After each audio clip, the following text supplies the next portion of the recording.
Chi traversed into the Dragon Ball world, binding a system that granted him strength through marriage and procreation. He prepared to wed Bulma, intending to bask in her prosperity and grow stronger through her offspring. Chapter 1. Grant me a perfect boyfriend. Dragon, O mighty dragon, I beseech you for a perfect boyfriend, handsome, fit, and powerful, ideally possessing martial prowess surpassing that of Goku. Most importantly, he must love me dearly. Bulma fervently made her wish to the dragon. Upon hearing this, the dragon broke into a cold sweat.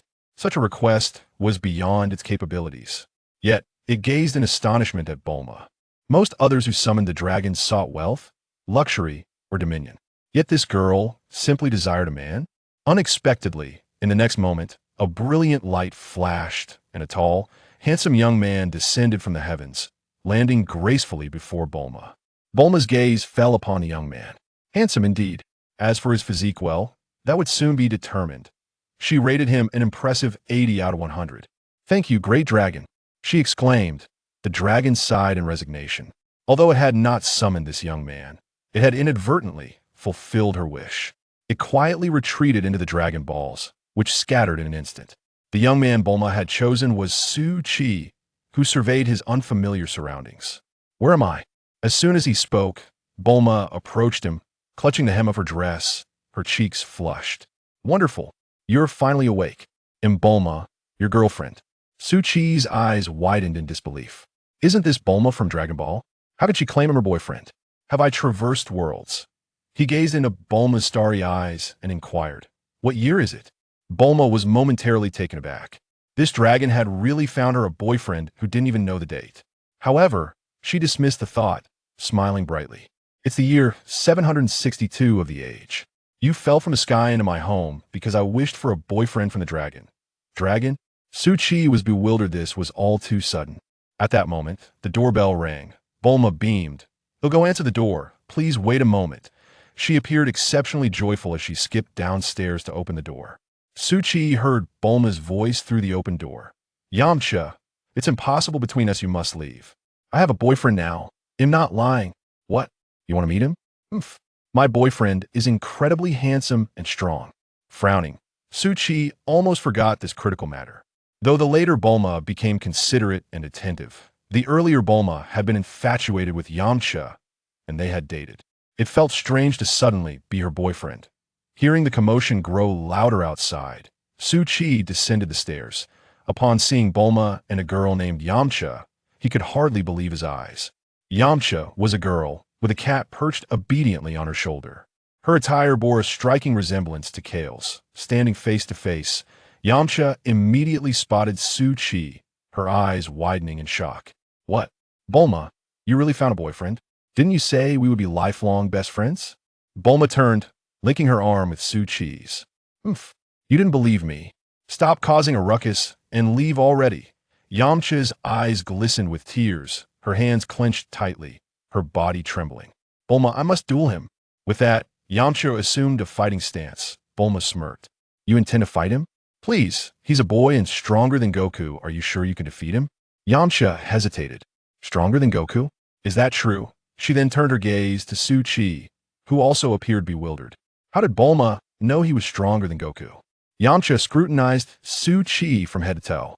Though he looks robust, he could be a facade of strength. Do you dare to spar with me? Chi possessed no martial skills whatsoever. Having just arrived, he was still in ordinary clothing, an average person with no abilities in this world. Just as he was about to decline, Bulma had already agreed on his behalf. Let's compete, but my boyfriend hasn't eaten yet and lacks strength. Well, eat first and then duel. Yamcha replied. He must win to be your boyfriend otherwise. Bulma interjected. Otherwise what? Otherwise, he'll be my boyfriend. Upon hearing Yamcha's intent to claim him, Chi felt a surge of anger. Though this world's Yamcha was female, it still felt odd. The issue was she seemed formidable, and he was just an ordinary person. How could he possibly compete? Bulma declared, You're trying to steal my boyfriend, but it's fine. He's invincible. Just wait for your defeat. With that, Bulma took Chi's hand and said, Darling, are you hungry? Let's go eat. Yamcha, seeing Bulma's sudden departure, called out, We can't rush the duel.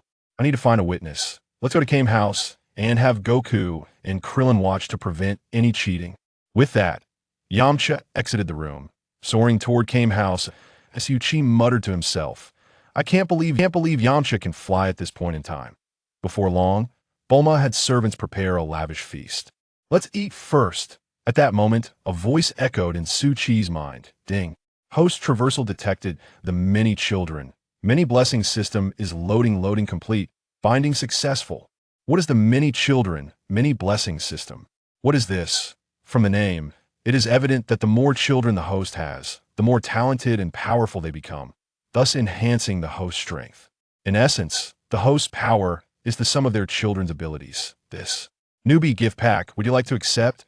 Though it feels peculiar, one should never refuse a gift, so yes. Ding! Congratulations! You have acquired the Royal Scion bloodline, with an initial battle power of 3,000.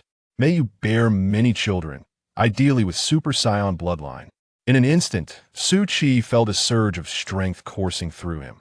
Having gained Scion heritage, his appetite also grew tremendously. Bulma watched him with a smile, thinking, truly the boyfriend I wish for from the dragon, he eats with such elegance. His appetite surpasses even Goku's, he must be extraordinary. He devoured the feast with remarkable speed. Darling, are you full? Chi nodded. I'm about 80% full, it's sufficient. From now on, just call me Chi. Bulma smiled gently. All right, dear Chi. The jet is ready. Shall we head to Kame House? He was the boyfriend she wished for from the dragon, and everything was falling into place according to her desires. She had no doubt he would triumph over Yamcha. Before long, Bulma piloted the jet, with Chi seated behind her. Bulma thoughtfully instructed him to place his hand on her waist. Though she could have chosen a larger jet, she opted for this smaller one, and Chi understood her intentions. With a press of the accelerator, the jet sped toward Kame House. Bulma's azure hair danced in the wind, exuding an enchanting fragrance that left Chi feeling somewhat bashful. Turning around, Bulma softly inquired, Chi, have you brought any weapons? Chi nodded. No, I haven't brought any weapons. Not at all? Then what is that uncomfortable thing on you? It's nothing. Suddenly, Bulma recalled something, her face flushing, and she pressed the accelerator, speeding towards Master Roshi's island. The jet speed was no less than that of the flying Nimbus, and soon, the two arrived at the Turtle Hermit's abode. To Suchi's astonishment, Goku and Krillin were already there, along with Chi-Chi, Tianjin Han, Launch, Oolong, and Little Gohan. Yamcha had already introduced Bulma's boyfriend to everyone. Goku, ever friendly, directly greeted Suchi. Hello, I'm Goku. I sensed a powerful energy, so I came to gather at Master Roshi's. Turns out, you are Bulma's boyfriend, haha. You startled me, that I'm Krillin. I also felt a strong energy, so I came too. I'm Tianjin Han. I'm Chaozu. Hello, I'm Launch. It's a pleasure to meet you. As she finished speaking, a blush crept across Launch's smooth, dark face. Bulma immediately shot her a glare. Launch, stop it. This is my boyfriend. Suchi, standing by, could only remain speechless. Yamcha tied back his long hair, striking a cool pose before Master Roshi, saying, Master Roshi, please act as the referee, I'm about to begin. Without further ado, Suchi readied himself for battle. Master Roshi gently tapped his cane against his shell, and the fight commenced. Yamcha shouted, Wolf Fang Fist. In an instant, his fists surged forth like a pack of wolves, charging directly at Suchi. Having just received a starter pack, his combat experience was non-existent. He could only rely on instinct, dodging left and right, and seizing the moment of Yamcha's attack. He landed a punch squarely on Yamcha's chest. With a resounding bang, Yamcha was sent flying. Thud! He only came to a stop after crashing into a small mountain. Suchi was somewhat taken aback. The contact felt soft, and he suddenly realized he had struck the wrong place. Yamcha was indeed a girl. Humph. Yamcha turned her head away in a huff. Goku and the others were left dumbfounded. Though Yamcha was female and had not undergone Master Roshi's systematic training, her strength was not to be underestimated. Moreover, she had launched her Wolf Fang Fist right away, but had not even grazed the hem of Suchi's clothing. Instead, Suchi's punch had rendered her immobile. This person was truly formidable. Master Roshi's pupils widened in surprise. This young man is remarkable. Bulma, where did you find this boyfriend? Krillin was equally astonished. Incredible. I never imagined there existed such a powerful martial artist, surpassing even me. He seems capable of going toe-a-toe with Goku. Goku shook his head. I can feel his energy is much stronger than mine. Tianjin Han furrowed his brow, scrutinizing Suchi. Why is it that despite his strength, I perceive so many openings in his stance? Master Rashi turned his gaze towards Suchi, curiosity brimming in his heart. As martial arts experts on Earth, they could easily discern whether someone had trained. Though Suchi was strong, it was evident he was a novice, having barely trained. Thus, Master Rashi asked, "Young man, have you ever practiced martial arts?" Suchi did not hide the truth. Nodding in affirmation, "Yes, Master Rashi, I've never trained. I apologize for hitting too hard earlier." Goku approached and asked, "You're Suchi, right? Would you like to spar with me?" Suchi nodded. "However, I haven't practiced martial arts, so my strikes may be unpredictable. You must be careful." Goku grinned. "Don't worry, I'm quite strong."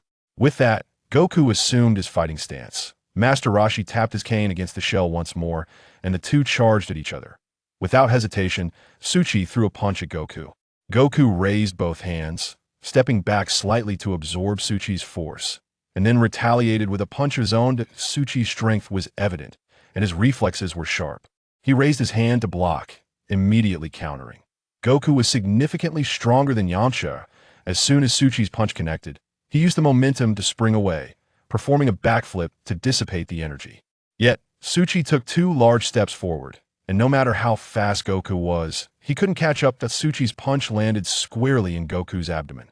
With a thunderous bang, Goku was sent hurtling away, crashing into a mountain. Everyone was once again left in shock. Krillin exclaimed, "Not even Goku could withstand that move. That's incredible." Tianjin Han remarked, "I never expected that after all these years of hard training. Goku has reached a level I can hardly attain, yet he can't defeat someone who has never practiced. Martial arts, this is astonishing." Launch gazed at Suchi's handsome face, athletic physique, and extraordinary prowess, her eyes shining with admiration. She called out to Bulma, "Bulma, I also like strong guys. I want to compete for him." Launch had previously harbored feelings for Tianjin Han, but he was wholly devoted to martial pursuits, showing no interest in women. Even after leaving Master Rashi's island, he had not taken her with him, and their budding romance had ended before it even began. Bulma laughed heartily, hands on her hips. "You wish. He's mine." Goku, rubbing his abdomen, approached incredulously. "I never imagined you would be this formidable.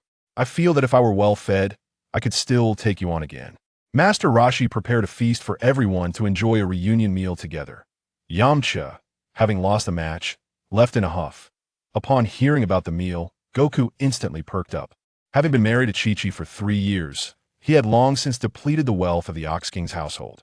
Recently, his meals have been deplorable. Had it not been for the wild beasts on Bunyan Mountain that could be caught for fish, he would have been unable to eat. Launch commented, "Haven't you just eaten a senza bean, which means you don't need to eat for 10 days? Goku chuckled awkwardly. "It's been a long time since I've had food made by Launch. I can always eat more." Before long, everyone gathered around a table and began to eat heartily. Master Rashi asked, "Bulma, did you say you found your boyfriend through the Dragon Balls? What wish did you make?" Bulma nodded, "Yes. I wish for the perfect boyfriend from the Dragon.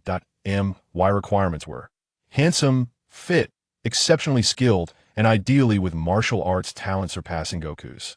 Of course, he must also dote on me." Everyone then realized the truth. Krillin remarked, "So that's how it is." I suddenly sensed an incredibly strong energy earlier. Turns out it was Bulma's boyfriend. Chapter 2. The innate martial arts prodigy Krillin seemed to have a sudden epiphany. If Bulma could find a boyfriend, could he not also use the Dragon Balls to find a girlfriend?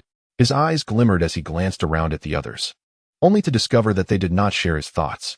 It dawned on him that he had unearthed the true utility of the Dragon Balls. He mused to himself, "Once I gather all the Dragon Balls, I shall seek a tall, strikingly beautiful wife." The playful tool long teased, "Are you dreaming a bit too grandly? This artifact hails from another world and has nothing to do with me." Goku, intrigued, inquired, "Suki, where exactly are you from? How are you so capable?" Suki smiled faintly, "My homeland is called Blue Star." Krillin's eyes widened in astonishment. "Another planet? Are you an alien?" Suki chuckled in response. "Sort of. Though we are both on Earth, we exist in entirely different dimensions." The moment Goku heard the word alien, his spirit soared. He had not anticipated encountering someone so remarkable from another planet. If you trained diligently, you would undoubtedly become even more formidable. I had always believed my martial prowess had reached its zenith, yet here was someone vastly superior to me. How exhilarating. Suki, I must strive to surpass you. Suki smiled gently. Keep up the good work.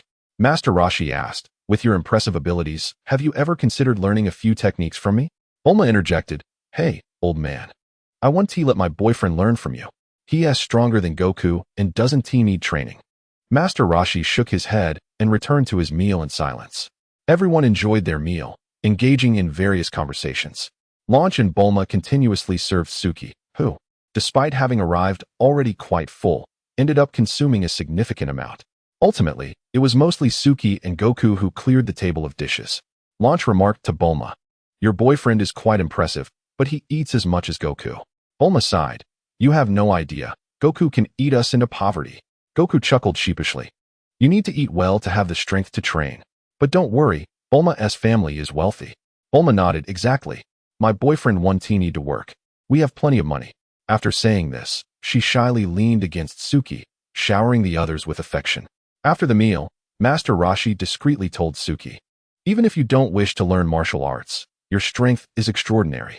I can teach you how to control your energy, so you can keep it at a level indistinguishable from an ordinary person, preventing any accidental harm to others. Don't worry. It won't take much of your time, at most a month. Krillin laughed, a month? I took ages to learn. Goku chimed in, with his strong foundation. I think he could master it in half a month. Master Rashi replied, it's not that simple. At least a month is required. Even Master Mateto took a month and a half. Bulma asserted, I believe he could learn it in 3 days. My boyfriend is a natural martial arts prodigy. Yet, Bulma understood that he indeed needed to be taught something.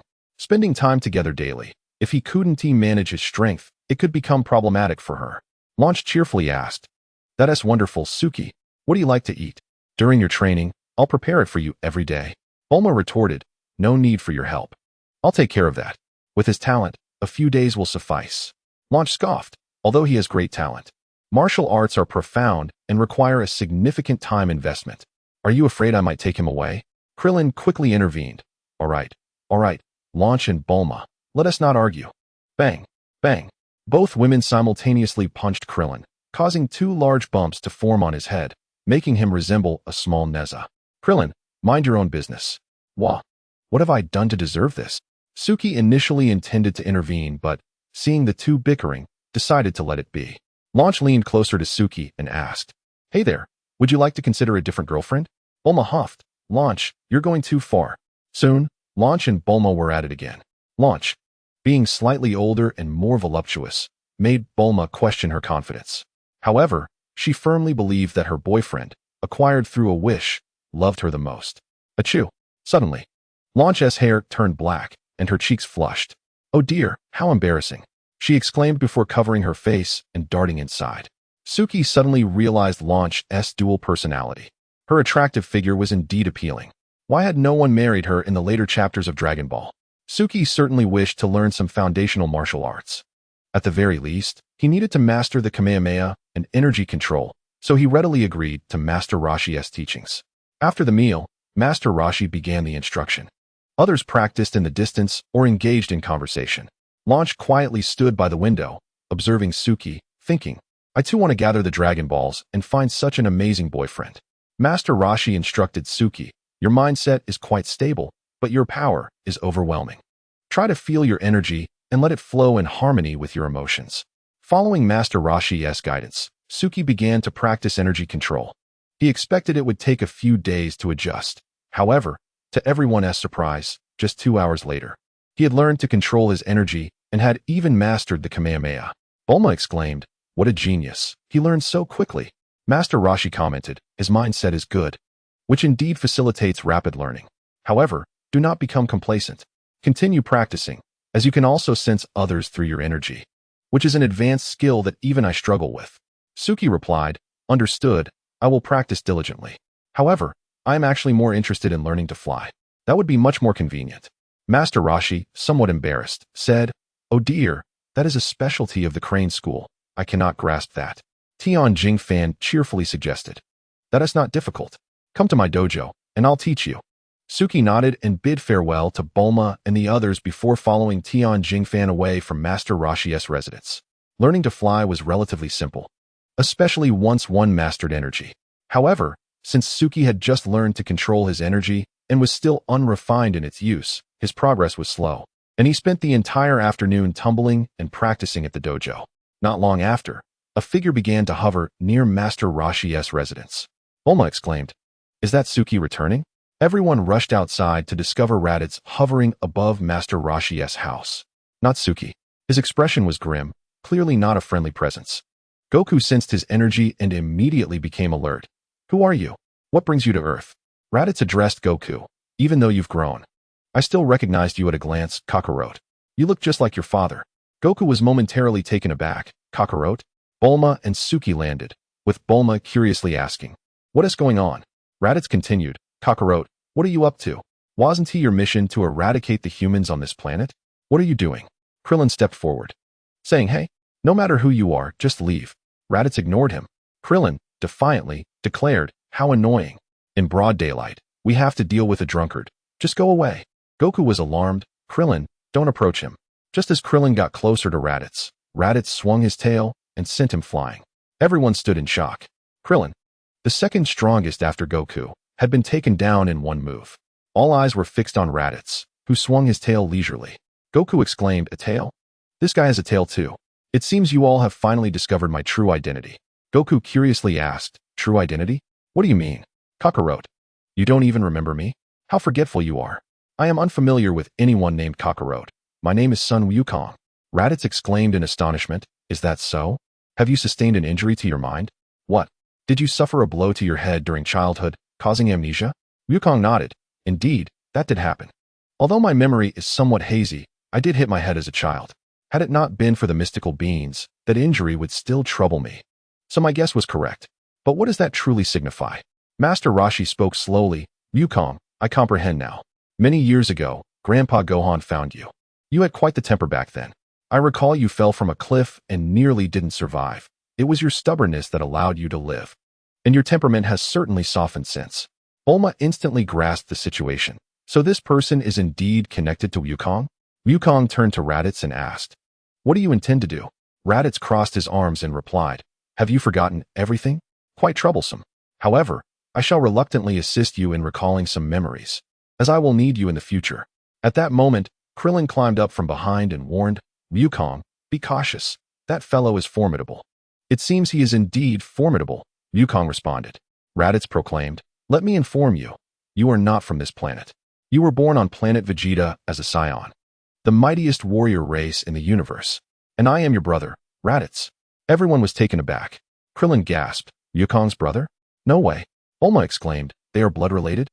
Raditz continued to recount the Scion's heinous acts of conquest throughout the universe, leaving everyone even more shocked. Wukong, fuming, declared, "Get away from me. I am Sun Wukong, not Kakarot." Krillin added, "Indeed, Wukong is now a human from Earth and will not conspire with you villains." Raditz then discovered that Wukong's tail was long gone. Suddenly, he noticed Gohan trembling and said, "That little one must be your son, right? If you refuse to cooperate, I shall take him away." With that, Raditz advanced towards Gohan. Wukong dashed forward, but Raditz swiftly sidestepped and landed a punch that sent Wukong flying. Wukong, clutching his abdomen in pain, collapsed to the ground, leaving everyone helpless.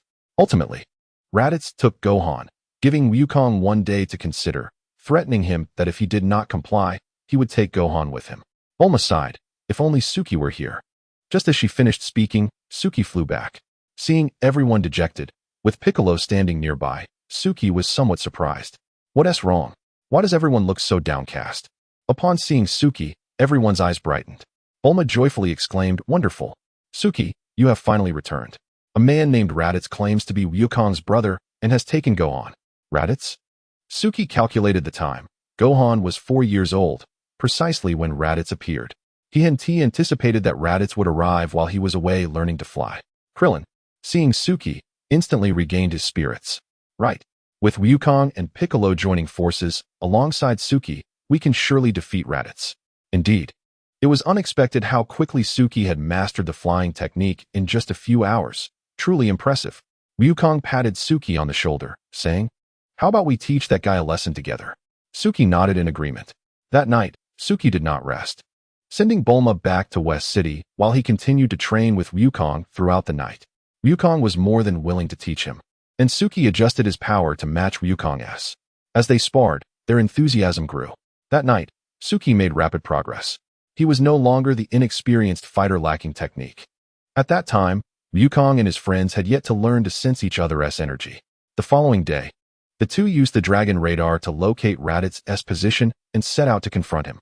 Piccolo, Ryukong, and Suki surrounded Raditz.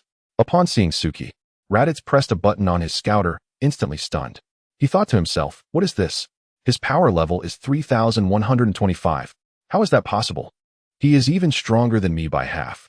How could he gain such strength on this low-gravity planet? Suki gazed at Raditz. Raditz's pupils constricted, his fists clenched tightly. He could still contend with Ryukong and Piccolo, but against Suki, he had no desire to fight. He contemplated that he had come to recruit his brother, not to battle. Thus, he addressed Ryukong. Kakarot, have you made up your mind? Will you come with me? Ryukong, infuriated, retorted, how could I possibly go with someone like you? Release my son, or I shall not be polite. Raditz sighed. Alas, this is unavoidable. Since you refuse to leave, I shall not force you. With that, Raditz returned Gohan to son Ryukong. Both Ryukong and Piccolo were bewildered. Just yesterday, he had been so fierce. Today, why was he suddenly so agreeable? What? You actually released Gohan? Raditz smiled, saying, after all, we are brothers, and that little rascal is my nephew. I could never truly harm him. Since you refuse to accompany me, I shall not make things difficult for you. With that, Raditz turned and headed towards his spacecraft. Suki furrowed his brow. His arrival had disrupted the original plan. Neither Raditz nor son Ryukong needed to perish. Ryukong joyfully lifted Gohan into the air. Wonderful. I knew my brother could not be a villain. Ha ha ha. Piccolo observed Raditz flying away, still sweating from the tension. I feel that letting him go will lead to trouble. This matter is not so simple. Suki chuckled softly. Of course, it's not that simple. He has departed. But others will come. Piccolo, astonished, queried, how do you know this? Why didn't you stop him sooner? Suki shook his head. It would have been futile. His scouter is a power level detector and can also contact the other two Psiots. His companions are aware of our situation. Regardless of whether that fellow lives or dies, they will inevitably come to Earth. Ryukong, bewildered, asked, if he is that powerful, are his companions equally formidable? Chapter 3. The encounter is inevitable. No. They are not just as strong.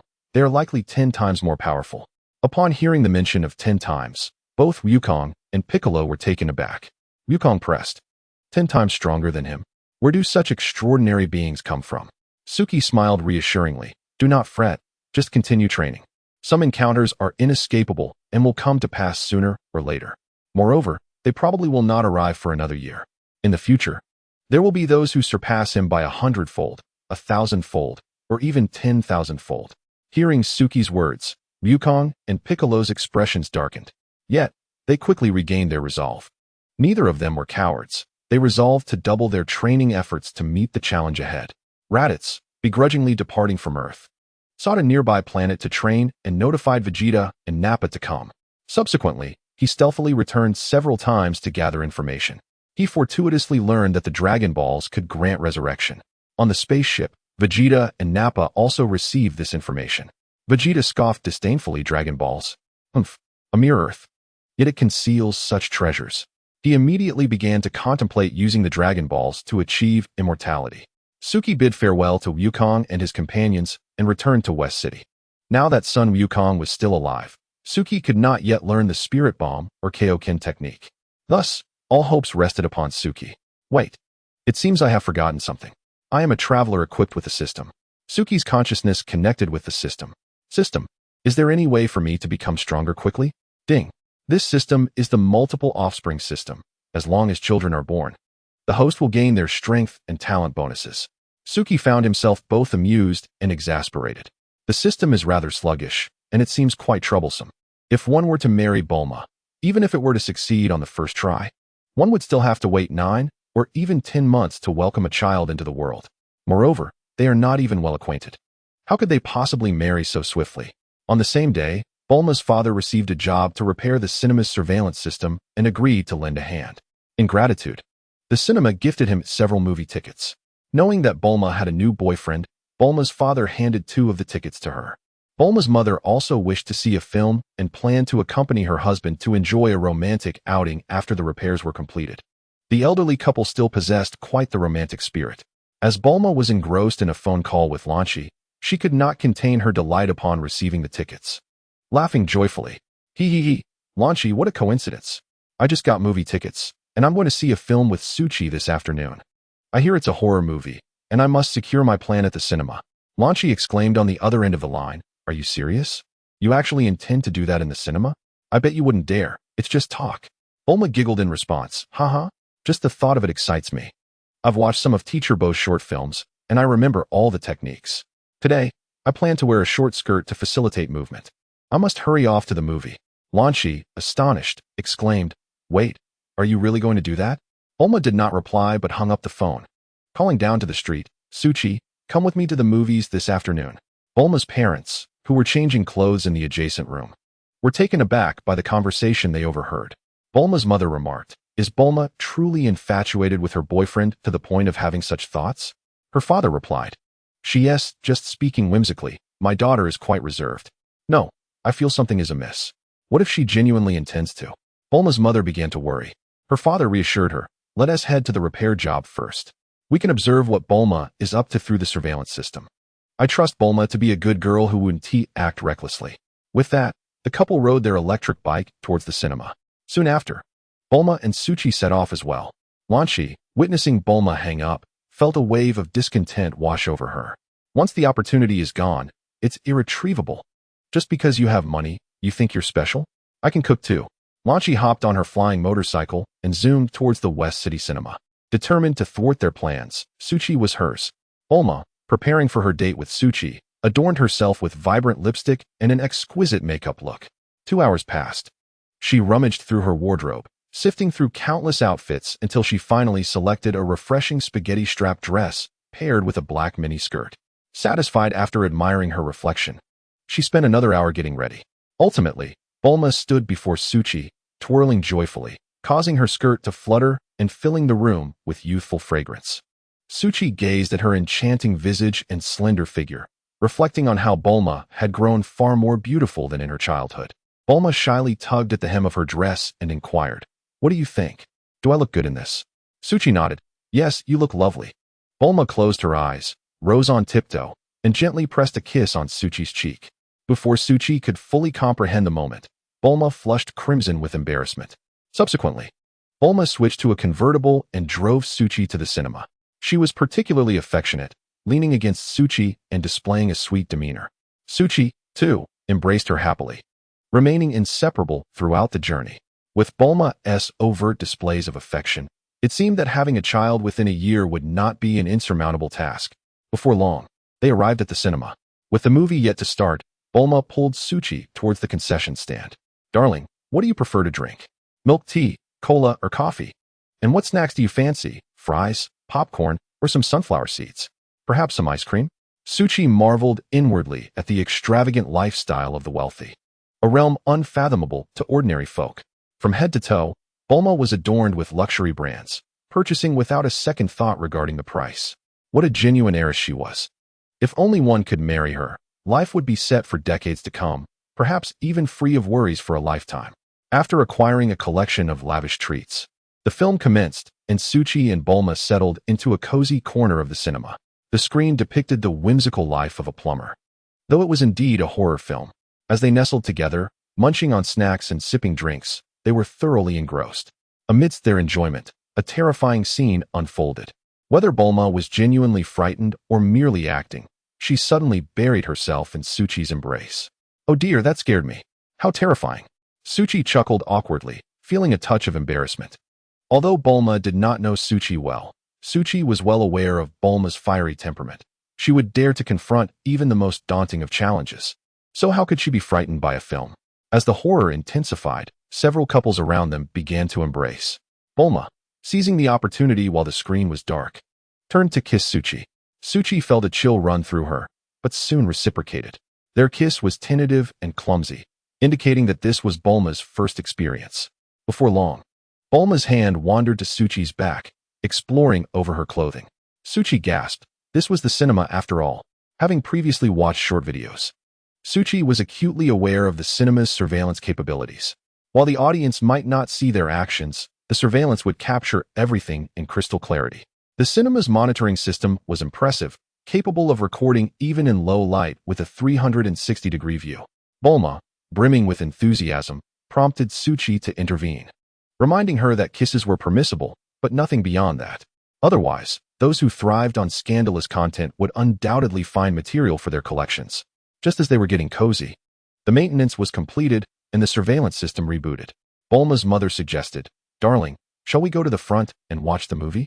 Suddenly, she caught sight of something she shouldn't have. "Wait, what is Bulma doing?" Bulma's mother paused, her gaze fixed on the monitor. On the screen, many couples took advantage of the dim lighting to express their affections. However, while most couples featured the male taking the lead, Bulma was different. She seemed eager to launch herself at Suchi. The older couple was left speechless. What? How could this be?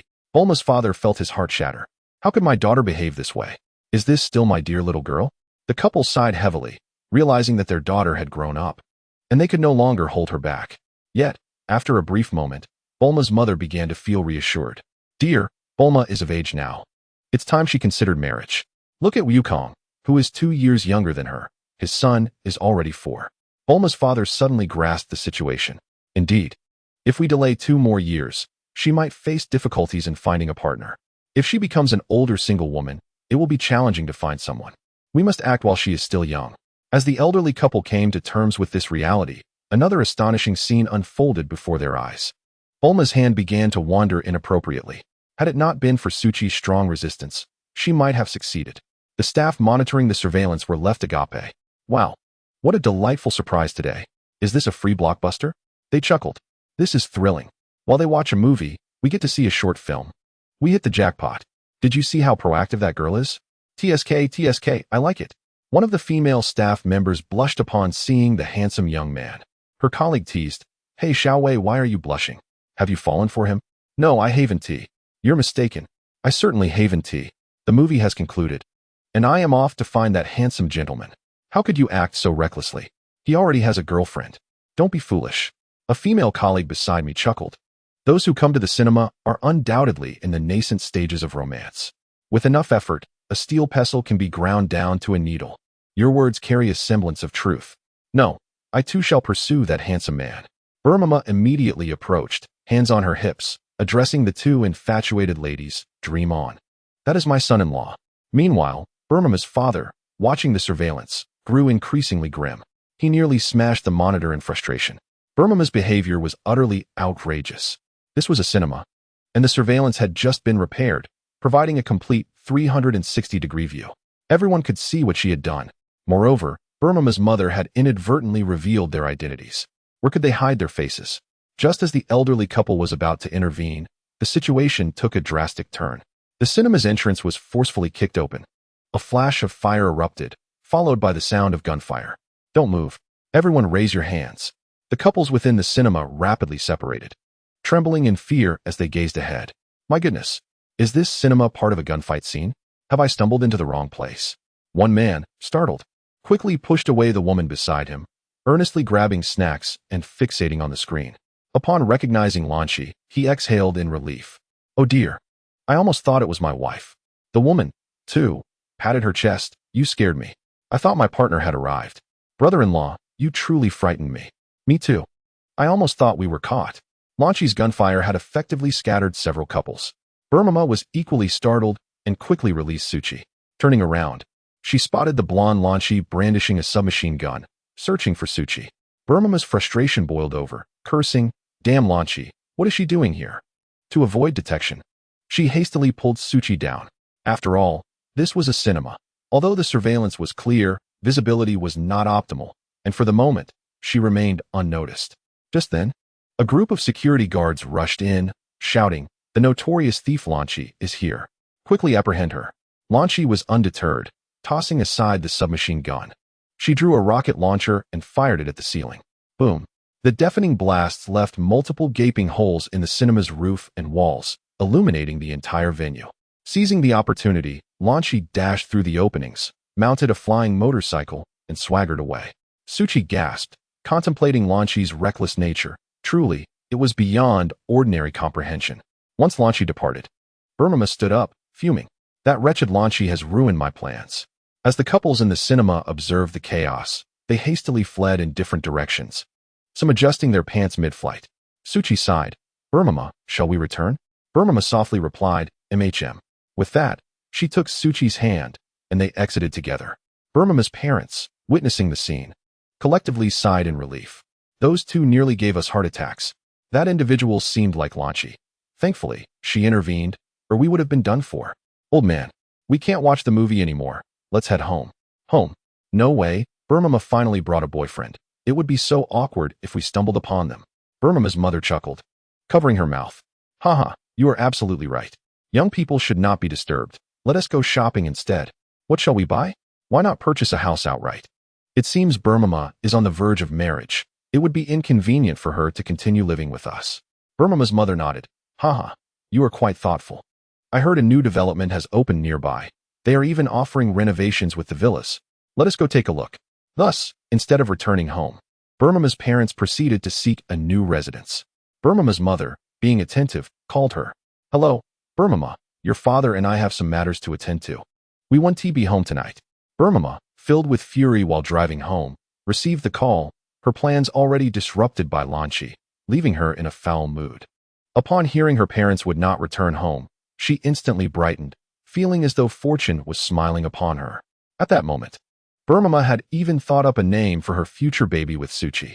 Tonight, I shall finally come of age. Chapter 4. I will not let you succeed so easily. Lanchi had originally intended to head straight to Burma's home, but halfway there, she sneezed, instantly transforming into a brunette. She had no idea how to ride a motorcycle, and it was left stranded on the road, trapping her in that location. What now? How will I get back? The security personnel were hot on her trail, and Lanchi was beginning to panic. Could it be that she would actually be captured? Before long, a squad of security personnel spotted Lanchi and raised their weapons, surrounding her. Hey, is that Lanchi? That motorcycle looks like hers, but why has her hair changed to black? And her demeanor seems different? Doesn't he matter? Captain, we can't return empty-handed with such numbers. If we apprehend the wrong person, we can just take her statement and let her go. Right, let us seize her first. Seeing the security personnel advancing towards her, Lanchi was terrified and shouted, help. However, she was in Shidu, having returned home, and Lanchi was utterly alone. As her voice grew hoarse from calling for help, no one came to her rescue. Ultimately, she was taken to the police station, due to the absence of her records, and her seemingly delicate appearance, failing to even ride a motorcycle. The officers concluded that the notorious thief Lanchi could not possibly be her. After taking her statement, they released her but confiscated her motorcycle. Bored, Lanchi wandered the streets of Shidu. Before long, a cold breeze swept in, and she sneezed once more. The blonde Lanchi re-emerged, a slight smirk forming on her lips. Burma, I will not allow you to succeed so easily. No sooner had she spoken than a motorcycle passed by. Without hesitation, Lanchi drew her submachine gun and unleashed a barrage of fire. Stop. This is a robbery. Hand over the vehicle. In the blink of an eye, Lanchi stylishly mounted the motorcycle and sped towards Burma's home. The gunfire attracted a swarm of police officers. Oh no, Lanchi has reappeared and stolen someone else's motorcycle. Quick, chase her. Shortly thereafter, a fleet of police cars pursued Lanchi, racing toward Burma's residence. Meanwhile, Suchi and Burma had returned home, with Burma retrieving several bottles of red wine. The two engaged in conversation, the atmosphere growing increasingly lively. Suchi was no innocent youth. He understood Burma's subtle intentions. An hour passed, and Burma's cheeks flushed. While Suchi had also consumed a fair amount, the two unwittingly made their way to the bedroom, just as their passions ignited, and their clothing was nearly discarded. A deafening crash interrupted the moment. The entire house trembled. They hastily donned their clothes and rushed outside, only to find Lanchi had crashed her motorcycle into their home, shattering the glass door of the living room. Burma was livid. Lanchi, how long will you continue this madness? But the very next moment, the wail of sirens filled the air, sounding as though at least 10 vehicles were present. Lanchi quickly exclaimed, there is no time to explain. I need to hide. Before she could finish, she dove into the bedroom, concealing herself in Burma's wardrobe. Burma, irate, stormed out. At that moment, several police officers exited their cars. Miss Burma, we have discovered the notorious thief Lanchi has intruded into your home, which may pose a risk to you. Rest assured, we shall ensure the safety of the citizens. With that, several officers prepared to search Bulma's residence. Who was Bulma? The wealthiest individual in Shidu, possessing both money and influence. What could a thief possibly steal from her? However, this is the world of Dragon Ball, where law enforcement operates quite differently from reality. In a drunken stupor, Bulma's demeanor darkened as she loudly expelled the group of police officers. In her inebriated state, she failed to notice Launch, her liquor-fueled forgetfulness leaving her oblivious. The two retreated back into the room to resume their unfinished business. Such pleasures are incomprehensible to outsiders. Hours slipped by, and soon it was midnight. The surroundings were cloaked in darkness, while Bulma, utterly exhausted, slept like a log. In her slumber, she was restless, inadvertently kicking Suichi off the bed. Deeply engrossed in sleep, Suichi remained unperturbed, continuing to snore away. At that moment, the wardrobe door creaked open. Launch, spotting Suichi on the floor, licked her lips and pounced upon him. Days turned into weeks, and soon Bulma's parents organized a wedding for the two. 2 months passed in the blink of an eye, and when Bulma presented Suichi with a pregnancy test showing 2 lines, he realized that they were indeed expecting. Vegeta and Nappa would arrive on Earth in a year, and Suichi understood that he could no longer afford to squander time. Aside from relying on the system's abilities, he needed to train diligently. Previously, he had requested his father-in-law to construct a gravity chamber according to his specifications. Now, 2 months later, the gravity chamber was complete, and Suichi commenced his training. Days of hard work flew by, and before he knew it, 8 months had passed. Training alone, without experiencing life and death battles, yielded less than optimal results. Though his fighting power had doubled, it still paled in comparison to Vegeta's.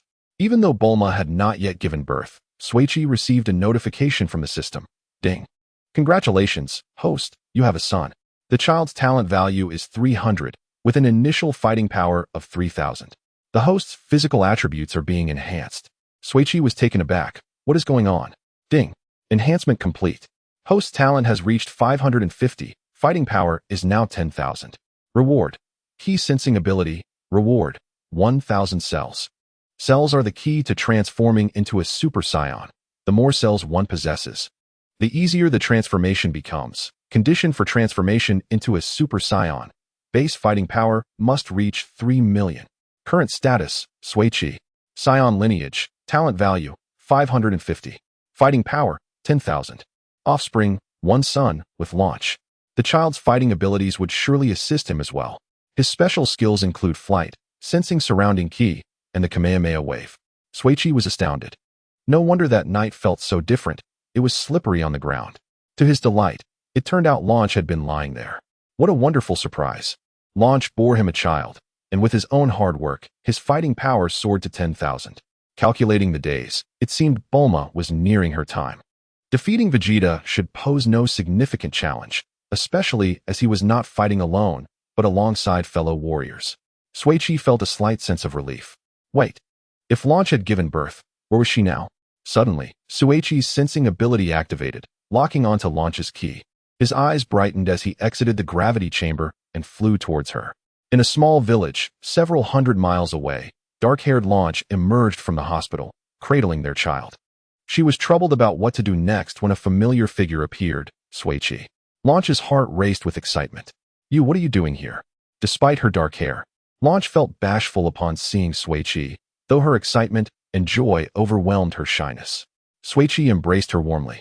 I'm sorry it took me so long to understand. Feeling Suichi's warmth envelop her, Launch felt an overwhelming sense of comfort. Oh, no need to apologize. I just really like you.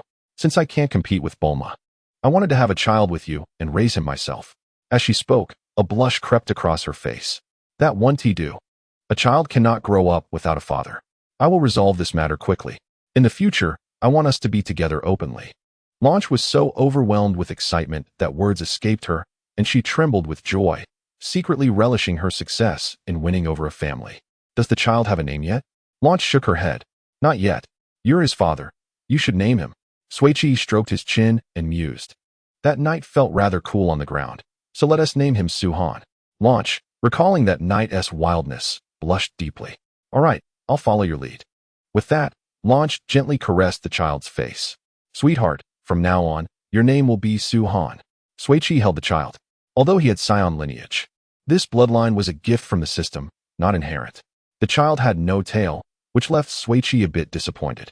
However, with ample resources, he purchased a small house, settled Launch in comfortably, and even hired a nanny to care for her.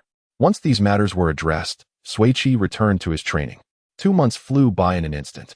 His fighting power skyrocketed to a staggering 12,000 points, of which 1,900 points were earned through his diligent training, while the remaining 100 points were an additional benefit from the child over the past 2 months.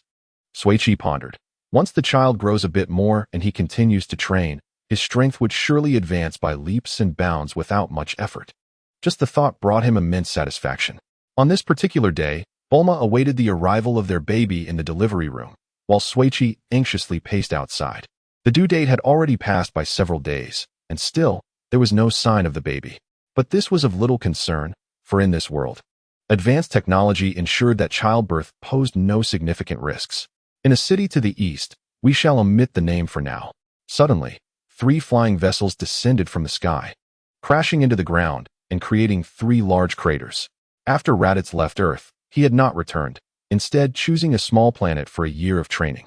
Just as Vegeta and the others were approaching, he rejoined them to return to Earth. Surrounding citizens were taken aback by this astonishing sight, murmuring amongst themselves, "What is that? What is happening?"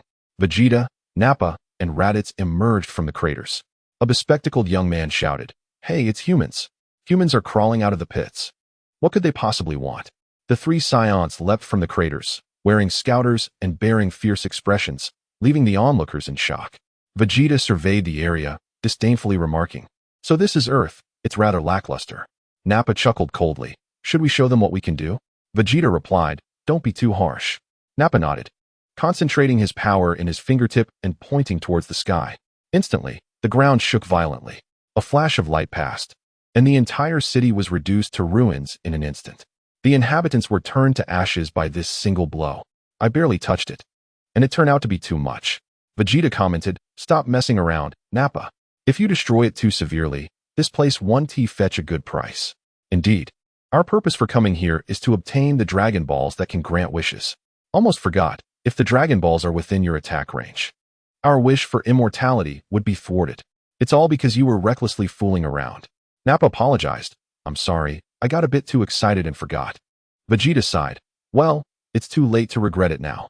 Let us find the strongest fighter."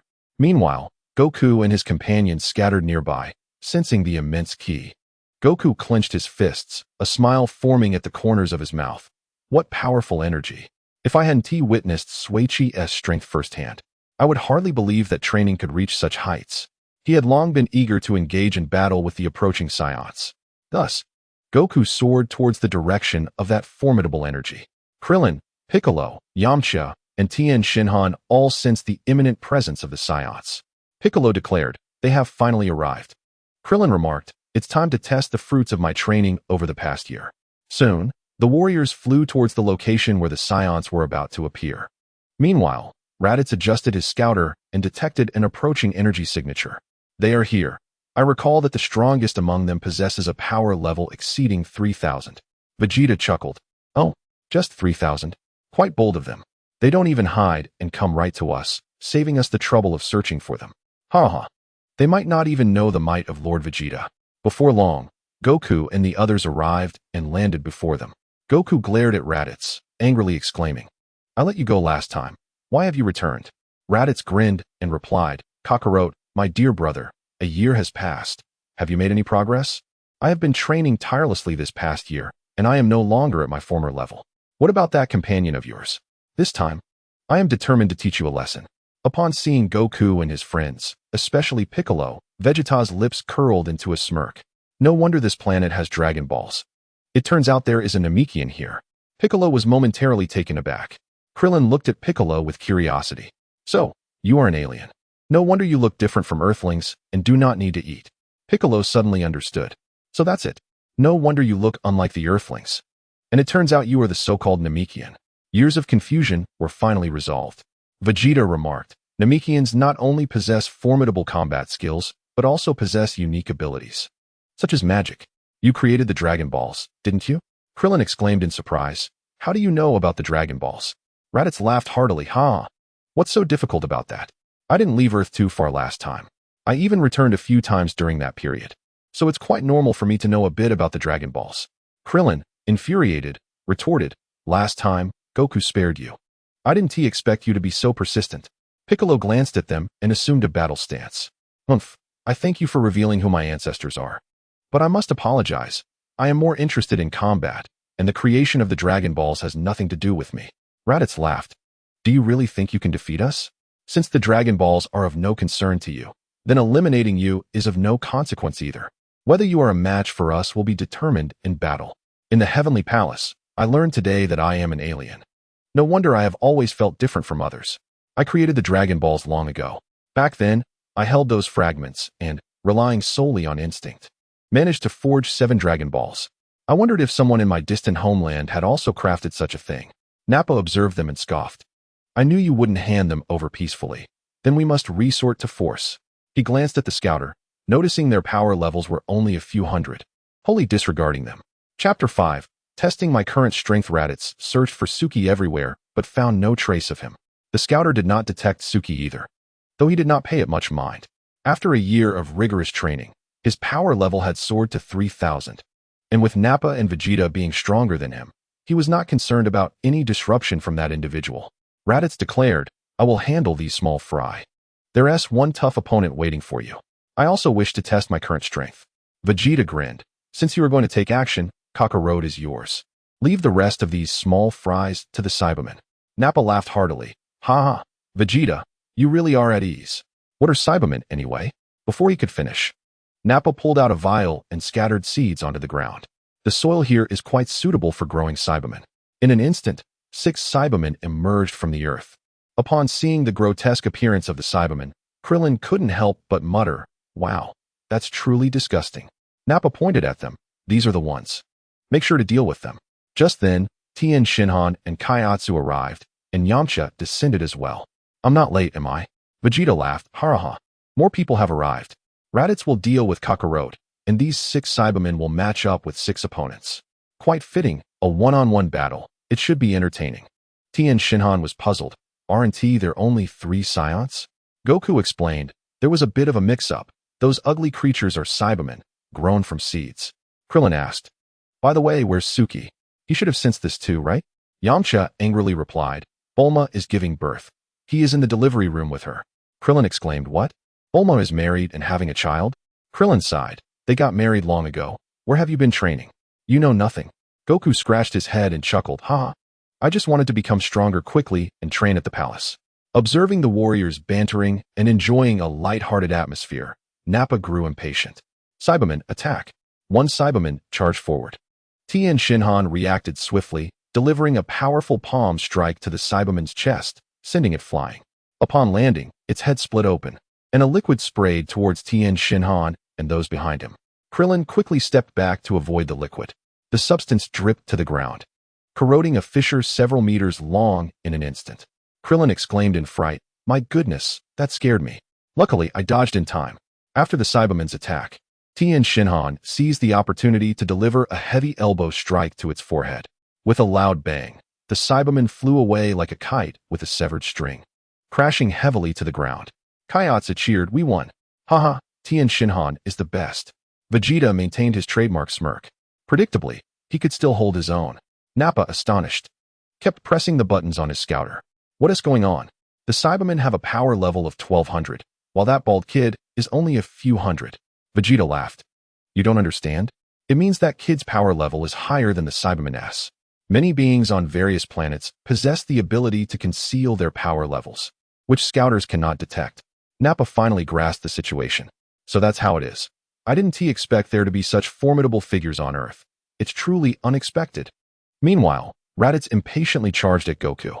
He threw a powerful punch towards Goku's chest, his face brimming with arrogance, as if he could already envision Goku being knocked down by his blow. However, as his fist descended, Goku's figure suddenly became indistinct. Raditz's punch missed entirely. Oh no.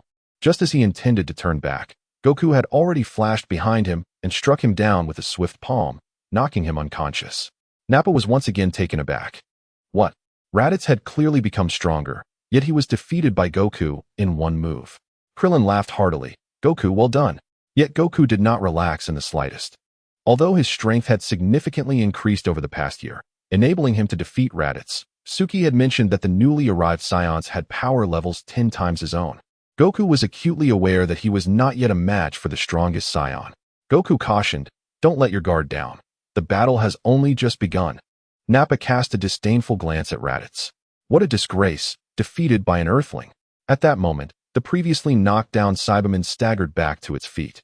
Krillin shouted, "Tien Shinhan, that guy is getting back up."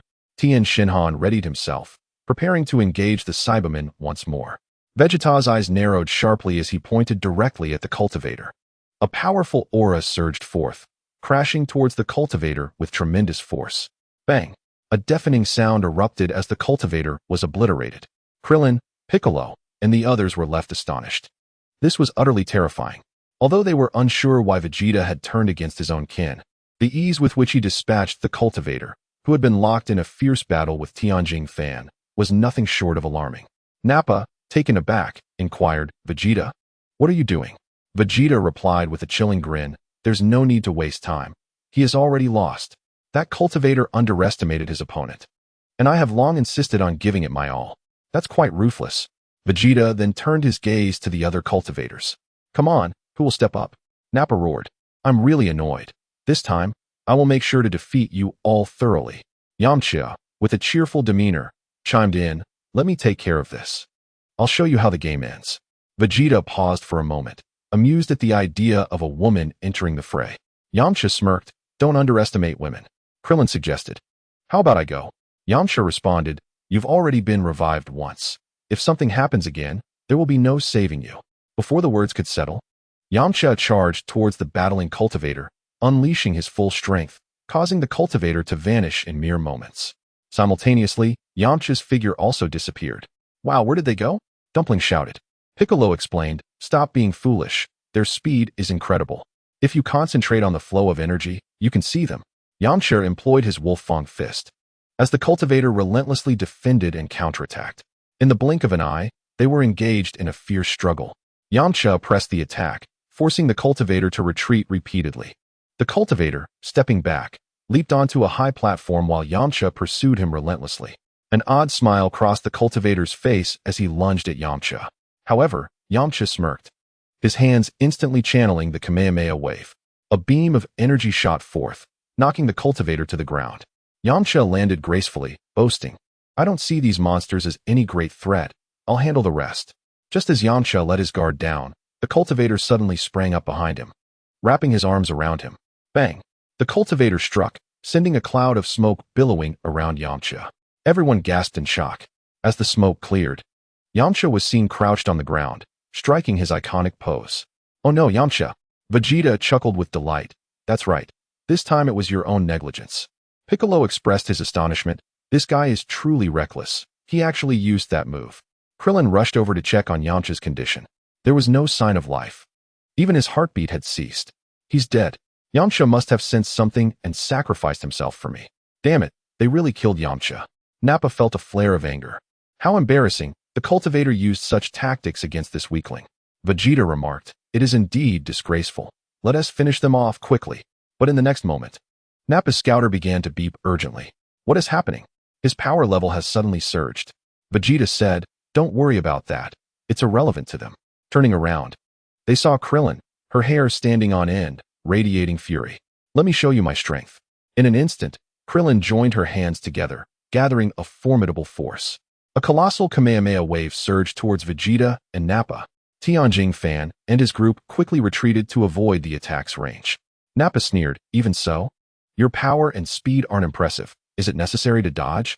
But in the next heartbeat, Krillin swung her arm, redirecting the energy wave skyward. Bang! With a resounding explosion, several energy waves cascaded down like a meteor shower, targeting the cultivators, as well as Vegeta and Nappa. The speed was incomparable to before. Bang, bang, bang. In an instant, four cultivators were struck, their bodies disintegrating. Vegeta and Nappa were also engulfed by the energy. A chaotic cloud of dust enveloped the entire arena. Dumpling exclaimed with excitement, "This is fantastic. Truly remarkable." However, Goku and Piccolo maintained serious expressions. They could not be vanquished by such an attack. It was time for me to take the stage. Indeed, as the dust settled, Nappa and Vegeta emerged unscathed. Tianjing Fan's eyes widened. They were clearly hit. How are they unharmed? Nappa burst into laughter. Ha ha ha. You're overestimating yourselves. I am not as easy to deal with as Raditz. Let me show you. With that, Nappa roared, his powers surging violently, causing the ground to tremble before he charged towards Goku. Goku did not flinch, rushing towards Nappa in response.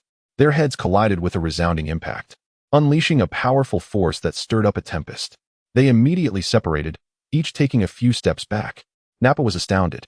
Raditz's brother was surprisingly strong, almost on par with him.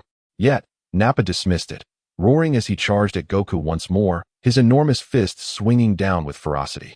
But in the next moment, Goku dodged, leaving Nappa's punch to miss. In the blink of an eye, Goku appeared at Nappa's side, sweeping his leg. With a thud, Nappa was sent flying hundreds of meters, crashing into a mountain peak. The rock shattered, leaving a massive crater as Nappa lay embedded in it like a leopard. Enraged, Nappa sprang back up. Damn it, you forced me to this extent. Today, you will witness my true power. As soon as he finished speaking, Nappa unleashed a tremendous surge of energy.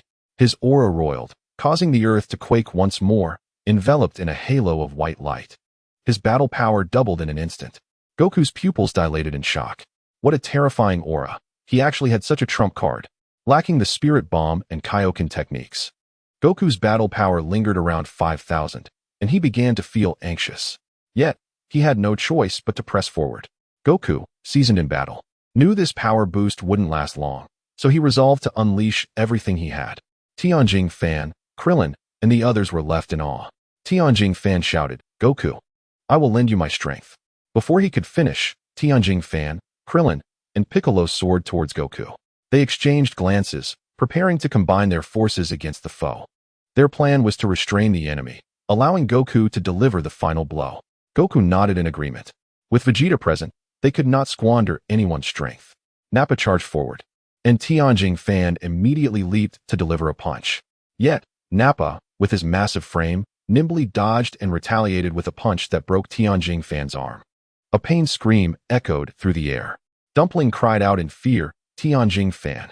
They could not allow Tianjing Fan's sacrifice to be in vain.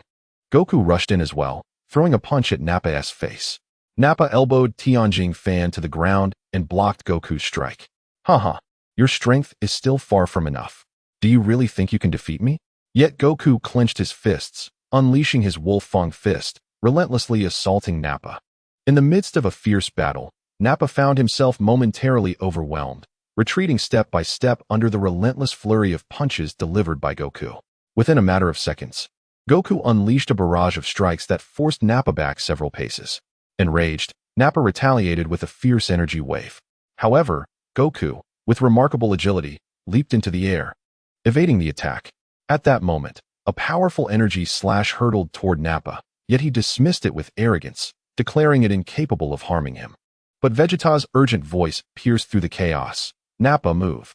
Startled, Nappa swiftly dodged the energy slash, which subsequently cleaved a mountain in two.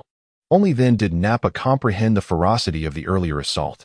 He glanced back at Krillin, who was gasping for breath. Thank you, Vegeta. This little one can unleash such formidable techniques. With that, he resolved to pursue Krillin, intent on eliminating him first. Yet Goku's voice rang out from above. Kamehameha? A formidable energy wave surged toward Nappa. Realizing he could not evade it, Nappa hastily countered with his own wave.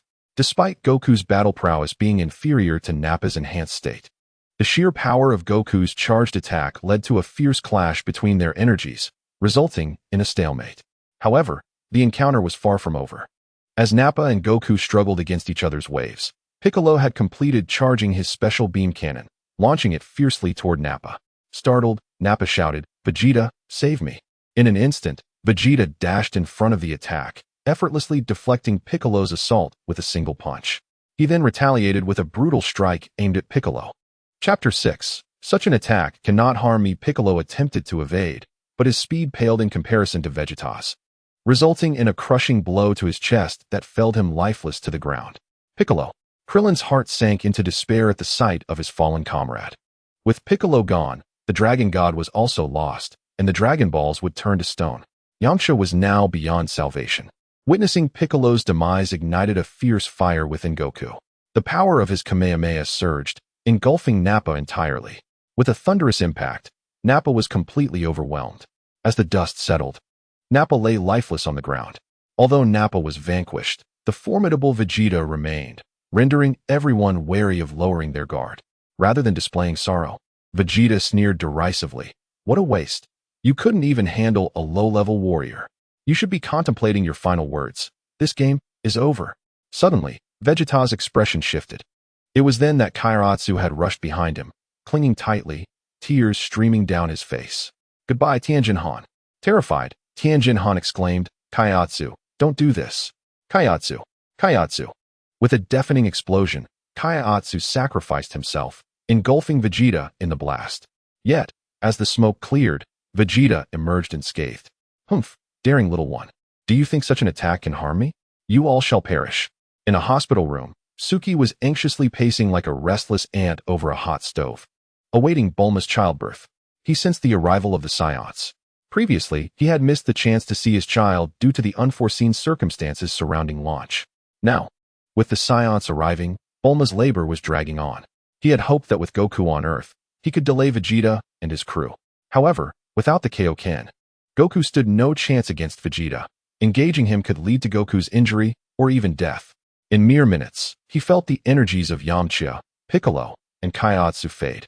Goku, Tianjin-Han, and Krillin's energies also weakened significantly. The strongest presence was undoubtedly Vegeta, his power still terrifyingly immense. Just then, the sound of a baby's cry pierced the air. Wah wah wah. Suki's eyes lit up. Bulma's baby had finally arrived. The system prompt further elevated his spirits. Ding. Congratulations, host. You have given birth to a pair of twins. One child's talent value is 350, the other is 400. Their initial battle powers are 3,000 and 4,500 respectively. And the host's physical attributes are enhancing. Ding. Enhancement complete. The host's talent has risen to 1250, and battle power has reached 21,500. Reward skills, instant transmission. Reward cells, 3,000. With sufficient cells, transformation is possible as long as the base battle power is adequate. Cells are crucial for transforming into a Super Saiyan. The more cells, the easier the transformation. Current attributes, Suki. Saiyan bloodline, talent value, 1250. Battle power, 21500. The children's details, one son born of launch, and a pair of twins. A son and a daughter, born of Bulma. Special skills, flight, energy sensing, Kamehameha, instant transmission. Ah, twins. What a delightful surprise. The talent of Bulma's children surpassed that of Launch's, a testament to Suki's own enhanced abilities. Should Suki ascend to Super Saiyan status, the children's talents would undoubtedly be even greater. Suki was well aware that young Trunks and Goten could transform at such a tender age. The stronger Suki became, the greater the likelihood of his children growing stronger. The more powerful the children became, the more they would aid Suki. Before long, a nurse escorted Suki to Bulma's room. Typically, nurses would bring out the newborns, but the wealth of the Brief's family allowed them to hire private doctors, eliminating the wait. As Bulma lay on the bed, her face lit up upon seeing Suki. Darling, I'm so lucky. I had two at once. You're amazing. Suki kissed Bulma gently. Thank you for your hard work. Bulma, the Scions have arrived on Earth. I must leave. Bulma was taken aback. What? The Scions are really here? Suki nodded gravely. They've engaged in fierce battles. Piccolo, Yamcha, and Kaiatsu have perished. I can wait no longer. Bulma gasped again. Are they truly gone? She glanced at her children and implored, then go quickly. You must return safely. Suki nodded resolutely. Do not worry, I will. He exited the room, immediately seeking out Goku's energy. He found it. In a flash, Suki utilized instant transmission, arriving directly on the battlefield. Bulma reflected on Suki's earlier words and understood the gravity of the situation. Yamcha was gone, Kaiatsu was gone, and Piccolo was no more. Although she had not been particularly fond of Piccolo, his death meant the end of the Dragon God, rendering the Dragon Balls useless. Henceforth, each person's life would be singularly precious. Thinking of how her husband rushed to battle just after their child's birth filled her with worry. Yet, she recalled how tirelessly Suki had trained in the gravity chamber over the past year, and she understood his determination. Initially, she feared Suki would be like Goku, consumed by training and neglecting family. However, After their marriage, Suki's behavior had pleasantly surprised her. Though he trained daily, he always made time to be with her after each session, sharing meals, shopping, watching movies, and enjoying the beauty of nature. Despite the discomfort of being in the hospital for several days, Bulma felt no fear with Suki by her side. He was handsome, strong, diligent, considerate, and romantic. She felt incredibly fortunate.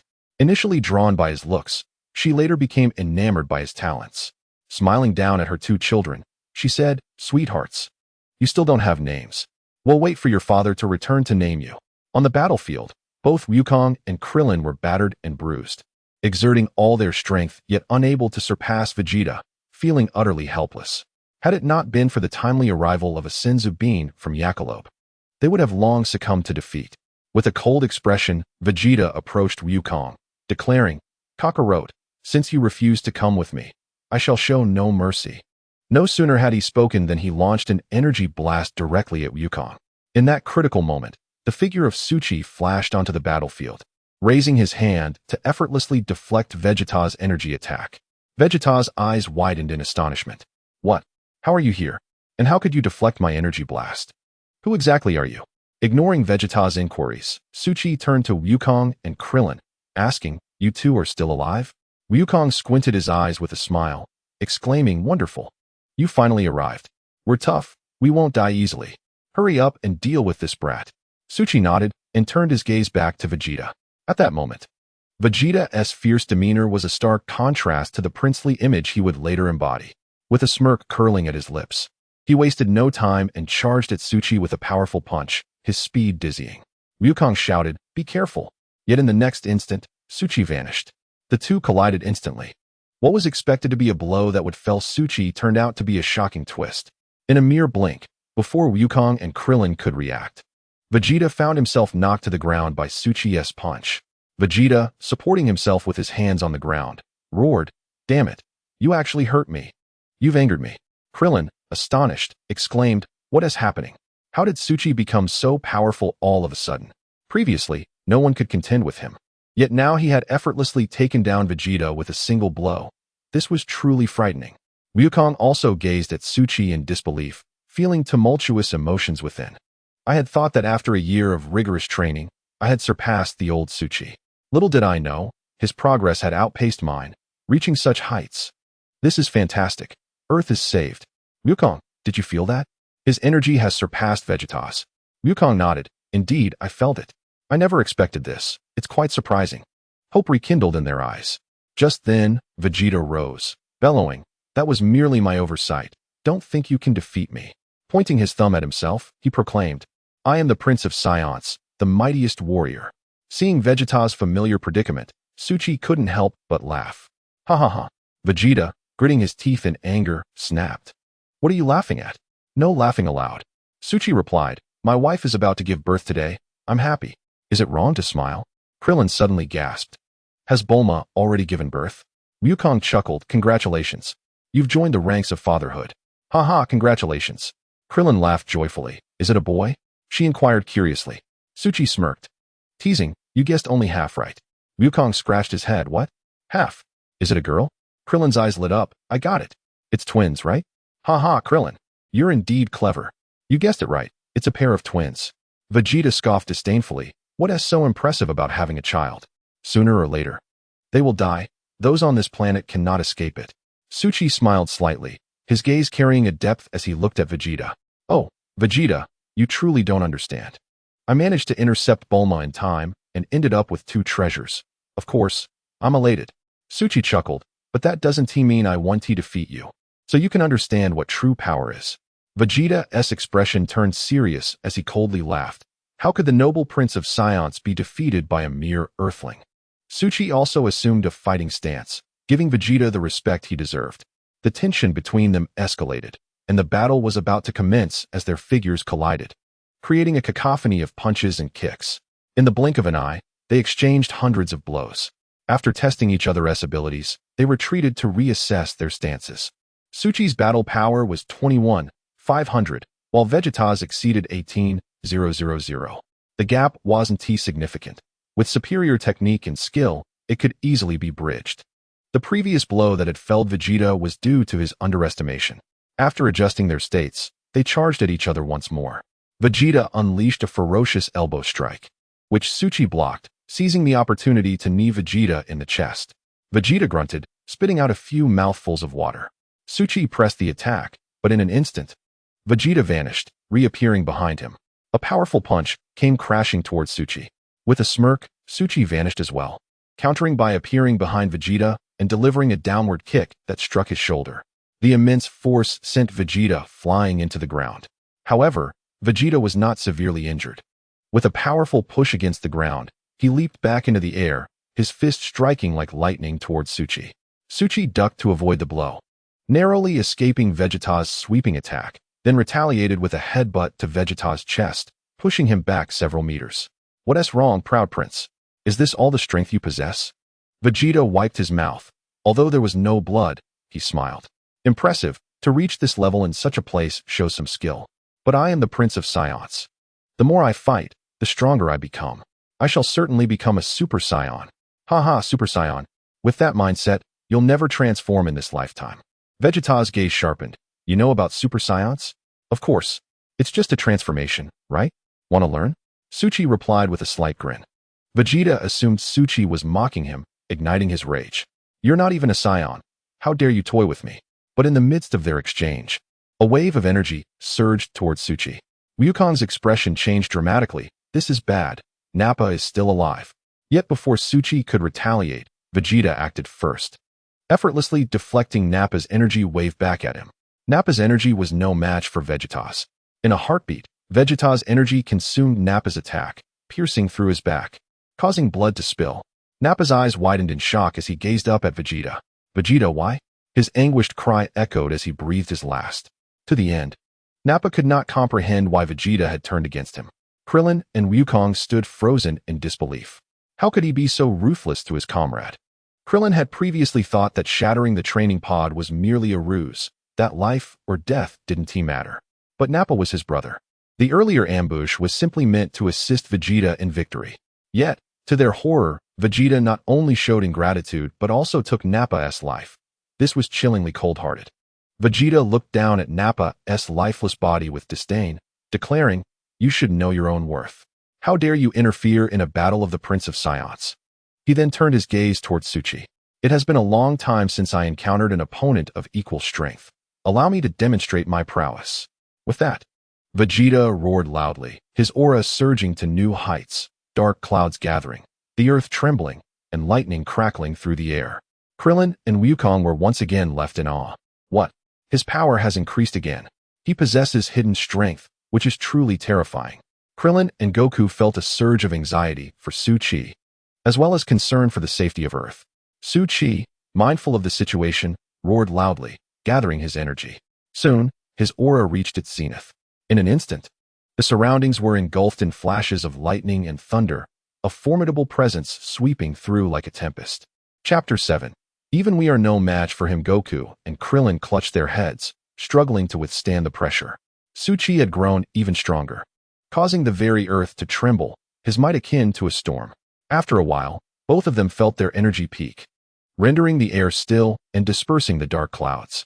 Vegeta roared and charged directly at Tsuchi. Tsuchi calmly evaded Vegeta's head-on assault, countering with a swift kick that sent Vegeta plummeting. Yet, in mid-air, Vegeta regained his composure and floated back up, furiously swinging his fists at Tsuchi. A relentless barrage of punches, accompanied by a fierce wind, rained down upon Tsuchi, ultimately delivering a powerful kick that sent him hurtling away. But the encounter was far from over. Vegeta, once more assuming a battle stance, rapidly unleashed countless energy blasts towards Tsuchi. In the blink of an eye, flames erupted, and thick smoke enveloped Tsuchi entirely. Vegeta panted heavily. His prince-like technique had flowed seamlessly without a moment's pause. Seeing Tsuchi shrouded in smoke, he laughed loudly. "Ha ha ha! I, Vegeta, am the mightiest." Krillin and Goku stood by, stunned. Could it be that Tsuchi had lost? Was Earth truly doomed? Thoughts of Piccolo's sacrifice and the Dragon Balls turned to stone weighed heavily on their hearts. Krillin sighed. "This Saiyan is exceedingly formidable, not only Goku, but even we are no match for him." Despite Tsuchi's rapid progress, which had briefly ignited hope, it was disheartening to realize he might not prevail. Alas, I have yet to marry. To perish like this is truly regrettable. Goku appeared relatively calm. Unable to defeat such a powerful foe, he felt a mix of emotions. Yet, he accepted the reality of defeat, lamenting his inability to assist Su-Chi. As the dust settled and Vegeta's laughter faded, a surprising sight emerged. Su-Chi stood resolutely in midair, unharmed. Vegeta's laughter abruptly ceased. What? You're still alive? As the smoke cleared, Su-Chi was not only unscathed, but his attire remained intact. An aura surrounded him, effectively deflecting all attacks. How is this possible? To be struck head-on by my energy blasts and remain unscathed. Vegeta began to panic. His previous assault had drained considerable energy, yet it had not even grazed Su-Chi. What manner of creature was he? This was simply inconceivable. In that moment, Goku and Krillin felt a renewed sense of hope. Truly, Su-Chi was remarkable. They had faith he would not be easily defeated. Ha ha ha. Excellent. Su-Chi has emerged unscathed. Defeating the Scion is surely within reach. Earth is saved. Though they bore injuries, the sight of Su-Chi's safety ignited their spirits, and they could hardly contain their elation. Meanwhile, the Turtle Hermit, though not present at the battlefield, had been closely monitoring the fight's progression.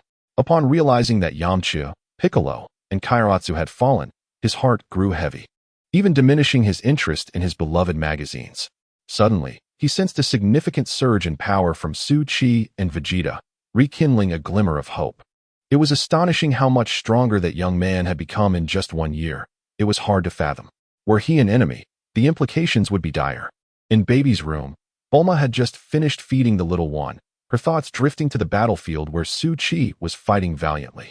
Su-Chi, you will undoubtedly win. We have only just welcomed 2 little treasures. It is far from sufficient.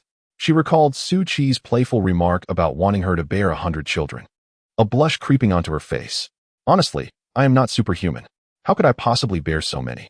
It would turn me into a breeding machine. Having children can alter one's physique. How could my body endure such strain? Do you think I am as robust as you?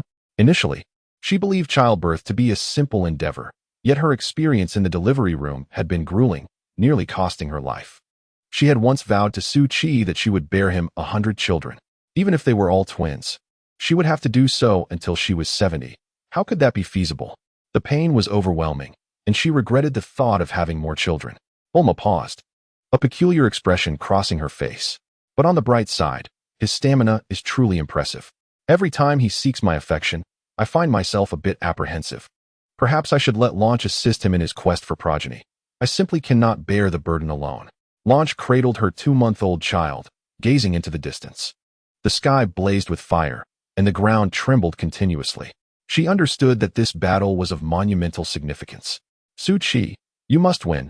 You must return alive. Little Su-Han is still so young. He cannot be without a father. As memories of her time with Su-Chi flooded her mind, excitement welled within her. Over the past 2 months, Su-Chi had frequently visited her, his proactive nature undeniably charming. He was gentle, romantic, and incredibly considerate, often sharing wine and heartfelt conversations with her beneath the moonlight, engaging in intimate moments. This arrangement was splendid. At least they could see each other every few days and enjoy some relaxation. The presence of a caretaker made life far more pleasant than during their time at the Turtle Hermitess. At that moment, Launch's phone rang. Hello, Bulma. What is the matter? Launch, do you still have feelings for Su-Chi? The sudden inquiry left Launch momentarily stunned. But then, a realization sparked in her eyes. Are you getting a divorce? What divorce? What do you mean by that? Please don't be angry. I am Su-Chi's legally wedded wife. Since you have no one and clearly like Su-Chi, why not move in and help him have children? That fellow intends to have 100 kids. And I simply cannot manage alone. Are you willing? I am. Launch replied without a second thought, readily agreeing to Bulma's request. Su-Chi's love was as fierce as a tempest. How could one woman possibly withstand it? Now was the perfect opportunity to be together openly. Bulma felt a wave of relief wash over her as Launch agreed so readily. Oddly enough, she had intended to find someone to share the burden, yet now felt a hint of discomfort. Oh well, from now on, I'll focus on having children. At the very least, I must bear 90, no 98. Little did she know that in the future, Launch would also seek to persuade Su-Chi to marry more wives. But that was a story for another time. Su-Chi was nothing like Goku, who often roamed freely. The The physique of a scion was beyond what a human could endure. Suchi stretched his shoulders and chuckled. Vegeta, your attacks may lack strength, but your massage techniques are quite impressive, rather soothing. Vegeta seethed with rage. Don't get too cocky. After speaking, Vegeta let out a fierce roar, and the Gallic gun swiftly took form, launching towards Suchi. With a sudden push against the ground, Suchi propelled himself away, evading Vegeta's attack. Did he think such an assault could hit me? Vegeta sneered. Heh, that was merely a diversion. No sooner had he spoken than he swung his hand, sending an energy blast soaring towards Suchi in the air. Quick-witted, Suchi halted abruptly, retreating just enough to evade the oncoming strike. Humph, not bad, you dodged swiftly. Suchi chuckled. No, you were even faster. You're the unrivaled speedster. Vegeta, touching his nose, took this as a compliment. Humph, at least you're perceptive. I allowed you to dodge on purpose. It's been ages since I faced someone capable of exchanging blows with me. If I dispatched you in an instant, what would be the point? From a distance atop a small hill, Yachirobe cowered, trembling in fear. I can't bear to watch any longer. Those two are fighting ferociously. It's best to keep my distance. Glancing at the lone Senzu bean in his hand, Yachirobe mused that Goku and Krillin wouldn't perish just yet. Let us wait until Suchi defeats that scion. Just as they concluded their conversation, Vegeta charged at Suchi again. With a casual flick, he unleashed an energy blast aimed directly at Suchi. As the blast made contact, Suchi's form became ethereal, and in the blink of an eye, he reappeared above Vegeta, delivering a powerful kick that sent him sprawling. Vegeta crashed against the rocky terrain, the once indomitable warrior now shouting in rage, "You bastard!" Recovering quickly, Vegeta sprang to his feet and swung a fist at Suchi. Yet, Suchi's speed outmatched him, allowing him to dodge effortlessly and retaliate with a kick to Vegeta's lower back. Vegeta gritted through the pain and adjusted his stance to counter. But his punch met only air as Suchi deftly evaded, landing a solid blow to Vegeta's abdomen. Vegeta trembled, spitting out a mouthful of fluid. You wretched creature. How is this possible? My power level surpassed yours. Hidden behind the rocks, Yachirobe rejoiced. Fantastic. It seems victory is assured. Seeing Suchi gain the upper hand, Krillin shouted excitedly. Suchi, seize the moment. Don't give him a chance to breathe. Yachirobe echoed. Hurry, finish him off. Vegeta, infuriated, bellowed. This is impossible. I am a super genius warrior. How can I lose to a mere earthling? I am the true strongest warrior in the universe. Wiping a trickle of blood from the corner of his mouth, he seethed. How dare you make my noble blood flow? I will not spare you. I will ensure you and this planet vanish together. Before the words had left his lips, Vegeta leapt high into the sky. You think you can run fast? Let us see where you hide this time. Even if you evade me, Earth will be finished. With that, Vegeta gathered his energy, preparing to unleash a devastating attack upon Suchi below. You cannot withstand my full-power Gallic gun. Earth will soon be reduced to cosmic dust. Krillin, Goku, and Yachirobe were left stunned. What did he just say? Could it be? Goku suddenly realized, oh no. This fiend intends to destroy Earth. Krillin, sweating profusely, panicked. This despicable scoundrel, with such a powerful blast, can easily obliterate the planet. Damn it. I never expected to face this calamity. Resigned, Krillin succumbed to despair, contemplating his fate. Yachirobe cried out, if I knew I was going to die, I would have devoured more meat buns to savor. Yet Suchi remained calm, gazing at Vegeta, who said I would hide. Can he withstand it? Doubt crept into Krillin's mind. Goku, invigorated, exclaimed, yes, Suchi's energy is slightly stronger. If he uses the Kamehameha, he should be able to defeat him. Go, Suchi. Earth is counting on you. Krillin joined in. Go, Suchi. My chance to marry hinges on you. Suchi, nearly amused by Krillin's words, replied, I can't dictate your marriage. But Android 18 is mine. Though Goku and Vegeta were both fiercely loyal to their partners, the two Scions spent most of their time training and fighting, neglecting their homes. With such busy lives, how could they provide happiness for their wives? Vegeta's Gallic gun surged towards Suchi. Prepared and poised, Suchi gathered his energy. Kamehameha. With a loud shout, Suchi unleashed the Kamehameha towards the Gallic gun. The two formidable energies collided, creating a fierce gust that crackled audibly. In mere seconds, Suchi's energy began to overpower the Gallic gun. Vegeta gasped, what? This technique's power exceeds my Gallic gun by a margin. Almost immediately, Suchi's Kamehameha accelerated, bearing down on Vegeta. No, It's being deflected. Vegeta was engulfed by the energy. The sky fell silent once more. Yachirobe was ecstatic. Hee, Suchi, you are incredible. You successfully repelled him. Krillin and Goku breathed a sigh of relief. At last, we VE triumphed. You are truly powerful. Yet Suchi inhaled deeply. No, he is still alive. The revelation struck them like a thunderbolt. He is not dead? How is that possible? They quickly concentrated, sensing Vegeta's presence. Indeed, he appeared, panting. I will not be defeated. Though I despise this ugly form, I must transform into a great ape. Witness the Scion's ultimate technique and feel the true essence of terror. Hehe. I specifically chose a full moon to come to Earth. Suchi had anticipated Vegeta would create an artificial moon. If he shattered the moon, Vegeta's transformation would fail. But he had underestimated him. Suchi suddenly recalled his date with Bulma beneath the moonlight. Piccolo hadn't T-trained Gohan, and the moon still hung in the sky. Even in broad daylight, no one paid attention to it. Upon closer inspection, the moon was indeed visible, though Vegeta deliberately avoided looking at it. Suchi shouted, Yachirobe, quickly give Goku and Krillin the Senzu beans. You all need to escape. Chapter 8. Not even in the same league. Yachirobe was startled. Oh, okay. However, only one Senzu bean remained. Fortunately, Goku was clever enough to split it in half, allowing both he and Krillin to consume a portion. Immediately, they regained their strength. Though their injuries were minor, their stamina had been depleted, and half a bean sufficed. Yet in this struggle, they could no longer contribute and could only watch from the sidelines. At that moment, Vegeta gazed up at the moon, his heartbeat quickening. Fur began to sprout from his body, and he grew immensely. In an instant, Vegeta transformed into a great ape. The colossal form of Vegeta cackled, Hee. Your doom has arrived. You stand no chance against me. I am the Prince of Scions. Once we transform into great apes, our power increases tenfold. Suchi remained composed. Then let us put that to the test. Goku gasped, what? How did he turn into a great ape? Vegeta shot a cold glance at Goku. Humph, Kakarot.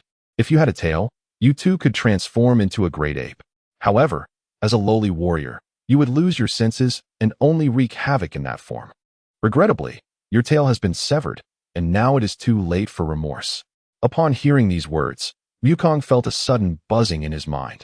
He was abruptly reminded of his grandfather's death. I finally comprehend. The one who crushed my grandfather and ruined the martial arts tournament was none other than myself. Wukong gazed up at the sky and murmured, Grandfather, I am sorry. The might of the Scions is truly terrifying. Despite our utmost efforts, we could not protect the Earth. If I were to perish and reach the underworld, at least I could atone to my grandfather. Witnessing Vegeta's form suddenly swell, his aura surged tenfold. Wukong thought, this time, Suki may be in grave peril. Since the Earth is doomed anyway, consuming a Senzu bean to regain strength seems futile. I might as well risk everything. Furthermore, he felt a significant increase in his power, at least by 30 to 40%, though the reason remained unclear. Without hesitation, Wukong charged towards Vegeta. However, in the next instant, Vegeta, moving at the speed of light, swatted him away effortlessly.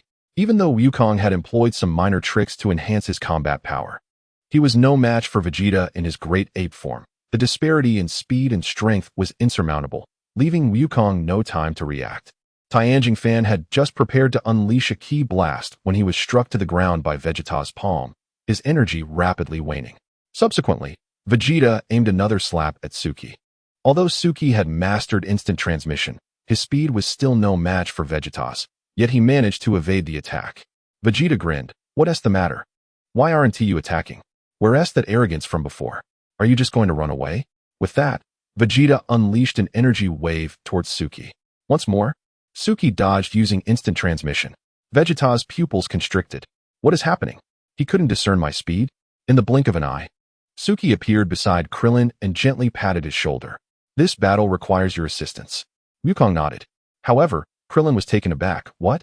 You want me to help? How could I possibly defeat that guy? Suki leaned in and whispered a few words to Krillin, causing his eyes to light up. All right, I understand. Vegeta observed Krillin and Suki with suspicion. Hey, what are you two scheming? In the face of absolute power, no trickery will suffice. Suki's figure vanished once more. Believing Suki had fled, Vegeta immediately charged at the pair. Krillin could not withstand the attack and hurriedly dodged. Wukong braced himself and confronted Vegeta, only to be knocked to the ground moments later. Krillin thought, This guy is so massive. Surely the Keyblade will work. He then unleashed a Keyblade. To his surprise, although Vegeta had transformed back into a great ape, his speed remained unaffected, allowing him to effortlessly evade the Keyblade.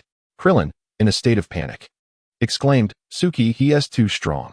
We can't hold out much longer. Come back quickly." The duo fought with all their might, but was soon overpowered, sustaining severe injuries and collapsing.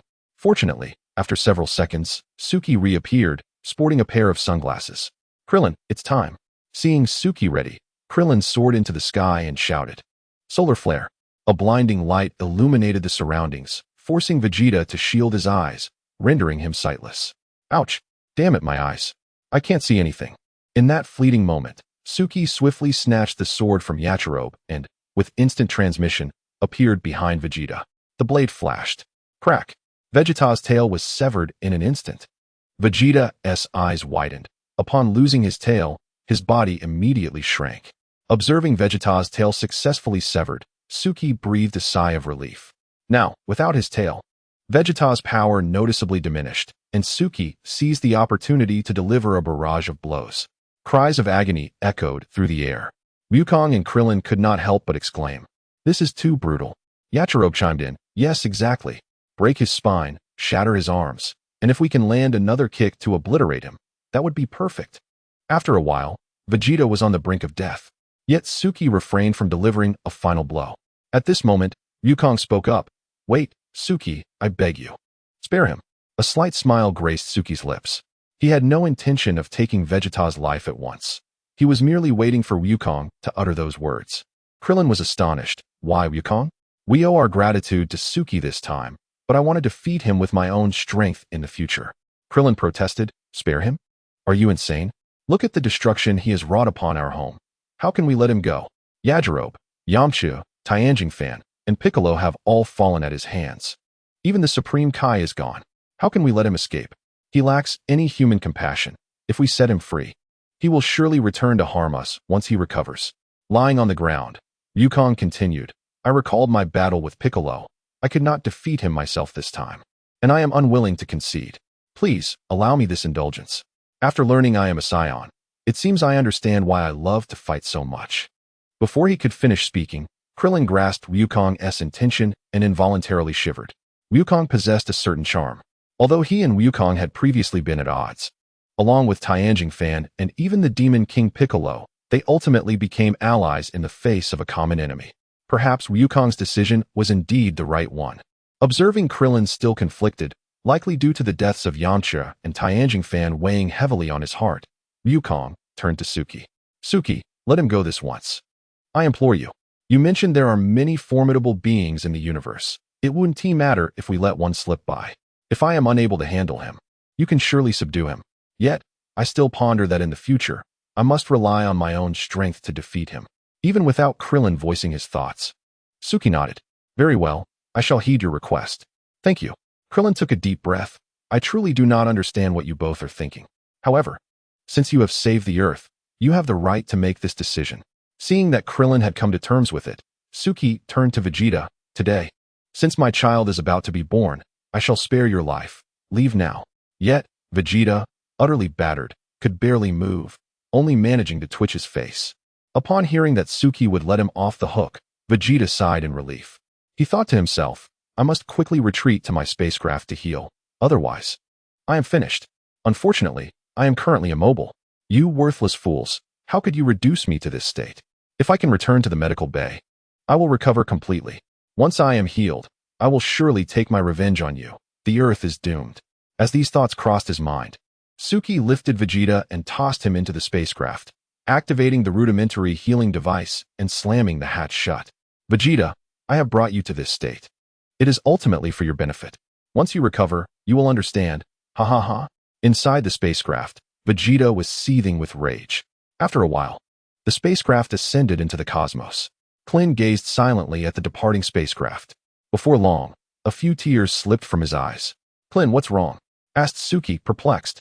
"Yamcha is gone, so is Tianjin Fan, and with Piccolo's death, even the Supreme Kai has vanished. They can never return." Upon hearing this, Wukong also fell silent. They had initially intended to blame Suki for his tardiness, But now all complaints seemed futile. Clint, who had never been a father, believed that witnessing the birth of his child and ensuring that the child saw both parents first was of utmost importance. Therefore, he could empathize with Suki. Unexpectedly, Suki shattered the silence with a revelation. The Namekian Dragon Balls can grant unlimited revivals. Clint was taken aback. What did you say? I'm saying that not just Yamcha, Tianjin Fan, Piccolo, and the Supreme Kai can be revived, Suki explained. Once Wukong recovers, we can journey to Namek. There is still hope. Namek still has Dragon Balls. Is that true? That's wonderful. How many Senzu beans do we have left? Currently, none. Yachirobe waved his hand dismissively. But it will be another fortnight before the new batch ripens. So, Wukong has to lie in bed for half a month? Suki smiled slightly, unfazed. Not necessarily. Nappa and Raditz ship is still operational. It's equipped with medical devices. Although they are outdated, Wukong's injuries aren't severe. He should recover in 3 to 5 days. Upon hearing this, Wukong's eyes sparkled with hope. You're right, Suki. You're truly clever. Suki smiled gently, signaling Clint to help Wukong aboard the ship and activate the healing system.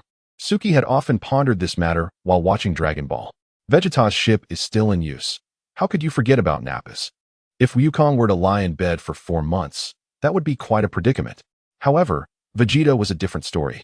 Suki had deliberately spared him while delivering a severe beating.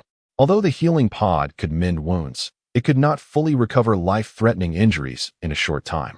At the very least, Wukong would need to remain inside for a month to heal completely. This was also for his own good, allowing him to accumulate experience. Suki picked up Nappa's scouter, reflecting on how fortunate he was to have a scientifically inclined wife. He planned to ask Bulma to modify it, increasing the combat power parameters and removing the remote monitoring function. It was quite user-friendly and could also be useful during training, allowing them to directly observe their progress. Before long, Clint transported Wukong and the ship back home. He expected Chi-Chi to be worried about Wukong, but instead, she was solely concerned about whether Gohan had completed his homework, neglecting to glance at Wukong in the healing pod, which astonished Clint. In recent years, Wukong and Chi-Chi had struggled financially, and Chi-Chi often complained about Wukong. He didn't return home and only focused on fighting, leaving her overwhelmed. After delivering Wukong, Clint resumed his training, realizing that he needed to visit Namek as Suki mentioned. Even if there was no battle, collecting the Dragon Balls was still of great importance. Suki returned to the delivery room, and upon seeing Lan Shi cradling the child alongside Bulma, he was momentarily taken aback. Both women exclaimed in unison, "Honey, you're back." Suki was truly bewildered. The term honey had been uttered by both women together. How did Bulma know about his affair with Lan Shi? Panic surged within him, and his face reflected sheer astonishment. Seeing Suki's expression, Bulma burst into laughter.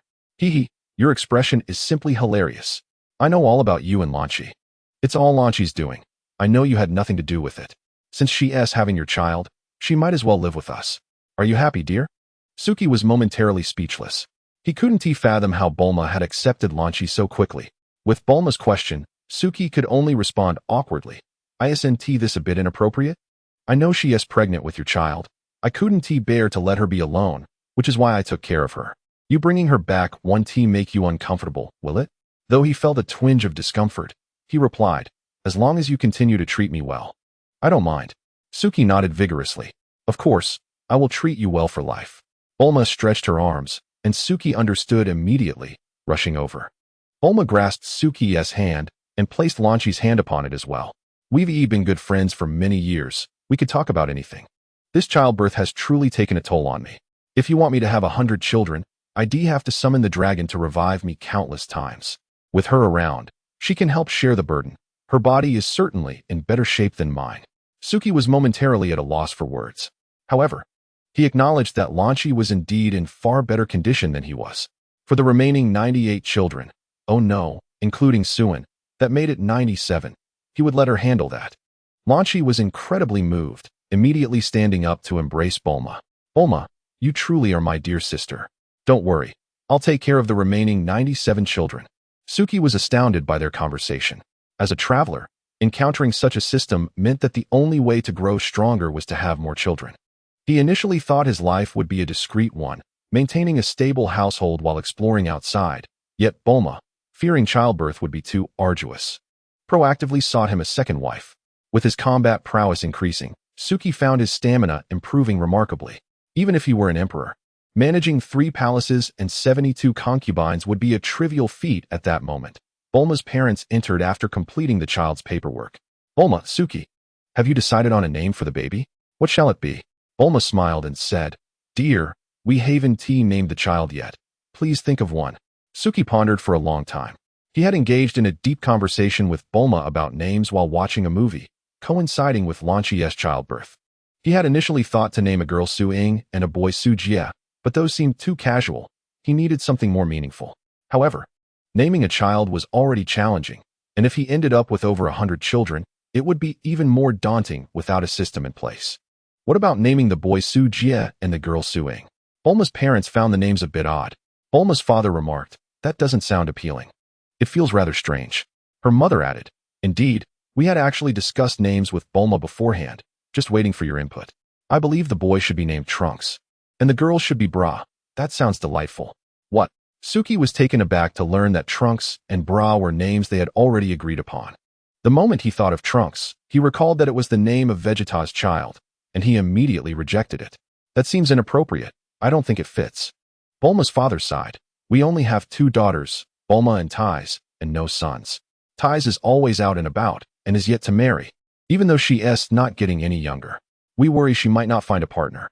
Thankfully, you and Bulma are already married and have children. I originally thought, if it were a boy, to name him Trunks so he could inherit our family business. If you're not keen, then forget it. We can always try again for a 3rd child. With that, Bulma's father shook his head and sighed. The thought of inheriting the fortune of the wealthiest family brightened Suki's eyes. With such a prominent capsule corporation to take over, the names of the children became less significant. After all, one cannot sever blood ties. Starting life at a point others could only dream of after a lifetime of hard work was a beautiful thing. Moreover, he would undoubtedly have plenty of children in the future. Having 1 or 2 fewer wasn't a significant loss. Father-in-law, you've got it wrong. My son is Bulma's son. How can that not count? So, with that settled, let us name the boy Trunks and the girl Bra, as you wish. Upon hearing those words, Bulma's father immediately laughed. Truly my wonderful son-in-law. After saying this, he embraced little Trunks, showering him with kisses. Mwah mwah mwah. Bulma's mother, observing Suchi and Bulma, giggled while covering her mouth, saying, Hee hee, you both are unaware that your father-in-law has longed for a son for 20 years. Now, with a grandson at last, his wish has been fulfilled. The 2 names he had chosen long ago. Thank you, dear son-in-law. Suchi smiled quietly. Having already made up his mind, from now on, the children would be entrusted to their care. With many grandchildren to nurture, they could gradually instill knowledge of technology, considering he would eventually inherit such a large family business. If more children were to come, opening a kindergarten at home would also be delightful. Suchi's exclusive kindergarten services would provide seamless support from early childhood to primary school. As soon as Suchi mentioned his intention to travel to Namek, Bobo promptly retrieved a spaceship previously used by the gods, offering it to Goku and the others for the purpose of reviving the deity. However, the ship had not been used for a long time, and fortunately, Bulma's father, a brilliant scientist, helped with its modifications. Goku was still in the healing chamber, requiring a couple more days for recovery, and the new batch of Senza beans would take about half a month to mature. Once the beans were ready, they needed to rush to Namek. They had to rescue Piccolo before Frieza destroyed the planet. Otherwise, reviving the deity and restarting the Earth's Dragon Balls would depend solely on the Super Dragon. Gathering the Super Dragon Balls across the universe would be a long journey. In the past few days, Suchi brought Bulma home and also invited Ranchi. Bulma's parents were quite open-minded and said nothing. Bulma had grown up, quite intelligent, and understood her choices. Her parents fully supported her decision. Without Senza beans, Bulma would need a full 42 days for postpartum recovery. Suchi had already arranged for several postpartum caregivers months in advance to take care of Bulma and the baby, handling diaper changes and baths without any involvement from them. There was a dedicated cleaning service for housekeeping and laundry, and even a 5-star chef to prepare a variety of nutritious meals and postpartum soups. Even storytelling for the little one was taken care of, despite the baby not yet being able to speak. Living in such an environment, Suchi couldn't help but marvel at the luxurious lifestyle of the wealthy. They didn't have to worry about the trivialities of daily life. Thanks to the Capsule Corporation, his parents hardly had to work, and their income kept increasing. They say the moon on the 15th is rounder on the 16th, and tonight's moonlit night was indeed beautiful. The children, under the care of nannies, had already fallen asleep. Suchi, with his left arm around Bulma and his right arm holding Ranchi, leisurely reclined on the sofa. Through the expansive floor-to-ceiling windows, the three basked in the serene and romantic ambience under the bright moonlight. In a few days, I will be heading to Namek. You all wait for me at home. I will definitely retrieve the Dragon Balls of Earth. He added, and Bulma, in half a month, when the Senzu beans are ready. You can have one, and you won't have to endure the hardships of postpartum recovery. Bulma rested her head against Suchi's chest and softly replied, It's a pity that I can't accompany you to care for the child. Suchi gently teased Bulma by playfully tapping her nose. It's all for the future. Once we retrieve the Dragon Balls, we won't fear any adventure. Wherever you wish to go, I will accompany you. You're so wonderful, dear husband. Come here and give me a kiss. Ranchi, with her black hair, appeared somewhat shy at that moment. Upon hearing that Suchi was going to leave, she felt a bit disheartened. Ranchi, what's the matter? You don't seem very happy. With Suchi being so capable, you need not worry. Even if he travels to another planet, he'll be fine. My dad has already modified the spaceship sent by the deity, and we can set off in a few days. Everything will be all right. Ranchi shook her head, saying, No, I was thinking, since Suchi mentioned wanting 100 children. Now that I'm young, I need to make an effort. My body has already recovered well. Before Suchi leaves, I want to have another child. Upon hearing this, Bulma couldn't help but give Ranchi a thumbs up. Ranchi, you're remarkable. You really are a trooper. Shortly after, the curtains were drawn, and the room filled with the sweet atmosphere reminiscent of a wedding night. Ranchi's hair shifted from black to blonde, and her personality varied dramatically, sometimes charming, sometimes gentle. Suchi had already immersed himself in this affectionate ambience. Such joy would likely even evoke envy from the gods. In the blink of an eye, 3 days had passed. Bulma had finished modifying the detector, raising the maximum combat power detection value to several hundred billion. Goku, whose injuries were not severe, had emerged from the healing chamber and hurried to find Suchi, accompanied by Krillin. Upon hearing that Frieza's combat power had reached 12 million, Goku became even more excited. However, Krillin remained oblivious, believing Frieza's power was only 530,000. Only Goku knew the true situation. Krillin certainly couldn't miss the opportunity. He thought to himself that he couldn't go empty-handed to the fight. Oh dear, the detector shows Goku's combat power is only 20,000. Krillin was taken aback, thinking the disparity was too vast. He calculated that he needed to arrive at Namek before Frieza. On the other hand, Suchi's combat power was slightly higher than Goku's, at 20,500. Suchi explained to everyone that Goku was no ordinary fighter. As a scion, he naturally grew stronger with every battle. After being beaten by Vegeta, Goku's power had skyrocketed from 5,000 to 20,000 upon recovery. However, relying solely on taking hits to gain strength was not sustainable. One had to engage in practical training to truly enhance their abilities. Vegeta, with an initial power of 18,000, barely surpassed 20,000 on Namek, and he could not even defeat the non-transformed Zarbon, who was around 22,000. The moment Zarbon transformed, his power surged beyond 30,000. Vegeta's downfall stemmed from his excessive pride. He often slacked off in training, leading to a shaky foundation. Goku, on the other hand, loved to fight. He couldn't go a day without sparring.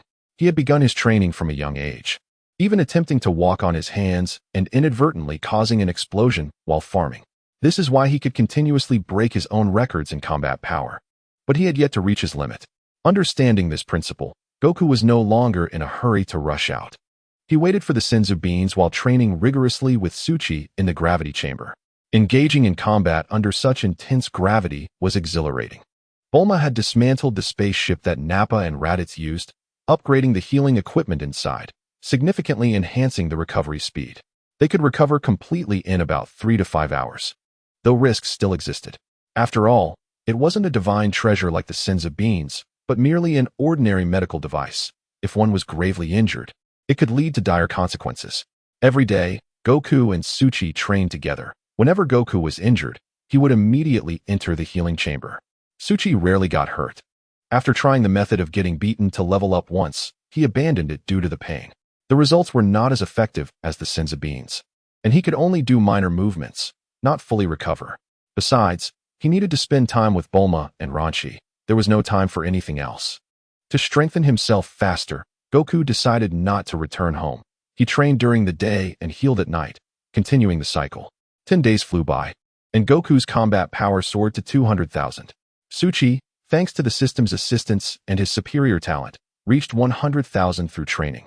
Despite only enduring one bout of punishment, he planned to bridge the remaining gap with senzu beans for safety and efficiency. As long as he had a breath left, he could fully revive instantly with no risk involved. It was also a time saver. After another 2 days, the senzu beans finally matured. Goku managed to gather over 20 beans, which was his limit. Everyone boarded the spaceship, and Bulma's father also loaded the gravity device and healing equipment onto the ship. The spacecraft belongs to the deity, containing the coordinates of Namek. Ranchi has truly been thoughtful, preparing radar equipment, senzu beans, and everyday necessities for them. Once everything was ready, Suki, Krillin, and Goku boarded the spaceship, heading towards Namek. They were accompanied by a pet named Puer. Bulma and Ranchi waved at them from below. "Darling, make sure to give it your all." Ranchi shouted, "You must return before the second child is born. We are counting on you to name them." Krillin silently watched Bulma and Ranchi see them off, a hint of melancholy on his face. Goku curiously inquired, "Krillin, what's wrong?" "It's nothing. Once we revive Piccolo, the deity will return, and everything will be fine. We will surely find the Dragon Balls on Namek." Krillin sighed. "It's not that. There are just some things I can't comprehend," he replied. "What don't you understand?" Krillin scratched his head. "Bulma and Ranchi have been our friends for so many years, and now they've married Suki. You married Chi-Chi and have Goten. Why am I still single? It's quite disheartening." Goku patted Krillin's back with a smile. "Hey, what's so great about marriage? I get scolded by my wife every day and am pressured to find a job. It's driving me crazy. You don't understand. As a man, you must provide for your family." "All right, enough of that. I've heard that the cosmic expert is quite formidable, so let us continue training." Krillin nodded. "Why didn't you tell me sooner? Now you mention the cosmic expert, and I'm feeling anxious. Do you want me to send you back?" Krillin was taken aback, and upon recalling Yamcha, Tianjin, and the others who had perished, his resolve strengthened instantly. "No, I must go?" Suki smiled faintly, having feared Krillin might hesitate. So he and T mentioned the vast gap in their powers, only that the opponent was quite strong. To his surprise, upon learning of the potential strength of their adversary, Krillin still chose to seek the Dragon Balls. The spaceship, having set its destination, flew forward automatically, requiring no further attention. They increased the gravity slightly and began intense training in the spacecraft's gravity chamber. With professional equipment, Krillin's strength increased significantly, barely keeping up with the outer gravity. Suki and Goku trained vigorously, using senzu beans for serious injuries and a healing device for minor wounds. To save money, Goku opted for the healing device only when absolutely necessary. Their combat power surged rapidly. Because Suki had prepared ahead, bringing over 20 senzu beans, their abilities skyrocketed. One day, after finishing their training, Goku lay on the ground, gasping for breath. "Krillin, quickly check my combat power." Krillin pulled out a scouter and adjusted the settings. Beep, beep, beep. Krillin's eyes widened in disbelief. "Oh my, how is this possible? My combat power is only 5,000, and yours has reached 1 million, a 100-fold increase." Goku exclaimed joyfully, "Really? My combat power is 1 million now? That's incredible. I remember when I fought Vegeta, Nappa said my power was just over 5,000. Haha. I didn't expect to become so powerful in just over 20 days. Suki, you truly are a genius. By the way, Krillin, quickly check Suki's combat power." Krillin turned her gaze to Suki. Beep, beep, beep. Krillin was once again astonished. "Wow, no way. Suki, you must be a Saiyan too. Your combat power is higher than Goku's, reaching 150,000. But your hair doesn't look like a Saiyan's at all, and you don't have a tail." Suki's Saiyan bloodline was bestowed by the system. Transformation was merely a matter of time, so he had already prepared his explanation. Chapter 10, Combined. "You don't even match their decimal point," Suki explained. "My ancestors had Saiyan blood. Perhaps it's too diluted, which is why I don't exhibit any Saiyan characteristics." Goku was astonished. "I see. No wonder you can also enhance your combat power through recovery from severe injuries. Now it all makes sense. By the way, Krillin, what did you say Suki's combat power was?" Krillin replied, 150,000. Goku exclaimed, "That's fantastic. Suki, with our combined strength, we should be able to defeat Frieza, right?"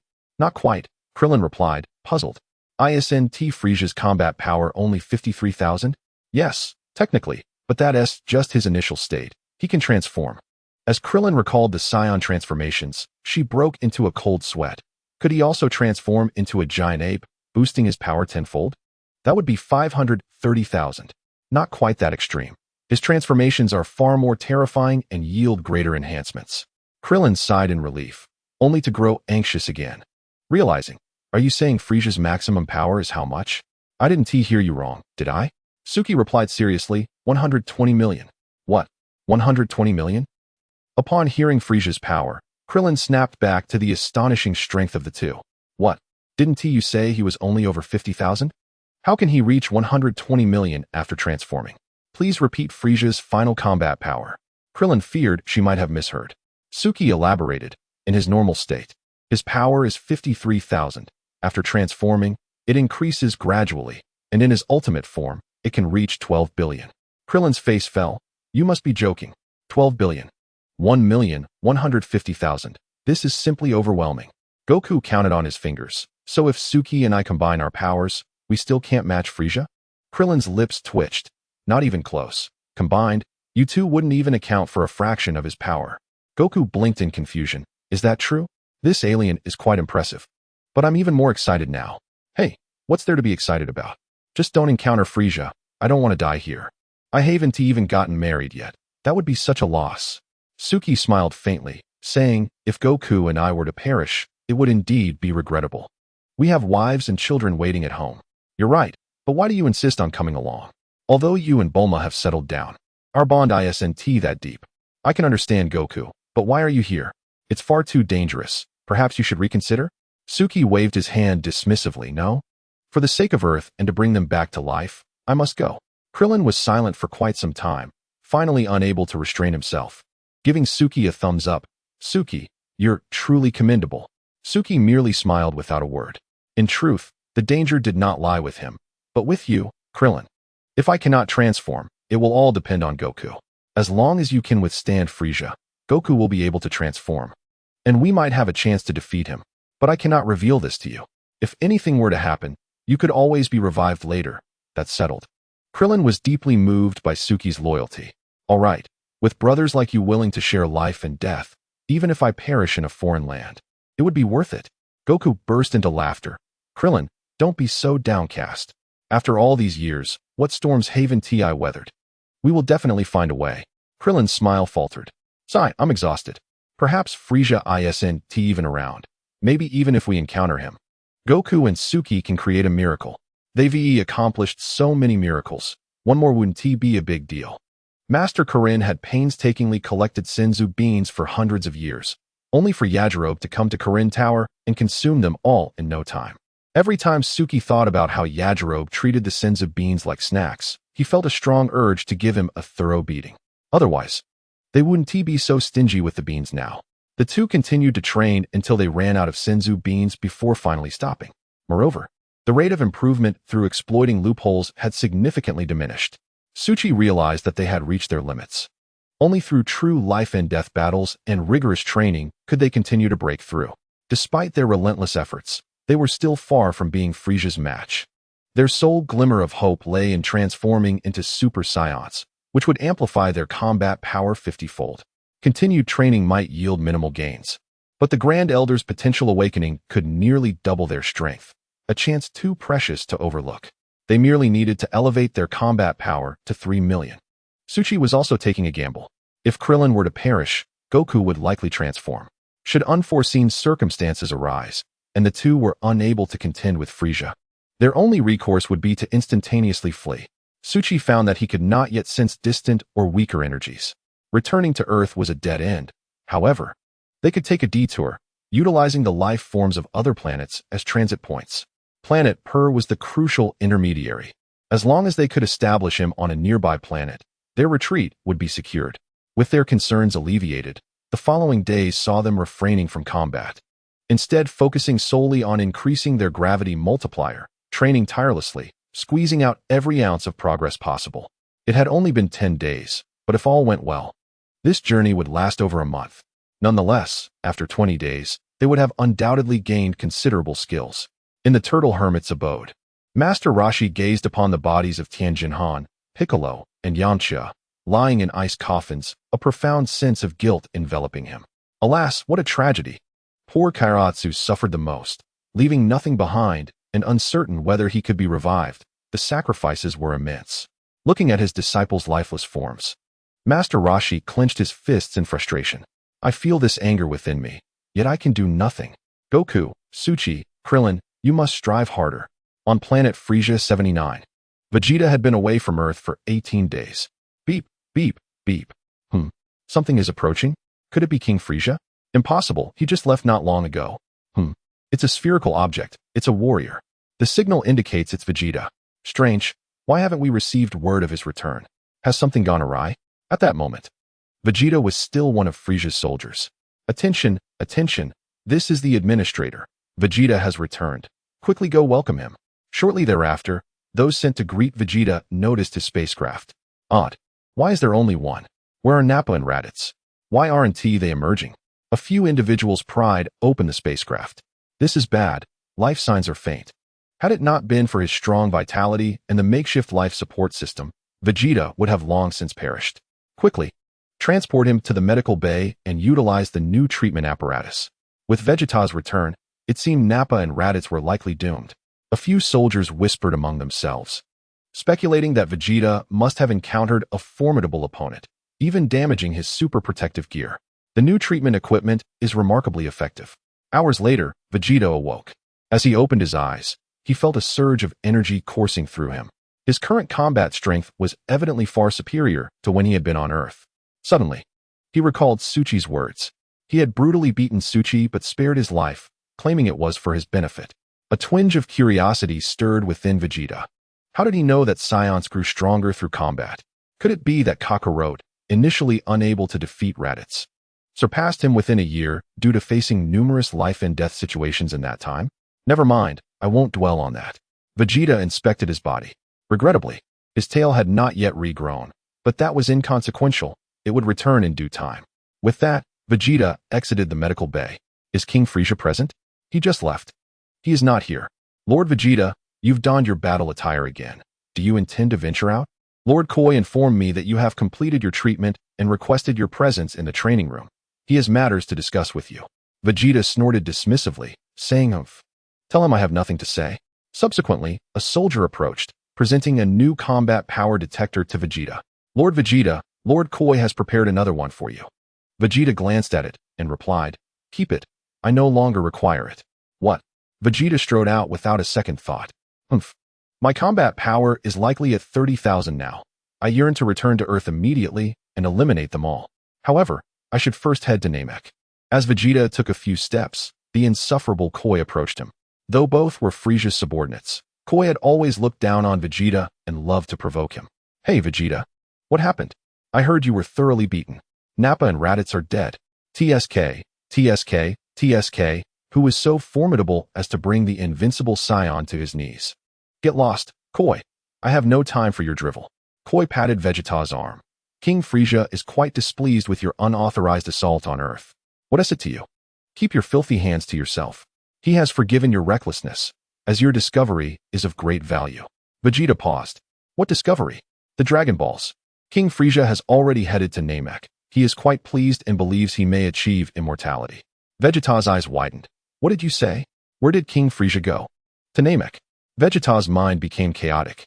This is bad. He overheard our conversation through the detector. I was too careless.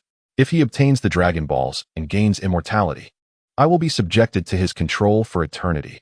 Koi, noticing Vegeta's distressed expression, burst into laughter. Ha ha ha. Are you hoping to use the Dragon Balls for immortality too? Don't dream. Ha ha ha. King Frisia has made a wish. He will undoubtedly slaughter all the Namekians. Watching his hope for immortality slip away to Frisia, Vegeta was furious. Damn it. Regardless of Koi's attempts to stop him, Vegeta furiously leaped into his spacecraft and sped toward Namek. Knowing Vegeta's ambition, Koi promptly reported to Frisia before hastily pursuing him. Before long, Vegeta arrived at Namek. Frisia, I will never allow you to obtain the Dragon Balls. During his flight, Vegeta contemplated extensively. Frisia certainly knows I have betrayed him. He will undoubtedly kill me. With my current capabilities, I cannot defeat him. I must first find a way to acquire the Dragon Balls and attain immortality. Alas, I must resort to this bothersome device again. Vegeta reluctantly activated the detector. This device can reveal other strengths, but can also expose his own. Look, Dodoria and Zarbon have also arrived. After visiting Earth, Vegeta had learned to sense energy, though not as adeptly as the Earthlings. Subsequently, he soared toward Dodoria and Zarbon's direction. Inside Frisia's spacecraft, Lord Frisia, we have located another Dragon Ball. Ha ha ha, that makes 3. Excellent. Keep it secure. Dodoria, Vegeta is also on his way, and he is searching for the Dragon Balls as well. Understood, Lord Frisia. Zarbon remarked. Lord Frisia, Koi, who is tracking Vegeta, has just landed. I feel uneasy confronting him alone. Shall I deal with Vegeta? Frisia chuckled. How shall we dispose of this traitor Vegeta? We must not allow him to die too swiftly. Lord Frisia, I will half-kill him and bring him back. Dodoria declared. Just one Vegeta? Koi can handle him. Zarbon nodded. Indeed, acquiring the Dragon Balls is paramount. On the opposite side of Namek, Koi chuckled coldly while utilizing the detector to locate Vegeta. Vegeta, wearing the detector, deliberately suppressed his energy to around 18,000, intending to lure his foes. As long as it wasn't Frisia, Dodoria, Zarbon, or Koi, anyone who approached would meet their demise at his hands. Before long, Koi located Vegeta, a sinister grin stretching across his face. He charged directly at Vegeta, quickly catching up to him. Vegeta stood atop a hill, arms crossed, exuding an air of arrogance as he awaited his approach. Haha, where do you think you're running, Vegeta? This time, I shall take your life. Who are you trying to intimidate, Koi? Do you possess the capability to kill me? I am here, waiting for you, Vegeta retorted, his confidence unwavering. Koi laughed heartily. Huh? Are your eyes deceiving you? Check with your scouter. My battle power far surpasses yours. A smug smile crept onto Vegeta's face. The bait had been taken. Hee, Koi, I've longed to end your existence. It is time for our rivalry to reach its conclusion. Koi continued to laugh. Humph. Look at your battle power.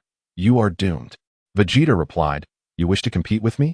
Allow me to demonstrate a technique I learned on Earth. Koi appeared puzzled. Earth? What sort of nonsense is that?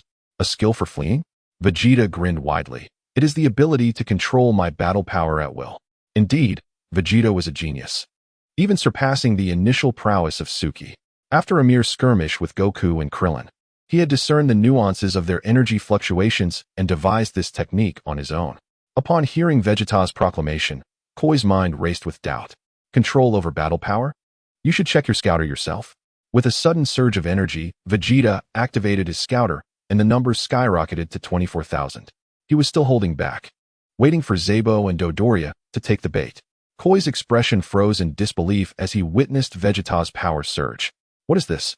You were once on par with me. How have you grown so formidable? Vegeta smirked. This is a skill I fought hard to acquire on Earth, fool. While you languish before Frisia, your body has stagnated. How could you compare to me? Meanwhile, Zabo had not pursued Vegeta but kept a watchful eye on him, using his scouter to locate Vegeta. Just as he pinpointed Vegeta's location, the scouter suddenly exploded. Chapter 11. No wonder he is so arrogant. Dodoria jumped in surprise. What happened, Zabo? Zabo was equally bewildered. The scouter indicated that Vegeta's battle power exceeded 22,000. Is this real? Over 22,000? Your outdated scouter needs to be replaced. It must be malfunctioning. Let me adjust mine and check. With that, Dodoria began to assess Vegeta's power. Beep, beep, beep. Dodoria's eyes nearly bulged out in disbelief. How much is it? Zabo inquired. Dodoria, perplexed, replied, could my new scouter also be faulty? It reads 24,000. 24,000? That surpasses both of us. No wonder he is so arrogant. How is this possible? Wasn't his battle power only 18,000? As they debated Vegeta's power, Frisia scoffed. 24,000 is insignificant to me. It is no surprise. Vegeta has been fighting and surely learned some new tricks on Earth. 24,000 is nothing. The two of you should be able to handle him together. Besides, Zabo can transform as well. Haha, Dodoria remarked. Lord Frisia, Vegeta's intentions for coming here are the same as ours. He seeks immortality as well. Frisia chuckled.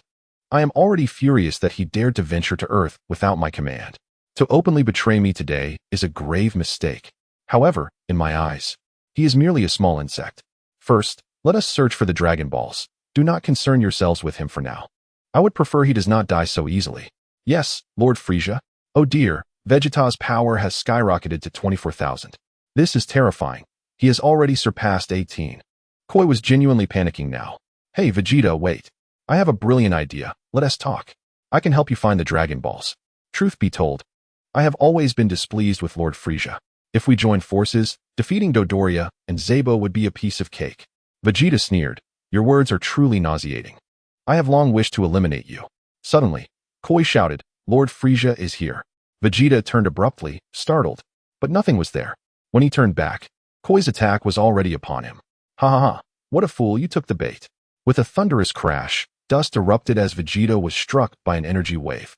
Koi, seeing his attack connect, struck a triumphant pose and laughed loudly. Wah! You're an idiot. No matter how powerful your battle power, this hit will surely end you. As the dust settled, Vegeta emerged unscathed, not even a scratch on him. Koi was stunned. What? How is this possible? Humph. You underestimate me too greatly. Such trivial techniques are only suitable for fools like you. Koi, frightened, quickly retreated and turned to flee. Vegeta smirked. With his increased power came increased speed. Where did he think he could run? In an instant, Vegeta closed the distance, delivering a swift kick that sent Koi crashing to the ground, followed by a swift jab that sent him flying. A surge of potent, merciless energy surged into Koi's body, akin to a bomb detonating within him, obliterating him in a shower of blood and gore, leaving nothing behind. Humph, what a useless waste. After dispatching Koi, Vegeta began to contemplate his next move. Frisia had already discovered his betrayal. While he could manage Zabo and Dodoria, Frisia was far too powerful. Only by gathering the Dragon Balls to obtain immortality could he hope to contend with him. To fulfill his wish, all 7 Dragon Balls needed to be collected. If even one was hidden away, they could retrieve the other 6 and devise a plan to steal them back. With a determined resolve, Vegeta set his plan into motion. Before long, he attacked a village on Namek, securing a Dragon Ball and concealing it beneath the water's surface. In the ensuing days, Vegeta destroyed his scouter, concealing his energy and hiding away. When Frisia and his minions located the remaining 6 Dragon Balls, it would be time for Vegeta to ensnare them. Moreover, should Dodoria and Zabo join forces, Vegeta was uncertain if he could take them both down. Thus, he continued to seek opportunities to ambush and eliminate them. Meanwhile, on Earth, under the night sky at Bulma's home, Bulma and Launch reclined in rocking chairs, gazing at the stars, their thoughts consumed by a singular person. It's been a month since my husband left. They must have arrived on Namek by now, Bulma mused. Launch nodded. Yes, they are likely there by now. I've heard Frisia is exceptionally formidable. I am genuinely worried. I hope they can find the Dragon Balls before Frisia does. Suddenly, Bulma had an idea. Hey, Launch. Let us search for the 7 Dragon Balls that have turned to stone. Once they are revived, we can make our wish immediately. Launch's eyes sparkled with excitement. Yes, that is a wonderful idea. We are not completely powerless. However, when it came to searching for the Dragon Balls, Bulma furrowed her brow, but neither of us can fight. If only we had some assistance. After pondering for a moment, Launch said, Tianjinhan, Yamcha, and Piccolo have all sacrificed themselves, and Krillin and Goku have gone to Namek. The only capable fighter left is Master Roshi. Should we seek his help? Bulma quickly shook her head. No, we cannot ask him. Suddenly, Launch recalled something.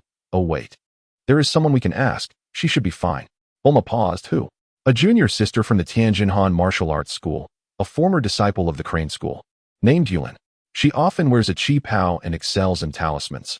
While her martial arts may not rival Tianjinhan and the others, she is still quite capable. Bulma smiled. A girl? Tianjinhan's girlfriend? Launchi shook her head, saying, No, Tianjin is just a blockhead, completely absorbed in martial arts, with no regard for women whatsoever. Bulma chuckled softly. Haha. Tianjin is just like Yukong. No, he is even more oblivious in this regard. By the way, Launchi, he isn't inept in that area, is he? At this point, Bulma's expression turned slightly mischievous. Once women begin to speculate, men find themselves in quite a predicament. They had been discussing such matters since their sisterhood days, and now, even as wives of Suchi, their conversations still revolved around him, often exploring new ideas. Yet, these discussions had never been disclosed to Suchi. Upon hearing Bulma's inquiry, Launchi shook her head and replied, I wouldn't dare to even touch his hand.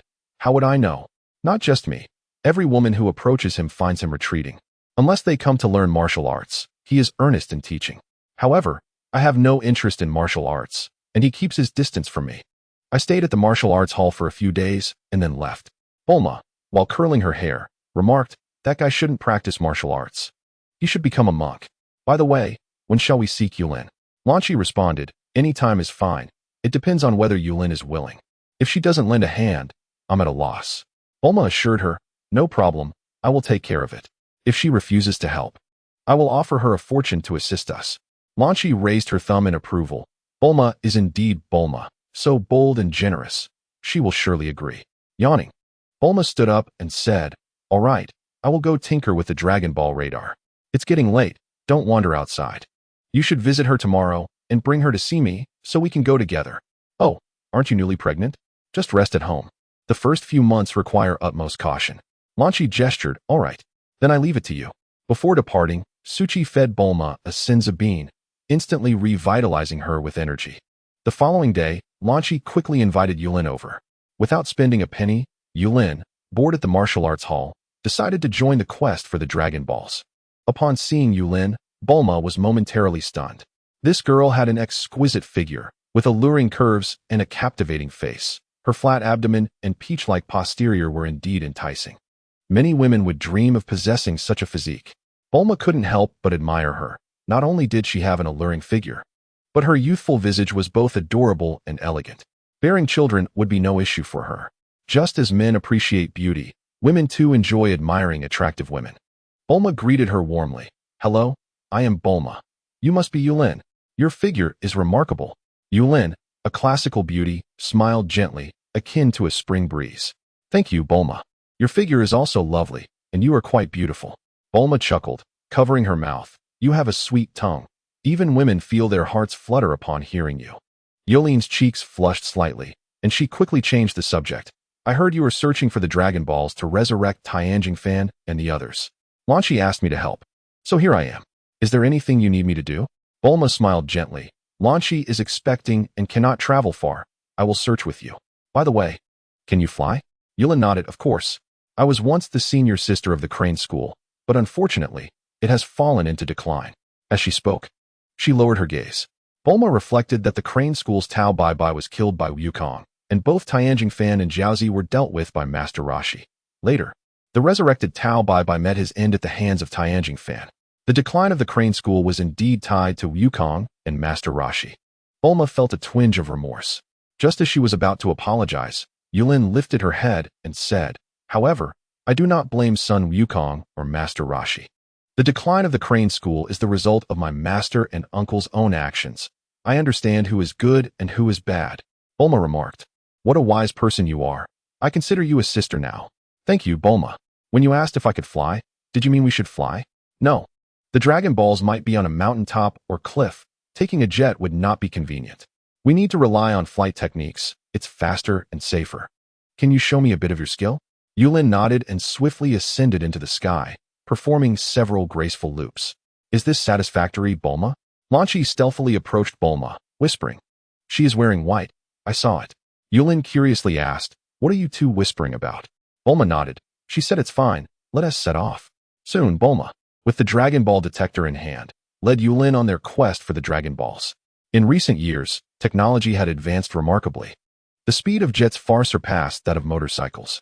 Inside the aircraft, there was air conditioning, keeping it warm in winter and cool in summer, both comfortable and efficient, even faster than the Kinto one. A few days later, Bulma successfully gathered all 7 Dragon Balls. While they appeared to be mere stones, their energy signatures were unmistakable. Reflecting on her childhood, when searching for the Dragon Balls took half a year, Bulma felt a surge of nostalgia.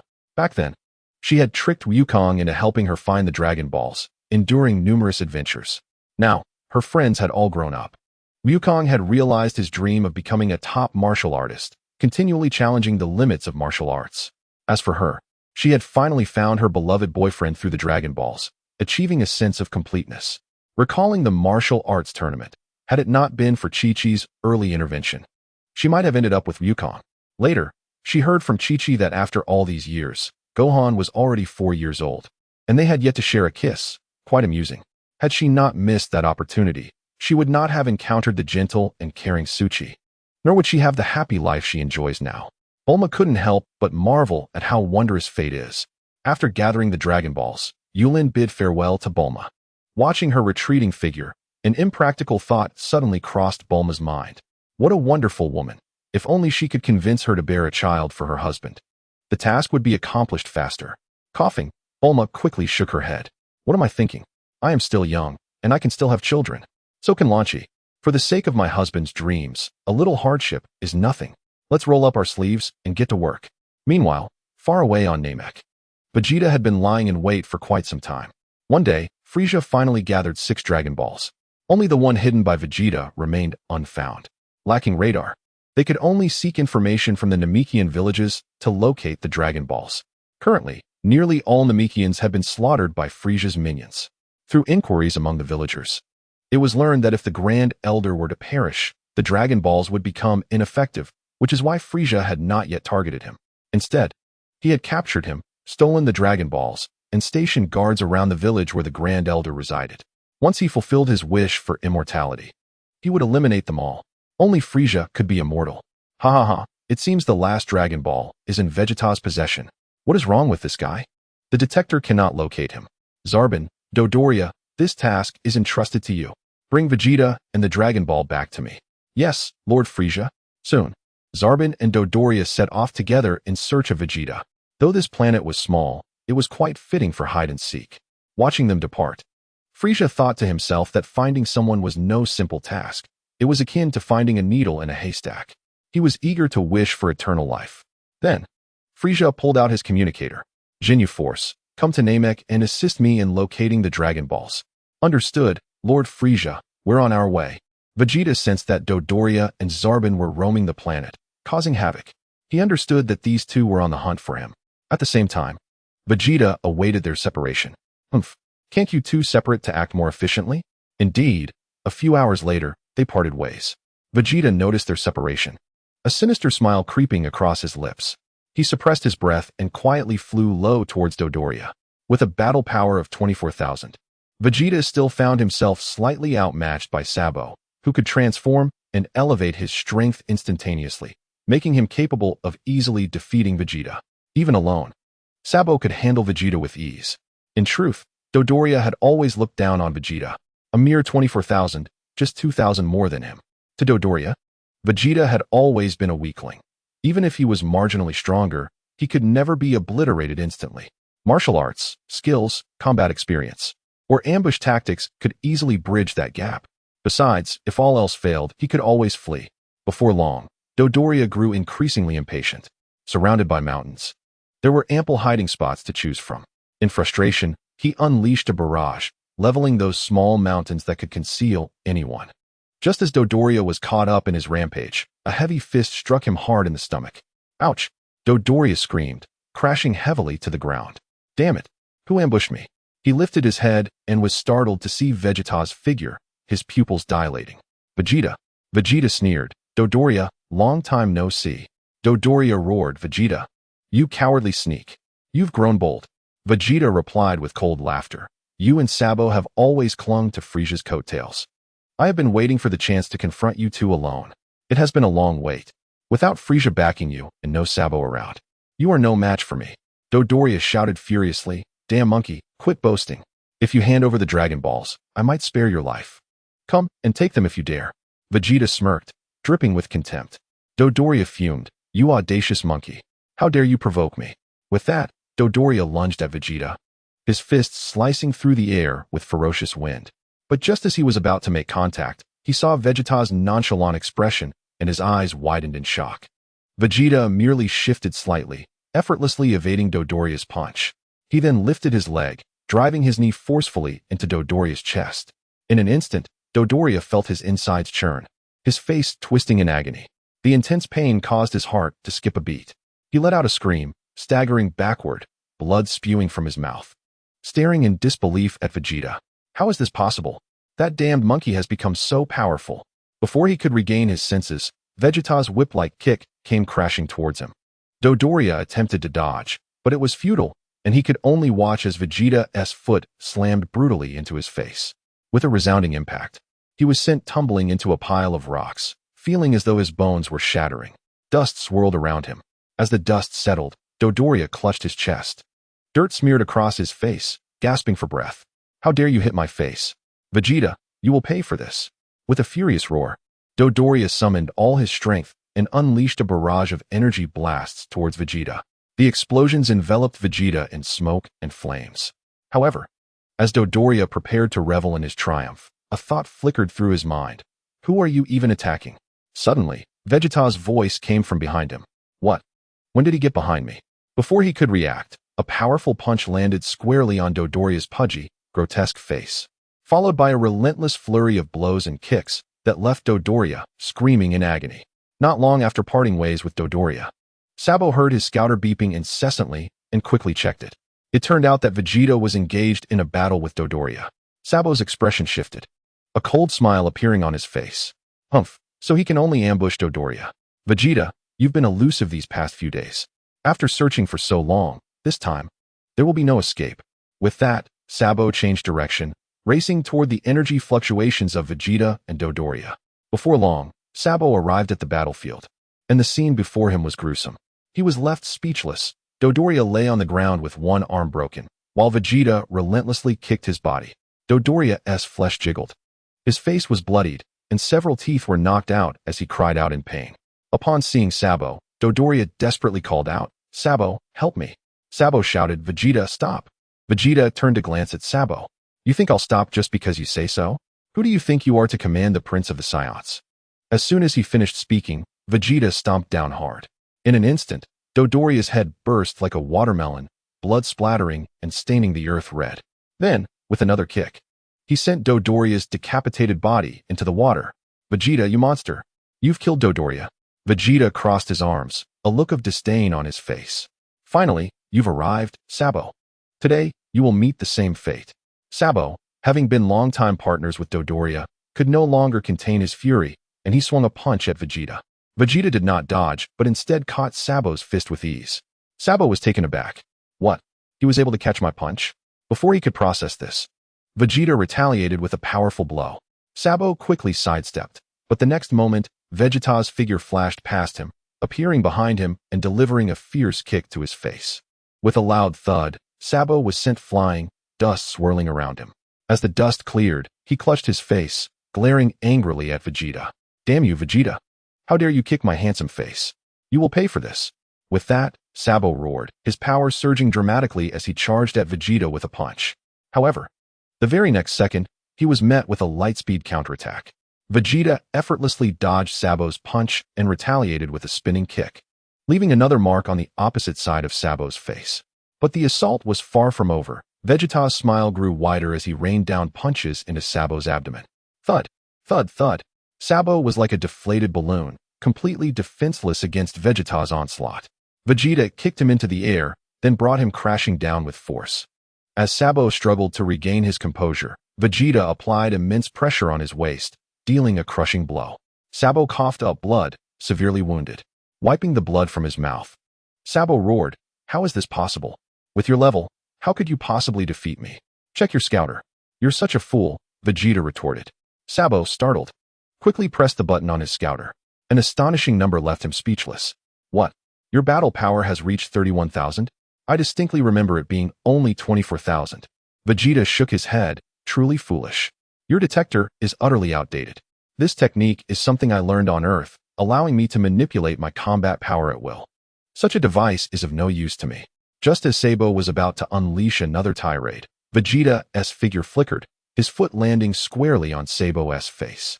Pointing to himself with a thumb and adopting a disdainful expression, Vegeta grinned wickedly as he proclaimed, Sabo, I have long found you intolerable. Perish. With that, he delivered a powerful stomp onto Sabo. Ouch! How dare you step on my face, you wretched monkey! Sabo bellowed, unleashing a tremendous surge of power that pushed Vegeta back several paces. Vegeta's eyes narrowed, feeling his own strength rapidly escalating. Could it be that he, too, could control his combat power effortlessly? The scene shifted to Suki and Goku, who were en route to Namek. They passed a planet called a Drake, where the inhabitants were particularly amiable and posed no threat. Suki piloted the spacecraft to land, took some time to locate the Elder, explained the situation, and left Poir behind. Curious, Krillin asked, why have we come here? when this isn't Namek. Suki replied with a smile. Do you recall when I suddenly teleported to Master Rashi's house to fetch those sunglasses during my fight with Vegeta? That technique is called instant transmission, and I learned it on this planet. Krillin and Goku were astonished. What? That's instant transmission? A skill? Goku expressed particular interest. Yes, once we defeat Frieza, you can come here to learn it. The elder is very kind and will surely teach you. Goku immediately became excited, eager to train there and revive Piccolo and the others. The three resumed their journey to Namek aboard the spacecraft. Meanwhile, aboard Frieza's ship, Frieza glanced at the detector. Dodoria has fallen, and Sabo's power has increased. It seems he is finally willing to transform to deal with Vegeta. Dealing with Vegeta should be a trivial task now. It appears dispatching the Ginyu Force was indeed using a sledgehammer to crack a nut. At that very moment, after a furious roar, Sabo completed his transformation. His body became rotund, his face covered in spots, exuding an overwhelming and fearsome aura. Sensing Sabo's formidable power and grotesque appearance, Vegeta exclaimed in astonishment. What? How can you? Sabo grinned menacingly and declared, Vegeta, I have always loathed this transformation. But you have forced my hand. Anyone who sees my face must die. With that, he charged directly at Vegeta. Clenching his fists, Vegeta surged forward, brimming with ferocity. You hideous creature, how could you possibly defeat me? The clash ensued. Sabo's combat power, now slightly superior to Vegeta's, allowed him to seize Vegeta's fist and hurl him to the ground. He followed up with a kick aimed at Vegeta. Vegeta quickly regained his footing, creating distance. Then, he unleashed the Wolf Fang fist, delivering a series of relentless blows to Sabo. The punches rained down like a machine gun, forcing Sabo to retreat repeatedly. With a powerful kick, Vegeta sent Sabo flying, then swiftly unleashed hundreds of energy blasts. The ground trembled violently, engulfed in dust and smoke as Sabo was overwhelmed by the explosions. Vegeta exerted every ounce of strength in an attempt to eliminate Sabo. Yet, before the smoke could clear, Sabo emerged, delivering a crushing punch to Vegeta's abdomen. Vegeta gasped, nearly losing his breath. Sabo, feeling the urgency, decided to end the battle swiftly. He rained down several punches, driving Vegeta back until one final kick propelled him into the air. Vegeta howled in despair as the prince found himself airborne, tears streaming down his face in frustration. How could this be? How is it possible? Sabo's relentless assault continued, leaving Vegeta no opportunity to retaliate. Despite his earlier bravado, he was now in a dire predicament. No matter how valiantly Vegeta fought back, he could not overcome Sabo. Soon, he was battered and bruised. And with one final knee strike, he succumbed to unconsciousness. Sabo exhaled in relief, returning to his original handsome form. Vegeta, hand over the Dragon Balls. However, after several calls, Vegeta remained unresponsive. Sabo paused, glancing down at Vegeta's condition. Thankfully, he was not dead. He had nearly forgotten about the Dragon Balls. Sabo slapped Vegeta's face, kicked him a few times, and even splashed some water on him, but Vegeta remained unresponsive. Suddenly, Sabo's detector beeped urgently. Oh no! Vegeta's life signs are declining. This fool may be on the brink. Realizing that Vegeta might be hiding the last Dragon Ball, Sabo grew anxious. If Vegeta died, the last Dragon Ball would be exceedingly difficult to locate. If King Frieza failed to gather them all, Sabo would undoubtedly face dire consequences. Possibly even death at Frieza's hands. What a troublesome nuisance. I never anticipated I would have to save you. Sabo hoisted the unconscious Vegeta and swiftly flew away. Before long, he returned to the spaceship, carrying the barely conscious Vegeta. Lord Sabo has returned. Did you find the Dragon Balls? Wait, is that Vegeta? What happened to him? He looks like a beaten dog. Sabo shouted. Enough chatter, quickly get him to the healing chamber. Don't let him die. Then force him to reveal where the Dragon Balls are. Yes, Lord Sabo. Several minions swiftly transported Vegeta into the latest healing chamber. Soon after, Sabo changed into clean attire and entered the treatment room. Healing a traitor, Sabo remarked with evident displeasure. Watching the machine beep rhythmically, Sabo inquired again, so, when will he be able to reveal the location of the Dragon Balls? Vegeta is seriously injured. Fortunately, we brought the new healing equipment, or he would have been beyond saving. He'll need another half hour to regain consciousness. In the blink of an eye, 30 minutes passed. Vegeta slowly awakened and emerged from the treatment room. This was Frieza's spaceship, and Frieza was currently in the control room. After being thoroughly beaten by Sabo, Vegeta had narrowly escaped death, his heart still racing. However, this ordeal had significantly increased his power, nearly doubling it, far surpassing the previous enhancement Suki had provided. Vegeta had initially considered retaliating, but upon realizing Frieza was aboard, he decided to bide his time. Chapter 13. He planned to turn the tables. As long as the secret of the Dragon Balls remained concealed, they would not dare to kill him. At most, they would resort to torture. Thus, he resolved to play along. A group of minions bound him, intending to use cruel methods to extract the whereabouts of the Dragon Balls. Vegeta, hand over the Dragon Balls. Huh. Vegeta arrogantly turned his head away. Sabo approached, stating, Vegeta, King Frieza desires the Dragon Balls. If you tell me their location, I will spare your life. Vegeta scoffed. Do you think I am as foolish as you buffoons? Kill me if you wish. The Dragon Balls are off limits. You. Sabo's face turned ashen with rage, trembling with fury. Then, a sinister smile crept across his face. Bring it on. Beat him mercilessly. We must extract the whereabouts of the Dragon Balls, or else you shall all perish. Hearing this, the minions were terrified. Yes, Lord Sabo. Thus began a brutal assault. Vegeta was mercilessly beaten by the minions. The whip tore at his skin, and the iron rods broke his bones, yet he remained silent, gritting his teeth. In truth, these injuries were nothing to him. However, he had already mastered the art of controlling his breath, deliberately suppressing it to the minimum, which weakened his physical strength, allowing these small soldiers to beat him mercilessly, leaving him bruised and bleeding profusely. Yet, he gritted his teeth, enduring without collapsing. Just as a group of soldiers was about to strike him again, Vegeta lost consciousness once more. Sabo frowned. He fainted again? How tiresome. Someone, take him back to the healing chamber. When he awakens, we shall continue the torture. I refuse to believe he won't confess. Yes, Lord Sabo. Next time, be more ruthless. Do not let him die. Understood. Soon, several soldiers carried Vegeta back into the treatment room. At that moment, a messenger rushed over.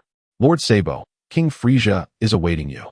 Sabo nodded and made his way towards Frieza's control room. 30 minutes passed, and Vegeta felt his injuries had healed significantly. His battle power had doubled, exceeding 120,000. He was elated. Vegeta was well aware that Frieza's battle power reached 530,000, and he had a rough idea of how formidable he would be in his transformed state. Sensing his power surge, Vegeta secretly rejoiced. I understand now. This is the path to becoming a Super Saiyan. Enduring punishment can indeed make one stronger. Perhaps I will soon join the ranks of the Super Saiyans. Frieza, once I complete my transformation, your demise will be at hand. The thought of soon surpassing Frieza, seizing the Dragon Balls, and attaining immortality filled Vegeta with excitement, serving as the best painkiller for him. At that point, I, Vegeta, shall be the new king of the universe. Vegeta trembled with exhilaration. Before long, several soldiers bound him once again. Heh, Vegeta, look how frightened you are. Doesn't it feel terrible to be beaten? Will you talk? If not, you will suffer. Humph. If you have the guts, go ahead and kill me. Kill you? Don't be ridiculous. Death would be too easy for you.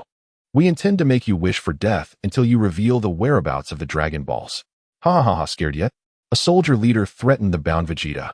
Seizing the moment, Vegeta shouted, Pa, and spat a mouthful of phlegm onto the soldier leader's face. Infuriated by this act, the soldier leader bellowed, Vegeta, you insolent fool, strike him hard. In the blink of an eye, Vegeta was rolling on the ground, battered once again. Although the physical pain was excruciating, his heart felt unusually light. This new healing device was remarkable. It restored him to his former self in just 30 minutes. A truly marvelous invention. At this moment, Vegeta experienced a bittersweet mix of pain and joy.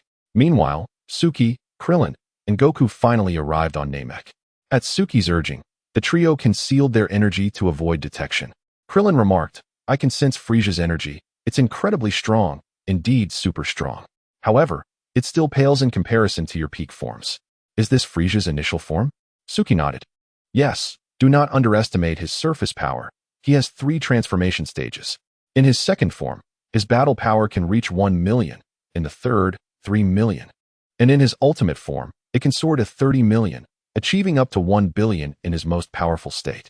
I see this fellow is indeed full of surprises. It would be wise to avoid a direct confrontation with him. Goku interjected, I truly wish to test my strength against him. Krillin quickly grabbed Goku. Calm down. Do not act impulsively. Do not forget our mission. Goku nodded. Haha, understood, understood. The three stealthily descended from their spaceship, with Suki storing it in a universal capsule. Should this planet be destroyed by Frieza, they would be able to retrieve it without hassle. Krillin took out the Dragon Ball radar, beginning the search for the Dragon Balls. 1, 2, 3, 6. Hey, could that place be where Frieza's spaceship is? I never expected we would gather 6 so quickly. This is quite thrilling. Suki exclaimed, what? 6 already? Quickly, let us find out where the last one is. Krillin nodded, adjusting the map to narrow down the search area until he pinpointed the last Dragon Ball's location. Haha, Bulma's Dragon Ball radar is truly powerful. We found it. Once we acquire the final one, Frieza won't be able to summon the Eternal Dragon. Suki declared, let us proceed. Conceal our energies, fly low, and locate that Dragon Ball first. Both nodded in agreement. Following the radar's guidance, Goku, Suki, and Krillin leisurely flew onward. After several hours, they finally arrived at the approximate location of the Dragon Ball. It was a village where several Namekians lay scattered on the ground. This place has clearly seen a battle. The fallen resemble Piccolo. Frieza is truly terrifying, Suki observed. Suddenly, he sensed 2 faint energies and walked directly toward them. He discovered a small Namekian lying on the ground, still clinging to life. It appeared he had not completely succumbed. Suki turned him over, startled. Isn't this Tenten? He possessed exceptional healing abilities, akin to the embodiment of a Senzu being. He even served as a deity for Piccolo during the Buu saga. Hesitating for a moment, Suki retrieved one of his last 2 Senzu beans and placed it in Tenten's mouth. Krillin gasped, Suki, what are you doing? Don't waste the Senzu beans. Those are our last reserves. Yet, Suki had already administered the bean. While I am no saint, the Namekians are all kind-hearted. How could I stand by and let one perish? Suki was acutely aware of the narrative. If relations with the Namekians soured, summoning the Eternal Dragon would be impossible. To wish for Brawl's revival, they would need to communicate in their language. After a while, Tenten opened his eyes, instantly spotting Suki. With his handsome appearance and warm smile, Suki radiated kindness, undoubtedly a good person. Tenten stared for a long moment, asking, was I not rescued by that scion? Indeed. We have only 2 Senzu beans left, and Suki saved you, Krillin affirmed. Upon standing, Tenten was met with the sight of numerous Namekian corpses, and he burst into tears. Wah, they slaughtered everyone in the village. How cruel. At that moment, Suki approached another Namekian. Suddenly, that Namekian's arm twitched. Krillin, fearing Suki intended to save him, quickly shouted, Suki, we only have 1 Senzu bean left. We cannot waste it. Suki turned him over, explaining, he can heal himself. He doesn't need a Senzu bean. Just place him in a healing device, and he will bounce back to life. Namekians, if not entirely deceased, possess the ability to regenerate lost limbs. A bit of sunlight and water suffices, no food necessary. For those with weaker battle powers, a Senzu bean may not yield significant results. Moreover, each individual has different inherent abilities and recovery rates. The cells that Cell acquired from Piccolo were modified by Dr. Gero, mixed with other potent cells, granting him extraordinary recovery capabilities, nearly rivaling Majin Buu. Thus, Cell could survive severe damage, while a simple hole in Piccolo's heart led to his demise. Tenten's sobs abruptly ceased upon hearing that another Namekian was alive, and her eyes lit up. Wait. Let me. I can save him. Without hesitation, she dashed toward the Namekian. Placing her hands on his chest, she emitted a healing light. Moments later, the Namekian's wounds began to heal, and his eyes opened. Krillin, astonished, asked, is this magic? How did he recover so quickly? Tenten turned back, explaining, I am not a combat-skilled Namekian. My specialty lies in healing. The revived Namekian stood and exclaimed, thank goodness, Tenten, you are safe. Every day, nodding his head, he said, it was those few who saved me. I can feel that they are good people. Then, the 2 Namekians turned their gaze towards Suki and the others. The awakened one asked, are you aliens? What brings you here? Are you with that scion, Frieza's group, seeking the Dragon Balls? Krillin nodded, yes. We have a Namekian on our planet. He is our deity. He also created Dragon Balls, but was killed by the scion Vegeta, turning the Dragon Balls to stone. Many of our brethren were slain by them. We learned about the Namekians from Vegeta. Hence, we have come here to find the Dragon Balls, hoping to resurrect our deity and bring back our fallen brothers. It was then that Tian understood. It made sense now. However, The Dragon Balls had been seized by Frieza and his cohorts, making it no easy task to defeat him. We should first take you to see the Grand Elder, he suggested. I sense that your energy is quite formidable, but still a notch below Frieza's. However, if the Grand Elder helps you unlock your potential, you might just stand a chance against Frieza and reclaim the Dragon Balls. Suki was elated to hear this. Thank you so much. Shall we go? Krillin quickly interrupted. Wait. I almost forgot. There's a Dragon Ball nearby that we must retrieve. Right. I nearly overlooked that, Suki concurred. Subsequently, Krillin activated his radar and began searching diligently for the Dragon Ball. Beep, beep, beep. Krillin adjusted the radar, meticulously scanning for the Dragon Ball's location. Strange. There's a small river here. The Dragon Ball should be around this area, right? Suki inquired. Yes, confirmed. Wait, I know where it is. With that, Suki dove into the water. Moments later, he emerged, clutching an enormous Dragon Ball. Got it, Krillin exclaimed joyfully. Haha, that was quick. Goku looked on in amazement. I never imagined that the Namekian Dragon Balls could be so large. This is impressive. Even if Frieza has gathered 6, he won't be able to make a wish. Upon hearing that Frieza had already collected 6 Dragon Balls, Tiantian's expression changed in alarm. What? Frieza has found 6 already? That's what the radar indicates. What's wrong? Tiantian's forehead was beaded with cold sweat. There's a Dragon Ball with the Grand Elder. If they have gathered 6, it means they have already been to the Grand Elder's village, and he may be in danger. The other Namekian also began to sweat nervously. The Grand Elder, Suki quickly interjected. Don't panic. The Dragon Balls were created by the Grand Elder, so he must still be alive. Otherwise, the Dragon Balls would have turned to stone long ago. This statement acted as a splash of cold water, instantly calming Tiantian and the other Namekian, bringing smiles back to their faces. You're right. They must have captured the Grand Elder. We need to hurry. Thus, Suki, Krillin, and Goku, guided by the 2 Namekians, set off to find the Grand Elder with the Dragon Ball in tow. With this Dragon Ball, Frieza would never manage to gather all of them. The tide had turned. While flying, they had to conceal their energy, which hindered their speed. The group flew leisurely, and Krillin curiously inquired about the Grand Elder. Tiantian explained, currently, all Namekians are offspring of the Grand Elder. During a severe climate shift on Namek, all Namekians perished except for the Grand Elder. Only later did the Namekians begin to multiply again. I am the Grand Elder's 108th child. Krillin's eyes widened in astonishment. What? How can one person give birth? That's how it works. They lay eggs, Tiantian replied. Krillin suddenly felt uneasy, recalling his first death when the egg that old Piccolo laid hatched into Dambalin, who promptly kicked him to death. The reproductive method of the Namekians was strikingly similar to old Piccolo's. I understand now. Namekians reproduce asexually. What is asexual reproduction? Tiantian asked. You look different from us. How do you reproduce? Krillin, perplexed, explained, on Earth, men and women must marry to have children, and only women can give birth. Tiantian, bewildered, asked, what do men and women mean? What's marriage? How do children come into being? How can I explain this as an Earthling? Am I just sitting here with nothing to do? Krillin lamented, having hit a sore spot. When I return to Earth, the first thing I will do is find a girlfriend, settle down, and have children. In his youth, Krillin had devoted himself to training under Master Roshi, striving to become stronger in order to attract women. Now, while he wasn't a top-tier fighter and couldn't compare to Suki and Goku, he was still considered exceptional among Earthlings. Yet, he remained single. Krillin couldn't help but ponder, how have I managed these years? Even that thick-headed Goku has settled down, while I am still alone. This is absurd. If I don't find a partner this time, I'll use the Dragon Balls to create one after being revived. Krillin silently encouraged himself. Remain true to your original aspirations, and you shall go further. Meanwhile, Goku listened intently to Krillin and Tiantian's conversation, his thoughts elsewhere. Chapter 14. Resisting laughter had become second nature to him. His mind was consumed with thoughts of whether the Grand Elder could help him unlock his potential to defeat Frieza. The mere thought of participating in a higher level of battle filled him with excitement.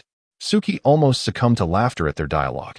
A bachelor explaining sexual reproduction to a Namekian who reproduced asexually was simply too amusing. However, out of respect for Krillin, he stifled his laughter. After all, as a time traveler, he had encountered many humorous anecdotes and scrolled through countless funny videos. Mastering the art of restraint was essential. No matter how funny it was, he had to hold back. But the next moment, Krillin began discussing married life on Earth with Tiantian. Faha! Suki finally burst into laughter. Goku paused for a moment. Suki, what's wrong? Why are you suddenly laughing? Oh, it's nothing. I just suddenly thought of Bulma and Launch, and I couldn't help but laugh. Krillin frowned.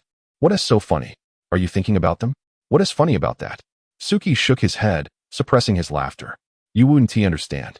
Only those who have been husbands and fathers can truly appreciate it. Before I came here, Launch was already pregnant with our second child. Naturally, I'm thrilled at the thought of returning to find another son. Krillin was taken aback. Wait, you already have 3 children. Launch is having another so soon? Ha ha, that is precisely why I'm so happy. Goku chimed in, congratulations. I wish you twins. Suki smiled. Thanks to you, I will certainly do my best. At this point, Goku sighed. We only have Goten, and Chi-Chi wants another child. Unfortunately, we are too poor to even have enough to eat. I envy you and Bulma. You are so wealthy. Krillin's face turned green. You two are here discussing how many children to have, while I don't even have a partner. He could no longer hold it in. Just then, Tian asked again, Krillin, you still haven't told me how men and women have children. Hurry up. Krillin, once again astonished, thought to himself, how many times has this been? After several hours, Suki and the group finally arrived at the village where the Grand Elder resided.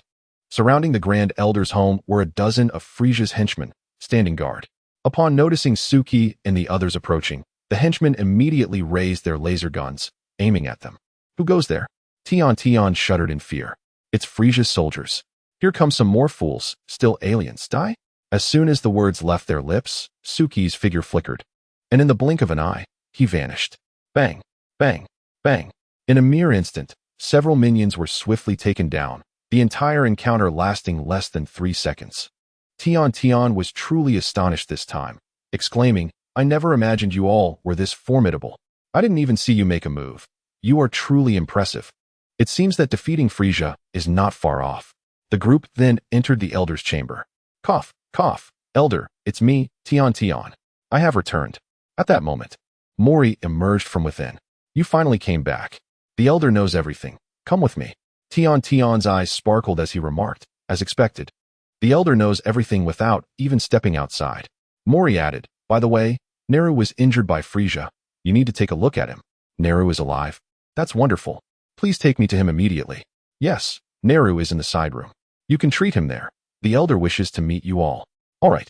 After Mori led Suki, Goku, and Krillin to the Elder's chamber, Tian quickly treated Neru before discussing the village's plight with them. The Elder began to address the serious matter. Those villains have caused the demise of many of my children.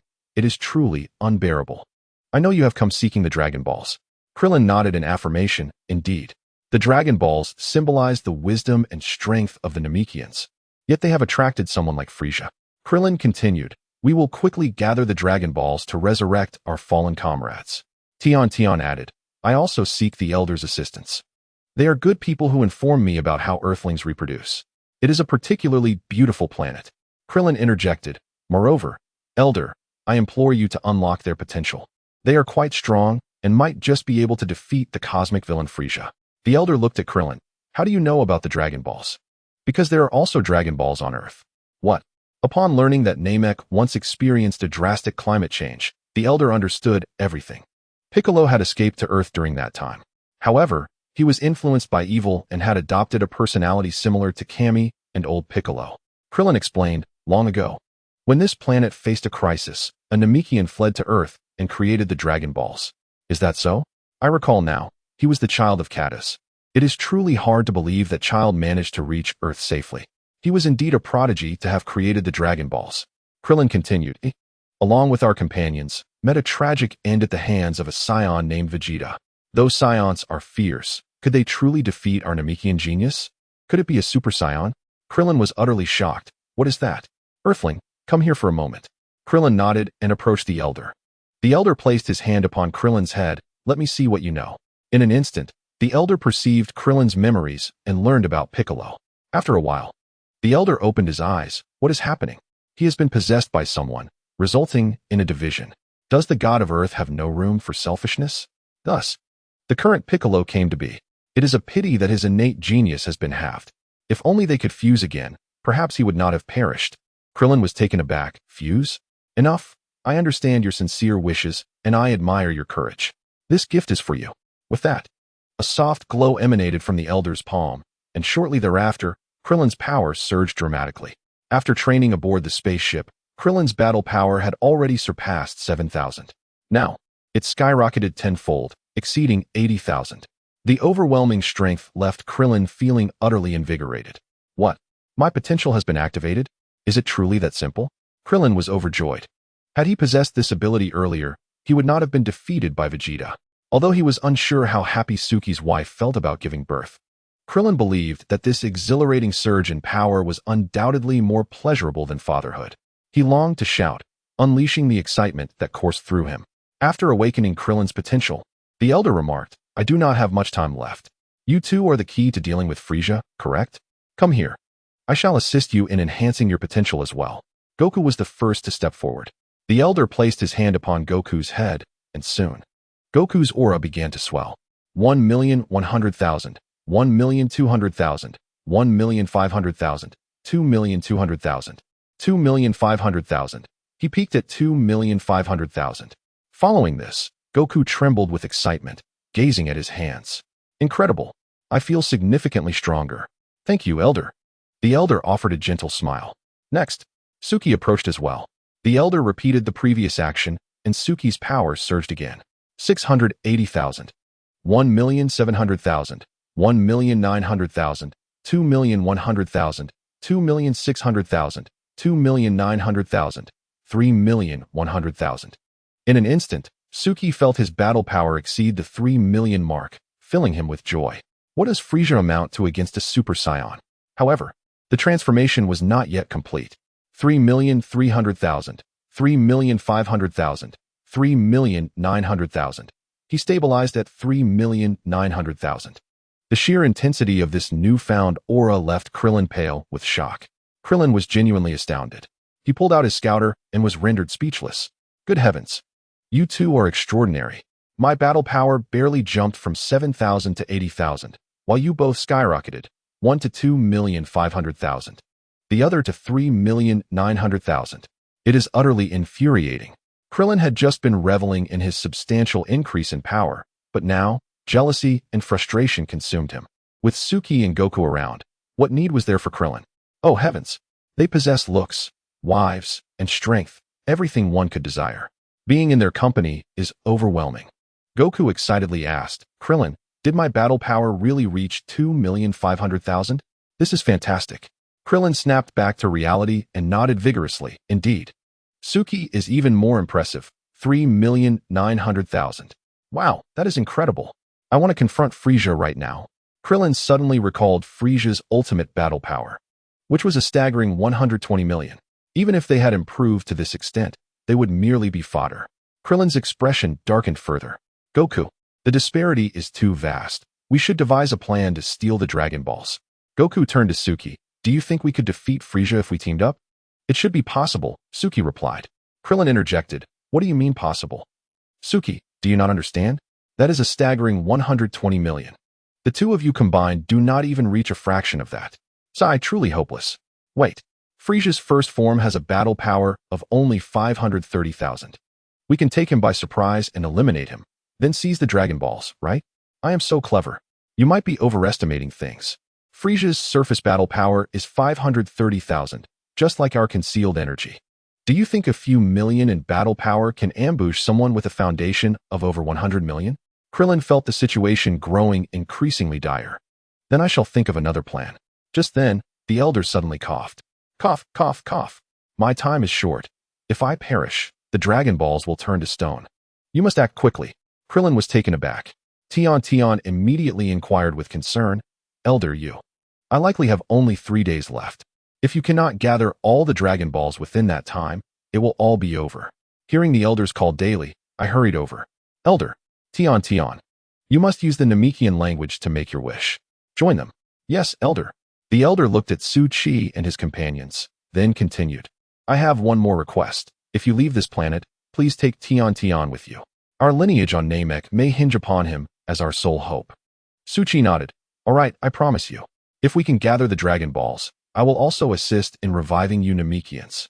Time cannot be delayed any further. We must depart. Farewell, Elder. After bidding farewell to the elder, Tian followed Su Chi and the others out of the village.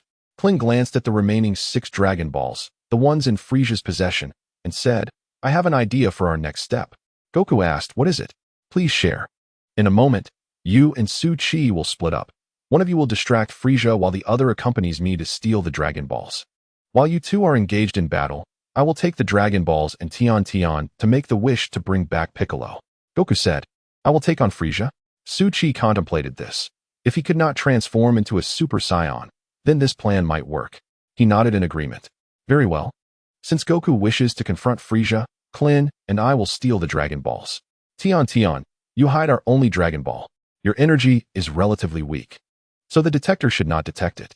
By the way, Goku, once you arrive, raise your energy to draw Frisia away and extend the battlefield. Goku nodded. Draw him away from the spaceship? Understood. Actually, there's another way. What way? Both Goku and Klin were taken aback. That is to transform into a Super Saiyan and defeat Frisia. Goku exclaimed in astonishment, what? Transform into a Super Saiyan? Is that real? Isn't that a legend? Klin inquired curiously. Is a Super Saiyan truly formidable? Upon transformation, does one become invincible? Super Saiyans do exist, but they are not invincible. Their battle power merely surges 50-fold. What? 50-fold? Klin immediately began calculating.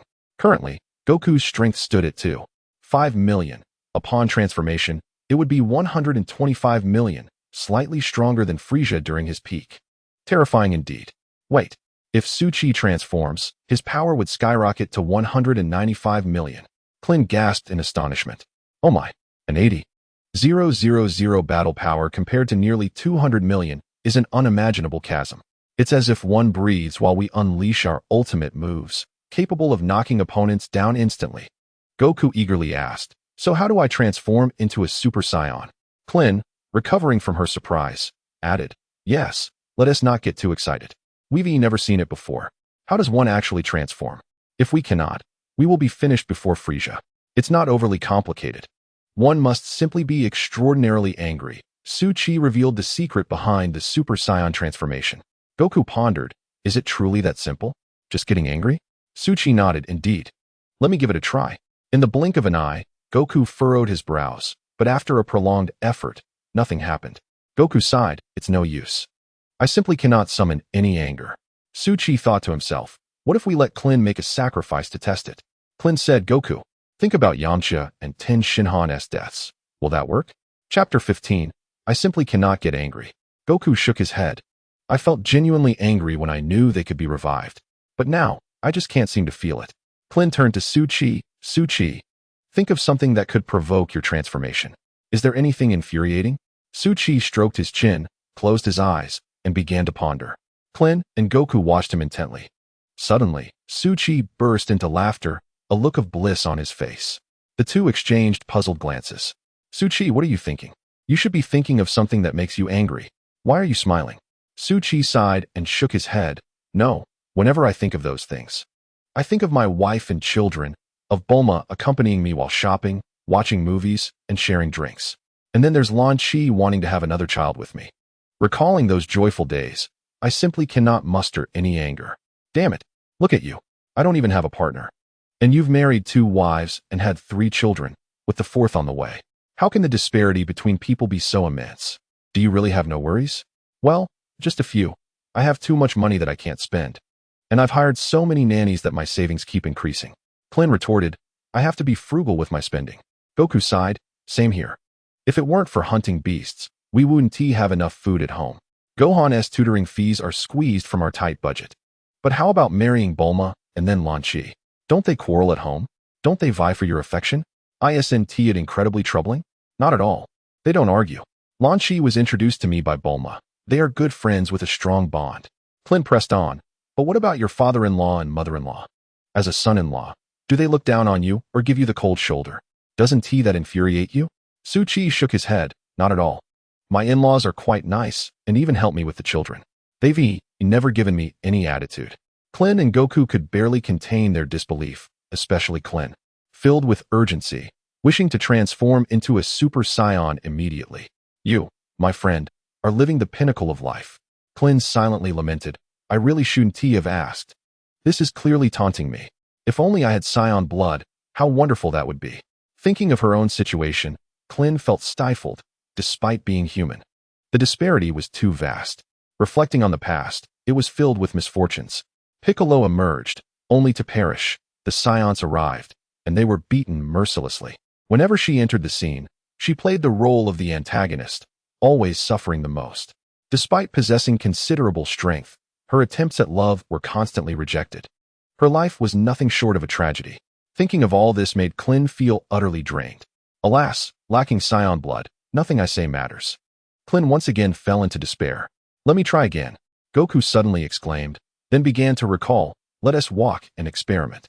The group no longer pondered further, slowly making their way toward Frisia's spaceship. During the flight, Su-Chi attempted an alternative transformation method, similar to Goku's, concentrating power towards his back. After many attempts, he finally discovered the trick. Suddenly, a peculiar sensation surged within him. Excitement, restlessness, an urge to battle. His energy flickered between white and gold, and in a blink, Su-Chi transformed into a Super Saiyan. A powerful aura erupted forth like a hurricane, nearly blowing Klin and Goku away. Fortunately, Su-Chi managed to control it just in time. Klin, Goku, and Tian were all taken aback. What is happening? Su-Chi, why is your energy so intense? Su-Chi, why has your hair turned gold? Su-Chi took a deep breath. I did it. This is the Super Saiyan state. Upon hearing the term Super Saiyan, both were taken aback. What? A Super Saiyan? Klin gasped in disbelief, while Goku was filled with excitement. You truly did it. This is the legendary Super Saiyan. Su-Chi smiled. Wonderful. Now we need not worry.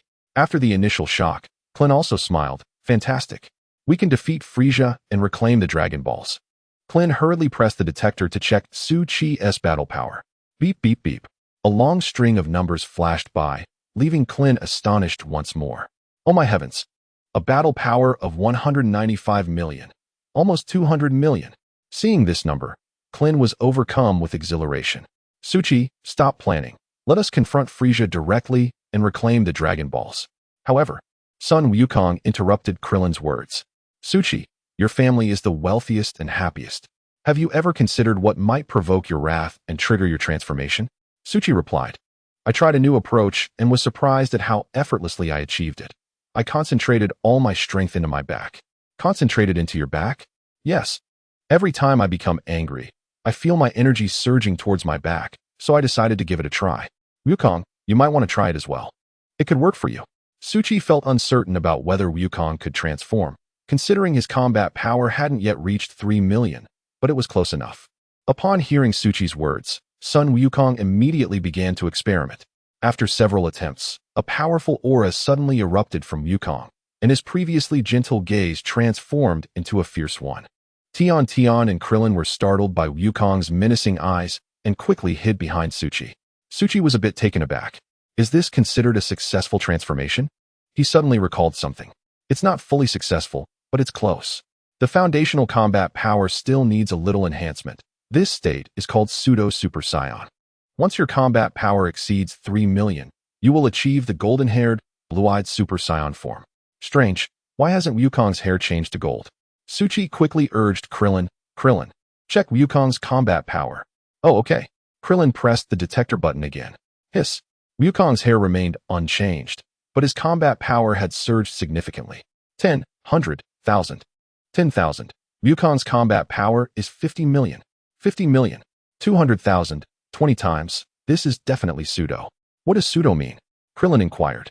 The basic requirement for a Super Saiyan is around 3 million combat power, so Wukong is still a bit short.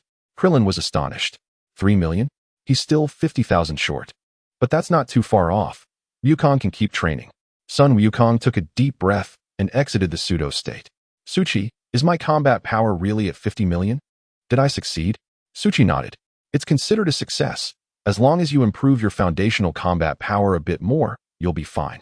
The reason you Haven T transformed into the golden-haired Super Saiyan is that your foundational combat power is still slightly lacking.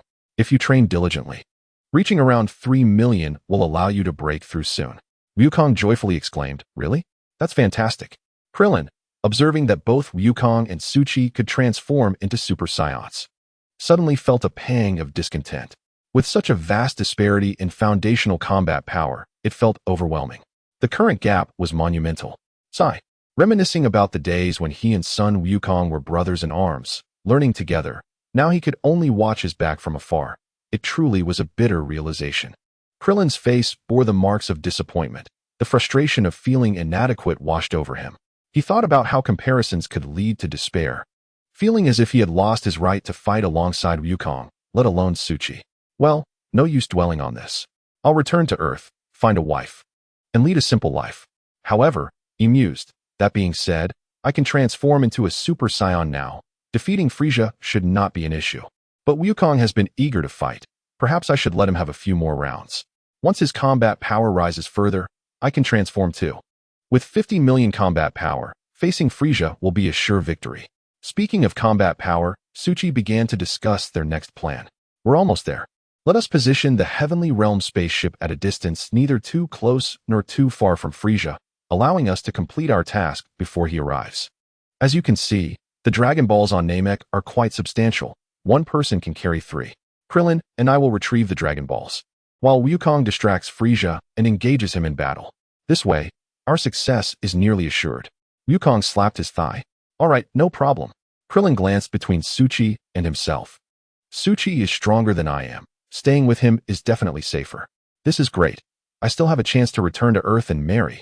The group thus proceeded toward Frisia's spaceship, adhering to their original plan. Meanwhile, aboard Frisia's spacecraft, Vegeta was once again battered and bruised, sent into the healing chamber. Zabo stood nearby, coldly observing Vegeta. This guy has quite the resilience. After countless beatings, he still refuses to yield. If he doesn't submit soon, I'll give him another thrashing until he reveals the whereabouts of the Dragon Balls. A nearby minion proposed, Lord Zabo, with Nappa and Raditz dead. Vegeta is the only Scion left. If we eliminate him, the world will be free of this troublesome monkey. Zabo burst into laughter. What a splendid idea. Let us proceed with that. Inside the healing chamber, Vegeta felt an intense rage rising within him. If not for the need to enhance his combat power, how could these worthless fools ever hope to subdue him? Had he not chosen to allow it, could they even scratch him? At that moment, Vegeta sensed a significant surge in his combat power. He had activated several passive abilities consecutively. After the last healing, his power had stabilized at 800,000, surpassing Frisia. Once he fully recovered, reaching 1,000,000 combat power would be effortless. Indeed, I am the Prince of Scions, destined to become the legendary Super Saiyan. These minions dare to employ such underhanded tactics. Once I am healed, I will deal with each of you, and then confront Frisia. After hiding under Frisia's command for so long, I have finally made some progress. If I can defeat Frisia, who else in this universe could possibly be my opponent? The new king of the cosmos will be none other than I, Super Saiyan Vegeta. The healing device continued to operate, providing Vegeta with much-needed recuperation. Suddenly, Zabo's detector emitted a series of beeps. The Jinyu force has arrived. Quickly, go to the entrance and greet them. Yes, Lord Zabo. Indeed, shortly thereafter, a group of oddly shaped individuals entered the spacecraft, led by Zabo to meet Frisia. You arrived quite swiftly. However, Vegeta was already captured and undergoing interrogation, remaining obstinately silent. Go find the last Dragon Ball. Once you locate it, I will execute Vegeta immediately. The Jinyu force replied in unison, Yes, Lord Frisia. With that, they departed the spacecraft. Just then, the healing device emitted a signal. Beep, beep, beep. In an instant, Vegeta felt his body returning to its former state. Though the increase in combat power was diminishing, could it be that I have reached my limit? It must be so. Frisia's combat power is only 530,000, and even in his transformed state, he would not exceed 1,000,000. Meanwhile, I estimate my strength to be at least 1,000,000 now, making me the strongest in this universe. The days of being beaten are finally over. Just the thought of how the enemy intended to humiliate him provoked Vegeta's fury. With a loud bang, the healing device exploded, instantly killing several nearby minions tormenting him. In the control room, Frisia was engaged in casual conversation. Has that fool Vegeta confessed yet? Lord Frisia, we are nearing a conclusion. He is about to recover. Suddenly, a violent tremor shook the room. Zabo exclaimed in alarm. What just happened? What was that sound? Frisia narrowed his eyes. Could it be? No, we mustn't let Vegeta escape. Zabo and Frisia rushed to the healing chamber. Indeed, They found it in disarray. Zabo, hurry. Zabo dashed into the healing chamber, only to discover Vegeta was gone. All that remained were the corpses of several minions and a large hole in the wall. Zabo's face paled in horror. This is bad. Vegeta has escaped. What? Zabo. Hurry and chase after him. No matter what, you must stop him. He can't have gone far. If he slips away right under our noses, you shall pay with your life. Zabo, drenched in cold sweat, immediately dashed out. Watching Sabo's retreating figure, Frieza stood at the spaceship's entrance, his fists clenched in frustration. What a useless fool. Meanwhile, Vegeta held his breath, hiding behind a pillar, secretly reveling in the situation. Ha ha ha. He fell for it. What a fool. Sigh. Fighting is such a waste of time. Killing you is not urgent. I must first locate the Dragon Balls, for that is the surest path to immortality. Before he could finish his thoughts, Vegeta continued to hold his breath and sprinted towards the secret chamber. Not long after Sabo left, he fortuitously encountered the Ginyu Force exiting. They began searching for Vegeta's whereabouts. Vegeta quickly found the secret chamber. As soon as he pushed the door open, 6 glowing Dragon Balls lay before him. Ha ha. Now I can finally fulfill my wish for immortality. Ha ha ha. Frieza, from this day forth, your reign is over. That pesky Vegeta you covet shall be left for you. Ha ha. I have won. Vegeta gazed at the 6 sparkling Dragon Balls, unable to suppress his laughter. Not only will they heal my wounds, but they will also significantly enhance my fighting prowess, and the remaining Dragon Balls are conveniently prepared for me. Truly, the heavens are aiding me. However, the Dragon Balls of Namek are rather large. Carrying all 6 at once could prove cumbersome. Defeating Frieza first is an option, but the risk is considerable. Yet, Vegeta had already sensed the Ginyu Force's energy drawing near. Outnumbered, it would take considerable effort to gather the Dragon Balls. Chapter 16, blocked on his path. If the Dragon Balls were scattered, finding them would become a hassle. Today, I shall resolve everything at once, becoming the strongest in the universe while attaining eternal life. How delightful! Vegeta meticulously devised a plan. He would feign a diversion, tossing the Dragon Balls away, and should Frieza discover this, he would eliminate him first. Spending extra time is acceptable. If the Dragon Balls were separated by the Ginyu Force, he could search for them later. If they remained undiscovered, he would make his wish directly. With the plan in place, Vegeta gathered his energy and unleashed a shockwave that tore through the spaceship's corridor, blasting a hole at the opposite end. Vegeta shouted, "Fool, I'm still inside the spaceship." Frieza, startled at the entrance, immediately flew towards the hole. Yet, Vegeta blasted another opening from the other side, carefully controlling the force, ensuring the Dragon Balls landed in a specific direction, all in one place. After throwing them, Vegeta sensed Frieza entering the spaceship from the opposite end and swiftly raced towards the Dragon Balls. Frieza entered the spaceship, racing down the corridor. As dust and debris swirled, Frieza suddenly realized, could it be that Vegeta was after the Dragon Balls? Upon this realization, Frieza dashed towards the secret chamber where the Dragon Balls were stored. Indeed, there they were, the 6 Dragon Balls, and Vegeta had vanished. Damn Vegeta! Frieza trembled with rage, his powers surging violently, nearly collapsing the spaceship. Vegeta, I will surely slay you. While flying, Vegeta could not hold his breath, lest his speed diminish. At that moment, Frieza's detection device picked up Vegeta's energy. Without hesitation, he decided to pursue him personally, following the trail left by Vegeta. Vegeta, not using his full power to escape, was soon caught by Frieza, who blocked his path. Vegeta, where do you think you're going? Vegeta's gaze sharpened, and a smirk crept across his lips. You caught up, did you? Heh heh. I had hoped you'd entertain me a bit longer. Since you've come to me, let me send you to your demise. Suchi, Krillin, and Goku were nearing Frieza's spaceship when suddenly, the 6 Dragon Balls fell from the sky, heading straight for them. The trio stood in shock, as the Dragon Balls landed before them like a divine gift. Krillin, astonished yet elated, couldn't help but ask, what is going on? How did the 6 Dragon Balls come flying over? Is someone helping us? Suchi nodded. Indeed, it must be Vegeta's sudden change of heart. Quick, let us not waste time. Hurry and make a wish. Once Piccolo is revived, Goku, you can battle Frieza. Goku agreed. What a brilliant idea. Fantastic. Thus, the 3 each held 2 Dragon Balls as they soared into the sky. Tian, hiding behind a rock, was anxiously jumping in place. He wondered if they would succeed. He needed to guard this Dragon Ball. Just as he settled down, a voice called out, Tian, we're back. Tian was taken aback, quickly peering out. He saw the trio returning joyously, each holding 2 Dragon Balls. Including the one he guarded, they had all 7 Dragon Balls. Tian was left speechless in astonishment. I barely sat down. How did you return so quickly? What kind of miraculous species are you Earthlings?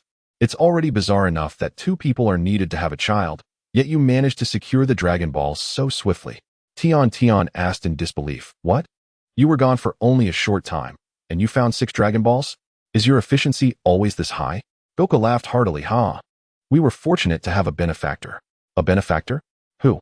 Tian inquired. I'm not sure. The Dragon Balls fell from the sky. Quickly make a wish. Fell from the sky? Tian was bewildered. Since they had gathered the Dragon Balls, they should wish right away. The 3 hurriedly arranged the Dragon Balls. Krillin said, next. We can wish for all of them to be revived. This is too smooth. I'm so excited. Suchi nodded. Yes, we can wish now.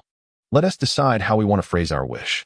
I suggest we first revive Piccolo, and then use our Dragon Balls to save Yamcha and the others, Krillin proposed. Scratching his head, Krillin asked, why not just let the Dragon Balls grant a wish to revive everyone killed by Vegeta? At this moment, Tian interjected, no, I know a bit about the Dragon S rules, although I've never seen it. I'm not familiar with Earth S Dragon Balls. But the Namekian Dragon Balls can only revive 1 person per wish, though you can make 3 wishes. Suchi's plan seemed the most reliable. What? 1 wish revives 1 person, and we can only make 3 wishes? Suchi confirmed. Yes, the priority is to bring back Piccolo. Then we can use our Dragon Balls to revive those Earthlings who fell to Vegeta's crew. Next year, we can use the Dragon Balls to revive all those slain by Vegeta in one go, allowing even the Namekian victims to return. As for the others, they will have to wait until next year. The second wish of the Namekian Dragon Balls should be to revive Tien Shinhan, as he has died once. And only the Namekian Dragon Balls can restore him.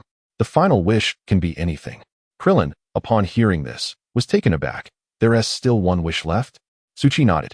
Yes, think quickly about what to wish for. Krillin pondered, can I wish for a wife? Suchi was taken aback. Is that even a valid wish? Krillin was also surprised. Isn't that how you came here? Suchi frowned, thinking it must be a coincidence. They were both misunderstanding. The dragon could not possess such abilities. However, Krillin did not press further, fearing that asking about Suchi's background might cause trouble for Bulma. If Bulma's boyfriend, Suchi, fled, she might become furious. Bulma's wish to make Suchi her boyfriend was merely a coincidence. If one were to wish upon the dragon to have a longer nose, to grow taller by several centimeters, or to rectify physical imperfections, it would be rather simple. Suchi remarked, the outcome is uncertain, but you may as well give it a try. You've been single for so long. Consider this wish as a gift. Really? I am immensely grateful, Suchi. At that moment, Tian glanced at the others. Have we reached a consensus? Am I allowed to summon the dragon? The 3 nodded in unison. All right, let us proceed with the summoning. Tian immediately extended her hands and began to chant. In the blink of an eye, 7 Dragon Balls shimmered with golden light. The sky darkened with ominous clouds, thunder roared, and a beam of golden light shot skyward. The Grand Purunga materialized within the radiant glow. Krillin exclaimed, wow, is this the dragon from Namek? It's enormous. Tian replied, this is my first time witnessing it. It's incredible. Once the golden light stabilized, Purunga spoke, state your 3 wishes. I shall grant them all. Tian respectfully addressed Purunga in the Namekian tongue. Please resurrect the Namekian on Earth, Piccolo. Just as she was about to finish her request, a voice interrupted. Wait. Huh? Who's that? Krillin was taken aback, searching for the source of the voice. I am Piccolo. For my second wish, I wish to go to Namek. After training, I intend to personally defeat Frieza. What? Piccolo, stop being foolish. Goku and Suchi are more than capable of dealing with Frieza. You need not go. Why should I waste a wish? I must go. Namek is my homeland. I have a responsibility. If you do not comply, once I am resurrected, I shall waste the Earth-S Dragon Balls to send me to Namek. Krillin was again taken aback. Piccolo, how despicable. Are you purposely trying to prevent me from finding a wife? Piccolo scoffed. Such a wish is utterly trivial. You can save it for next year. Krillin retorted. But next year, I need to resurrect other Namekians. Piccolo continued. Then feel free to wish next year. Next year? That would be 2 years from now. I am older than Goku, and his child is already 6. Must I wait 2 more years? How am I to survive during that time? I don't care. If I am resurrected but do not go to Namek, I will simply waste the Earth's Dragon Balls. At this juncture, Purunga urged them, "What's this? You haven't even decided on your first wish?" Krillin was utterly overwhelmed. It seemed his wish to find a partner would have to be postponed for 2 years. In his despair, Krillin sighed, "Fine, finding a partner is less important than resurrecting a friend. Tian, let us proceed as Piccolo suggests." Tian nodded. And the first wish was to resurrect Piccolo. The second wish was to send Piccolo to Namek. Moments earlier, Vegeta had been confronted by Frieza, declaring his intent to eliminate him. Upon hearing this, Frieza did not become furious. Instead, he laughed heartily. "Oh ho ho, Vegeta. Don't think that just because you've gained a slight increase in combat power on Earth, you can contend with me. Have you forgotten how formidable I am? Allow me to remind you." With that, Frieza unleashed a mighty roar, his aura surging dramatically. Dust swirled as if caught in a tempest. His battle power instantly soared to the maximum limit of the first stage, reaching 530,000. However, Frieza was met not with fear from Vegeta, but rather with derision. Standing amidst the storm, Vegeta smirked. "Humph, cosmic debris, is that all you've got? Since you're equipped with a scouter, why not check my battle power?" With that, Vegeta raised his energy, reaching his peak in an instant. Frieza activated his scouter. Beep beep beep, 30,000, 61,000, 92,000, 155,000, 220,000. Suddenly, Frieza's scouter exploded. His energy had exceeded the limits. Frieza's eyes widened in disbelief. "What? How can you be so powerful?" Vegeta, pointing a thumb at himself, boasted. "Aren't you terrified of the legendary Super Saiyan? Even if you destroy planet Vegeta, it matters not, for I am that legendary Super Saiyan." With that, Vegeta charged at Frieza. Frieza met him head-on, and the two engaged in combat, their hands colliding, marking the commencement of their fierce duel. Their blows intensified, their roars echoing across the land. The winds howled as the ground split open, rocks flying, both evenly matched. With a resounding crash, they separated. Frieza gasped for breath, while Vegeta remained composed. "Hee, Frieza, your days of ease are over." Frieza closed his eyes, then opened them again. "I see, you were not boasting." Vegeta sneered. "Transform. Frieza, let me witness your true form." Frieza paused, intrigued. "Oh, you know I can transform? You're quite informed. How did you come to know?" It was inadvertently mentioned by a comrade. "Aliens can change forms as needed. They usually do so to conserve energy."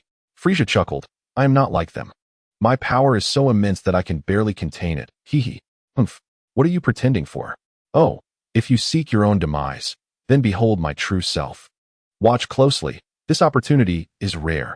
I defeated planet Vegeta without even transforming. Vegeta, your father, the ruler of planet Vegeta, is merely mediocre." Vegeta remained unfazed. "What is there to boast about? I surpassed him in my youth." Frieza waved a hand dismissively. "Very well, then you shall see." Gathering his energy, Frieza trembled violently, shattering his outer shell, his energy roiling. Vegeta blinked in surprise. "What? Shedding a layer of skin counts as transforming? Haha, Vegeta, I had high hopes for you. Had you been obedient, you wouldn't have to suffer such a fate." Suddenly, Frieza's body expanded several times, his battle power skyrocketing into the millions. Vegeta's eyes lit up, secretly pleased. "Fortunately, I endured those 2 times. After Frieza's transformation, his power is now comparable to mine. However, with my years of combat experience, I can easily handle him." Observing Vegeta's anxious expression, Frieza laughed heartily. "Vegeta, what ails you? Where has that arrogance gone? Never mind, it's not your fault, after all. Few have witnessed my immense power. Let me show you the might of the cosmic overlord." As soon as he finished speaking, Frieza lunged forward, extending his long tail to strike Vegeta fiercely. Vegeta reacted swiftly, dodging just in time. In an instant, Frieza's tail obliterated a mountain beneath them. "Vegeta, did you not claim you would defeat me? Why are you hiding? I've told you, I cannot even control this power. My battle power has already surpassed 1 million. Haha, what? Even you cannot reach that level. Stop pretending. Oh, you think I'm lying? Then allow me to demonstrate." Frieza spread his palm, unleashing a powerful energy wave. The energy surged like a storm, obliterating the island they stood upon. The shockwave dispersed, the sea churned, and Namek was engulfed in colossal waves. After a while, the tumultuous aura gradually subsided. Vegeta touched his nose and coldly declared, "Humph. I have transformed into the legendary Super Saiyan. You shall perish, Frieza." With that, Vegeta charged forward, his fist raised toward Frieza. Frieza maintained his alluring and composed demeanor, deftly sidestepping Vegeta's assault. With a swift elbow, he sent Vegeta staggering backward, and with a powerful shove, he launched him into the air. Chapter 17. However, there are no limits. With a resounding crash, Vegeta plummeted into the rocky terrain, fire erupting and dust swirling.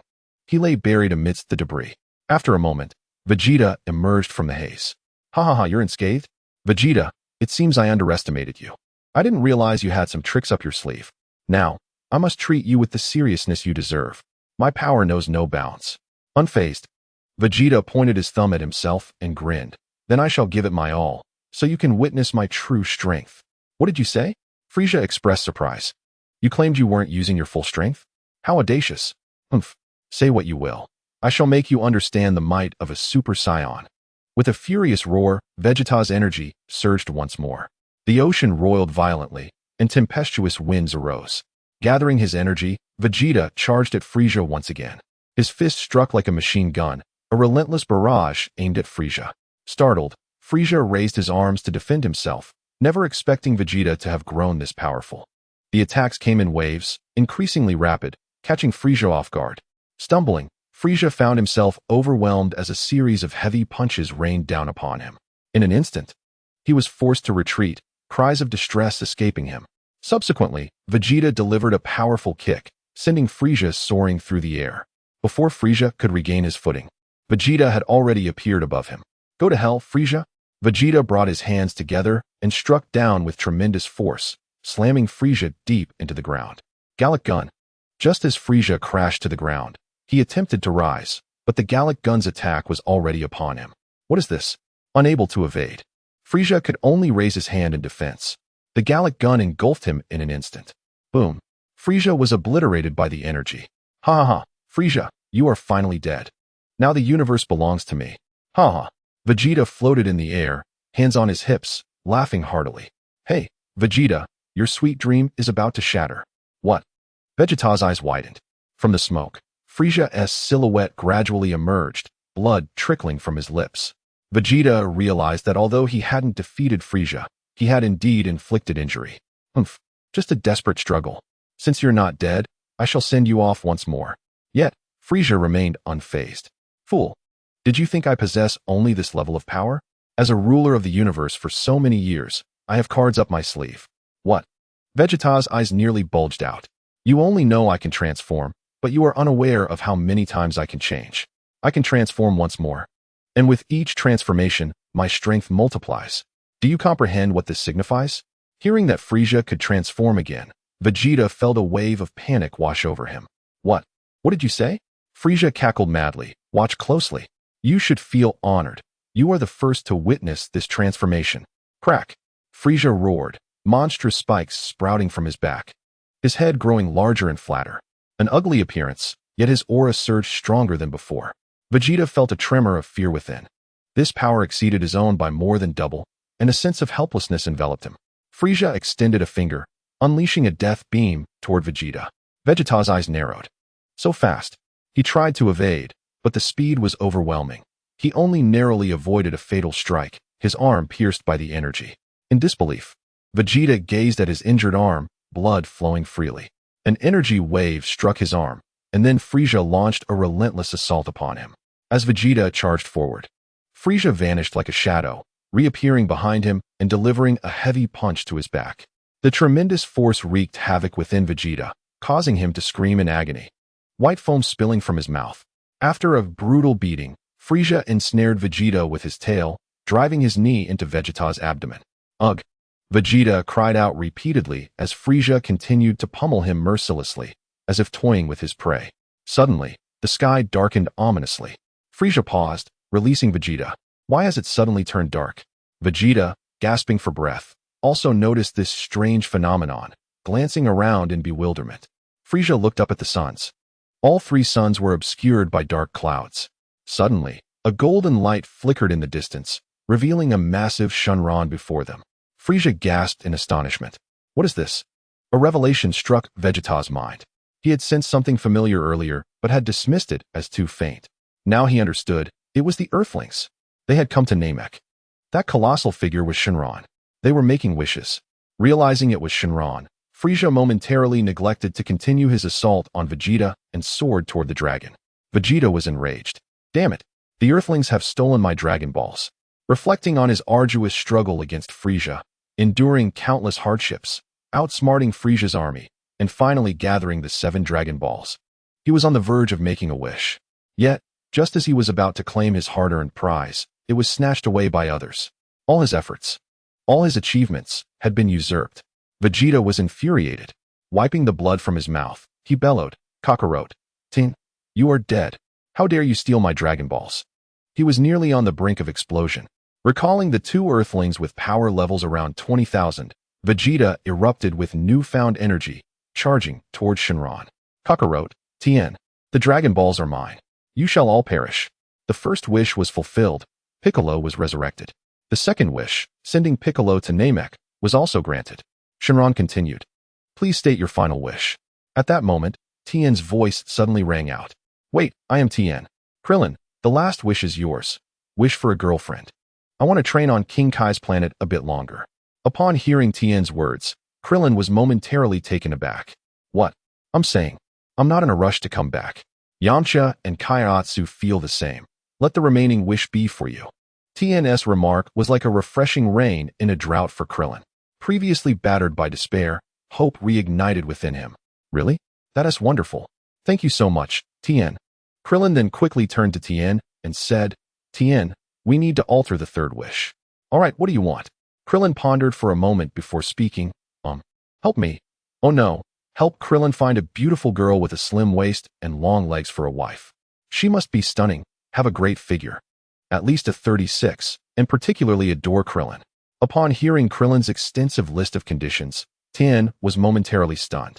"Krillin, what does 36 mean? How do I translate that?" Krillin replied, "It means, that she has a very large chest." Despite his lengthy explanation, Tien remained perplexed. After all, Namekians and aliens did not have females. Tien had no knowledge of such matters. "Let's keep it simple then. Find a young, beautiful, gentle, virtuous, loyal, caring beauty for a wife." Tien nodded. "Though I don't quite understand, translating it will be no issue." Upon finishing his words, Tian spread his arms wide, preparing to make a wish to Purunga. "Don't move. Stop." 2 authoritative shouts interrupted Tian's wish. The lengthy wish he had intended to articulate slipped from his mind. Everyone turned to see Frieza and Vegeta. Transformed, rushing towards them. Frieza, seething with rage, exclaimed, "How dare you ruin my plans? You shall all perish." As soon as he finished speaking, he conjured an energy blast at Goku, Suki, and the others. However, in the blink of an eye, Goku and Suki merely waved their hands, effortlessly deflecting Frieza's attack. Goku even shielded Krillin from the energy blast, protecting him. Vegeta arrived, initially intent on attacking the once feeble Earthlings, but was taken aback to see that the 2 had easily repelled an attack he himself could barely evade. "What is happening? I have endured so much, finally gained strength. Yet they treat Frieza's assault with such disregard." In that moment, he sensed an overwhelming power emanating from both of them, a level he could not even fathom. Vegeta realized that Suki and Goku's strength had surpassed all expectations, yet he could not comprehend how they had become so formidable. The last time they met, Goku was far inferior to him, and Suki was merely his equal. His rapid ascension was astonishing, yet he had nearly forgotten about them. He mused, with his current power, defeating them would be a trivial task. Yet reality delivered a harsh blow. Despite his multiple attempts, he was still no match for Frieza, unable to evade even a single attack. Meanwhile, they seemed utterly unfazed. Vegeta crumbled internally. How had they grown so powerful? Damn it, I am the Prince of the Scions. Inherently superior. How could I be surpassed by a low-class warrior and a mere earthling? His heart was filled with resentment and disbelief. Since the Dragon Balls were taken, this latest defeat had struck him hard. Frieza, astonished to see his attack effortlessly blocked, was equally surprised. One Vegeta had grown to this extent. Yet there were others even stronger. When he turned his gaze to Goku, his expression shifted. "This face. You too are a Scion." He recalled that this visage resembled the most defiant Scion during the destruction of planet Vegeta 30 years prior, Bardock. Could it be that he is Bardock's son? As for Suki, Frieza paid him little mind. Goku, indifferent to any lingering wishes, was solely focused on restoring the Earth's Dragon Balls. Upon seeing Frieza, he ignited with excitement. So you are Frieza? Come, let us engage in battle. Goku eagerly rolled up his sleeves and strode towards Frieza. Frieza, fuming, retorted, "You insolent monkey." With a flick of his finger, countless deadly beams shot towards Goku. Yet, Goku nonchalantly deflected them with a wave of his hand. Suddenly, Frieza's finger turned towards Krillin, who instantly tensed up. What? Are you going to target me again? Goku, save me. Before Frieza could act, Goku dashed in front of him and delivered a powerful punch to Frieza's elongated face. In an instant, Frieza was sent crashing into the ground, creating a large crater and sending dust flying. Goku, puffing with indignation, declared, Frieza, if you wish to fight, do so honorably, without resorting to tricks. Suki hurriedly turned to the Namekian deity. Heavenly One, please grant our wish. The deity nodded in response. Krillin sighed in relief, thankful for Suki's attentiveness. The deity gathered his thoughts once more, opened his arms, and began to recite the final wish. Just as he finished speaking, before the wish could take effect, Purunga's form suddenly vanished. The sky brightened again, and the golden glow of the 7 Dragon Balls dissipated, reverting them to mere stones. Everyone was stunned. What is happening? The deity panicked. The Dragon Balls had turned to stone. Could it be that the Grand Elder was gone? What? The Grand Elder is gone? He had 3 more days to live. How could this be? It had only been 1 day. At that moment, Frieza emerged from the rubble, laughing maniacally. Oh, how splendid. You failed to fulfill your wish. This brings me great joy. How dare you obstruct my pursuit of immortality? Today, you shall all perish. Cold sweat dripped down Krillin's forehead as he mumbled incoherently. With Goku and Suki present, Frieza was hardly a concern. What weighed heavily on their minds was the impending loss of their wish, slipping away right before their eyes. It was akin to dreaming of a beautiful woman only to awaken just before kissing her. The feeling was utterly unbearable. Frustration, disappointment, sorrow, no negative emotion could accurately encapsulate Krillin's current state of mind. He felt himself collapsing once again. With the Grand Elder deceased, any future wishes would have to wait another 2 years. During that time, he would likely be left to his own devices. Moreover, Tianjin Fan had already perished once, and the Earth's Dragon Balls could no longer revive him. All because of my selfish desire to marry, he was left without salvation. As if that weren't enough, I must also bear the dead of Tianjin Fan. The weight on his heart grew heavier. His brow furrowed incessantly. This was unreasonable. How could the Grand Elder have died prematurely? He claimed he had 3 days left to live, so it must be true. At that moment, Vegeta had a sudden epiphany. They hadn't even made the wish yet, and the Grand Elder, the creator of the Dragon Balls, had been killed, causing Shenron to vanish as well. But who could have killed the Grand Elder?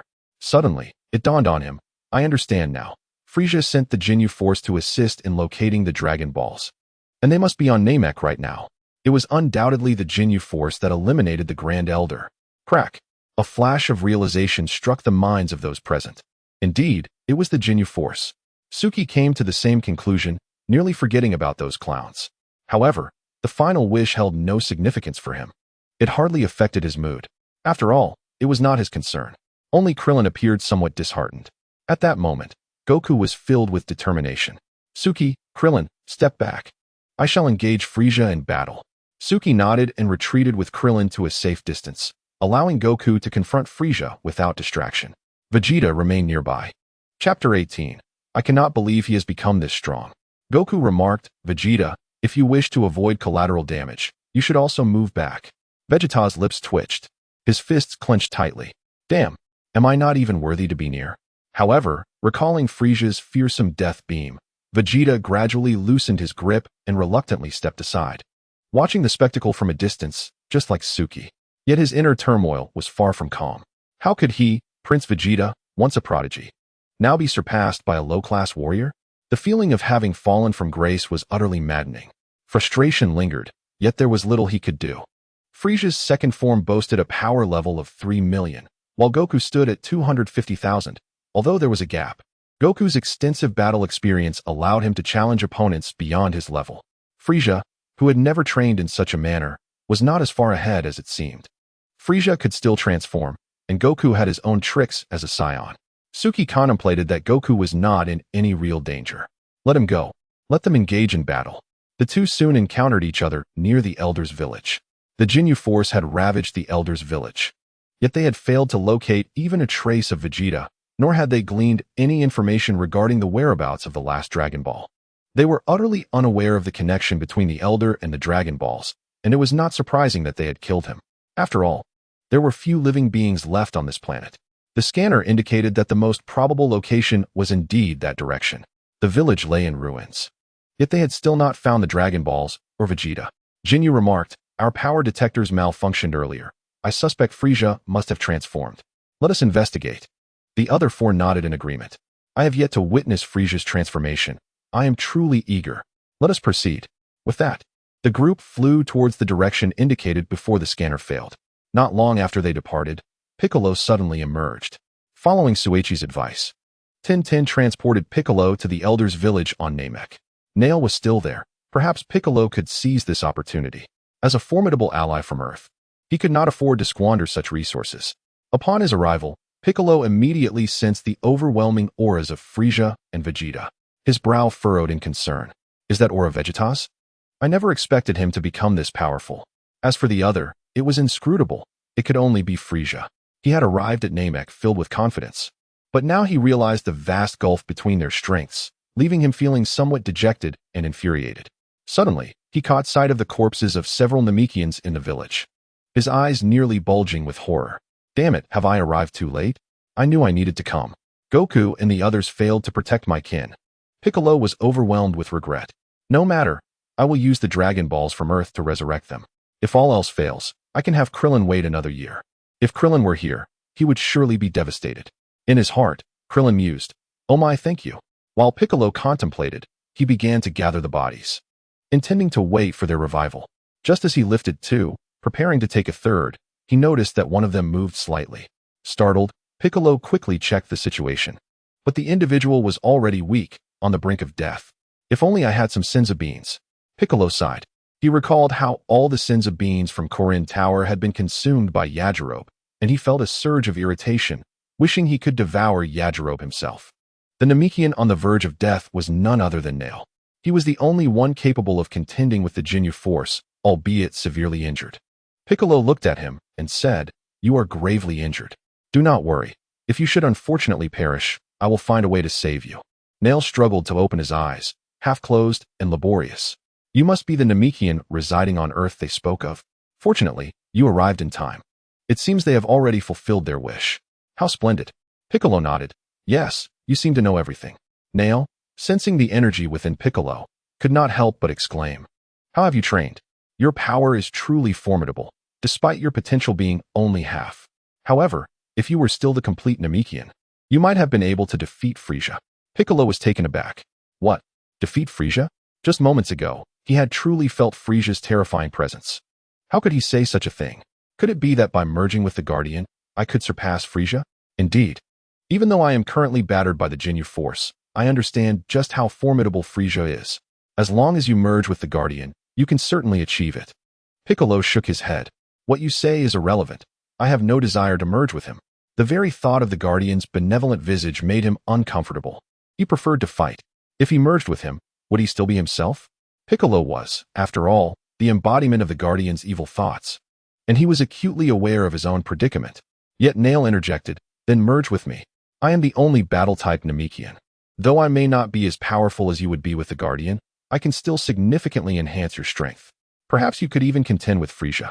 "What did you say? Merge with me? Doing so would greatly boost your power." Piccolo frowned. "Thank you for your kindness, but I only wish to be myself." Nail, sensing Piccolo's reluctance, grew anxious. "Hurry, there is no time. I cannot hold on much longer. Place your hand on me." Piccolo remained resistant. Merging was not something he desired. Becoming a being of dual personalities, would he still be the carefree Piccolo? Such a union was simply inconceivable. Nail continued to plead, "Do not hesitate. You will still be you. I do not wish to take over." Piccolo's eyes widened. "Are you serious? You truly mean it? If you do not believe me, then let us find out." Piccolo contemplated for a considerable time. "All right, this time I will trust you. If it feels wrong, I will immediately expel you. I am assisting you. You should be grateful, not unappreciative. Now hurry, I am running out of time. Piccolo placed his hand on Nail. In the blink of an eye, Nail transformed into a beam of light and entered Piccolo's body. A surge of powerful energy erupted forth, causing him excruciating pain. Piccolo cried out. But just as quickly as it came, the pain subsided. He felt his combat power undergo a dramatic transformation, leaving him momentarily stunned. It had actually worked. This power is extraordinary. The strength has surged to such an incredible level. Is this the result of merging? Piccolo suddenly burst into laughter. Ha! With such formidable power, I will surely triumph over anyone I encounter. Having spoken, Piccolo sensed the auras and flew towards Frisia's direction. Not long after departing, the Jinyu Force's scanner suddenly activated. What is happening? That direction. Did we not eliminate all the Namekians?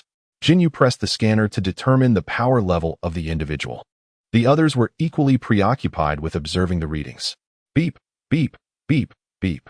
100, 000, 200, 000, 300, 000, boom. The scanner exploded. Jinyu's eyes widened.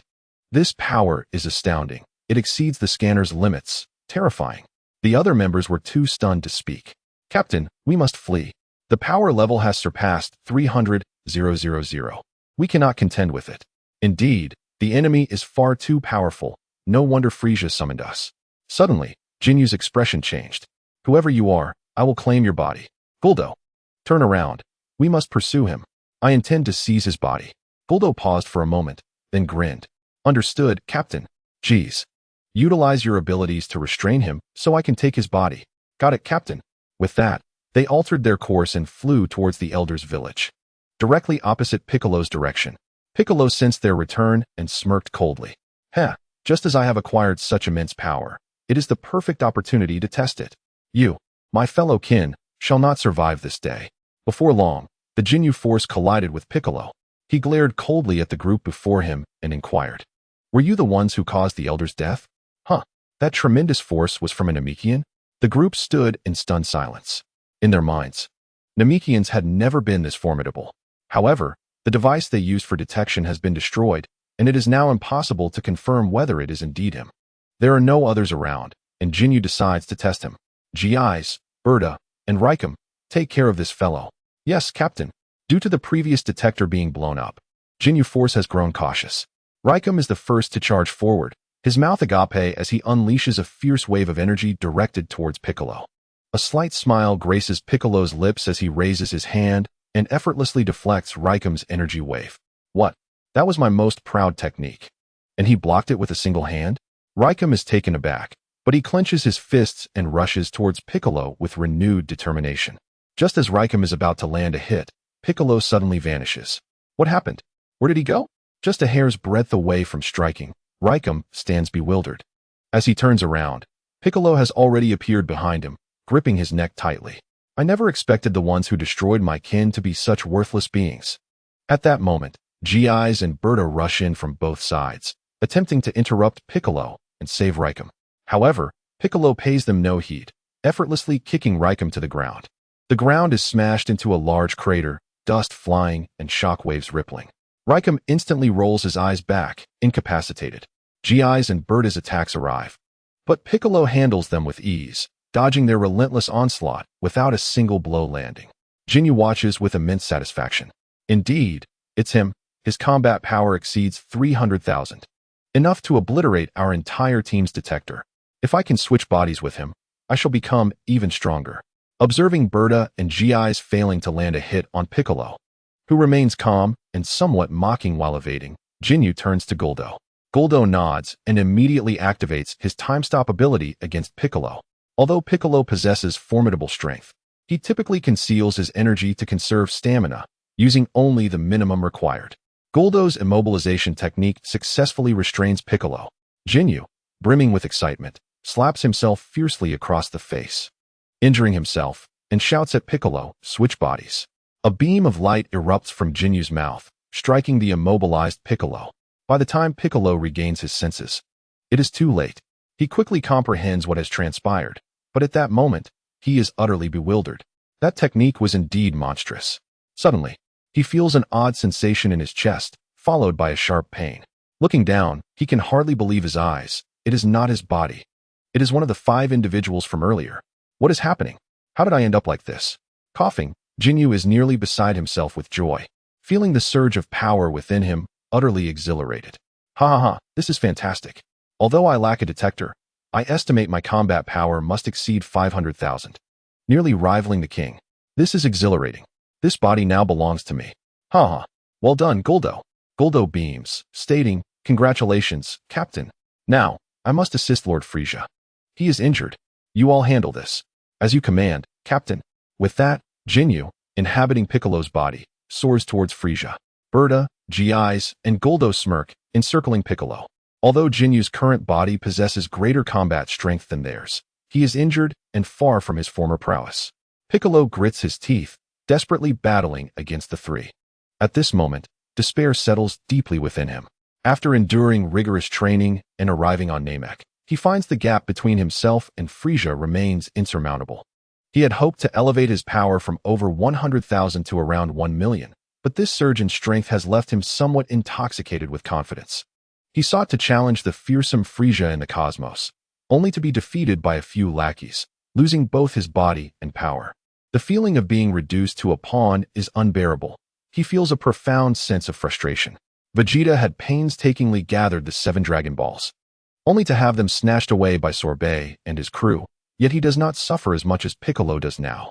Even worse, his body bleeds incessantly as the 3 Jinyu Force members continue their assault. He feels he is nearing his limit. The thought of his demise rendering the Dragon Balls on Earth ineffective, nullifying the efforts of Sorbet and Goku, finally galvanizes Piccolo to press on. Dragging his battered body into the fray, he muses, if only I had a Senzu bean. This thought ignites a furious desire within him to eliminate that glutton, Yajirobe. Meanwhile, Goku and Frisia are still locked in a fierce battle.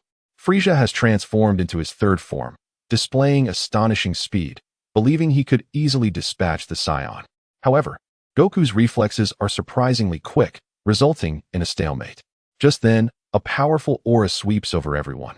Krillin exclaims, whose power is so immense. Vegeta, drenched in cold sweat, wonders, what is going on? This energy is overwhelming. Who could it be? He had been reveling in his newfound status as a Super Saiyan, but now, facing Sorbet and Goku, he finds his recent surge in power utterly obliterated. The Dragon Balls have been snatched away, and his wish has been granted by them, filling him with simmering frustration. As if that were not enough, an even greater power emerges unexpectedly. I, Vegeta, the Prince of all Saiyans. How did I end up so powerless? Sorbet senses the energy, and his expression turns peculiar. Logically, it should belong to Piccolo, but something feels off. Sorbet squints his eyes. Could it be that Piccolo has been assimilated by Nail, and now Nail is in control? Before the thought completes, a figure appears before them. Krillin exclaims excitedly, it's Piccolo. It really is Piccolo. His power is incredible. It turns out he had been training on King Kai's planet, and has become this formidable. Jinyu, careless as ever, has maintained his strongest combat power. Upon realizing this, Krillin's eyes brighten. However, recalling his own unfortunate circumstances, he quickly deflates. Damn it. I've been training hard on the ship, only to remain a bystander. Strength gained purely by chance. Just when he thought he had a wish opportunity, the Grand Elder is gone. How unfair. This world is truly unjust. Why is that? The most infuriating is Sorbet. This guy is practically the favored child of destiny. The strongest in combat, handsome, and even pursued by beautiful women. Just thinking about it stirs feelings of discontent.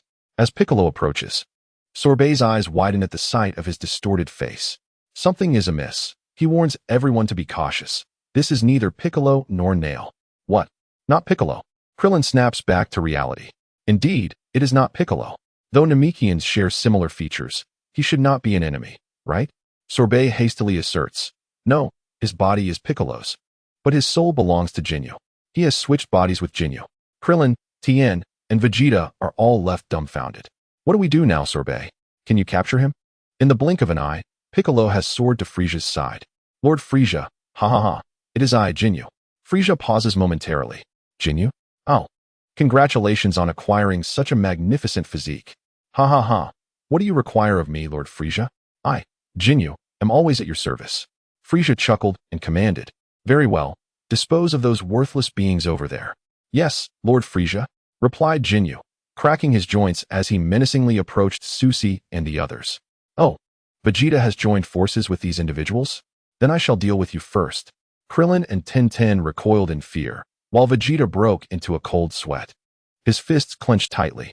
Sensing the overwhelming power emanating from Jinyu, Vegeta felt an unbearable frustration welling up within him.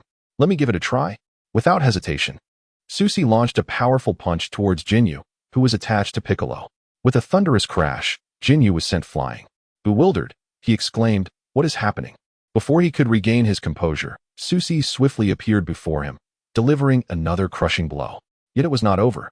As Jinyu touched down, Susi teleported behind him and delivered a heavy punch that sent him soaring once more. With calculated precision, Susi pummeled Jinyu, not holding back, but also not overexerting himself. Soon, Jinyu was gasping for breath, lying on the ground, filled with regret. Why is this happening? I have acquired such a powerful body, yet I cannot even fight back? Frieza, having extricated himself from his battle with Goku, shouted at Jinyu.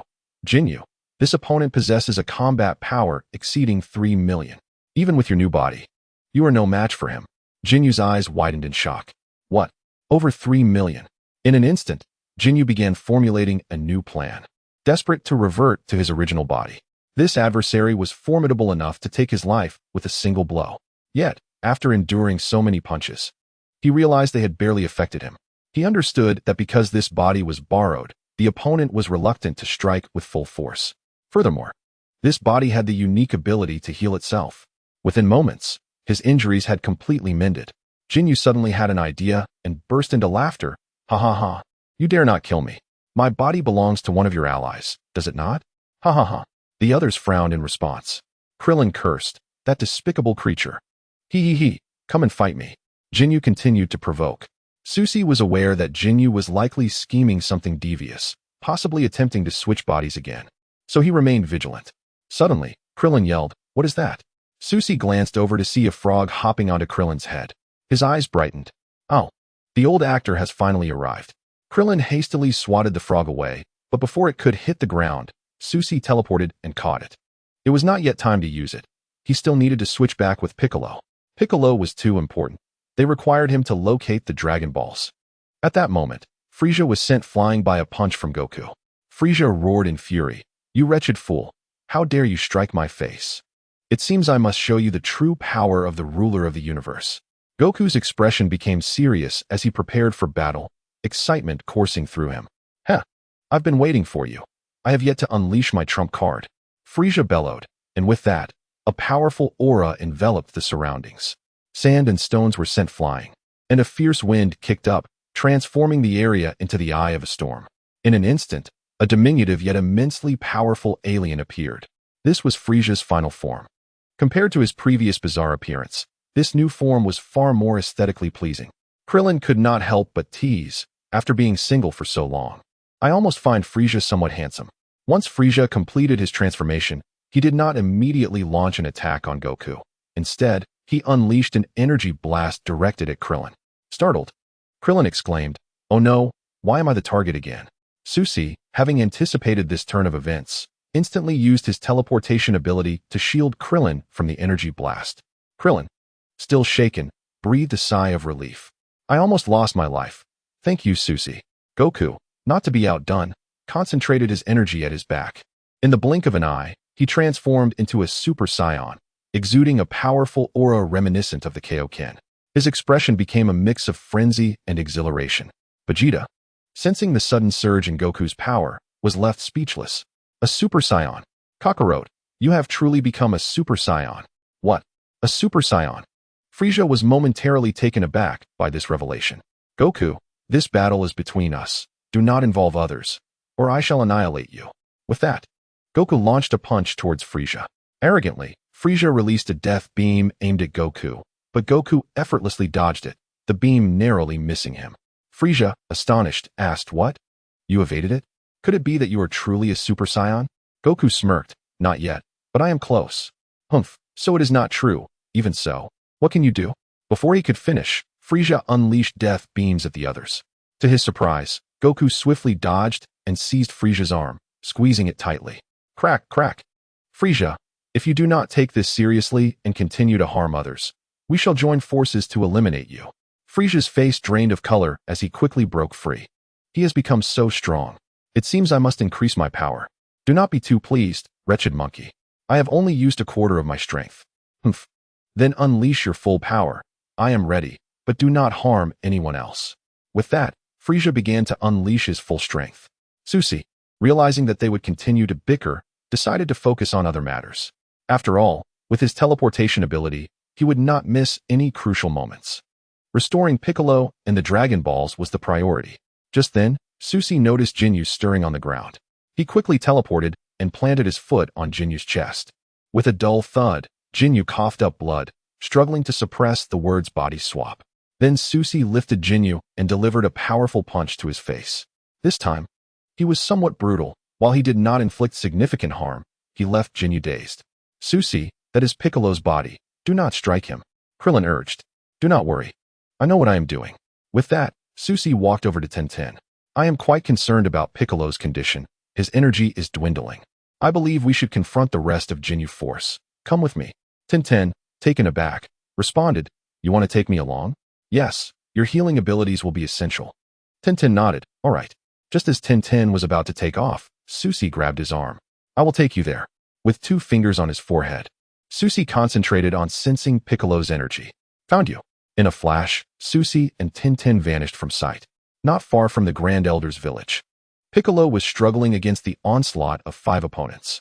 Indeed, there were 5. Jinyu had awakened, and Berta had transformed into a frog, joining the fray. Had it not been for Piccolo's indomitable will and Jinyu's original strength being superior, he would have been defeated long ago. Seeing Piccolo, who had taken on Jinyu's form, retreat repeatedly, Susie charged in without hesitation, shielding him from all attacks.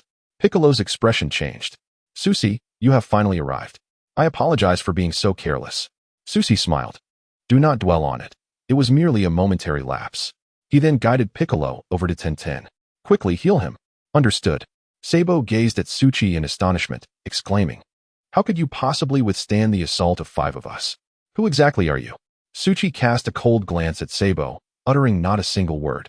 With a mere wave of his hand, he unleashed an energy blast that instantaneously reduced Sabo to mere ashes. An ugly wretch like you is unworthy of knowing my name. The other 4 individuals trembled in fear, their pupils contracting. Another formidable foe. The captain ought to switch bodies with him. At that moment, Gudu's expression darkened. Suchi's eyes widened. This fellow was about to employ time stasis again. Their synergy was nothing short of invincible. Suddenly, Suchi began to act theatrically, pointing towards the sky and shouting, Frisia. What? All 4 turned their heads in unison, only to find no sign of Frisia. By the time they looked back, Gudu's head had already been sent flying by Suchi's kick. JIS was taken aback, exclaiming, How dare you attack from behind? Watch this. With that, he flung his hand, launching an energy blast directly at Suchi. Oh dear, guess what? Suchi didn't even glance at it. In an instant, he dashed behind JIS and delivered a punch that shattered his chest. This strike was lethal. Bart and Rikumu, witnessing the unfolding chaos, were paralyzed with fear and turned to flee. Suchi began to gather energy with a swift motion of his hands. Kamehameha, he bellowed. In the blink of an eye, a robust wave of energy surged after the fleeing duo, obliterating them completely. Meanwhile, Tian had already healed Piccolo, who had been possessed by Jinyu. Even without switching bodies with Jinyu, Piccolo could handle these novices effortlessly. Suchi had not regarded them as worthy adversaries. However, beneath his grotesque visage, he felt a twinge of frustration. Just as Piccolo was about to speak, Suchi interrupted. Wait a moment, take this frog, Suchi said, handing a frog to Piccolo. Piccolo was momentarily taken aback. What purpose does this serve? Suchi chuckled. It's for Jinyu. Let him spend the rest of his life as a frog. Upon hearing this, Piccolo instantly understood and gave a thumbs up. As expected of Suchi, truly ruthless. Tian watched in bewilderment. What are you all doing? I can't comprehend a word. With that, Suchi blinked and instantaneously teleported to the battlefield. Goku and Frieza were still engaged in their back-and-forth combat. Suchi paid them no mind. Krillin, it's too perilous here. I shall take you away. Krillin nodded enthusiastically. Suchi whisked Krillin and the Jinyu-possessed Piccolo back to where Tian and Piccolo were. Piccolo, witnessing Suchi's remarkable ability to come and go as he pleased, was utterly astonished. Suchi, how on earth are you achieving this? Your speed is incredible. Suchi shook his head. It's nothing. Just a skill called instant transmission that allows me to sense energy signatures and arrive in a second. Piccolo gasped in awe. That's incredibly convenient. All right, enough dawdling. Wake him up and have him switch back. Krillin urged. I need to relieve myself. I'll wake him up. No, Piccolo interjected. That is my body. Tian chimed in. There's water nearby. I'll fetch some. Just wait for me. Moments later, Tian returned, puffing her cheeks. She pointed to her face. Piccolo quickly realized that she had brought back water in her mouth due to the lack of a container. Well, it's better than using urine. Piccolo reluctantly accepted. Tian sprayed the water towards Piccolo's body. Cough, cough. Just like that, Jinyu awoke within Piccolo. Where am I? Slap. Suchi delivered a sharp slap. Jinyu, return Piccolo's body at once, or I shall make you wish for death. Ha. If you have the guts, kill me. Chapter 20. Are you truly friends? Bang. Bang, bang, thud, thud, thud. Suchi unleashed a flurry of punches, causing Piccolo to question his very existence. In an instant, Piccolo's body was left battered and broken, lying on the ground, unable to move. Suchi turned to Tian and said, Tian, heal him. If he resists, I shall give him another round. Jinyu on the ground wanted to cry, but couldn't. This is too excessive. Don't you fear permanently damaging him? Are you truly friends? Tian approached Jinyu, her hands glowing with healing light. Before long, Jinyu returned to his original state, as if nothing had happened. Just as he attempted to rise, Suchi slapped him again. Will you switch or not? Do it now, and I shall spare your life. Jinyu covered his face. All right, I will switch. Everything proceeded smoothly, and Piccolo finally returned to his own body. The group gazed at the trembling Jinyu in the distance. Krillin asked Suchi, are we truly letting him go? Let him go. I am not so heartless, Suchi replied. With a sigh, Krillin said to Jinyu, very well, you may leave. Jinyu was overjoyed. Thank you. To show my gratitude, I will share a secret with you. What secret? Just as Suchi turned to Jinyu, Jinyu shouted, switch bodies. A beam of light shot towards Suchi. Krillin gasped, oh no. Unbeknownst to them, Suchi and Piccolo merely laughed. In the next moment, Piccolo tossed a frog into the air. Ribbit, ribbit, ribbit. In the blink of an eye, Jinyu transformed into a frog, his soul returning to Jinyu's body as it hopped away. Krillin gasped in shock. You truly frightened me. If Suchi had been switched, we would have been doomed. Suchi shook his head. I tested it earlier. I could easily evade that body switch. You were simply too careless. Piccolo nodded in agreement. In any case, thank you for your help. I shall remember this favor and repay it in the future. Suchi smiled gently. Originally, Piccolo was meant to be the caretaker of the Sun family. However, Gohan had never engaged in combat. Perhaps when my child grows older, he could take on the role of a caretaker? Indeed, that sounds like an excellent idea. Having Piccolo as the children's teacher should pose no problem. With that, Suchi tossed out a universal capsule, and their spaceship materialized. Krillin, you, Piccolo, and Tian should return to Earth first. Piccolo was astonished. What? You're leaving? What about you? Krillin was equally bewildered. Yes. Aren't you returning to Earth? Bulma and Lu Ping are still waiting for you. Suchi chuckled. Did you forget? I can use instant transmission. I'll be back in no time. You can't fly too far in a day. With Piccolo's heightened energy, I can sense him from afar. And then I'll teleport right to you. Piccolo and Krillin's eyes brightened. That's impressive. We shall take our leave then. Indeed, with Piccolo gone, the Dragon Balls on Earth will remain safe. If anything happens to us, we can still find a way to remedy it. Yes. Krillin nodded fervently in agreement. In the blink of an eye, the spaceship roared to life and sped towards Earth. Once the shadow of the spaceship vanished from sight, Suchi let out a long sigh of relief. What a heart-pounding experience. If Piccolo were to vanish again, the Dragon Balls would be in jeopardy. Suchi sensed the energies of Frieza and Goku and, without hesitation, returned to the battlefield. There, Goku was being relentlessly pummeled by Frieza. Huh, where's Vegeta? Oh, where did Vegeta run off to? Cough, cough, I'm right here. Lying on the ground with blood trickling from his mouth, Vegeta waved weakly at Suchi. Suchi glanced down to see a gaping hole in Vegeta's chest, and it seemed he was on the brink of death. Initially intending to send him back to Earth, Suchi decided to let him endure a bit more suffering. This expedition to Namek depended entirely on Vegeta. He had located all 7 Dragon Balls and deserved sincere gratitude. A debt of gratitude that would echo through generations. He truly is our invaluable ally. Although he is currently our adversary, His actions have been of great assistance to us. At that moment, Sun Wukong was flung away by Frisia's tail, crashing heavily to the ground and creating a large crater, where he lay, blood pouring from his mouth. Frisia intended to deliver a finishing blow, gathering a ball of deathly energy at his fingertip to strike Sun Wukong down once and for all. Without hesitation, Suchi let out a roar and transformed into a Super Saiyan. In the blink of an eye, a powerful aura erupted, dispersing the energy ball that Frisia had conjured. With golden hair and a tempestuous energy, both Frisia and Vegeta were left dumbfounded. What was happening? Why had his hair turned golden? Vegeta exclaimed, coughing. He recognized the immense power, realizing that this was indeed the legendary Super Saiyan. Frisia's expression darkened as he sensed that Suchi's energy was far superior to Sun Wukong's. Defeating Sun Wukong had already proven arduous. Now, an even mightier monkey had appeared. Could it truly be the Super Saiyan? Damn it, this power is terrifying. How could a proud cosmic overlord like me be so unfortunate today? Not only was I outsmarted by Vegeta, but I also lost the Dragon Balls. Frisia's forces on Namek, including the Jinyu force, had been completely obliterated, resulting in heavy losses. I had thought them mere minions, yet today, a Super Saiyan emerged. Even I am struggling to cope.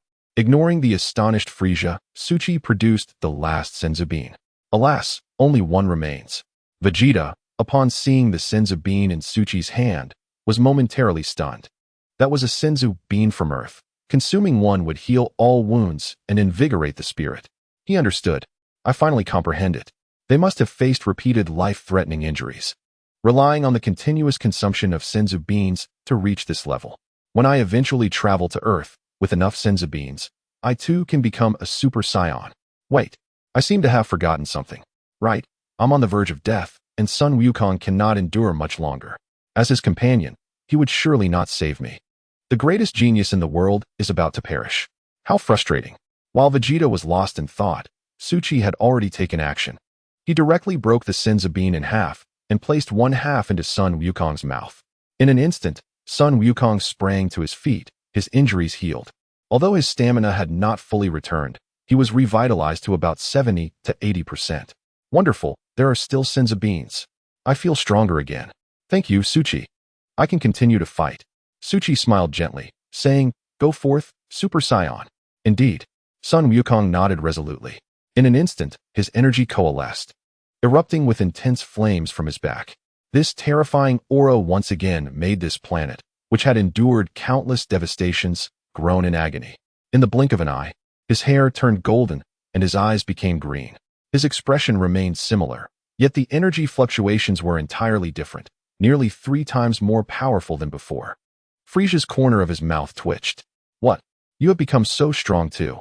Another Super Saiyan has appeared? Frisia began to feel flustered. One Super Saiyan was already difficult to handle, and now there was another. Cough, cough. Frisia, your end is nigh. Turning around, he noticed Vegeta, despite his severe injuries, still laughing and mocking Frisia. Frisia's rage surged. Damn it, perish, Vegeta. No sooner had he spoken than a beam of death shot toward Vegeta. Vegeta's pupils constricted. Unexpectedly, Suchi instantaneously teleported in front of Vegeta, deflecting Frisia's attack with a single slap. Suchi glared coldly at Frisia, proclaiming, it seems I may not need to intervene today. If you can defeat Sun Wukong, I shall let you go. Should you dare to destroy this planet, I will not spare you. Rest assured, the planet will not truly perish, nor will you, correct? Frisia's pupils dilated once again. What? How does he know I intend to blow up this planet? As a member of the Frost Demon race, Frisia was aware that while the planet would not actually be annihilated, the repercussions would still be significant. He would not lightly resort to destruction unless absolutely necessary. Then, Sun Wukong charged toward Frisia. Our battle is not yet concluded.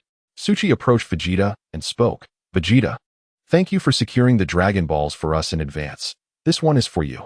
Upon hearing this, Vegeta instantly recalled the moment when his hard-earned Dragon Balls were stolen, filling him with fury as he spat out mouthfuls of blood, nearly fainting. Observing Vegeta's state, Suchi hurriedly pressed the remaining half of the Senzu Bean into his hands. As Vegeta consumed the Senzu Bean, his injuries healed significantly, and his stamina returned to around 70 to 80%. Sigh, forget it, I won't be angry anymore. Strength is the true path. The Dragon Balls and immortality can take a back seat. It turns out Frieza still had many tricks up his sleeve. Had the Dragon Balls not been stolen, it would have been futile. Vegeta's mind cleared, and he could distinctly feel his combat power ascending to a new level. I am indeed a genius. As long as I engage in a battle and sustain some injuries, my power will soar. A Super Saiyan? I can achieve that too. Vegeta stood up, intending to express his gratitude to Suchi, but after opening his mouth, he found himself unable to utter a single word. His pride prevented him from saying such things. Moreover, my Dragon Balls were just snatched by you, so receiving this half-senza bean is only fair. Understanding Vegeta's temperament, Suchi paid him no mind and turned his attention back to the battle between Sun Wukong and Frieza. After successfully transforming, Sun Wukong's strength surged dramatically. He seemed to revel in the fight, not retaliating even when struck by Frieza. Vegeta was astonished. What? Even a Super Saiyan cannot overpower Frieza? To his disbelief, after Frieza unleashed a flurry of attacks, Sun Wukong wiped the corner of his mouth and declared, Frieza, I just ate a senza bean. And now our stamina is about equal. Vegeta froze upon hearing this. So that's it. At this point, this fellow can still confront the universe's strongest, Frieza, head-on. After enduring a barrage of attacks, Sun Wukong charged at Frieza, landing a punch squarely on Frieza's face. The speed was astonishing. Frieza barely had time to react. With a resounding thud, Frieza's face was knocked askew as he was sent flying. The motion was incredibly fluid. Following that, Sun Wukong clenched his fists and delivered another powerful blow to Frieza. Like a sandbag, Frieza was sent hurtling away. With a tremendous crash, Frieza collided with a mountain, sending dust soaring. As Frieza shook off the dust and stood slowly, he sneered, How dare you strike me like this, you filthy monkey? You have truly enraged me. Vegeta shouted at Sun Wukong. Kakarot, quickly finish him off. He is the one who destroyed our Saiyan planet. Our race is nearly extinct, with only a few of us remaining. Frieza chuckled, saying, You make a compelling point. It seems I have some deep-seated enmity with you. Were all those whom you Saiyans oppressed truly wicked? I am merely maintaining peace in the universe while you disrupt my business ventures. Sun Wukong replied nonchalantly. Thus, we Saiyans resolve their issues. I cannot abide the Saiyans, a bunch of arrogant monkeys, each more self-important than the last. Sun Wukong continued. Now, it is my turn to deal with you, even if it is for those who sacrifice themselves for Namek. Deal with me? Humph, don't dream. You are merely a defeated foe from moments ago. Had it not been for some peculiar substance you consumed, you would have already met your demise. Do not presume that your current bravado impresses me. I, Frieza, am the strongest in the universe. Even if you are the authentic Super Saiyan, you cannot prevail against me. With a flick of his hand, Frieza unleashed a tremendous energy wave, hurtling directly towards Goku.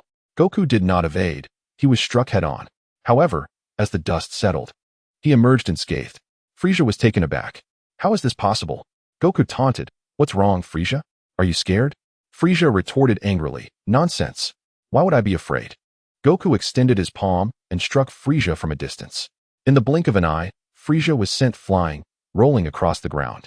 Before he could regain his footing, Goku was upon him, delivering a powerful elbow strike to Frieza's chest, sending him soaring once more. Frieza managed to stabilize himself, but was met with an uppercut from Goku that sent him flying again. While Frieza was still airborne, Goku appeared behind him as if by teleportation, delivering a crushing knee strike to Frieza's back. Frieza gritted his teeth against the pain and attempted to retaliate with a knee strike of his own. Goku remained unfazed, effortlessly blocking the attack with his hand. Frieza, enraged, unleashed a flurry of punches akin to a machine gun towards Goku, who leisurely parried each blow with ease. The prince's tactics proved ineffective. Suddenly, Frieza kicked towards Goku's arm, using the momentum to propel himself away. In the next instant, he fired a death beam aimed directly at Goku. To everyone's astonishment, Goku's body moved swiftly, evading the meticulously planned assault. Frieza was stunned. What? You managed to dodge? With his fingers dancing across the air like a pianist, Frieza unleashed a barrage of lethal beams towards Goku. Goku's form became a mere blur, skillfully dodging each beam. Frieza erupted in fury, cursing, Damn it. If you had been hit, you would have perished. Goku coldly replied, Then why couldn't you hit me? Frieza was driven to madness. What did you say? How dare you be so arrogant? I shall teach you the meaning of regret. With that proclamation, Frieza launched another death beam. This time, Goku stood still. The beam struck him squarely in the face, yet he merely tilted his head slightly, sustaining no injury. Goku, still brimming with excitement, remarked, "Suki was right. Even if you obliterate this planet, you cannot defeat me. Your tricks are ineffective against me. I need not even dodge." Frieza was left speechless. "Who on earth are you? Do you still not comprehend? I am the Super Saiyan Goku, who came from Earth to vanquish you." Frieza realized with a hint of disdain, "Oh, so that is it. You do possess a semblance of a Super Saiyan's aura." Goku continued, "You are no match for me anymore. Surrender." Frieza, infuriated, exclaimed, "What? Surrender? Me? Frieza, the Universal Overlord? This is inconceivable. No one has ever dared to humiliate me like this, especially a Saiyan. Your reign has ended, Frieza." Vegeta, observing nearby, felt a jolt in his heart. Those words were all too familiar. He had uttered them mere hours ago. How frustrating it was to have his moment stolen by Kakarado. Frieza roared, "Unfortunately for you, I shall not perish. It is you who will die." With that, he began to gather energy, forming a colossal energy sphere between his hands, growing larger by the second. "Even without a planet, I can thrive in the universe. Can you, Science?" Frieza cackled, "Farewell, planet Namek." As his words echoed, he hurled the energy sphere downwards with great force. Goku exclaimed, "This is bad." Vegeta added, "This is disastrous." Goku's face drained of color as he witnessed the massive energy sphere plummeting like a deluge. He had been too careless, too engrossed in conversation to notice Frieza's cunning. Just then, the energy sphere unexpectedly ricocheted off an unseen object, soaring skyward. Goku and Frieza looked on in astonishment to see Suk standing beneath the energy sphere.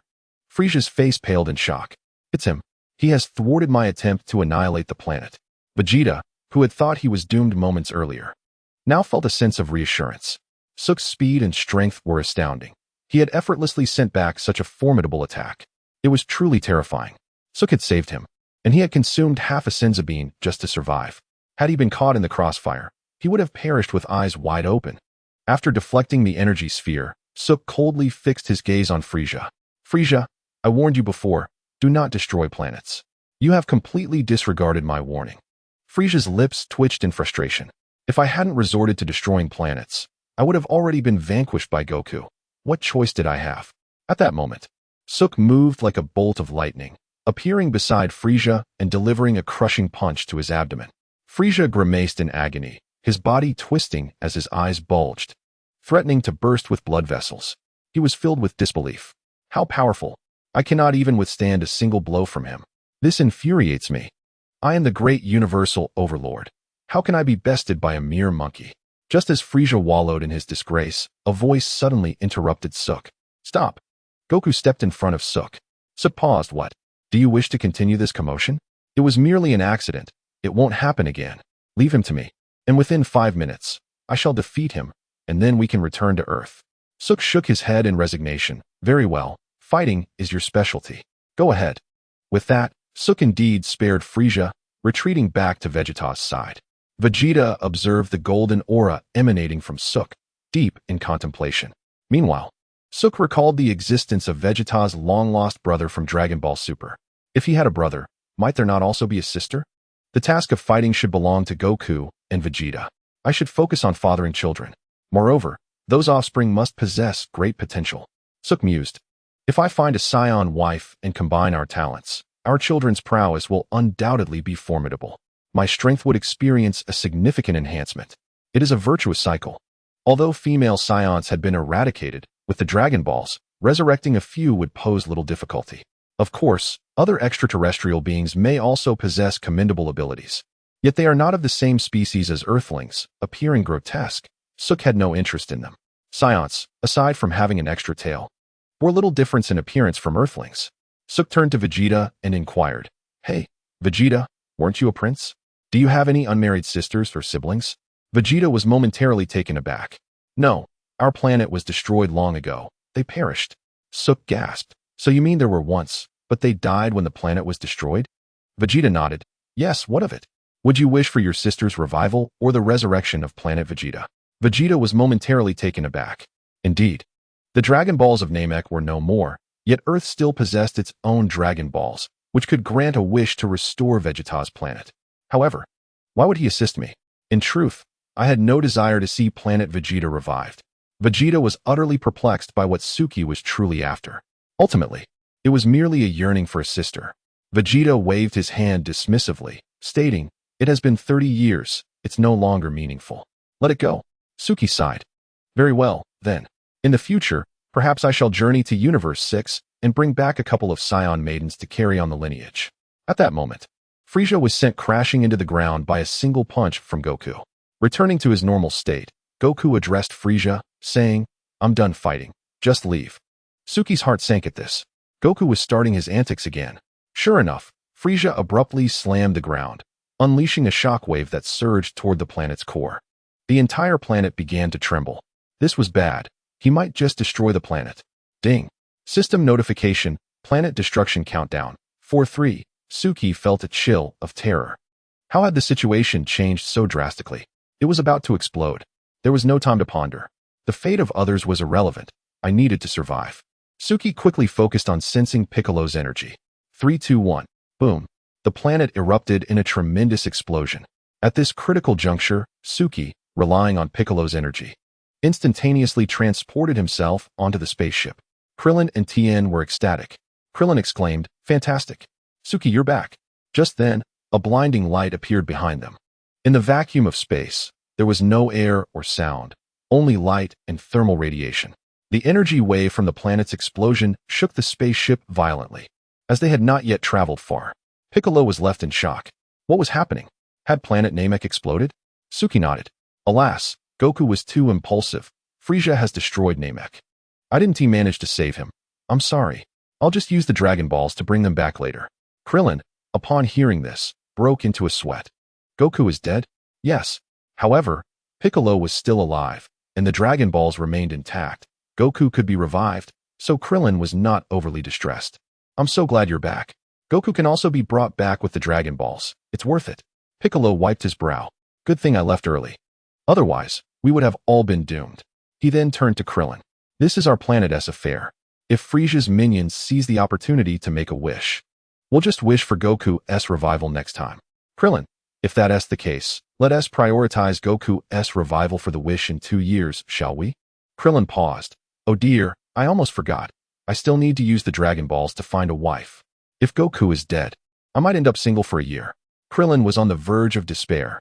Suki stroked his chin, pondering. It seems I've forgotten something important. Right. I need to bring Pooer here. Suki located Pooer's energy and instantaneously transported to planet Yardrat.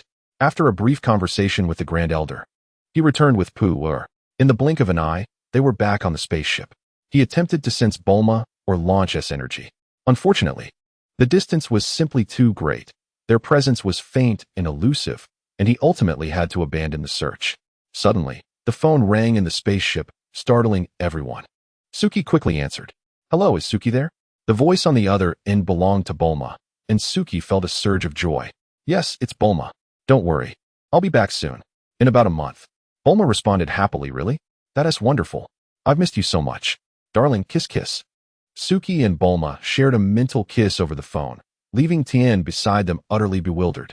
Krillin, what are they doing? Krillin looked equally confused, unsure how to respond. It's adult matters. Children shouldn't pry. Tien dejectedly nodded. Oh.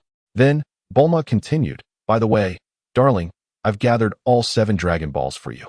This morning, when I woke up, I found all 7 were glowing.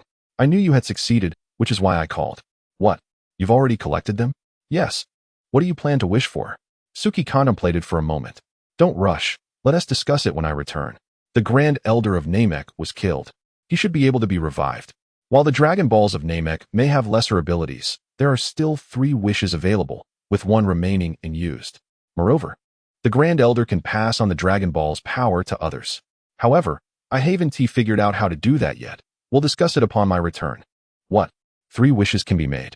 Indeed, and a year on Namek equates to 130 days, which is akin to our 365 days. Within that time, they can gather the Dragon Balls 3 times, each time making 3 wishes. However, their Dragon Balls can only revive 1 person at a time. But there is no limit to the number of times. Bulma finally grasped the situation. Now I understand. At that moment, Launch's voice chimed in. Are you on the phone, darling? Let me say a few words. Wait, I'm the boss. I'll speak first. Suki happily chatted with Bulma and Launch, the conversation growing more spirited. Piccolo, a species that reproduced asexually, had grown accustomed to life on Earth and found their sweet nothings somewhat unbearable, quietly retreating to a corner. Krillin, listening to their affectionate exchanges, felt a wave of jealousy wash over him. Damn it, how I suffer. They say that a man rarely sheds tears unless he has truly encountered something heartbreaking. Yet, another blow reminds me that I remain a lonely bachelor. The thought of the Dragon Ball's wishes being postponed for another year made Krillin feel as though the day he would find a wife was still a distant dream. How bittersweet. In the underworld, judging a person's morality hinges on their actions rather than their thoughts. If we were to judge by thoughts alone, no one would be perfect. However, Goku is a special case. From any perspective, he is undeniably a good person, not deserving of punishment in hell. As for Vegeta, it is best not to mention him. He was unceremoniously dispatched to the deepest depths of hell, enduring the most excruciating torment. Kakarot, you fool. You had the power to defeat Frieza, yet chose to act recklessly, leading this prince to his demise as well. Just then, a minion of the underworld shoved him into a blazing furnace. It's burning me alive. It's burning me alive. The minion cackled. Vegeta, you truly are a despicable character. Having killed so many, you deserve this excruciating torment. You'll suffer here for 1,300 years before you can reincarnate. A day here equals a year down there, adding up to 470,000 years. Just be patient and remember, in your next life, learn to be a good person. With that, he raised the temperature of the icy hell by a few degrees before turning to find a beauty to drink tea with. I'm freezing to death. I'm freezing to death. Oh, it hurts, it hurts. Vegeta howled in agony, powerless to resist, gritting his teeth to endure. Damn it, Kakarot. You fell and died, and now I've followed you to the grave. Upon Goku's death, Yamcha and Tien on King Kai's planet immediately became aware. Goku has come as well? King Kai nodded. Indeed. I never imagined this fellow was such a kind-hearted person. Yamcha remarked, of course. Goku is a great person. Let us bring him here. Really? King Kai chuckled. Please hurry and bring him back. I can hardly wait to hear his new jokes. All right. Thank you, Lord Kai. With that, Tianjing Fan, Yamcha, and Jiaozi soared towards the netherworld. Due to Wukong's unparalleled kindness, the Kai recognized him as a true good person, devoid of any malice, and deemed him most suitable to inherit his abilities. Thus, he resolved to impart the Kai Fist and Spirit Bomb to son Wukong. In this manner, Wukong engaged in rigorous training on planet Kai without wasting a moment, eagerly anticipating his comrades on Earth to revive him with the Dragon Balls. Meanwhile, on Namek, Frieza was thrown far away by the explosion. Though he did not perish from the vacuum of space, he succumbed to unconsciousness. As a descendant of the Ice Demon race, he was frozen in the cosmos's frigid temperatures, drifting through space in a deep slumber, unless he collided with an atmosphere or was rescued by someone. After enduring a prolonged period of tension, the crew aboard the spaceship finally breathed a sigh of relief. Suchi spent his days on the ship chatting endlessly with Bulma and Launch, while also hearing the cries of children. Chapter 22. A disturbance in his peace. Piccolo understood well that if he did not diligently train, he would soon be outpaced by Suchi and Wukong. Thus, he immersed himself in the gravity chamber, training relentlessly. Krillin initially planned to take a break, but the incessant ringing of Suchi's phone in the bedroom proved to be a source of annoyance, compelling him to join Piccolo in training. Though his hair was sparse, his strength grew remarkably. In the blink of an eye, over 30 days passed. They were now nearing Earth, with only 2 or 3 days of travel remaining. Suchi could finally sense the presence of Master Roshi. Bulma and Launch's energy signatures were too faint to detect at the moment. If Wukong were to unleash his full power, even from the distant Namek, Suchi felt certain he would be able to perceive it. Having located Master Roshi's energy, Suchi bid farewell to Krillin and Piccolo and employed instant transmission to leave the ship and return to Earth. Master Roshi learned that the Dragon Balls had indeed revived Wukong. He continued to lead a leisurely life, watching a beautiful woman on television teaching yoga and mimicking her movements. 1, 2, 3, 4, 2, 2, 3, 4. Master Roshi chanted as he changed his poses. Suddenly, Suchi appeared in Master Roshi's room, having detected his energy. Master Wutian, you seem to be living quite comfortably. Suchi jested. Master Roshi was momentarily taken aback. Suchi, you're back? Was everything smooth? Yes, I have returned. Piccolo and Krillin are still on the ship and will arrive in 2 days. The Dragon Balls have revived Wukong, but he has sacrificed himself again. I need to figure out how to use the Dragon Balls to revive everyone. Please continue with your activities.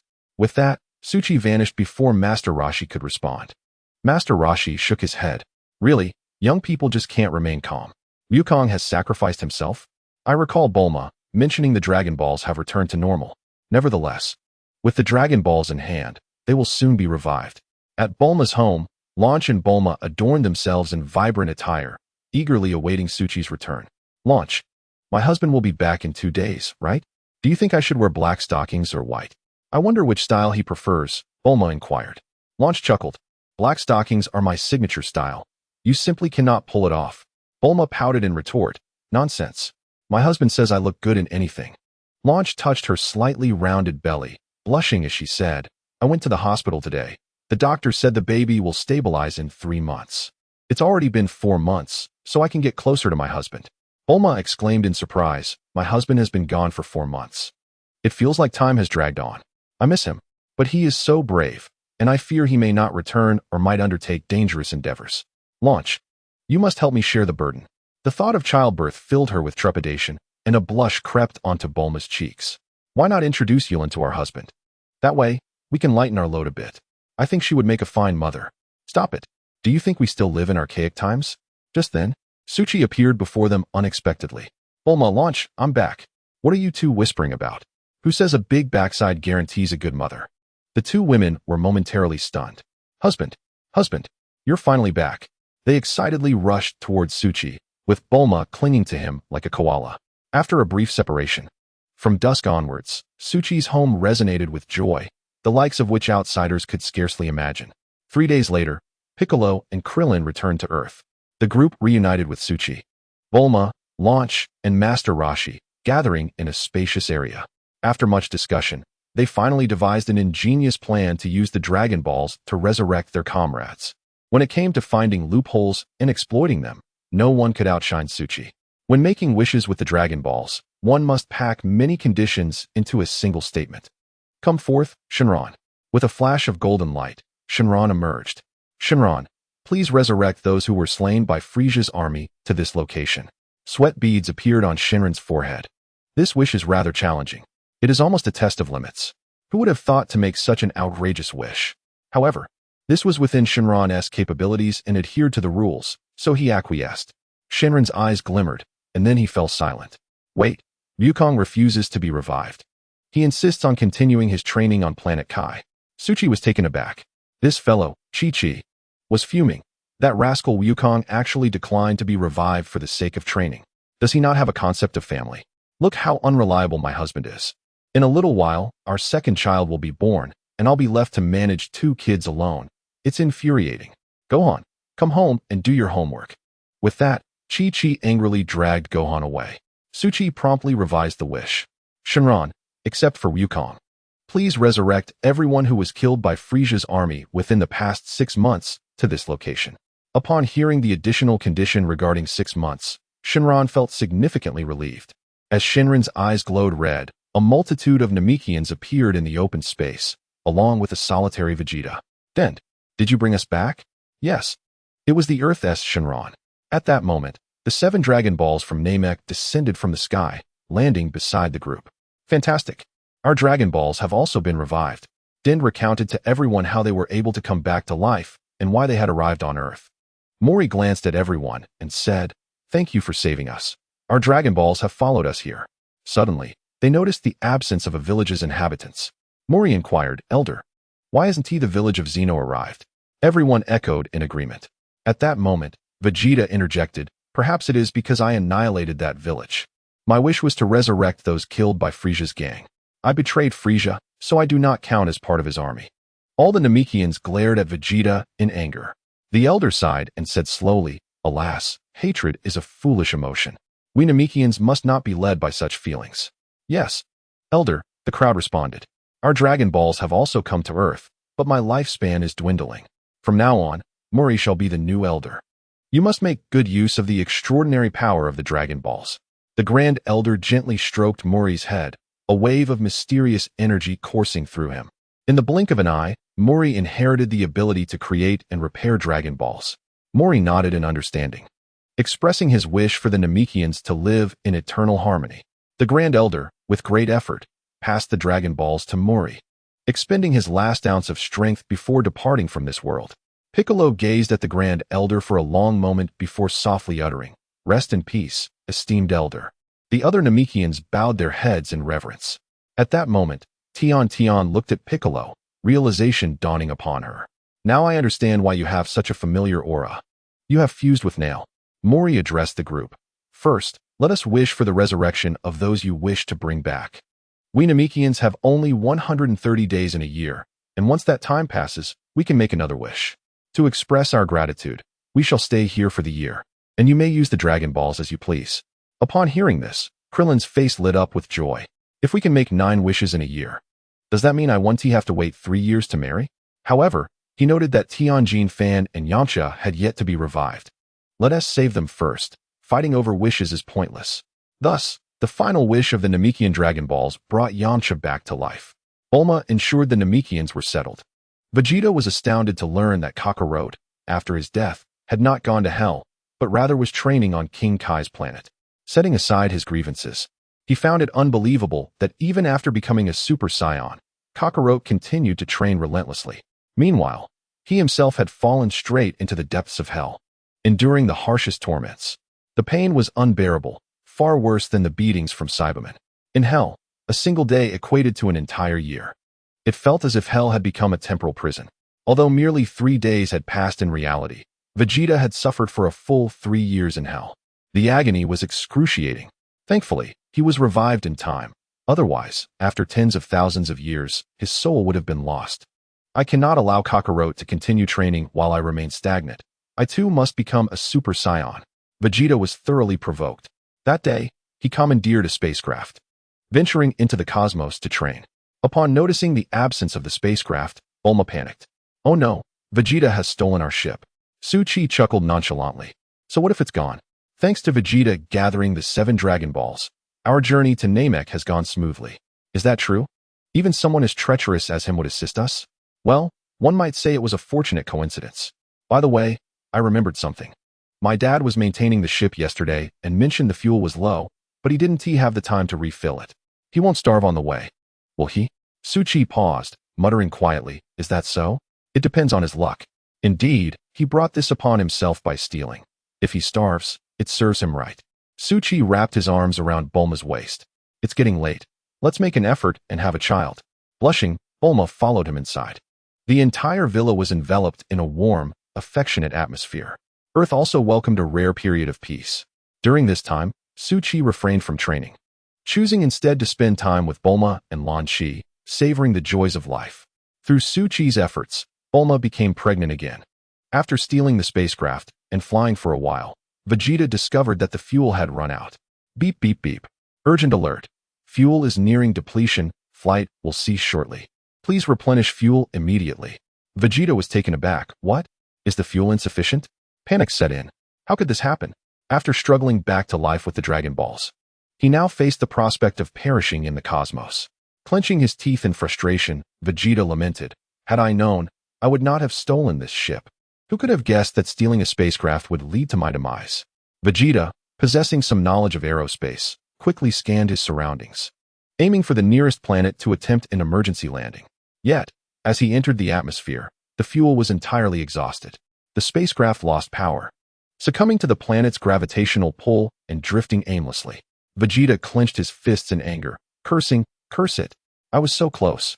Soon enough, the spacecraft began to orbit the planet, becoming a small satellite in the outer atmosphere, endlessly circling the world. Having consumed all the food on board, Vegeta found himself abandoned, with no one coming to his rescue. The memories of his time in hell ignited a torrent of curses. He was now terrified. The torment he endured was more unbearable than death itself. With food depleted, he had even gnawed through the leather on the ship. After several days of hunger, his consciousness began to fade. To think that I, Prince Vegeta, would not perish at the hands of Frisia or the Earthlings, but instead face death in the vastness of space. Alas, I am bound to return to that pitch-black hell. Vegeta was too weak to move and soon succumbed to unconsciousness. At that moment, a massive spaceship approached. Beep, beep, beep, detecting life signals. Inside the spacecraft, a muscular woman glanced at the detector in astonishment. What is going on? Why is this ship stopped here? Did it run out of fuel? After a moment's hesitation, she donned a spacesuit, leaped from her vessel, and entered Vegeta's spacecraft. There is someone here, but they're on the verge of death. She surveyed the surroundings, noticing that the seats had been gnawed away. Realizing that this person might starve to death. Seeing that he still had a faint pulse, the woman lifted Vegeta and brought him back to her ship. Time flew by, and in the blink of an eye, over 130 days had passed. The Dragon Balls of Namek were once again operational. Goku still refused to be revived.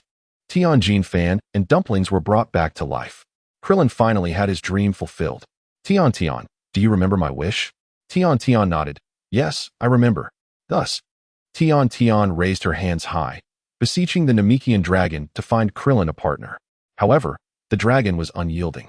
No, I cannot grant wishes that involve others. Krillin was left dumbfounded. What? The Namekian dragon is so stingy, only reviving one person at a time and refusing to fulfill wishes. It's infuriating. Since Krillin could not make a wish, they would have to wait for the Earth Dragon Balls to regenerate. Had he known that Brolin would not take action, he would not have held any hope. The greater the hope, the more profound the disappointment.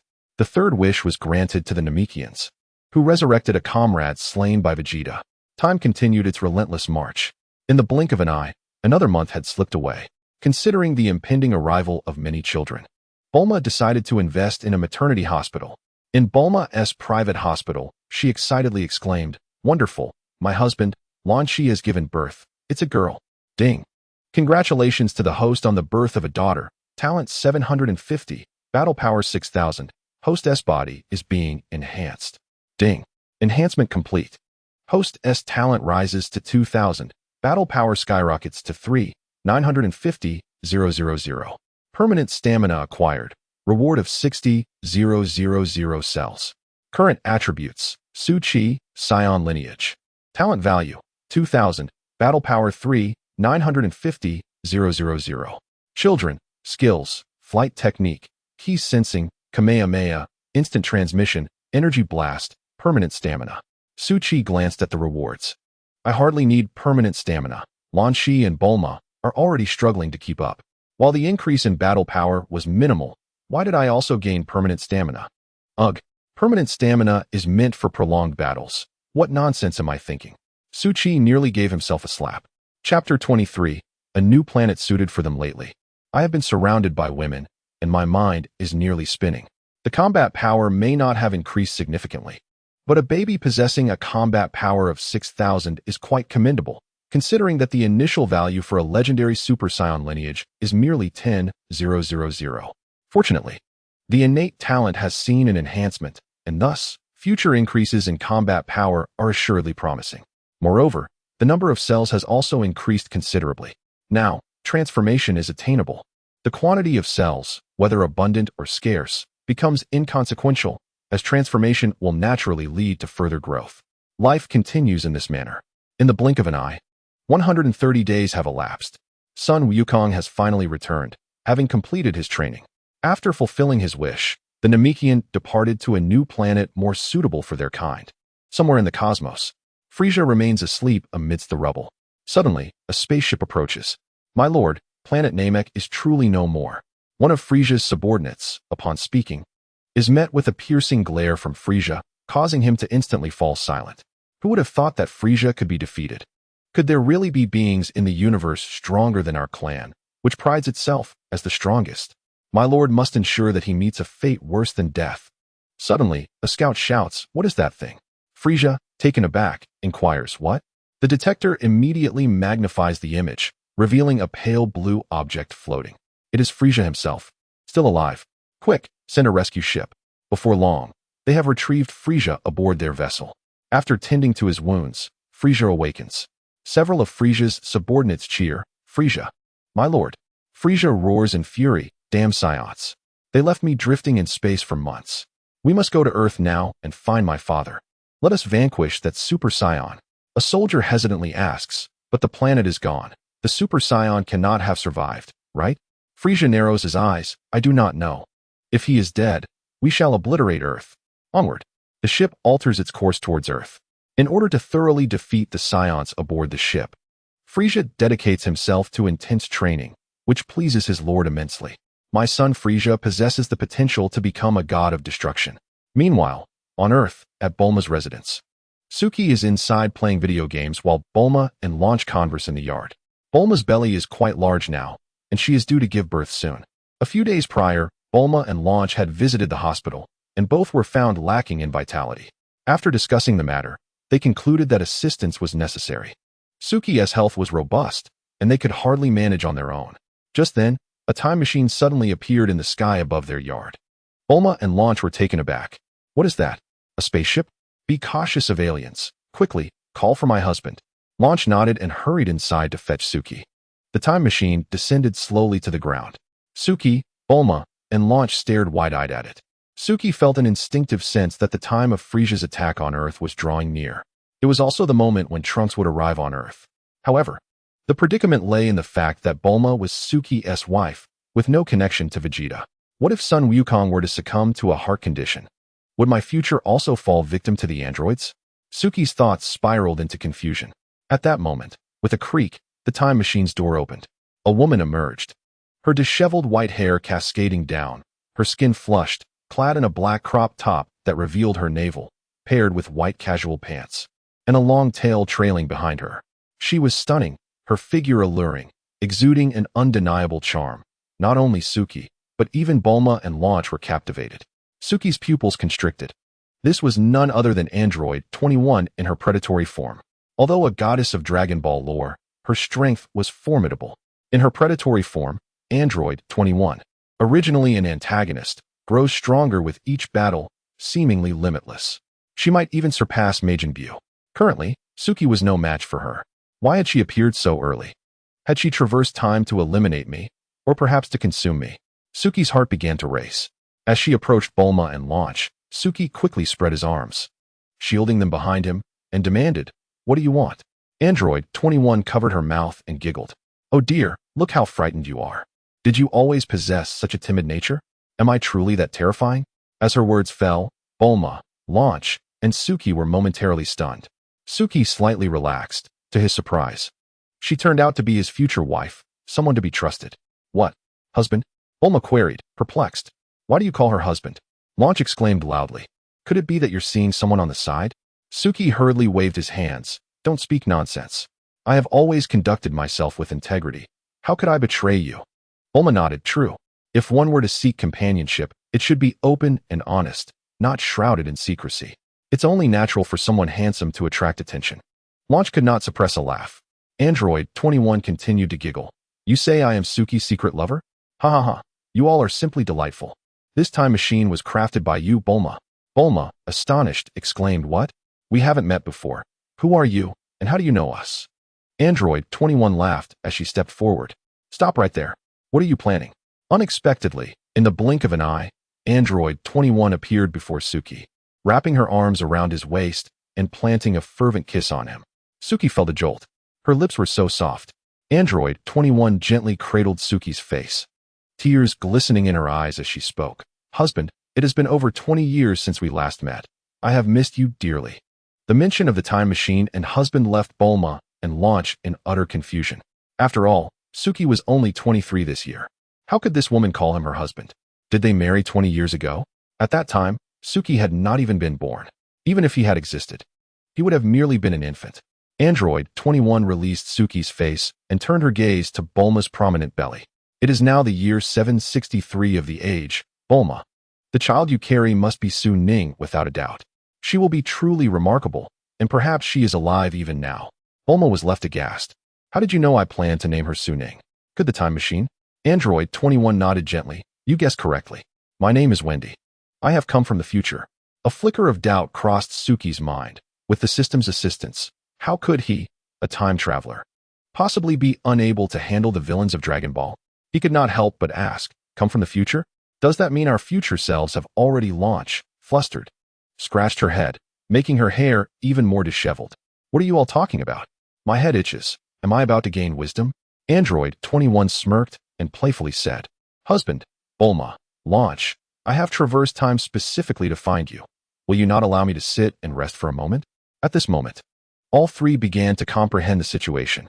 This woman from the future, who addressed Suki as husband and referred to them as sisters, must indeed be Suki's future wife.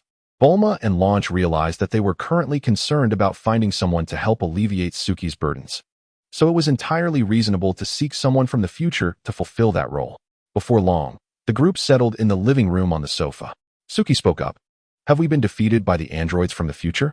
On the 21st, her pupils suddenly contracted. Are you aware of the existence of androids? Do you know what Dr. Gero has been secretly doing? Suchi nodded. Don't ask me how I know. Could it be that we have truly been manipulated by androids? No, 21 shook her head. In the future, the 17th and 18th androids lost their purpose for revenge following the death of Sun Wukong, leading them to indiscriminately murder many innocent souls. However, you ultimately defeated both of them, and even the creature known as Cell met his demise at your hands. Later, when Majin Buu appeared, you vanquished him as well. It was only after you triumphed over Majin Buu that I was revived, having been transformed by Dr. Gero's hidden computer, which fused my body with the cells of Majin Buu. This fusion granted me the ability to regenerate infinitely, allowing me to drift through the universe and gradually regain my form. Hence I survived that cataclysm. A flurry of questions raced through Su Chi's mind, and he inquired again. Wait, if you were born over 20 years later, how can you be my wife? I wasn't born 20 years later. I had existed long before. Before my transformation into an android, I already knew you. Through a series of circumstances, we ended up together and married. I was merely frozen for over 20 years, which is why I still appear youthful now. Back then, you pursued me for an entire month. When I learned you had Bulma, Launch, and Urine, yet still sought me, my heart was torn. Ultimately, I decided to continue on this path with you.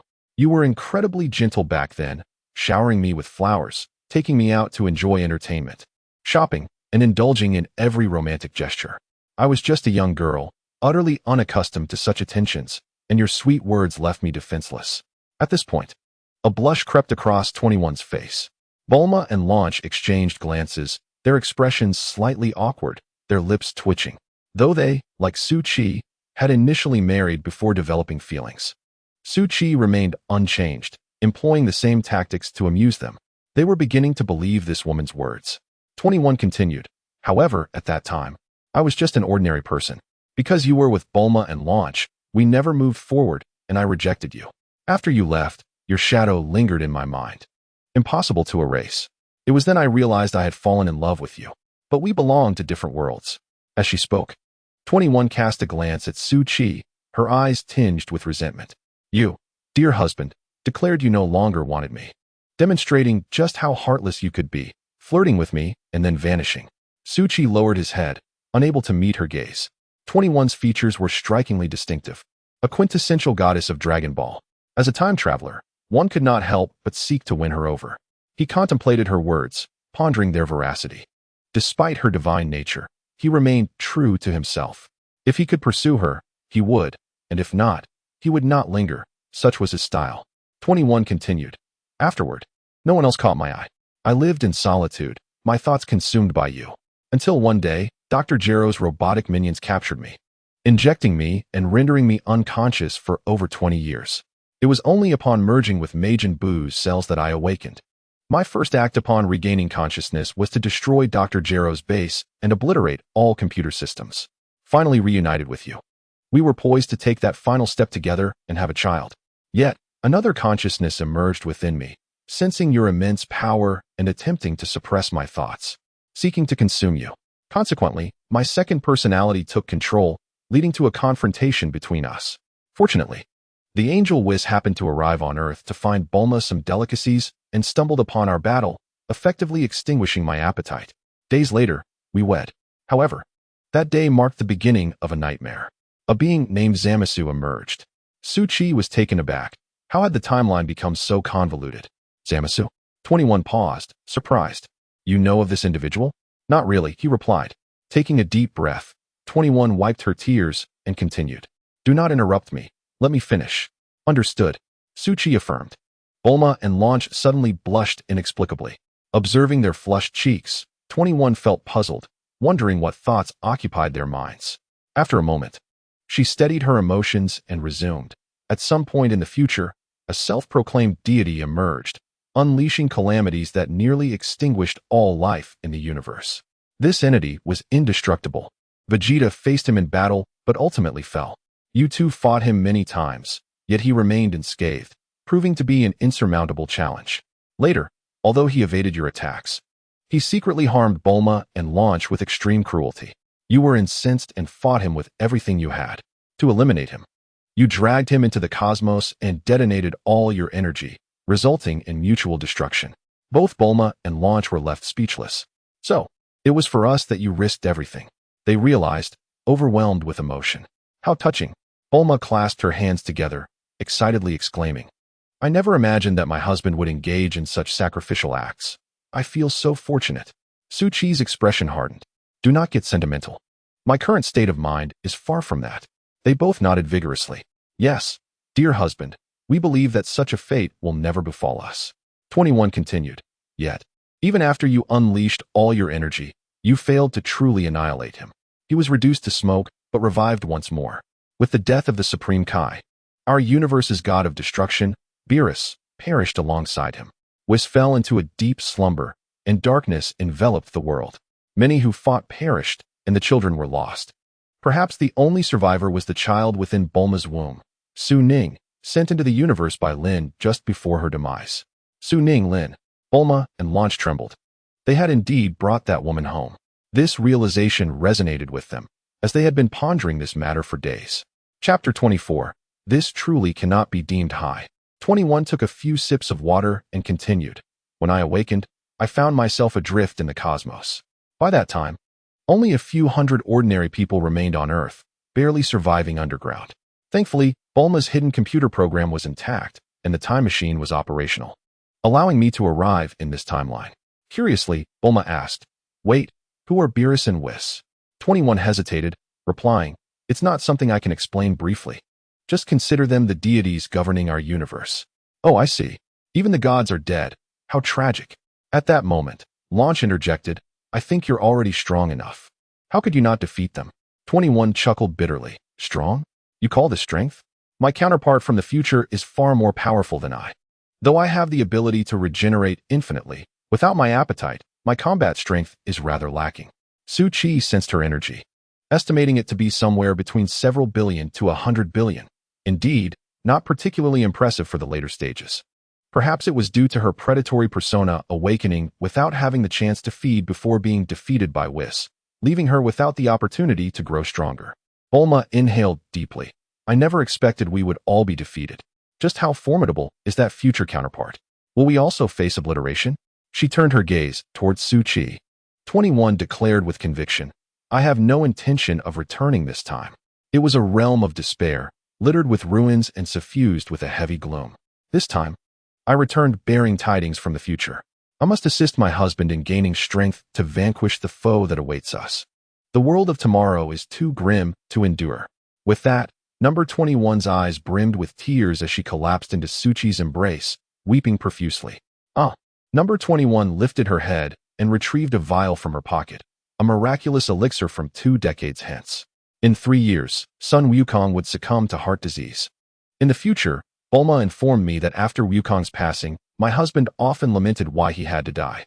With his departure, all burdens fell upon my husband, who became consumed with training and crises, leaving no time for Bulma and the others. Bulma gasped in shock. Wukong died of illness? Indeed, but worry not. With this miraculous medicine from the future, I have ensured he shall not perish. Bulma then inquired, Are there still Dragon Balls in the future? The Dragon Balls? Piccolo has perished, and even the newly fledged Namekian planet has not escaped devastation. The Dragon Balls have long since vanished. Moreover, even when Piccolo was alive, the Dragon Balls could not save Wukong. Alas, if only my husband had known the angels and gods of destruction back then, he would have survived. With a mere flick of the angel's staff, all troubles would have been resolved. Truly miraculous. Observing number 21's despondent demeanor, Bulma spoke with compassion. You have endured much over these years. Number 21 gazed at Su Chi with tenderness. Since I have come all this way through hardship, tonight my husband is mine. This is our wedding night, a day I have awaited for over 20 years. What? Bulma was taken aback by her words. Lan Chi exclaimed in surprise. You actually. Well, as we are sisters, I suppose we can finally take a break. Giggling, Bulma suddenly burst into laughter. Then, tilting her head, she scrutinized number 21. However, your appearance, with that tail, seems rather peculiar. Number 21 stood and examined herself, stating, "Is this what you mean? My physical prowess is formidable. Traversing time and space is a trivial feat for me, and I remain steadfast. If my appearance is unsettling to you, I can alter it." Before she could finish her sentence, number 21 transformed in the blink of an eye. From a wild beauty, she metamorphosed into an intellectual goddess. Her tousled brown hair cascaded over her shoulders, a pair of black-rimmed glasses perched on her nose, large earrings dangled from her ears, and she donned a white lab coat. Beneath the coat, her alluring figure was subtly revealed. Lan Shi, astonished by the transformation, remarked, "Wow, incredible. Your metamorphosis surpasses mine, and you can even change outfits. Do you possess some form of magic?" "Hee, just a bit," replied number 21, before once again nestling into Suchi's embrace. "We have long since held our wedding. Hence I call you my husband. My dear, I have waited far too long for this day. We must do something now. This time, I promise not to object. I only refused you once, and you left me alone for over 20 years. How cruel you are, you big bad wolf." Suchi smiled, but it is still broad daylight. "I do not care. I wish to go." Number 21 playfully nuzzled against Suchi, nearly overwhelming him. Bulma chuckled from the side. "Go on, sister. You have traversed time to find him. This is the romantic plot of a novel. Oh, well then. A moment of passion is worth a fortune. After more than 20 years of devoted waiting, it has finally borne fruit. What remains is to nurture this affection, allowing it to blossom into something beautiful." With another woman in the household, Suchi lavished her with affection, spending his days in merriment with them, reveling in the joys of life, leaving no time for training. Days swiftly passed, and soon Bulma gave birth to a girl. Indeed, a daughter, and both Bulma and Suchi had no objections, naming her Su Ning as per Bulma's prior choice. Ding! Congratulations, host, on the birth of a daughter with mutated qualities, extraordinary talent of 20,000 points, and a combat power of 6,000. The host's body is undergoing enhancement. Ding! Enhancement complete. The host's talent has risen to 22,000 points, and combat power has soared to 496,000. Talent has entered the extraordinary realm, and the rate of combat power enhancement has accelerated, yielding 1 million reward cells. Current attributes: Suchi, Scion Bloodline, Talent Value, 20,000 points, Combat Power, 496,000. Children: Suhan, Trunks, Bra. Skills: Instant Transmission, Energy Wave, Kamehameha, Energy Slash. Solar Flare, Instantaneous Movement, Energy Ball, Infinite Stamina. Upon seeing the system notification, Suchi involuntarily gasped. No wonder Goten could transform into a Super Saiyan at such a young age. The stronger son Wukong became, the more cells he amassed, thereby elevating the talent and initial combat power of his offspring. This aptitude seems almost mutated. Could this be akin to the talents of Broly or Kale? Although combat power surged by 1 million, achieving Super Saiyan 2 would only yield 1 billion. Suchi deemed this progress negligible.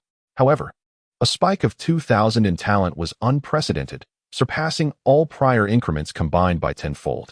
Henceforth, he must strive even harder. It is no wonder number 21 claimed she might be the only child destined to survive from the future. Such talent eclipses yesterday's self tenfold, promising astonishing combat power in the future. If several more with mutated qualities could be born, while raising many children may be arduous, the potential rewards are too significant to disregard. It is far more advantageous to nurture a few exceptional children than to have many mediocre ones. Joyful moments are fleeting. From that day forth, number 21 immersed herself in sweet romance. During this time with Suchi, they reveled in blissful happiness, nearly forgetting her original mission. She even neglected to remind Suchi to meet his counterpart in this world. Perhaps she did so intentionally, not wishing her other self to fall for this man again or to compete for his affections. Only she truly understands her own intentions. Half a month later, number 21 and Bulma grew closer, primarily due to Bulma and the others welcoming her. Despite her formidable strength, in their eyes, she remained a little sister, obliged to heed Bulma's leadership. However, after 2 weeks, number 21 seemed to suddenly regain her senses. Just as Suchi planned to take action again, number 21 stopped him. "My husband, We cannot squander any more time. Suchi was taken aback. What time? In the future, Zamasu will emerge, and we will all be slain. I cannot allow the world to descend into such chaos. Therefore, my husband, I can no longer indulge in pleasure. I must not delay you any further. You should continue your training. Isn't there a room of spirit and time? Training there is far more efficient. Upon hearing this, Suchi felt a chill run down his spine. Yes, my future self also failed. I cannot afford to waste time any longer. Seeing Suchi comprehend instantly, number 21 was elated. This is my husband, handsome, capable, exceptionally gifted, possessing a high intellect, romantic, understanding of a woman's heart, diligent, responsible, and dependable. It is only natural for such an exceptional man to have multiple wives. In the past, I was truly blind to reject such a rare man. Thankfully, Bulma's time machine afforded me a second chance. This time, I am determined to help my husband overcome his trials, defeat Zamasu, and achieve everlasting happiness. After being reminded by number 21, Suchi donned his training attire and set out to train. Just as he prepared to enter the room of spirit and time at the temple, a voice interrupted his actions. Ding! System notification. The host has taken the wrong path. Suchi was taken aback. Wrong path? Hearing the system's words, Suchi abruptly halted his steps. Oh, system, will I truly be defeated by Zamas in the future? Ding dong. The system, having ventured into the future and returned, discovered troubling news. After Sun Wukong's demise, your path will become arduous. Suchi's eyes widened once more. System, what does this mean? Isn't my future reliant on relentless training? How could I possibly fail? Ding dong. That indicates you are on the wrong path. What do you mean by that? You are a transmigrator, aided by my formidable system, yet you neglect its assistance and choose to take the long route, employing the most foolish methods to enhance your strength. Suchi was taken aback. The foolish methods? Is entering the hyperbolic time chamber considered a foolish method? Training is the most fundamental and traditional approach. Only a fool like Vegeta would resort to that. Even Sun Wukong is contemplating how to challenge stronger foes and surpass himself. It is only natural that he is stronger than Vegeta. Without the protagonist's halo, why do you think mere hard work will allow you to defeat Zamas? Why do you presume your effort is more effective than talent? Why do you believe diligence can compensate for inadequacy? If it were that simple, then future Vegeta, Piccolo, and Krillin, who exert far more effort than you, would not have failed against Zamas. Bang! Suchi felt as though lightning had struck his mind. So, this was what the system meant. You have fathered 28 children in the future, yet you have not utilized the system effectively. Moreover, look at your future wives. Ordinary humans Bulma, Launch, Urine, Violet, and the ordinary android 21. Marrying so many ordinary women. How strong could your children possibly be? Had it not been for Su Ning's mutation that drastically elevated your potential, you wouldn't even surpass Majin Buu. Suchi was once again stunned. Indeed, Bulma, Launch, and Urine are all ordinary earthlings with no innate talent for training. They are not from any fighting race that could produce formidable offspring, even if you bear 50 children. Poor talent renders it fruitless. It's akin to relying solely on a salary to achieve wealth. One must have several children like Su Ning to attain sudden prosperity and rapid strength. System, I understand. No, you still do not comprehend. Do not waste time on such foolish training anymore. Even if you revive from the brink of death, the one who suffers is still you. If training were as effective as shortcuts, what would be the purpose of geniuses? Bang! Another bolt of realization struck Suchi. Yes, if training were truly effective, what significance would geniuses hold? Broly, abandoned on a desolate planet, merely slays monsters and enjoys himself, yet he surpasses Super Saiyan Blue. This is certainly far more astute than the naive efforts of Sun Wukong and Vegeta, isn't it? If I possessed talent and abilities greater than Broly's, what need would I have for training? I would grow stronger merely through combat. The system, now serious, spoke again. You must remember, you are a transmigrator. Your time, energy, and resources should be dedicated to romance and procreation. Furthermore, do not confine your focus solely to Earth. The universe is home to numerous powerful races with talents far superior to that of Saiyans. If you were to bear children with them, wouldn't the probability of having talented offspring be even greater? Suchi's eyes widened in shock. Are there races stronger than Saiyans? Is that true? Had it not been for the Saiyans' ability to transform, their combat power would not soar to dozens, hundreds, or even thousands of times their base level, rendering them incapable of competing with other exceptional races. However, one must be able to accept their appearances. Su-Chi, I could never accept that. The Scion's growth rate is significantly slower than others, and they can only compare themselves to non-transforming beings like Jiren when transformed. This is merely ordinary talent. A friendly reminder, the better your relationship with your partner, the higher the chance of bearing children with mutated talents. I have already overstepped my bounds and cannot say more. You must figure it out for yourself. Su-Chi suddenly realized. No wonder Bulma, an ordinary person, could give birth to a mutated child. He quickly nodded. Thank you. For what? I haven't said anything. Su-Chi fell into a long silence. Indeed, I should not spend every day locked in the training room. What is the point of being a transmigrator if I do not learn to enjoy life?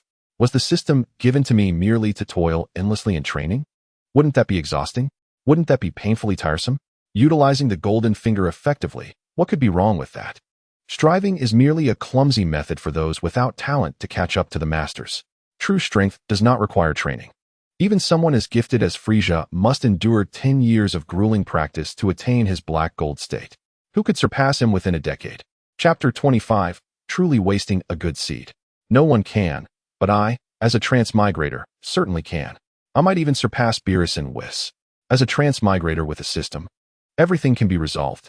The system began to feel quite content. This fellow has finally come to a realization. Thankfully, I reminded him earlier. Had he, like Vegeta, only known to labor in the training room, he would have truly wasted a good seed. Hence, Vegeta will never surpass Sun Wukong in his lifetime. Before long, Su-Chi returned.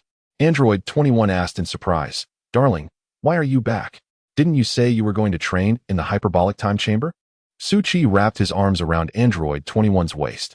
You're all I can think about. I can't concentrate on training. Oh, you, blushed Android 21, coyly replying, how annoying. Before long, Android 21 succumbed to Su-Chi's fervent pursuit. Su-Chi said nothing, his mind pondering how to enjoy time with the three beautiful women, deepening their bonds, and hastening the arrival of children. These past few days, Su-Chi truly relaxed, radiating an aura of happiness. He became more acquainted with the three beautiful women, understanding each of their temperaments and personalities thoroughly. Launch, with her black hair, loved to hold hands while shopping, resembling a little princess. When blonde, she became more mischievous, ensuring to lick her chopsticks clean after meals. Android 21, with her gentle disposition, likely due to enduring much hardship, always felt insecure. She cherished Su-Chi's hugs, claiming to have longed for them for over 20 years. His embrace was warm and comforting, providing her with a deep sense of security. Bulma, on the other hand, was bold and uninhibited, frequently showering affection and flaunting her happy life. Despite Android 21's fierce appearance, her heart remained unchanged. After all, she had that face. And Su-Chi certainly did not want to be treated like a snack one day. Although Bulma, Launch, and Android 21 contemplated their futures, Su-Chi treated them too well, and they all enjoyed their days blissfully. Such a beautiful life, they wished not to waste a single moment, longing to be together every day. This happy life continued day by day. Time flew by, and in the blink of an eye, it had been a year since Su-Chi left Namek. One day, everyone sensed a powerful and terrifying aura. Su-Chi understood, Frieza had arrived. This fellow seemed to have trained aboard his ship for a while, and had become even more formidable than before. However, despite Su-Chi's recent lack of training, his innate talent had improved, and his combat power had risen slightly. Transformed, he could still easily deal with Frieza. He remained completely unfazed. The warriors collectively rushed to the wilderness, awaiting Frieza's appearance. This battle was yet another struggle to defend Earth. Krillin, upon seeing a woman besides Su-Chi, was so astonished he nearly bit his tongue. Alas, I have yet to find a wife, while this fellow has managed to acquire 3. Is it not exceedingly unfair? He is handsome, capable, wealthy, tall, with a charming nose and splendid hair. Yet, why does his romantic fortune differ so greatly from mine? Could this be the result of Bulma's wishes manifesting a husband for him? It appears that Su-Chi is indeed the one being pursued by fortune. When he first arrived, he was utterly clueless and possessed nothing. After merely a year in this world, he now has it all. Upon noticing a woman by Su-Chi's side, Wukong immediately greeted him with enthusiasm. Su-Chi, have you taken yet another wife? Impressive. I can barely manage one, and you've married 3. Aren't you inviting trouble?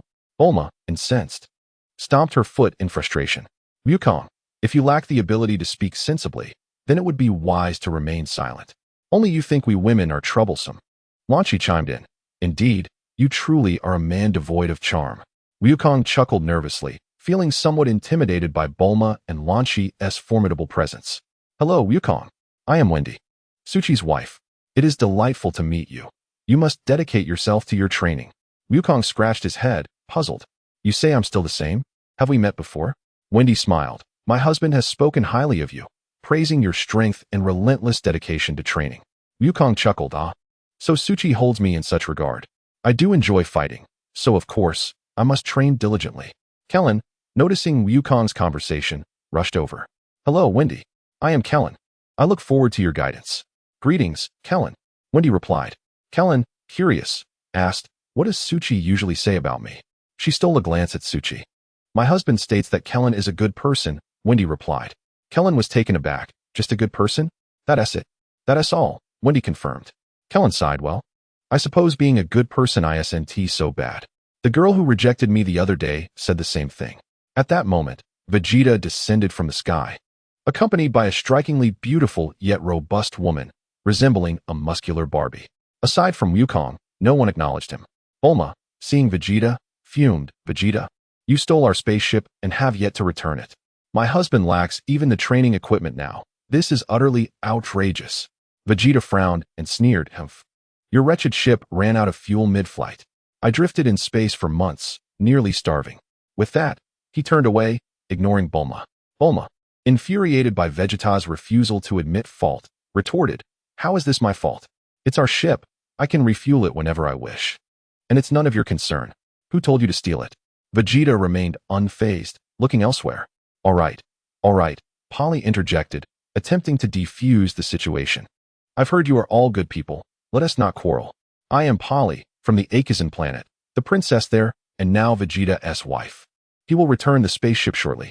Please, treat me kindly. Polly bowed politely after her introduction, leaving Kellen genuinely stunned. What? Vegeta has a wife now? What woman would ever choose him? Kellen's mind was a whirlwind of emotions as she assessed the woman, muscular and taller than Vegeta, yet her face was somewhat pleasant. They actually seemed well matched. After Polly explained the circumstances, everyone grasped the situation.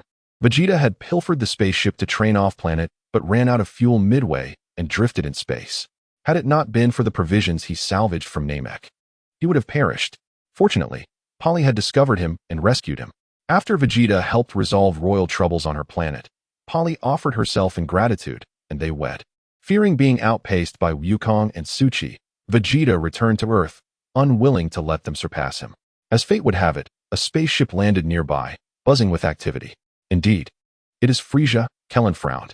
He has not truly perished. Accompanying Frieza was an individual whose aura was even more formidable. Suchi glanced at Wukong. How is your training progressing? Do you have a plan? Wukong nodded confidently. I am certain I can prevail. Vegeta, irked, interjected, Kakarot, while you have become a Super Saiyan. You've already caused 2 explosions on Namek. If he destroys Earth too, we shall face annihilation once more. I have also transformed into a Super Saiyan. This time, I shall send him straight to the afterlife. With Suchi and Wukong both as Super Saiyans, none were particularly astonished. Vegeta, noticing their lack of surprise at his transformation, felt a surge of irritation. Wukong hesitated to retort, recalling the significant losses caused by his mercy and carelessness last time. Had Suchi not been prepared and sent Piccolo away, they all might have met their end.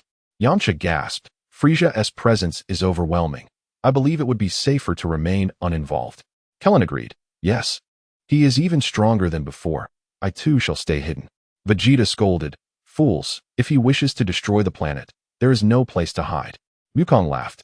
In this past year, whether on King Kai's planet or Earth, I have trained diligently and grown stronger. However, there appears to be an even more troublesome adversary alongside Frieza. I cannot handle both alone. Everyone instinctively turned their eyes to Suchi. He blinked. Alas, with a new daughter to care for, I have little time for training. However, defeating him should pose no issue. Bulma covered her mouth, chuckling. You are preoccupied with your daughter, aren't you? Lanchi remarked. While I adore spending time with my husband, a man must have ambition and not linger solely in the tender embrace of love. Wendy expressed her remorse. I apologize. It is I who allowed my husband to become complacent. I will encourage him to regain his vigor. Upon hearing this, Vegeta sighed in relief, realizing Suchi had been indulging himself. Training, much like rowing, requires consistent effort. Without it, one regresses. Having achieved Super Saiyan status, he had begun to slack off. If Suchi continues down this path, his martial arts journey will reach its end. I, Vegeta, have also become a Super Saiyan. If you do not progress, I fear you will fall far behind. With my talent and diligence, I shall undoubtedly become the strongest Super Saiyan. That gravity chamber will never be returned to you.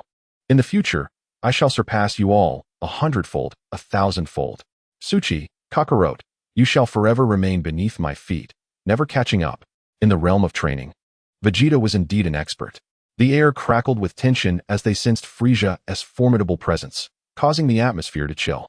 Unexpectedly, the formidable Frieza, whom you previously opposed, has proven to be quite powerful. Tianjin Fan reflects on his training on King Kai's planet and finds himself rather ridiculous. In the past, he managed to secure a victory over Sun Wukong at the World Martial Arts Tournament. However, now he cannot even catch up to Wukong, let alone Suchi. Krillin has come to terms with things, no longer competing with Wukong and Suchi. Following Master Roshi's teachings, he focuses on diligent practice, nourishing meals, restful sleep, and seeking companionship. The spaceship lands steadily, and the hatch opens. A powerful aura rushes forth as Frieza steps out. Is this Earth? The environment seems quite acceptable. The king remarks as he also exits the spaceship. This planet is so small, I could crush it with a single slap. Frieza retorts, no need for that. I intend to annihilate all the Earthlings in front of Sun Wukong and Suchi, letting them suffer before sending them to the afterlife. The king grins maliciously. Eliminating the Earthlings is easy, but we must devise a way to eradicate the Super Saiyans. Our race is the strongest in the universe, and they must be eliminated. Frieza chuckles coldly. With my father and I working together, it will be a piece of cake. My current power far surpasses what it was on Namek. Perhaps my father won't even need to lift a finger. No sooner had he spoken than thousands of his minions streamed from the spaceship. Frieza waved his hand. Go, eliminate all the beings on Earth. As you command, Lord Frieza. His minions replied in unison. Just then, Vegeta soared in. Frieza, he shouted. Frieza, somewhat taken aback, exclaimed, Vegeta, you're still alive? Ha ha ha, if I haven't died. How could you possibly have gone first? Vegeta wore a smug expression. Seeing Vegeta's confidence, Frieza laughed heartily. Vegeta, what brings you here? All right, you stole my Dragon Balls. I'm here to take your life, Frieza, Vegeta declared, suddenly gathering energy and transforming into a Super Saiyan. A powerful gust of wind sent sand and debris swirling around, leaving Frieza and the king momentarily stunned. Another Super Saiyan? Frieza muttered. Vegeta proudly pointed at himself. Frieza, I am now a Super Saiyan. Accept your fate. Frieza scoffed. How amusing. Vegeta, do you believe becoming a Super Saiyan will allow you to defeat me? I have been training tirelessly these past few months. My power has increased immensely. In the past, I didn't even need to train. I was the strongest in the universe. After encountering Super Saiyans, I realized I needed to step up my game. Don't think only you can grow stronger when it comes to talent. My Frieza race is the best. Enough with the chatter. Let us fight. Frieza, prepare to witness my might. I am the prince of all Saiyans, Vegeta proclaimed, taking his stance to prepare for battle. A cold smile crept onto Frieza's lips as he charged at Vegeta. The two clashed, their strikes creating ripples in the air. After a brief exchange, they both retreated. Frieza laughed. I see. Vegeta, you have indeed grown stronger, but you still cannot defeat me. Vegeta roared in anger. Do not revel in your arrogance. Take this. He charged forward again, unleashing a flurry of punches like raindrops upon Frieza. Frieza effortlessly defended against each blow, showing no signs of struggle. Chapter 26. A self-inflicted embarrassment. Vegeta fought fiercely, but Frieza suddenly counterattacked. He lifted his arm and struck Vegeta hard with his elbow, sending him flying several meters away, a large bump forming on Vegeta's forehead. Fueled by anger, Vegeta charged again. But to his surprise, Frieza moved with lightning speed, appearing right before him and delivering a powerful punch to his gut. The excruciating pain caused Vegeta to cry out, his eyes bloodshot and drool spilling from his mouth. How is this possible? Ha ha, Vegeta. Did you naively think that transforming into a Super Saiyan would allow you to challenge me, a cosmic powerhouse? Vegeta, unwilling to concede, continued to attack fiercely. Frieza casually raised a hand to block him. Frustrated, Vegeta wildly swung his fists, employing the prince's fighting style to strike again. A barrage of energy blasts hit Frieza, lighting up the sky and enveloping him in smoke and flames. Soon, Vegeta's energy noticeably waned, and he gasped for breath. As the smoke cleared, Frieza stood unscathed, a grin on his face. Vegeta, now you understand the vast chasm between us, don't you? Vegeta was left speechless in astonishment. The king watched with satisfaction, relieved. So this is the legendary Super Saiyan. It is not as impressive as I imagined. Frieza, being so lazy and neglecting training for so long, has nearly deteriorated. Now, with just a bit of exercise, he has returned to his prime. Our Frieza race remains the mightiest. What a joke. This Super Saiyan is merely self-deprecating. Once we deal with them, this planet should fetch a good price. Sun Wukong, witnessing that Vegeta could not inflict any damage on Frieza, felt both astonished and excited. He never expected that Vegeta had become so strong, yet still could not defeat Frieza. What has happened to Frieza to make him so formidable? Android 21 frowned as she observed the battle, her fists clenching involuntarily. How could this be? Frieza is this strong? I remember that my future husband defeated him with a single blow. Could it be that the butterfly effect has truly occurred? Has my presence altered the trajectory of this world? As she pondered, she turned to Suchi. Darling, the situation might have changed. Should I intervene? Before she could finish her sentence, Android 21 suddenly gagged, cold sweat beading on her forehead, and she spat out some water. Suchi was overjoyed. Wonderful, Wendy, you're pregnant. You're pregnant. Android 21 wiped the sweat from her forehead, her face lighting up with a smile. Really? That's fantastic. I'm finally pregnant. As for Bulma, seeing Android 21 in such a state filled her with immense joy. Congratulations, Wendy. I hope you have twins. Lan Shi chimed in. No, it would be best to have triplets. I envy Bulma for having given birth to a pair of twins at once. Android 21 blushed. What triplets or quadruplets? You sisters are so naughty, treating me like a pig. Lan Shi laughed. Let's all strive together. I want to try for triplets too. The three women, disregarding everything else, laughed heartily. Their hard work over the past few days had finally borne fruit. Speaking of Bulma and Lan Shi, they had previously given birth to numerous children, and their bodies had yet to fully recover, so there hadn't been much activity lately. Fortunately, Android 21 has arrived, and Suchi sees a new ray of hope. Android 21's resilience is akin to that of a cockroach, with infinite revival and boundless energy. If she can bear a child, perhaps this remarkable constitution could be passed down. At that time, Suchi might also bask in the glory, and just thinking about it made his heart flutter. As Android 21 prepared to confront Frieza, Suchi quickly embraced her. Darling, you're carrying a child now. Be careful not to disturb the fetus.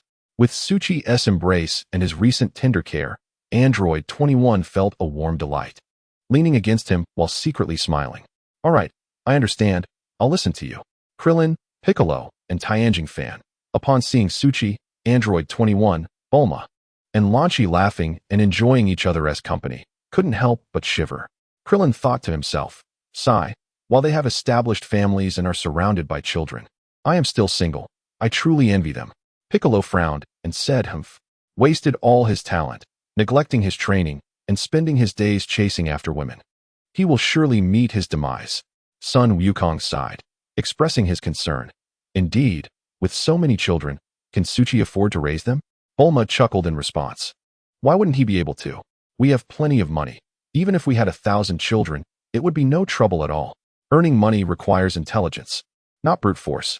Upon hearing Bulma's words, Suchi was taken aback, realizing they mirrored the system's method of empowering him through his unique abilities.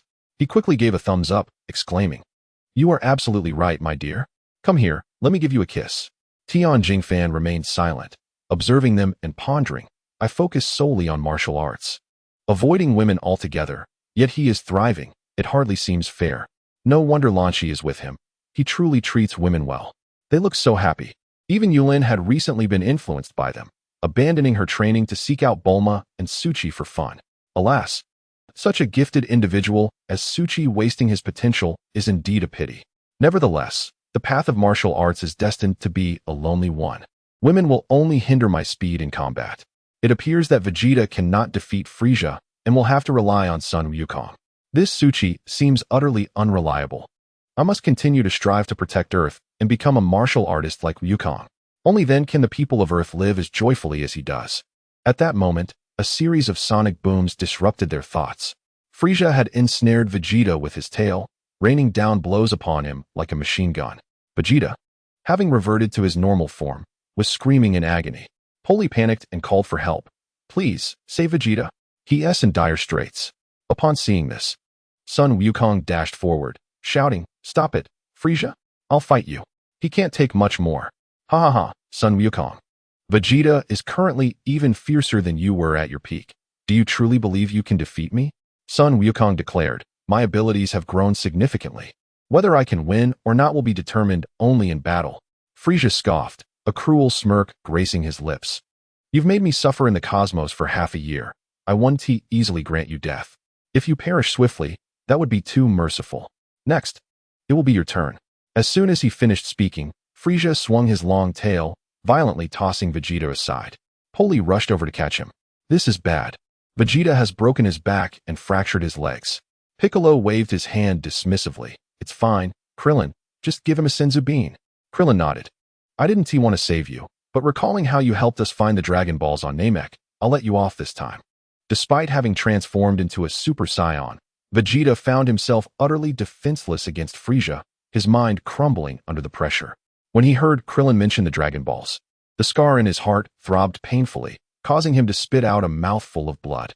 Fortunately, Poli was quick, shoving a senzu bean into his mouth, saving his life. Sun Wukong wasted no time and transformed into a Super Saiyan. Instantly, a golden aura enveloped him, producing a powerful energy that stirred up dust all around. Seeing Wukong's transformation, Frieza's indifference morphed into fury. That expression was truly infuriating. With that, Frieza swung his fist at Sun Wukong.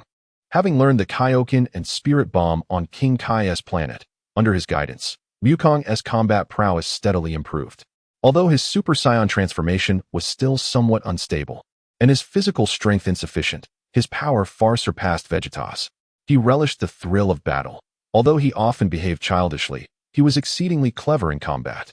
Sun Wukong and Frieza engaged in a fierce clash, exchanging blows fluidly and naturally, unlike Vegeta, who relied solely on brute strength. The two battled in the air, generating shockwaves with each encounter, leaving the onlookers in awe. Tian Jingfan exclaimed, I never imagined Wukong would be this formidable. I can hardly keep up with their speed. It's impossible to see their moves. Krillin nodded in agreement. Indeed, I thought Frieza was terrifying enough, but Wukong has grown even stronger. Earth seems to have hope once more. Piccolo watched intently as the two fought. It was evident he needed to intensify his own training. He knew his efforts over the past year paled in comparison to Sun Wukong's. How could he, the great demon King Piccolo, be outperformed by Wukong? It was unacceptable. However, he recalled the moment of merging with Nail.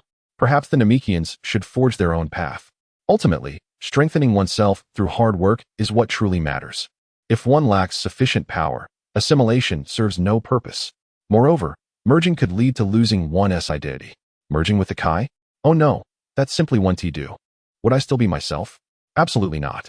After swallowing the senzu bean, Vegeta gazed up at Sun Wukong's battle, his thoughts racing. Damn it. If Suchi's broken spaceship hadn't run out of fuel, we wouldn't have wasted half a year. Had I dedicated myself to rigorous training this past year, I would have easily surpassed Kakarot. He may be stronger than me, but I can certainly match his pace. Just 3 more months of training, and I will triumph over Frieza. Just wait and see. I am the true elite Scion, and soon all will look up to me. Reflecting on Suchi's fuel issues, Vegeta glanced at him. There he was, watching the battle while embracing Android 21, both displaying expressions of sheer happiness. This guy? Always so carefree, still pining after his woman. At such a critical moment, he is only focused on indulgence? Lacking ambition and foresight. What good is being handsome and tall? Immersed in a world of comfort, he will inevitably face doom. Frieza's subordinates gazed up at the battle, each one stunned. This was the might of their king, far beyond the capabilities of mere mortals like them. Indeed, in such a high-stakes battle, all they could do was cheer. Your Majesty, fight well. I will serve Frieza for life. The king observed the clash between Frieza and Sun Wukong, contemplating. I never imagined that this Super Saiyan, capable of defeating Frieza, would be so formidable, matching him blow for blow despite only training for a few months. It seems I need not intervene. My son can handle them. He must personally rectify his humiliation. The king felt no need to fight unless absolutely necessary. Let Frisia savor the experience. After this lesson, my son will surely grow into a true cosmic powerhouse. As the battle intensified, each punch and kick became increasingly lethal, powerful strikes erupting between the two. However, Sun Wukong appeared to be in a precarious state. Frisia escalated his energy to 70%. Sun Wukong could no longer endure. Gradually, he began to falter. Soon, Frisia seized an opportunity, delivering a punch that sent Sun Wukong flying. Then, mimicking his treatment of Vegeta, he wrapped his tail around Wukong's neck and unleashed a relentless barrage of blows to his abdomen. Bang! Bang! Bang! Ouch! Sun Wukong cried out in pain, blood trickling from the corner of his mouth. Frisia laughed maniacally. Haha, what a super scion. In the presence of my Frisia, you are nothing but a grand joke. Krillin shouted in alarm. Something's off. Wukong's energy has weakened since earlier. He was on par with Frisia, so why is he now being overpowered? His skills are no joke. Piccolo was also sweating profusely, his expression tense. I too noticed that Goku seemed somewhat unwell moments ago. As the battle progressed, his momentum waned. At that moment, Suchi appeared to have an epiphany. Goku could not possibly be this weak. He was a fighter who grew stronger with each battle. Although his combat power was comparable to Frisia's, he would never be at a disadvantage and could even turn the tide. Suddenly, a flash of insight struck Suchi. He glanced down at the 21st unit in his arms, and a hypothesis formed in his mind. Could it be that Goku's heart condition had manifested prematurely? The 21st unit trembled violently. What? The heart disease from 3 years in the future has arrived early? Could my presence impact things this significantly? Others turned their gazes towards the 21st unit. Krillin, puzzled, inquired, what are you talking about? What heart disease? Goku is a super scion. How could he have a heart condition? The 21st unit took a deep breath and looked up at Suchi. Dear, can you explain this to them? Suchi pondered for a moment. If he kept silent, everyone would not exert themselves to train and grow stronger. In the future, they would still need to rely on them to combat extraterrestrial foes. His own issues were already numerous. He couldn't add to the chaos. After all, in the original narrative, Trunks had revealed all about the future except for his identity. As for the identity of the 21st unit, there was no need to conceal it. Moreover, there was still an unmodified 21st unit in this timeline. Suchi recalled that he couldn't overlook her. The more allies, the more potential offspring. And he must locate and secure her. With that thought, Suchi nodded. I shall inform you. When he hails from the future, she is my wife. What? From the future? Is time travel truly possible? Everyone was momentarily stunned. Chapter 27. We cannot afford to prolong this. Suchi waved his hand and said, listen to me. In the future, Goku dies from heart disease. Neither the Senzu beans nor the Dragon Balls can save him. Subsequently, a more formidable enemy arrives on Earth, and we are nearly annihilated, plunging the planet into chaos. But do not worry. When he has brought a miraculous medicine from 20 years later, Goku can be saved. The group stood in shock, struggling to digest this deluge of information. They could only remember that Goku had died from heart disease, but now there was a miraculous remedy, and he could live again. The savior of the world would still be Goku, as it had always been. As for Suchi, he would likely squander time indulging in pleasures, letting himself decay. Just then, the battlefield shifted, interrupting their conversation. Oh no, Goku has fallen. They turned to see Frisia mercilessly stomping and kicking the fallen Goku. Suchi knew it was time for him to act. Although he had not trained much recently, since Su Ning's birth, his innate talent had surged exponentially. His combat power had skyrocketed. It had increased from 4.96 million to 6.08 million, a whole million more. Meanwhile, Goku and Vegeta were training diligently, their combat power rising slowly, from 1.5 billion to around 200 million, while Frisia remained at 2 billion, on par with Goku. However, upon transforming, Suchi's power surged past 300 million, easily surpassing Frisia's current level.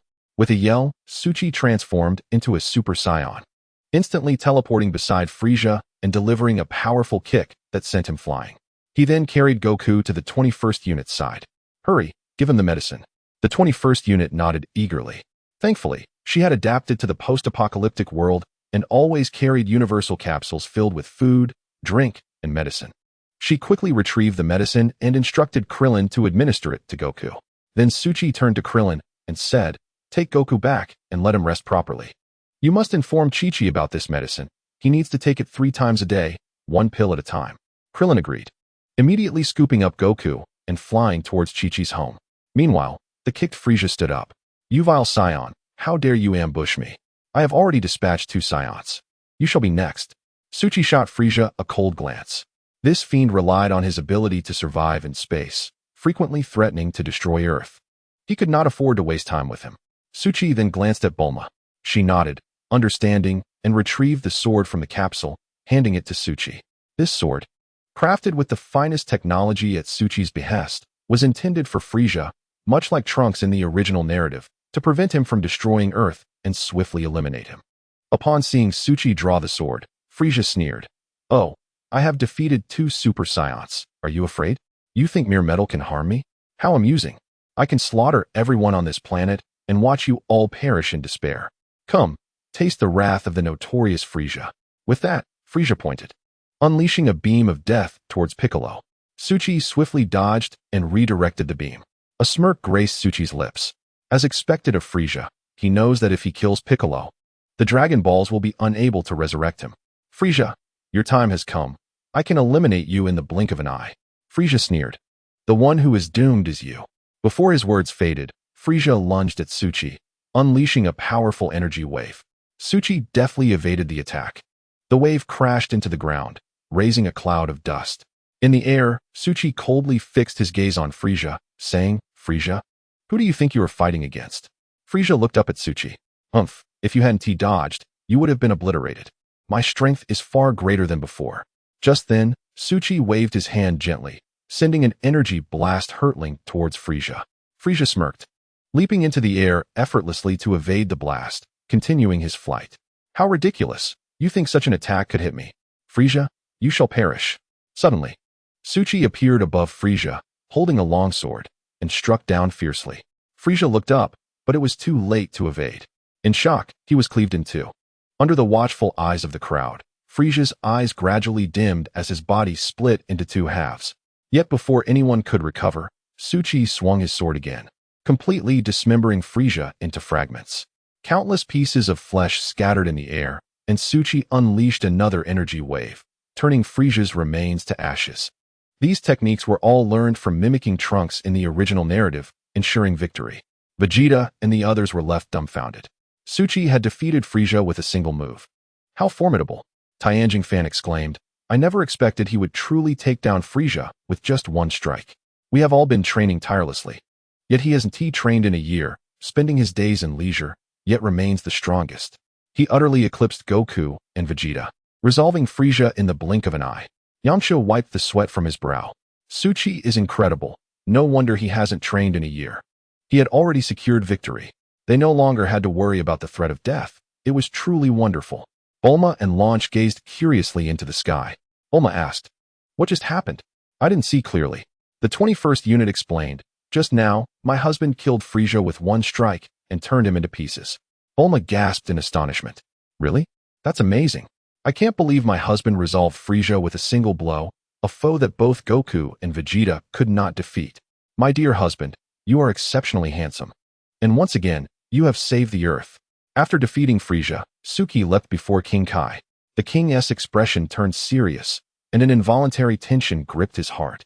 To think he had vanquished Frieza with a single blow, something I could not even achieve. How infuriating. Would he eliminate me as well? Despite such thoughts, he could not afford to lose face. Even though Frieza had been defeated before him, he maintained an air of indifference. "You possess quite a remarkable ability, which truly surprises me. You dispatched Frieza in an instant. Perhaps you should take Frieza's place and become my son. After all, you are the strongest in the universe, and only you are worthy of being my kin. Should you merely nod, all the power of the Frieza force, along with the dominion over countless planets, would be yours." Suki chuckled inwardly, pondering, "Is he attempting to win me over? Do I appear to be so easily persuaded? Asking me to be your son, what gives you the right?" Apart from Suki's 3 wives, others felt a twinge of apprehension. The conditions offered were simply too enticing. While Bulma may be the richest person on the planet, she paled in comparison to this king. Who is this king? The the supreme leader of the Frisia force, with an abundance of planets and a wealth beyond measure. He possesses everything one could desire. Would Suki be swayed? Ultimately, without a moment's hesitation, Suki rejected the offer, dismissively stating, "Not interested." How audacious. "May I see that sword of yours?" As Suki reached for the sword's hilt, the king was taken aback. "What's this? Are you afraid? Too intimidated to comply?" With a flick of his hand, Suki sent the sword soaring into the king's grasp. Suki's combat prowess still surpassed his own. The reason for handing over the sword was strategic. It prevented the king from recklessly obliterating planets. The king stood frozen, dumbfounded. "Did you truly give it to me just because I said so? Could it be that my charismatic presence has had an effect?" He quickly steadied himself to catch the sword. Onlookers were horrified. Tianjing Fan muttered, "What is Suki thinking, giving him the sword?" Piccolo clenched his fists tightly. "Damn it. Scions are always so impulsive. Now Earth will suffer." Yamcha lamented, "Am I to perish again? I would much rather train on King Kai's planet than face this." Bulma and Launch were equally startled. Android 21 shielded them, asserting, "Fear not, my husband will surely prevail." With that, Bulma and Launch felt reassured. The king examined the sword closely. "Indeed, it is sharp. You must have relied on this weapon to defeat Frisia, correct?" Suki smirked. "Are you suggesting that without this sword, I am destined to lose?" "You will undoubtedly lose." The king's smile instantly morphed into a sinister scowl, and he swung the sword at Suki. Suki did not flinch or evade. He concentrated all his energy into a single finger, effortlessly blocking the king's blade. Simultaneously, his other hand gathered a wave of energy, aimed directly at the king's face. Wait! With a thunderous blast, the energy wave erupted, engulfing the king in an instant. As the dust settled, the king had been reduced to ashes. Piccolo stood in stunned silence, his jaw trembling. How is this possible? He dispatched the king with a single move, Frisia's father. No less. This is astounding. Bulma erupted with excitement, leaping into the air. "Hooray! My husband is amazing. Our Earth is saved." Launch exclaimed loudly, "Husband, you are incredible. I want to have children with you." Tianjing Fan was rendered speechless, overwhelmed by Suki's formidable strength. The most exaggerated response came from Vegeta, who trembled uncontrollably. "No, this cannot be. I am the strongest Super Saiyan. Why is he so powerful? His energy is noticeably stronger than it was on Namek. I understand now. He has been training in secret. Damn it, if it weren't for the delay caused by the spaceship, I could have reached this level too. No, I will surely surpass him." Vegeta resolved to immerse himself in training upon his return, vowing to outdo Suki. Frisia's subordinates were left in shock. With Frisia dead and the king defeated, they had no choice but to await their doom. Suki did not engage in battle. Instead, he stowed Frisia's spaceship in a universal capsule. The craft was spacious enough to accommodate thousands, perfect for future cosmic travels with his wives. Perhaps they might even encounter beautiful alien maidens.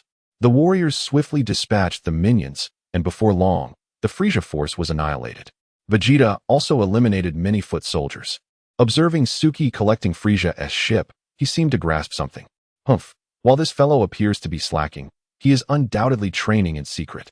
He has set his sights on Frisia's vessel, which contains a gravity room and healing chamber, ideal for training. I must outdo him. Let us see who is stronger." With that, Vegeta turned and flew away. Bully exclaimed, "Wait for me, Vegeta." She hurriedly chased after him. After defeating Frisia, peace returned to Earth. As Android 21 was pregnant, Bulma and Launch felt increasingly fatigued in the days that followed. They conspired to lure Urine over to bear Suki as children.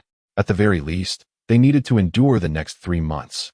Thus, they called Urine daily, extolling the virtues of life here, making grand plans for her future life with them, essentially painting a rosy picture.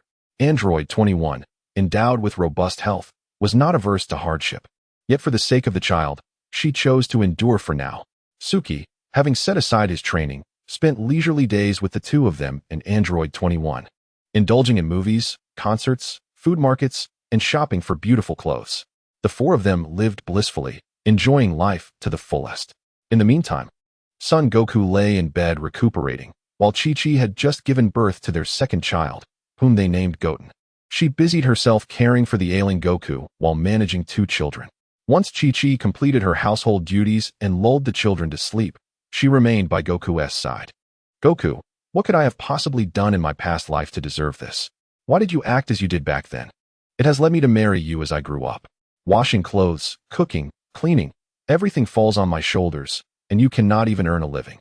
I once hoped that with children, you would become more responsible, sharing the household burdens or finding work to contribute. Yet here you are, still lost in your training. This is truly unbearable. Now that Goten has arrived, we are so poor we cannot even afford diapers, resorting to the cheapest cloths that require daily washing and changing. If not for Bully's pity in giving us some money, we would have starved long ago. And now you are ill. If anything were to happen to you, as a woman with 2 sons, I would find it difficult to remarry. You cannot leave us. Though Chi-Chi complained, her heart was filled with love for Goku. He was her first love, and having chosen him, she accepted all his shortcomings. However, humans possess a tendency to compare, particularly women. Each time she thought of Suki and Bulma, a sense of imbalance surged within her.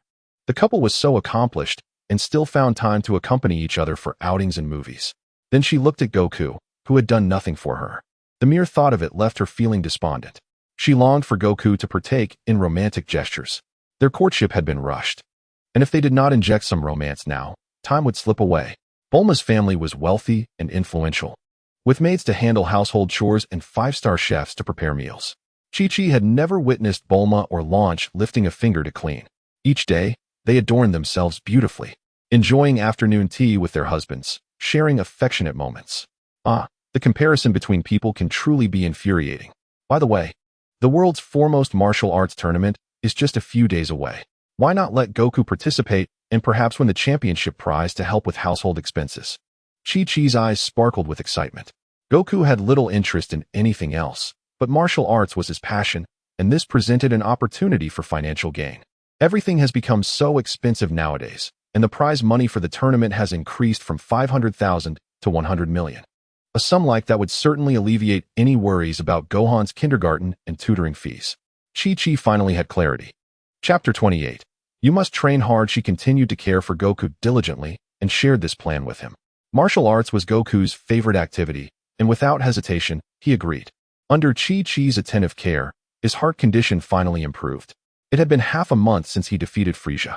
Although Su-Chi spent every day with number 21, she began to feel a sense of unease. If Su-Chi remained lost in this blissful state, future tragedies could unfold. She needed to encourage Su-Chi to leave this comfort zone and strive for strength. One day, the 3 of them lounged lazily on the sofa, watching television while enjoying snacks, milk tea, and various beverages, with the maid occasionally bringing in fruit platters. Number 21 saw her chance and said to Su-Chi, "Darling, in 3 years, the androids will arrive. You must start training immediately." Upon hearing this, Su-Chi embraced her tightly, gently caressing her nose, and smiled, "Do not worry. I will not allow tragedy to repeat itself. Training is a gradual process. Look at Vegeta. He trains tirelessly, yet is not much stronger than I am." Number 21 blinked, wanting to say something, but unable to find the words. Su-Chi, undeterred, picked her up and kissed her. Number 21, overwhelmed by Su-Chi's affection, melted into his embrace and ceased to mention training, responding tenderly instead. The following day, after several days of urging Su-Chi to train, Number 21 found that Su-Chi remained unresponsive, instead igniting her own feelings. Deep down, Number 21 understood that saving the world could not rely solely on Su-Chi. Others like Goku and Vegeta were essential. Though they might be slow to react at times, their strength was commendable. Su-Chi often preferred to laze about, conserving his energy for the sake of the others. Since Su-Chi was unwilling to train diligently, Number 21 decided to enjoy his company and care instead. Considering that after so many years of slumber, any moment of joy was a treasure. Thus, she resolved to encourage Goku and Vegeta to recognize the impending crisis and train hard to protect everyone, allowing them to lead their peaceful lives. With this determination, Number 21 immediately sought out Goku, gathering him, Piccolo, Vegeta, Krillin, and others at Master Roshi's house. "You all know I am from the future, right?" Number 21 inquired. Goku nodded. "Yes, I almost forgot. How did you travel over 2 decades into the past?" Number 21 sighed. "It seems you have forgotten that day." Only remembering that Goku passed away. In the future, we no longer exist. Not only is Earth gone, but the entire universe is on the brink of destruction. Upon hearing this, Vegeta's eyes narrowed in shock. What? What happened in the future? How did we all die? Krillin was equally startled. Did I get married in the future? Number 21 hesitated, then shook her head. It seems you got married this year. Krillin was overjoyed. Wow, I will have a wife this year? That's fantastic. Number 21 added. But you must not become a police officer. In the future, you married a woman while working as a plumber. Krillin grew even more excited. Thank you. I will start learning plumbing skills today. Piccolo, now sweating, asked, and what about my future? You two have departed this world, Number 21 replied. Piccolo pressed on. Is it because you encountered a formidable opponent? Number 21 gently nodded. Indeed, you faced an exceptionally powerful foe. You were all gone, and my husband fought alone, ultimately sacrificing himself. Goku was astonished. What? I couldn't even defeat that opponent?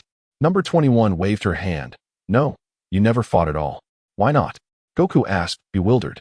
Vegeta reminded him. You forgot. You passed away due to illness in the future. Goku then realized. Oh, so that was it. I missed the chance to confront that strong enemy. It is indeed a pity. Krillin exclaimed. Goku, isn't your focus a bit misplaced? We all died in the future. I finally marry a wife, only to lose her, sigh? Tianjin Fan curiously asked. Was the future enemy truly that formidable? How can we defeat him? Number 21 sighed.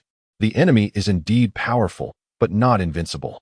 Vegeta has defeated him before, and my husband has too, but fighting alone did not suffice. If both Vegeta and Goku had been present alongside my husband, perhaps they could have triumphed. Upon hearing of Vegeta's previous victory against the enemy, a hint of pride crossed Vegeta's face. However, he realized that they had not completely vanquished him unless they employed that technique. Vegeta pondered, what technique? Number 21 was referring to fusion, but she could not disclose that now. Otherwise, if they relied on fusion to defeat the androids, it would hinder their individual growth, preventing them from reaching a level where they could confront Zamasu alone.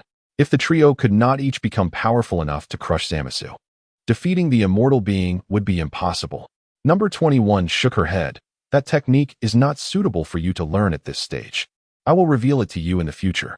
What matters most is that everyone significantly enhances their combat abilities. Hearing this, the group gasped in astonishment.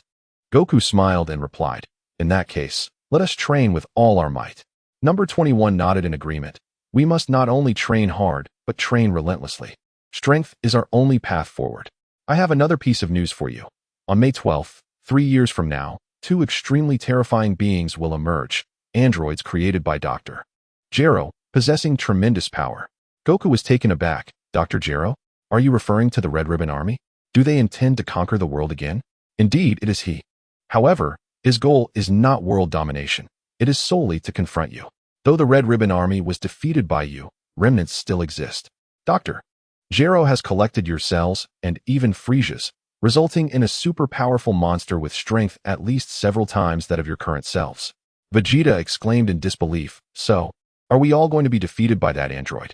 Number 21 shook her head. Not quite. While Goku is gone, Vegeta remains. Although the androids are indeed formidable, they were ultimately subdued by your husband and Vegeta working together. Vegeta's lips curled into a smile. I see. I knew that if I continued training like this, my day to shine would come.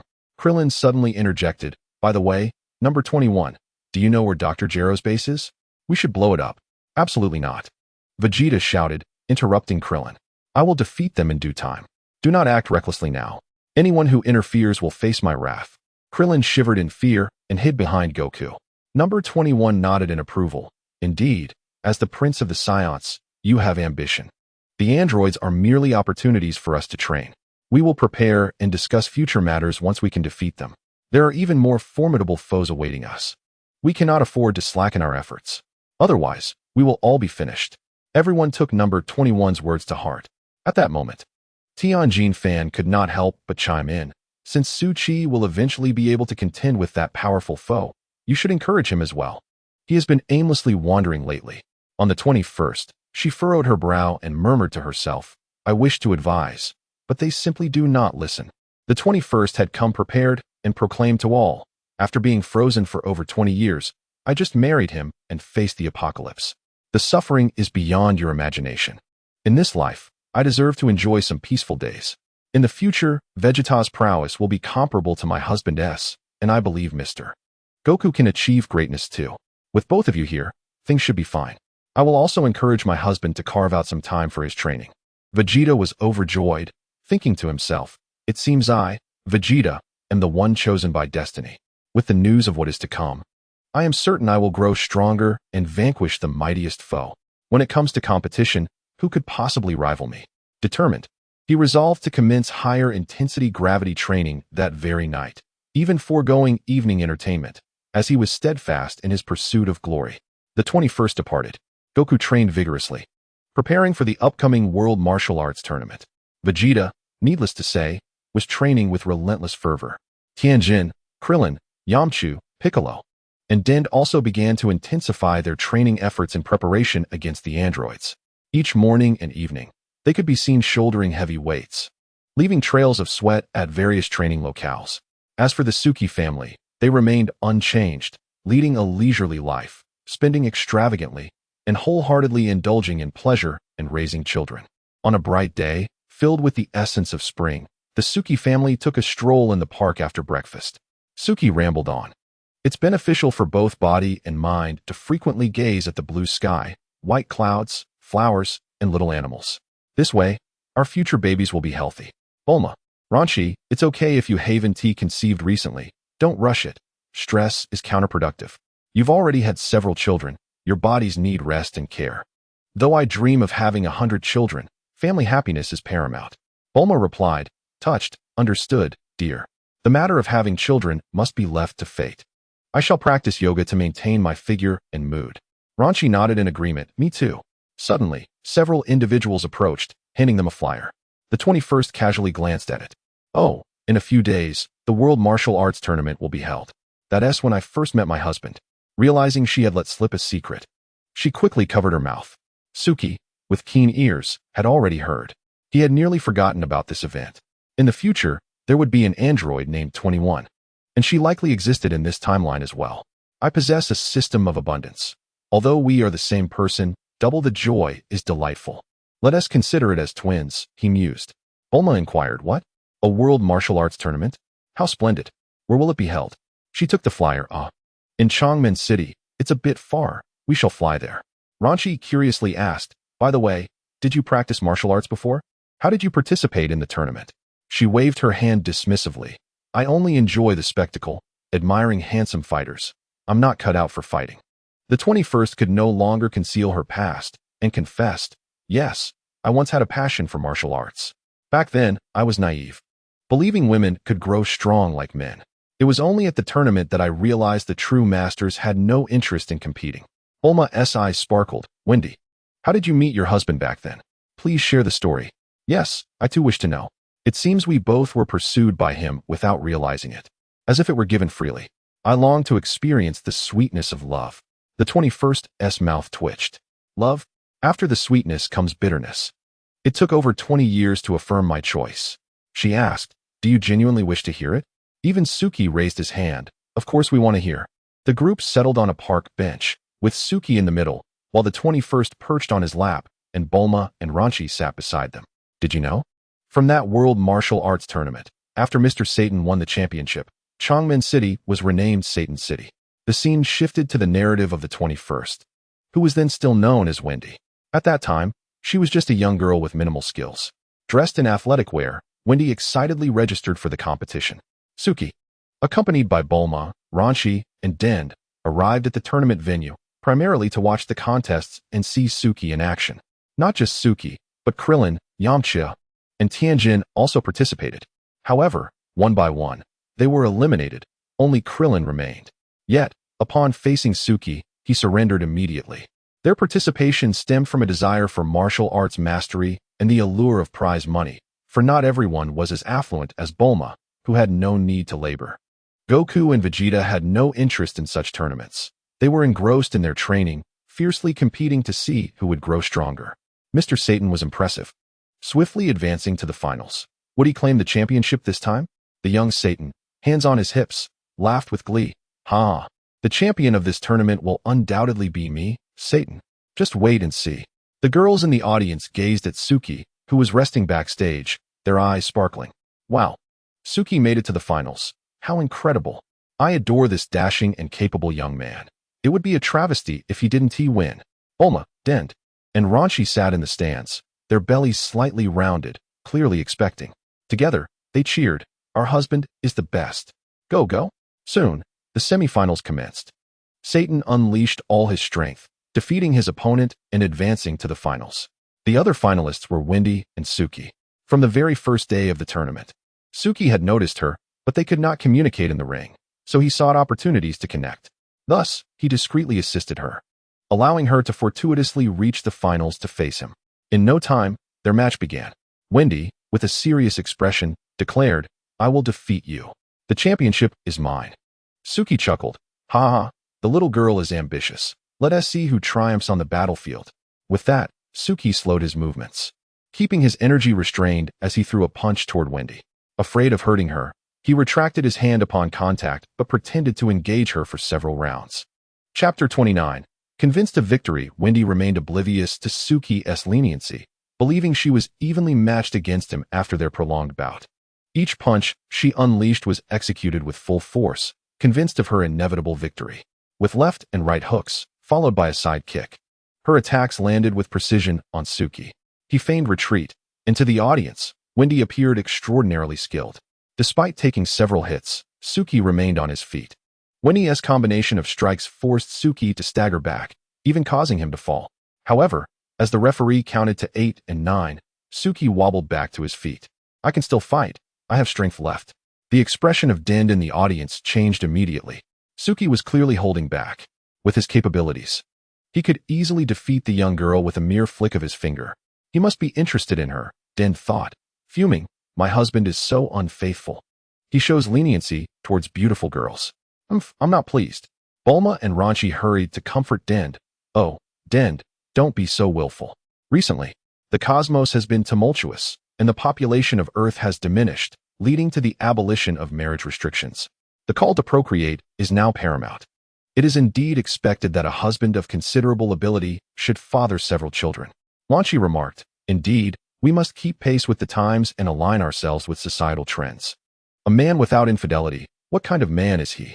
Haha, ever since you arrived in our home, we have been well fed and well dressed, and your husband treats you kindly, spending his days playing with us and bringing us joy. Other women envy our fortune." Yulin paused, taken aback. "Is what you say truly the case?" "Of course. Allow me to provide some examples. Sun Wukong is quite devoted, yet he dedicates himself to cultivation, rarely returning home and earning little. Just observe Chi-Chi. She has aged considerably under the burden of household chores. She was once as vibrant as you, with her husband often absent. It is no wonder she has begun to show signs of aging. In just 4 or 5 years, she has transformed into a weary figure, and my heart aches for her." Yulin slowly nodded. "You make a valid point. I have seen Chi-Chi and Wukong's wedding photos, and she has indeed changed drastically. I had thought it was merely the passage of time, but it has only been 4 or 5 years. Oh, how terrifying. I fear becoming old and unattractive." Bulma interjected. "Indeed, Chi-Chi is a few years younger than I, yet others perceive me as significantly younger. Some even mistake her for my mother-in-law." Ha! Ranchi continued. "Take Vegeta, for instance. He is much like Wukong, perpetually engrossed in training, even more so than Wukong. When his wife Bulma was giving birth, he was secluded in meditation, failing to even cast a glance her way. Had it not been for our assistance, Bulma might have faced dire consequences. Now, let us discuss Krillin. Though he is affectionate towards his wife, his exceptional martial skills are squandered as he chooses to become a police officer, tirelessly pursuing criminals and burning the midnight oil. Yet he scarcely earns enough to sustain them. He has neither money nor time. We often go out for afternoon tea, bowling, or movies, and he has never taken his wife along." Yulin gasped. "Is it true that he has never taken her out? This married life sounds quite dismal." "Indeed. Just look at our husbands. They are capable, family-oriented, romantic, and considerate. True, they may have multiple wives, but doesn't that fulfill all your youthful fantasies?" Yulin hesitated, her gaze resolute as she declared, "You are right. I must assist my husband in winning her heart. I cannot allow her to suffer as Chi-Chi has." Bulma instantly gave a thumbs up. "That's the spirit. We shall help you." Yulin nodded earnestly. "Thank you, Bulma. Thank you, Ranchi. If my husband can win that girl's affection, I too shall become an elder sister." Laughter ensued as Bulma and Ranchi found joy in this venture. Their alliance had grown stronger. In the arena, Suchi finally succumbed to Wendy, returning defeated. Before leaving, he left a bold remark. I am not satisfied. Shall we compete again? If I lose, I'll give you 10 million. Wendy, having never seen such a sum, eagerly accepted the challenge. Soon, the finals commenced. Yulin and Satan were evenly matched. Yet due to her previous bout with Suchi, Yulin was exhausted and ultimately withdrew, allowing Satan to claim the title of world champion. From that moment, Nagato City was renamed Satan City. Days later, Suchi and Wendy deliberated over their contest. Suchi said, "Let it be. I do not wish to compete any longer. I have already won so much money from you. It feels inappropriate." "How can that be? A promise is a promise," Wendy sighed. "But I truly cannot afford to lose." Suchi chuckled. "Fear not. I shall not demand payment. Just accompany me to a movie and a shopping spree." At this point, number 21 returned to narrating her story. Eventually, my husband won against me, fulfilling his conditions by taking me to the cinema and shopping. Our bond deepened. He was considerate, bringing an array of snacks for our movie and purchasing many designer outfits I had longed for but could not afford. He encouraged me to acquire what I desired, and even what I did not. In my heart, I believed I would eventually marry him, so I graciously accepted all gifts. However, I later discovered he already had 3 wives. Enraged, I washed all the clothes, along with numerous bags, and returned everything, deciding to sever ties with him. He sighed and ceased his pursuit. Yet, oddly, his shadow lingered in my thoughts. I attempted matchmaking, but no man stirred my heart as he did. Until one fateful day, I was kidnapped by Dr. Jero's robots and thrust into a secret laboratory, marking the beginning of my nightmare. Subsequently, I fused with the cells of Majin Buu. And you all know what transpired afterward. Upon hearing this tale, Bulma and Lanchi gasped in astonishment. "What a romantic love story," Bulma said. "He pursued you for a whole month and treated you so well."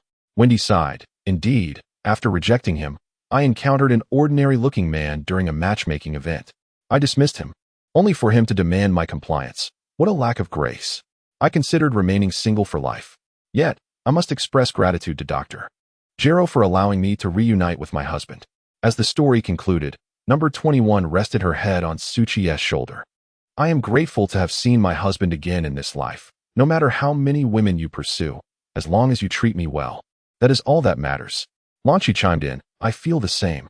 Bulma echoed. "So do I. Now, let us register for the martial arts tournament. I wish to witness how my husband woos you in this timeline." Lanchi laughed. "Hee hee, I too wish to see. I am filled with anticipation." Number 21 winced. "You two are truly peculiar for teasing me." Soon, they boarded a jet, heading towards Nagato City. In order to avoid recognition by this timeline's Wendy, number 21 maintained her guise as a predator. Just then, a voice rang out. "Hey Suchi, is that you? Are you here for the martial arts tournament?" Suchi was momentarily taken aback. "You're not training, so why are you here for a low-tier match?" Wukong grinned sheepishly. "I didn't want to. But Chi-Chi asked me to win a championship to help with expenses." "Wait, you're not competing too, are you? I can't possibly defeat you." Suchi nodded. "Indeed. I am here to compete. I aim to win the championship." Wukong was taken aback. "Oh no, this time the championship is beyond my reach. Chi-Chi will be furious with me." Bulma chuckled. "Do not fret. This time, we will orchestrate the outcome. If you do not secure the championship, I shall give you 100 million. Wukong's eyes lit up. "Really, Bulma? Thank you so much. Here they come." Number 21 hurriedly alerted everyone. "What is coming?" Wukong inquired curiously. Bulma quickly urged Wukong to leave, instructing him on what he should win or lose. Number 21 discreetly indicated, "Look over there. That is my counterpart in this timeline." Everyone turned to gaze, spotting this world's number 21 in a pristine, white martial arts uniform, standing in line to register. Her hair was not yet curled, tied up in a high ponytail, and she wore white-framed glasses, exuding vitality, purity, and charm, radiating positive energy. Bulma, Suchi, and the others reacted differently upon seeing this timeline's number 21. Bulma could not help but exclaim, "Youth is truly wonderful, brimming with energy." Lanchi smiled in agreement, exclaiming, "Indeed, I never expected Wendy to appear so innocent at this moment. I truly wish to pinch her cheeks." Bulma chuckled, "That's quite simple, just watch me." However, Suchi quickly intervened. "Hey, don't frighten her. Besides, she has acquired some skills now and may not recognize you. She could very well retaliate." Bulma feigned injury, sighing dramatically. "Oh dear, my husband hasn't even recognized me yet, and is already concerned for others' well-being. It's quite heartbreaking." Suchi remained speechless as the 21st iteration gazed at her younger self, seemingly transported back to those blissful days. Before participating in the martial arts tournament, she was merely an oblivious little girl. After joining the tournament, she believed she had ascended to heaven, yet after departing from Suchi, she lived perpetually in reminiscence. Countless times, she pondered how wonderful it would have been had she agreed to him back then. If only Suchi would pursue her once more. Or if she could set aside her pride and seek reconciliation with him, she would not have endured 3 years of solitude followed by 2 decades of slumber. Ultimately, she mustered the courage to seek out Suchi, yet how could she reclaim the time so recklessly squandered? Suddenly, the 21st iteration snapped back to reality and turned to Suchi, inquiring, "In this lifetime, do you intend to employ the same approach of walking away after being rejected?" Suchi was momentarily taken aback, asking, "What do you mean?" The 21st iteration raised her head, her eyes filled with earnestness. "I wish to spare this version of myself from the suffering I endured. Therefore, if she were to refuse you again, could you possibly persist a little longer?" Bulma and Lanchi, noticing Suchi's astonishment, quickly grasped his arm, urging him to nod in agreement. Suchi acquiesced. "I shall do as you ask. However, I do not intend to pursue this version of you any longer." The 3 of them were taken aback. Bulma questioned, "What do you mean, husband? You intend to give up on her in this timeline?" Lanchi echoed her confusion. "How can you let her go? Wouldn't it hurt if she married someone else?" The 21st iteration's eyes widened in disbelief. "What?" Suchi reiterated, "I said, I do not plan to pursue this version of you any longer." The 21st iteration stared at Suchi, momentarily rendered speechless, as if grappling with the implications of her existence in this world. Suchi suddenly embraced the 21st iteration, grinning mischievously. "I shall make all the girls in this world pursue me instead." The 3 were once again left in shock. After a brief pause, the 21st iteration's expression grew peculiar. "How could that be? Back then, I had no understanding of emotions. How could I possibly pursue you?" Lanchi chimed in, "Exactly. Look at this version of her. She seems far too innocent to take the initiative in chasing after boys." After pondering for a moment, Bulma remarked, "I would love to witness a scenario where a girl pursues a boy." At that moment, the 21st iteration of this timeline had completed her registration and slipped away from the arena. Suchi then took them aboard a jet, returning to West Capital. As Suchi listened to the 21st iteration recount her past, he was already concocting a new plan. That devil, despite being a comedic character, always saves the Earth. Which seems illogical, since I can also save the Earth and am far more handsome than him. Why should I not step forward and become the idol in every young girl's heart? As someone who has traversed through time, my perspective must adapt, and my vision must broaden. The house newly constructed on Baozi Mountain was finally completed and furnished. Vegeta and Bulma resided there, separated from Goku's home by a narrow river. Upon returning home, Goku hurried to Vegeta's house to share today's events. Vegeta's expression shifted immediately upon hearing Goku's news. "What? You intend to participate in the World Martial Arts Tournament? Suchi is going to?" "Yes, I initially entered for the prize money, only to unexpectedly encounter Suchi and the others. I know I cannot defeat Suchi at this point, but the gap isn't insurmountable. He is definitely aiming for the championship this time, so my chances of winning are slim. Fortunately, Bulma agreed to let me cooperate with Suchi if I need to lose. I shall lose, and vice versa, after which I'll receive $1 million. Vegeta frowned. "That doesn't seem right. Does Suchi's strength necessitate you deliberately letting him win?" Goku replied, "I'm not sure, let it be." After contemplating for a moment, Vegeta declared, "No, I must participate as well." With that, Vegeta exited the house and flew directly to Nagamachi to register. In space, a spaceship was traversing the cosmos. Shaviza, Nez, and Dre were busy gathering information from the universe. Suddenly, Dre shouted in alarm, "Lord Cooler, we have grave news. King Frieza has been killed." Cooler's pupils dilated in shock. "What? Frieza has been killed? Lord, you should see this report. It's not just King Frieza, but even the king himself." Cooler hastily reviewed the intel. After a moment, he inhaled deeply. "Though my brother can be somewhat foolish, he is not one to be trifled with. Could it be that he is transformed into a Super Saiyan?"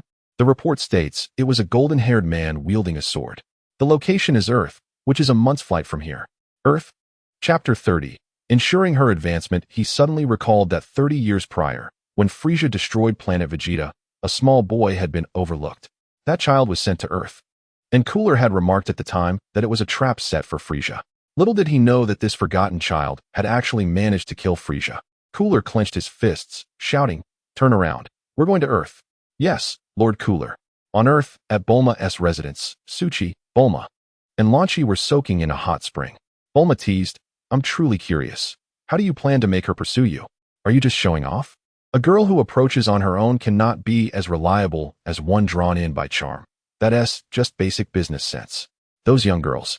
Who doesn't idolize someone? I almost fell for one myself, but alas, they turned out to be all show and no substance, scared off by Goku's elbow. But truly, your plan is brilliant, husband. You possess strength, wealth, and good looks. Winning the championship would elevate your status even further. Bulma gave Suchi a thumbs up. Lanchi, brimming with curiosity, asked, "Do you need my assistance? Perhaps I could pretend to pursue you?" Suchi smiled back. "Do you think I require such help?" "You don't. A strong person only needs to show a hint of their prowess. It's the weak ones who concoct schemes all day. Besides, if you marry her later and she sees through it, you'd be the laughingstock forever." Suchi deeply understood this sentiment. In his past life, while pursuing his wife, he had made countless boasts, and the unfulfilled promises after marriage had led to years of her nagging, leaving him at a loss for words. In the blink of an eye, the World Martial Arts Tournament commenced. Suchi enlisted a helper. Piccolo, who owed him a favor, was now called upon. Suchi donned a power-detecting visor, adjusting it to the lowest magnification to accurately gauge his opponent's subtle power levels. This version of the 21st iteration, Wendy, possessed a combat power of 7, which was quite respectable. Piccolo, in the next match, you'll face Wendy. Her power is 7. Unsteady. Bind her. Piccolo, in the next match, you'll face Wendy. Her power is 8. Bind her. Piccolo, bind her. Goku, you'll lose the next match and go collect the money from Bulma. This guy's power is merely 5. Him winning would perfectly align with my wife's needs, bolstering her confidence and ensuring her advancement. Damn. The next match is Wendy against Vegeta. How infuriating. He's joining the fray too. Piccolo frowned. Suchi, I can't handle this. Suchi waved his hand dismissively. No worries. I'll wait for the next match. I'll take care of it myself. A good lesson is in order. I can't use titanium alloy cables for this. Prepare yourself, Demon King Piccolo. Piccolo's mouth twitched, and he nodded before departing. Before long, Vegeta was inexplicably ambushed, his head covered, and he was subjected to a brutal beating and confined in a small dark room. Bound tightly like a twisted noodle by steel cables, I awoke unable to escape. Who could be so despicable as to resort to such tactics during the martial arts tournament? Vegeta fumed with rage. I am a proud Scion Prince, and yet I have been humiliated. How infuriating. At the martial arts competition, Suki triumphed over Lan Fong, congratulating Mr. Suki on his advancement to the semifinals. Goku conceded, allowing Bizai Kong to enter the top 4. Vegeta arrived late, resulting in his disqualification, thus congratulating Wendy on her entry into the semifinals. The crowd erupted in fervent cheers, chanting Satan, Satan. Suki was somewhat taken aback. The championship has yet to be claimed, and already I have garnered admirers? Satan may lack true talent, but he certainly knows how to flaunt himself. I must learn from him. Congratulations to Wendy for defeating Lan Fong and advancing to the semifinals. Congratulations to Suki for overcoming Satan and also proceeding to the semifinals. Wow, this handsome young man has defeated the undefeated legend Satan. Incredible. I never expected someone so striking to possess such formidable strength. I could hardly catch a glimpse of that last move. Satan was utterly defenseless. I will no longer idolize Satan. I want to be a fan of handsome Suki. Suki, Suki. Soon, the crowd began chanting Suki's name. Wendy, noticing Suki's defeat of the legendary figure, began to pay him attention. Although Wendy is competitive, she is acutely aware of her own capabilities. In a battlefield filled with masters, she ultimately lost. Her progress to the semifinals was sheer luck. Either her opponents were weak or absent. Fortunately, she regained some confidence by defeating Lan Fong. Her next opponent is him. What a handsome young man, capable of conquering Satan. Surely he is no mere decoration. It seems the championship is beyond my reach. If only I could have some connection with him. I hope he isn't married yet. As Wendy pondered, a blush crept across her cheeks. Before long, the final match arrived.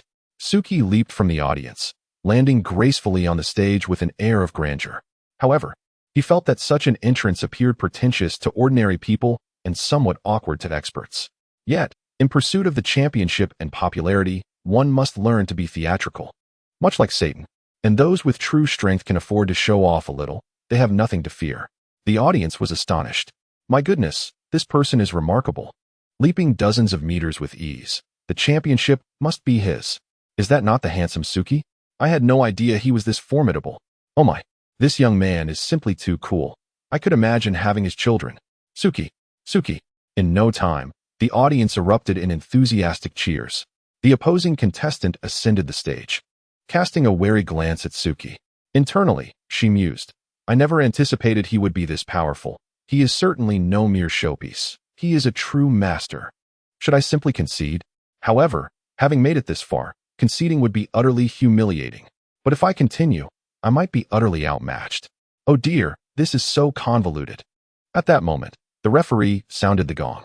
Wendy immediately assumed a fighting stance, launching a fierce barrage of punches towards Suki. He stood with arms crossed, nimbly evading every attack without sustaining a single hit. This display of coolness was astounding. The spectators were left in awe. Mr. Suki's agility is astonishing.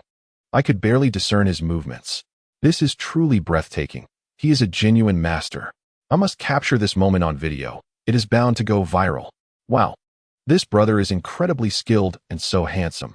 I want to have his children. Before long, Wendy was panting heavily, unable to land a single blow on Suki. Growing frustrated, she furrowed her brow and exclaimed, Hey, are you just going to dodge? Are you going to fight or not? Suki smiled gently. Choose your direction, and I shall send you off the stage. What did you say? Are you looking down on me? Take this. As soon as she finished speaking, Wendy charged at Suki. He shouted, gathering his energy, and in the blink of an eye, a powerful aura erupted, sending Wendy flying several meters away. Landing amidst the grass by the edge of the stage, the arena fell silent. 3 seconds later, the crowd erupted in cheers. Suki, Suki, Suki. Remarkable. He has sent the runner-up tumbling off the stage with sheer presence. Now that is a true master. Satan gazed at Suki on the stage, cold sweat trickling down his brow. How did this guy get here? Damn, it was so close. After a moment, the referee regained composure. Congratulations to Mr. Suki for winning the championship of this martial arts tournament. Let us all celebrate him. Suki, Suki, Suki. The audience was ecstatic. Countless young men and women shouted Suki's name. A new generation of superheroes had arrived. This martial arts tournament had reached unprecedented heights. As Suki was receiving his award, ominous clouds suddenly gathered overhead, accompanied by thunder and lightning. What had begun as a sunny day was now shrouded in darkness, as if the apocalypse had arrived. A chilling laughter echoed through the air. Ha ha ha. After all these years, King Piccolo has returned. Darkness is about to engulf the world.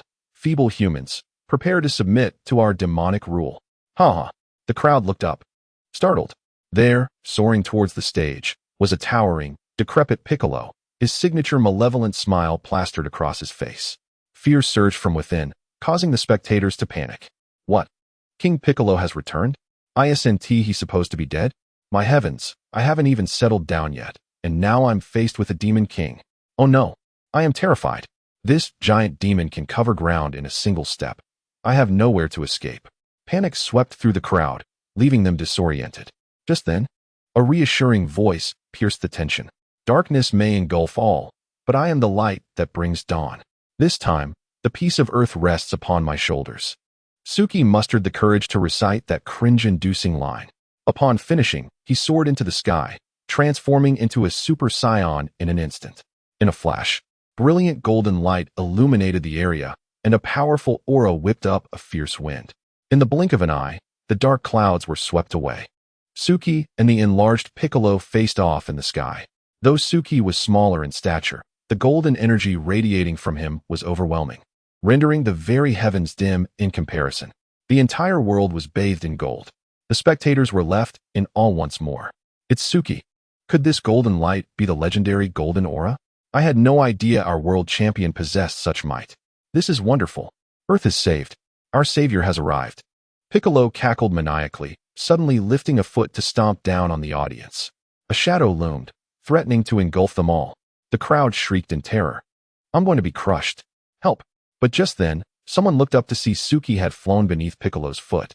using his slight frame to shield the crowd from the colossal foot. With a fierce roar, Suki launched Piccolo backward. Then, Suki relentlessly charged at Piccolo's massive form. To Suki, the speed was manageable, but to the spectators, it was perfectly clear. Many reporters captured the scene on camera, and the tournament's surveillance recorded every moment. Piccolo's enormous form staggered backward, his face betraying fear. Mr. Suki is truly impressive. He actually managed to suppress the mighty Piccolo. We are saved. How wonderful. Mr. Suchi is truly remarkable, deserving of the title of champion in this martial arts tournament. Suchi is our hero. Before long, Piccolo's figure shrank rapidly, though he still stood as tall as 3 men. The crowd erupted into cheers once more. Did we win? Are we close to victory? But in the next moment, the terrified Demon King dodged Suchi's attack and lunged ferociously towards Wendy at the edge of the arena. He opened his massive jaws, ferociously aiming for Wendy. She was paralyzed with fear, feeling as though she was about to be devoured. With a scream, she shut her eyes tightly. However, instead of being consumed, she heard the enthusiastic cheers of the audience. Summoning her courage, she opened her eyes to see Suchi's towering figure standing protectively between her and the Demon King. Then, Suchi struck again, his fist launching like a cannonball, ultimately delivering a stunning uppercut that sent Piccolo flying. Yet, the battle was not over. Kamehameha. With just a hint of energy, Suchi unleashed a wave that appeared formidable, yet was less so in reality. The white light enveloped the Demon King. The brilliance was blinding, causing the spectators to squint. When the light dissipated, the sky returned to normal, and Piccolo was nowhere to be seen. The crowd erupted into jubilant cheers. Marvelous. The Demon King Piccolo has been defeated. We have triumphed. Mr. Suchi has saved the world. Suchi, Suchi, Suchi. On this day, Suchi not only became the world champion of martial arts, but also saved the world before everyone's eyes. Each person held the memory of the extraordinary Suchi close to their hearts. After this ordeal, Wendy had indelibly etched Suchi into her mind. In the wilderness, Piccolo transformed his appearance, wiping the makeup from his face. Suchi's move was utterly embarrassing. Did I really just reenact my former self as the Demon King Piccolo? Reflecting on it, my old self was quite foolish. Piccolo vowed to never assist him in such matters again. Before leaving, Suchi casually rescued those whom Piccolo had bound, including the proud Vegeta. Vegeta, knowing it was Suchi's doing, stormed off in a huff without uttering a word. Others expressed their gratitude to Suchi, adding a few more devoted fans to his circle. Krillin, having heard that he already had a girlfriend at this point in the future, felt a twinge of disappointment, realizing he remained single. Could it be that future events altered his fate? According to Android 21, he was now a plumber. A fortnight passed, and nothing had changed. Android 21 remarked that the present events were diverging from the future. Goku's heart condition had manifested prematurely, and he remained single when he was supposed to be married. With the Dragon Balls in use for a year, Krillin thought it wise to seek them out to wish for a girlfriend. Thus, he borrowed the Dragon Radar from Bulma and embarked on his quest. Krillin trained diligently, his combat power reaching hundreds of thousands, making the collection of the Dragon Balls a trifling task he could accomplish in just a few days. At Bulma's home, the phone rang. Mr. Suchi, it is quite a challenge to reach you. Thank you for saving the world. We are considering erecting a statue in your honor, and the mayor is contemplating renaming Longmen City to Suchi City. We would like to know if you could attend a press conference. A press conference? Sure. Let me know when and where, and I will be there. Is that all? Chapter 31. Only attracting fans who admire strength. Mr. Suchi, we understand you are busy, but you are now a prominent figure. Would you like us to find a secretary for you to facilitate communication? A secretary? A flicker of surprise crossed Suchi's face. Secretaries handle tasks. I prefer to be unencumbered. All right, you leave it to us. After hanging up, Suchi yawned and stretched. Oh, I almost forgot. Being a celebrity brings a multitude of troubles. Bulma, Wendy, and Launch watched television, laughing heartily. Due to the recent embarrassing display, Suchi had been playfully teased countless times. He, husband, when hasn't he been pestering you? Exactly, it's been half a month, and not a word from you. Your charm must be lacking. Suchi instantly wore a mischievous grin. Dare to say I lack charm? I might just have to spank you. Given that Android 21 was pregnant and a priority for protection, Suchi lunged playfully at Bulma and Launch. Help! Spare us, dear husband. Since leaving the martial arts tournament, Wendy's mind was consumed by thoughts of Suchi. He was truly remarkable, Sparring with him was a favor he bestowed upon her. He was not only handsome and capable, but also considerate. Mr. Tsuchi is indeed a legend. If only she could have some connection with him. Satan, having become champion, could only attract fans who admired strength, yet Tsuchi was different, besides his strength. He captivated many female fans. That day, Tsuchi's figure was deeply etched into Wendy's mind. Now, she too was one of Tsuchi's fans. Tirelessly searching online for gossip about him, yet finding nothing. Just when she thought she would only see him on television in the future, a phone call arrived that would change her fate. Hello, is this Wendy? Yes, this is she. How may I assist you? Hello, Wendy. We are from the office of the World Martial Arts Tournament. We are holding a press conference to rename Longmen City to Tsuchi City. We will need to communicate with Mr. Tsuchi frequently. Given that you are the runner-up and have battled alongside him, would you be interested in becoming his secretary? Wendy was both startled and thrilled. Secretary? Mr. Tsuchi, handsome and competent, the hero who saved our planet, is adored by many girls as their dream partner. Could this truly happen to me? Without hesitation, she nodded, saying, I would love to. The following day, the leaders of Longmen City, accompanied by Wendy and some essential items, flew in a jet to West City, where Tsuchi resided. The leader addressed Tsuchi. Mr. Tsuchi, from now on, Wendy will be your personal secretary. You can reach out to her directly for any matters. Wendy, excited, bowed and greeted. Hello, I am Wendy, your secretary from today onward. I look forward to working with you. Tsuchi responded with a smile. Likewise. The leader continued. Wendy will have some questions for you shortly, and once she is done, she will return to the West City office. We have already coordinated with the mayor of West City. Tsuchi nodded. Understood. Thank you for your effort. See you later. Mr. Tsuchi, one more thing. Could you please sign an autograph for my daughter? She idolizes you. Tsuchi readily agreed. Of course. If I have the chance to meet her, we can also take a photo together. Really? That is wonderful. Mr. Tsuchi, you are so kind. I will bring her to the press conference. Soon, the leaders of Longmen City departed. Wendy stood by, observing their conversation while admiring Tsuchi and taking in the grandeur of his home. She was surprised by how luxurious and expansive it was. His willingness to take photos with fans was incredibly thoughtful. Should I also ask him for an autograph? Oh dear. What am I thinking? I am now Mr. Tsuchi's personal secretary, and there will be plenty of opportunities in the future. Bulma, Lanchi, and No. 21 were astonished to find someone offering themselves as Tsuchi's secretary. How fortuitous. Bulma was the first to introduce herself, saying, Hello, Wendy, I am Bulma, Mr. Tsuchi's wife. Please take good care of him. When he felt a twinge of disappointment, how could such an exceptional person possibly be married? His wife was stunning and exuded elegance. She quickly rubbed her hands together and shook Bulma's hand, replying, Hello, Mrs. Su. My apologies for the interruption, and I look forward to your guidance. No need for formality. Bulma replied. Lanchi then approached, saying, Hello, I am also Tsuchi's wife. My name is Lanchi. Please take good care of him. When he was taken aback, how could there be two wives? But then again, it made sense. After all, Tsuchi was a great hero who saved the world. And such a situation was understandable. She hastily shook Lanchi's hand. But the introductions were not over yet, as number 21 came over to greet her. Hello. I am also Tsuchi's wife. You may call me number 21. Upon entering, number 21 had assumed a combative demeanor, appearing vastly different from the current Wendy. Although their facial features bore some resemblance, their aura, hairstyles, physiques, and attire were markedly different, making it hard to recognize her at first glance. Yet, Wendy felt a flicker of familiarity. Upon hearing that Tsuchi had gained yet another wife, Wendy was utterly dumbfounded. Oh dear, Tsuchi actually had 3 wives. A rather unpleasant thought quickly surfaced in her mind. Ugh, what a scoundrel. The heroic image Tsuchi had painstakingly built crumbled in her heart. What kind of world hero was he, if not merely a skilled fighter who dabbled in affairs? Wendy's expression visibly soured.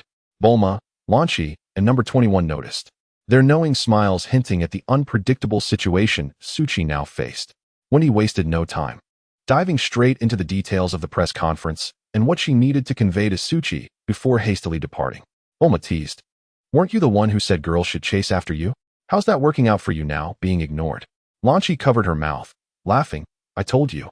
This Wendy is still a Navi girl. She must despise scoundrels like you. Tsuchi maintained his usual calm demeanor, a confident smile gracing his face. Don't worry. Everything is under control. Number 21 leaned closer to Tsuchi, playfully chiding, but it's been half a month, and there's been no progress. Your efficiency is rather low. Suchi pulled number 21 into an embrace, gently rubbing his face against her hair. Rest assured, in this timeline, you cannot escape.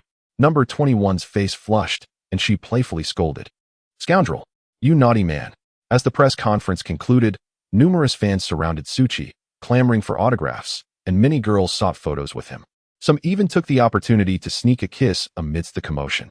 With the first bold move, the subsequent admirers grew increasingly daring. By the end of the morning, Suchi's face was adorned with various kiss marks. Meanwhile, Wendy, while organizing her work materials, silently berated Suchi, scoundrel, scoundrel, scoundrel. It wasn't until noon that Suchi finally wrapped up the event. Bulma and Lanchi tenderly brought him towels to wipe his face. Honey, I'm hungry. Should we fly back to West City for a meal? Suchi glanced at the time and replied, It's too late. It's not good for the baby to go hungry. Number 21 brought a universal capsule. The suburban scenery looks delightful. How about we go camping? Bulma and Lanchi nodded eagerly. Camping? That sounds fantastic. No. 21 turned to the visibly distressed Wendy and asked, We are going camping, and you must be hungry too. Would you like to join us? Wendy was surprised by the familiar voice, its tone reminiscent of her own, though more mature and alluring, laced with a hint of languor, and accompanied by a long tail trailing behind her.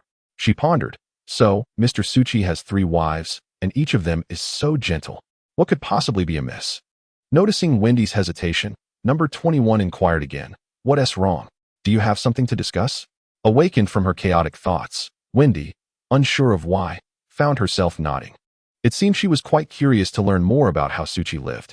Meanwhile, not far in outer space, aboard a spaceship, Shavi, Nez, and Dre were intently monitoring their course and reviewing intelligence. Lord Gula, we will arrive on Earth in an hour.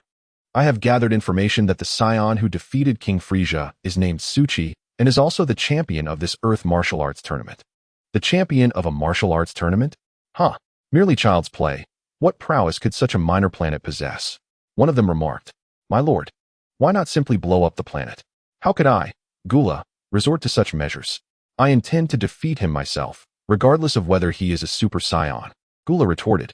Dre nodded in agreement. Indeed, as expected of Lord Gula. Before long, the spaceship landed. Suchi and his friends boarded a jet and, in the blink of an eye, arrived on the outskirts of the city.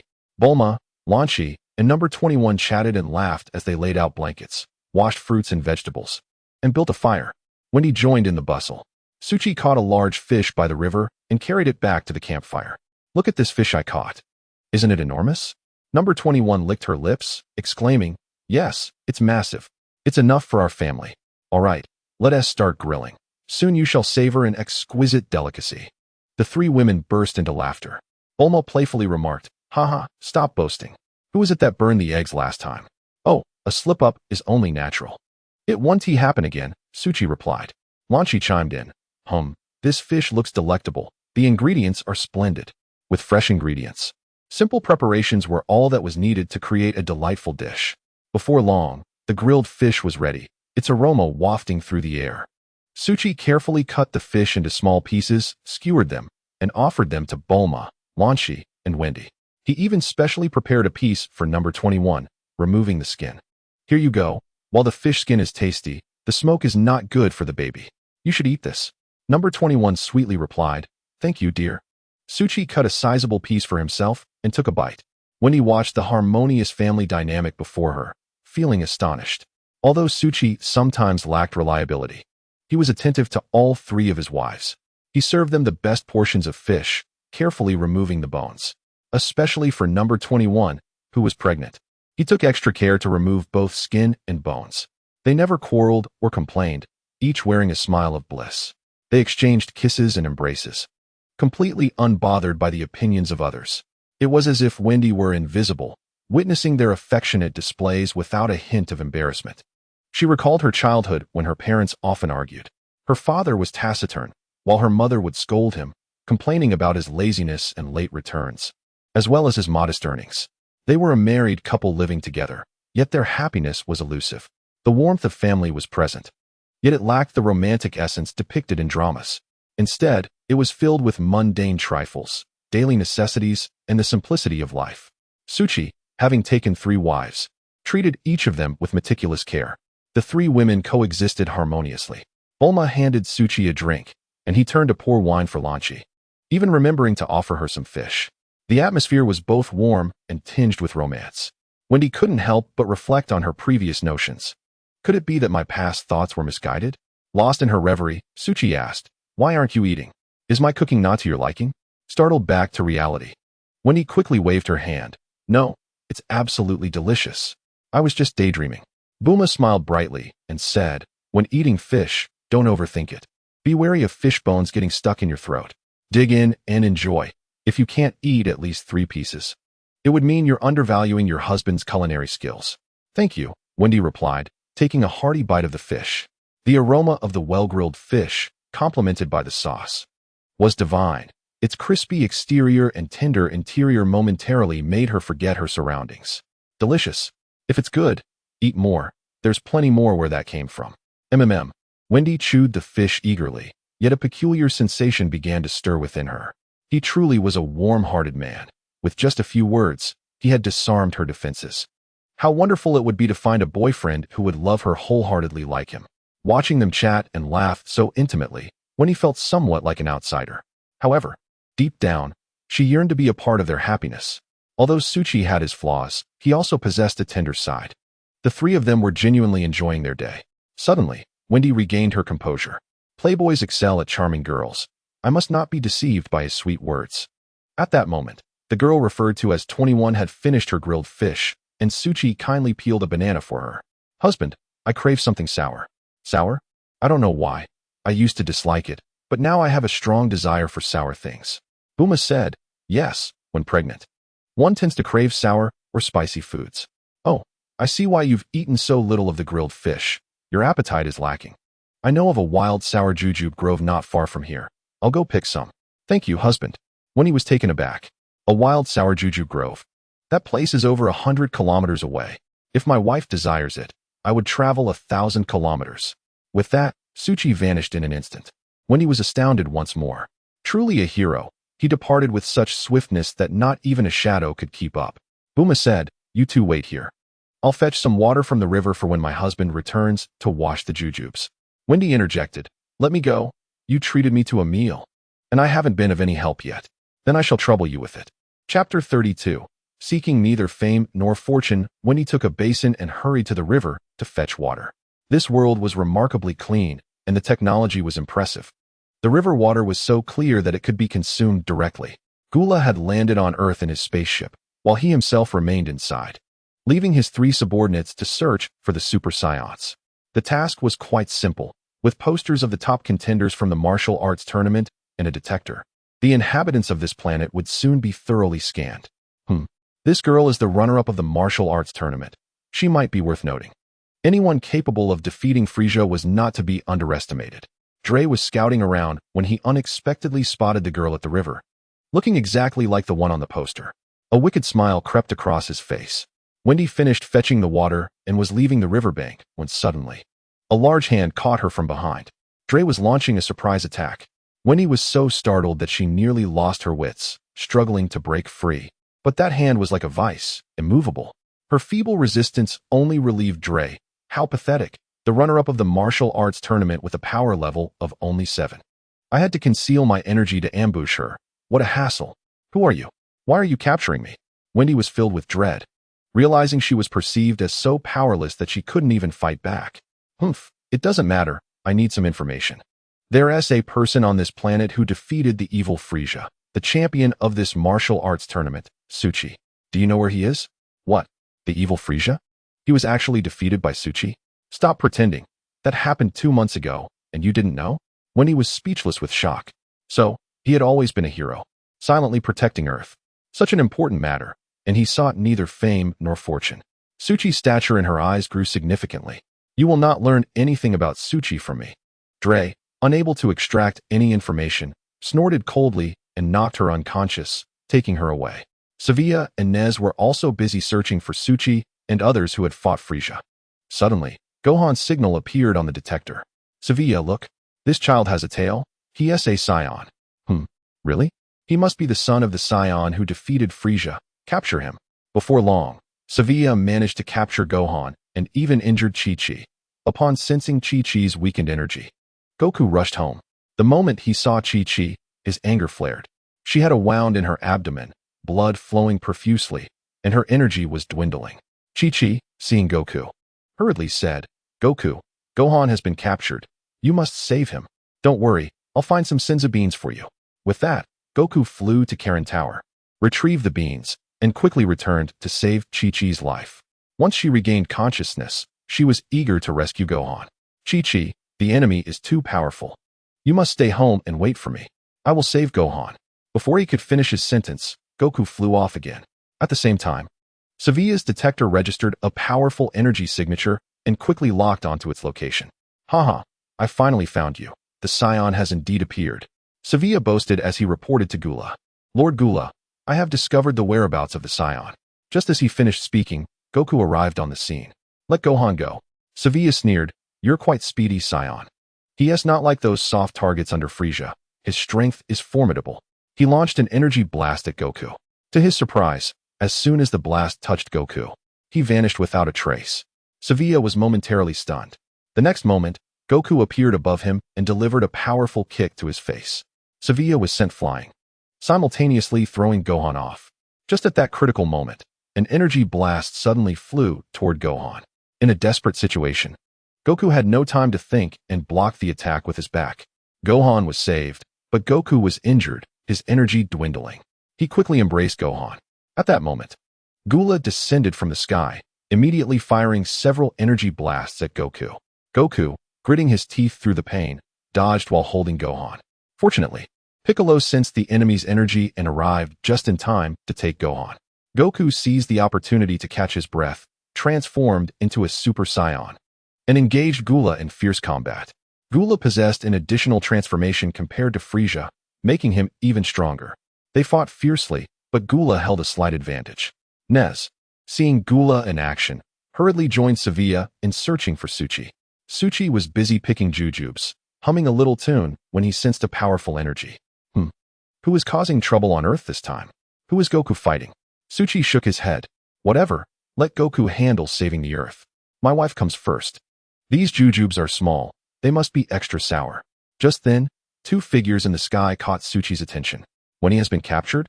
Wasn't she with 21? Without a second thought, Suchi rushed up, knocking Dre down with a single punch and tightly embracing Wendy. He looked down and asked, "How did you end up so far from home? Are you hurt?" Wendy, having escaped danger, first felt the embrace of Suchi, her face instantly flushed with embarrassment. "And no, I'm fine." Suddenly, a flash of insight struck Suchi's mind. Oh no, the presence of number 21 has suddenly intensified. They were encountering a dilemma, and it was imperative to prevent her from experiencing any distress. Before Suchi could finish speaking, he swiftly transported Wendy away using his instant movement. Bulma and Launch remained behind, awaiting their return. Out of nowhere, a wave of energy surged toward Bulma. Without hesitation, number 21 appeared in front of Bulma, taking the hit for her. Though she sustained minor injuries, she quickly recovered. Thankfully, she had intercepted the blow. Otherwise, Bulma and Launch would have been obliterated. With a stoic expression, number 21 fixed her gaze on Shaviza and inquired, "Who are you? Why did you ambush us?" Shaviza laughed maniacally. "I never expected such a formidable opponent on Earth. Perish." Before the words left his mouth, he waved his hands, unleashing countless energy blasts towards Bulma, Launch, and number 21. Number 21 could withstand the onslaught, but she needed to shield Bulma and Launch from harm. Thus, she exerted all her strength to counterattack, deflecting every energy blast back and sending one directly at Shaviza. With a resounding explosion, Shaviza was reduced to ruins. At that moment, Suchi reappeared in an instant. "Darling, I protected Bulma and Launch. Praise me." "Well done, my love," Suchi responded. Suddenly, number 21 furrowed her brow and clutched her abdomen. "Oh no, dear, my stomach hurts." Noticing her distress, Suchi quickly set Wendy down and rushed to number 21's side. "What is wrong, my love?" Bulma and Launch hurriedly gathered around, explaining what had just transpired. "Dear, we were ambushed, and if it weren't for number 21 shielding us from so many attacks, both Launch and I would have perished. It might have caused her distress. We should hurry to the hospital."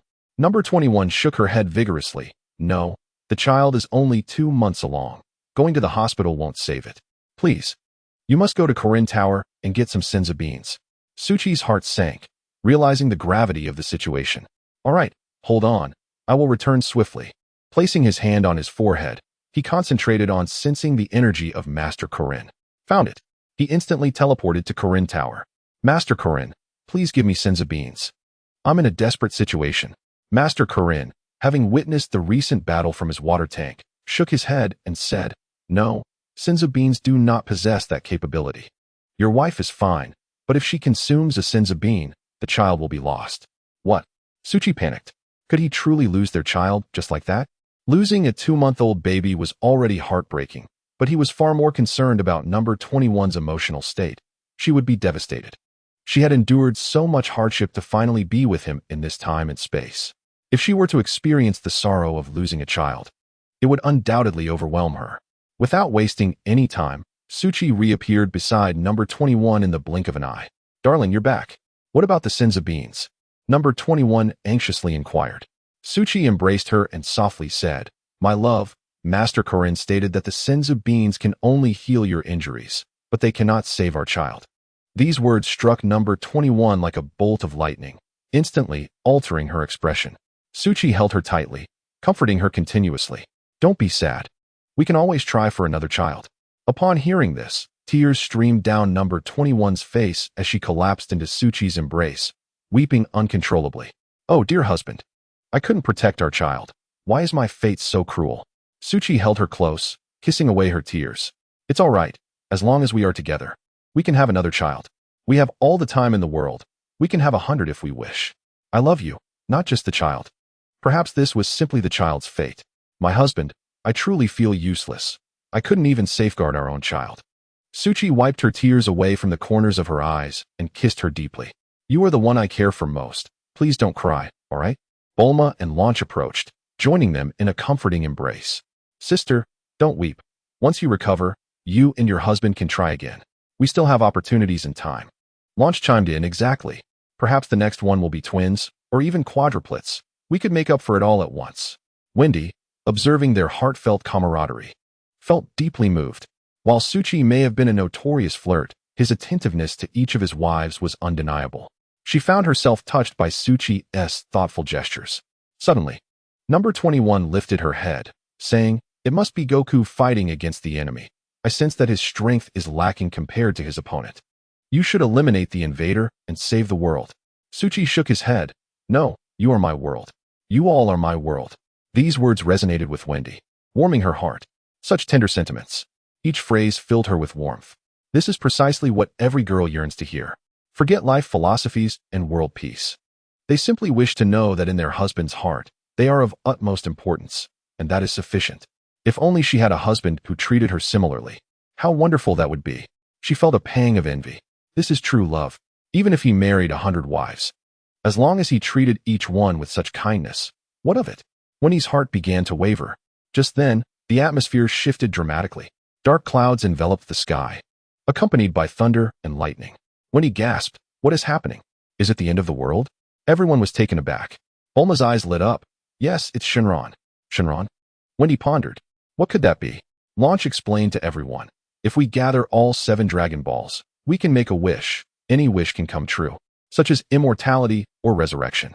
Wendy's eyes widened in astonishment. Shenron? Any wish? Even bringing the dead back to life? My goodness, something so miraculous exists in this world. Any wish can be fulfilled. This circle is incredibly powerful to have access to such a divine entity. Is it possible that the times when it thundered without rain were because someone summoned Shenron? Bulma's eyes suddenly sparkled. Darling, that's it. If the senzu beans won't work, Shenron should be able to save our child. Number 21's body trembled with excitement. Yes, yes. Shenron can definitely save our precious one. Hurry, dear husband. I must seek Shenron to make a wish. If we delay, it may be too late. Suchi passionately kissed Bulma. You're so clever. Hold on tight. I sense Krillin's energy. We'll teleport there immediately. When he gasped again, they were planning to use Shenron to save the baby? How extravagant.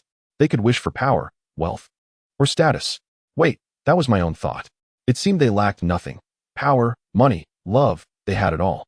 It was truly the pinnacle of life. At that moment, a voice interrupted. Suchi called out, Wendy, quickly hold my hand. I'll take you with me to ensure you don't get captured again. Suchi, concerned, insisted on keeping his wives close. Although Wendy had not yet officially become his wife, she would undoubtedly be by his side. In an instant, Suchi teleported away, arriving at the scene where Krillin had summoned Shinran and was about to make his wish. Shinran, please grant me a girlfriend. She must have a slim waist, long legs, be extraordinarily beautiful, love me dearly, possess a peach-shaped bottom, have fair skin, a gentle disposition, and, as for height. Before Krillin could finish, Suchi and his family suddenly appeared, interrupting his wish. What are you doing here?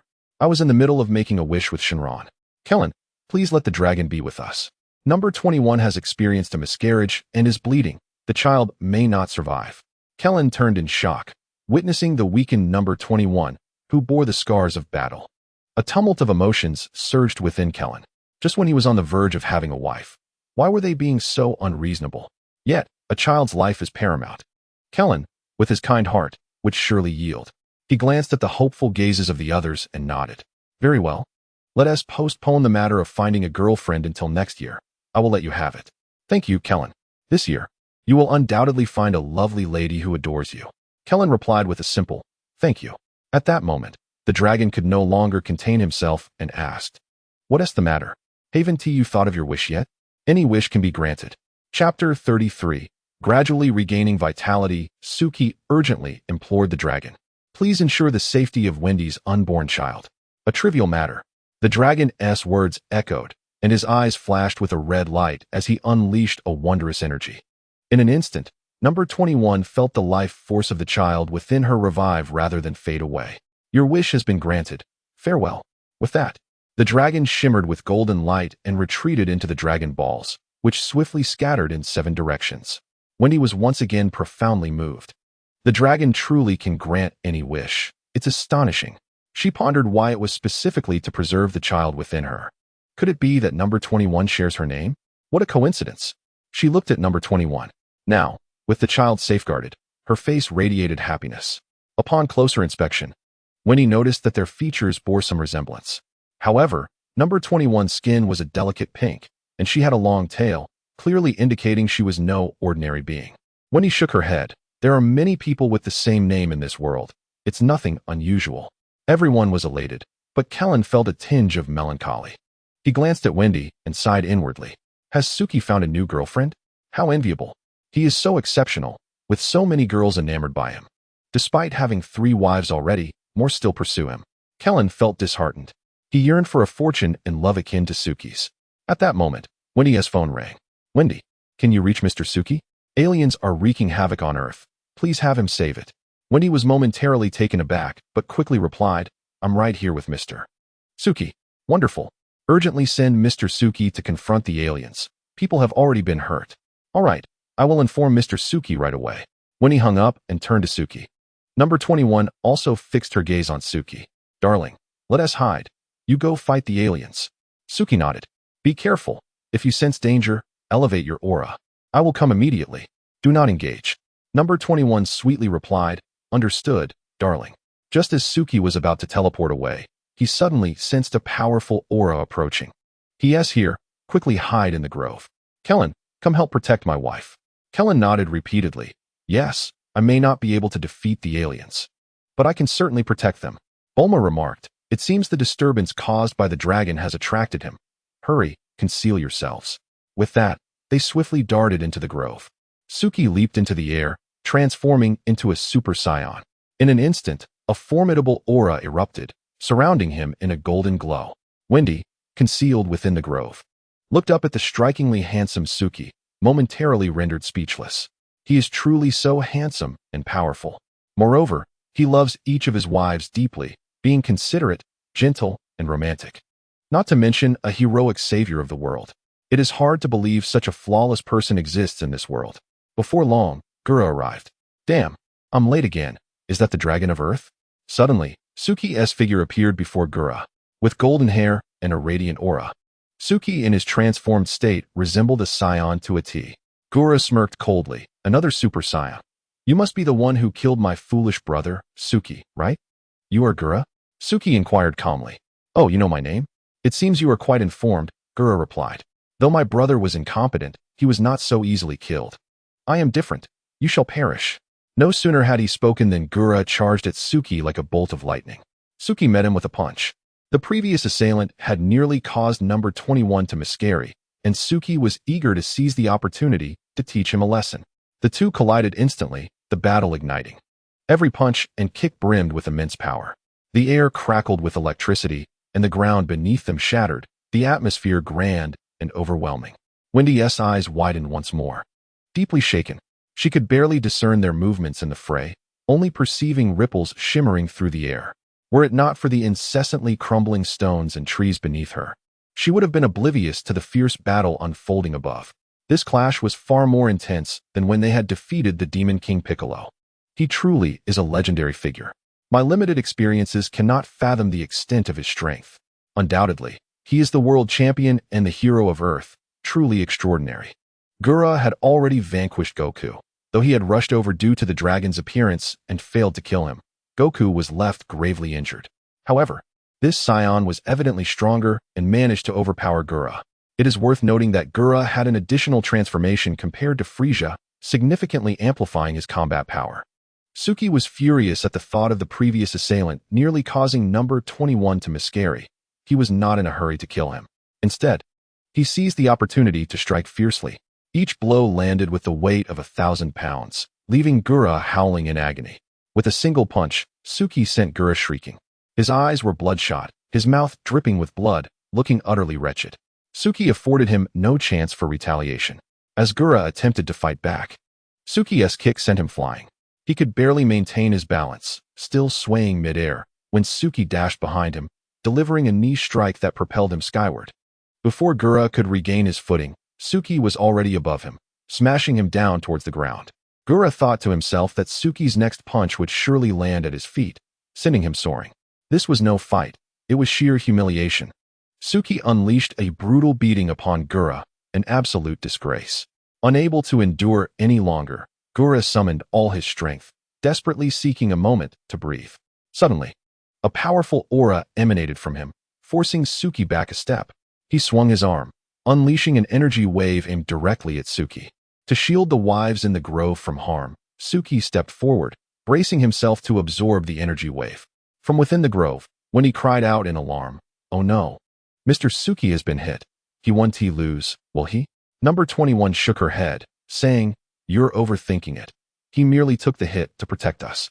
Wendy was even more astonished. He took that attack to prevent further injuries? Bulma affirmed, "Indeed, given my husband's speed, how could he possibly avoid such an attack? Rest assured, my dear husband will undoubtedly prevail.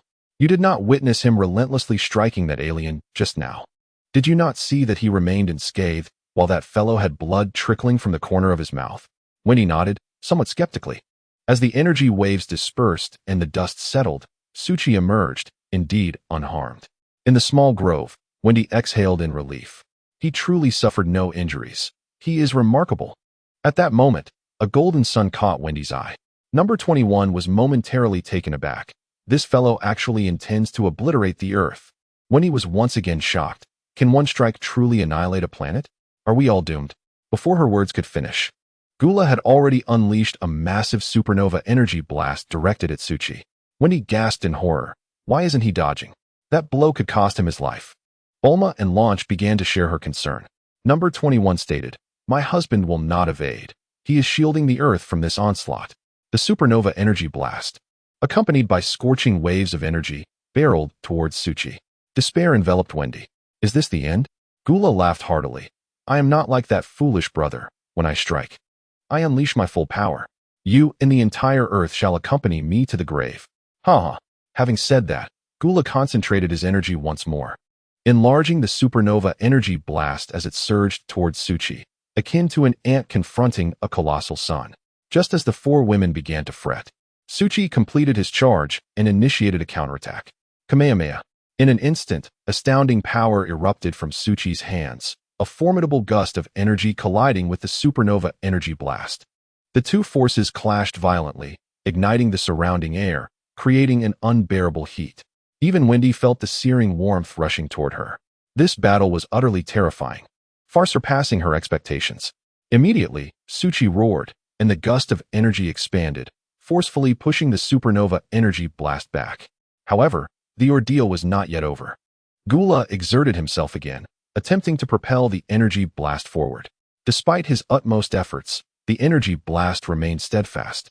In that fleeting moment, Suchi's Kamehameha struck the energy blast, sending it crashing into Gula. Gula screamed in agony, instantly propelled beyond the atmosphere, hurtling into space. Like Frisia, Gula could also survive in the void of space. Yet, this battle was far from concluded. Although the energy wave confrontation appeared to have ended, Suchi continued to exert his strength, inexorably pushing Gula's body toward the blazing sun. In an instant, a peculiar spectacle erupted from the sun, its brilliance illuminating the entire earth. Witnessing the alien being cast into the sun, Number 21 could not help but smile. The battle is over. We have triumphed, and my husband has once again safeguarded the earth.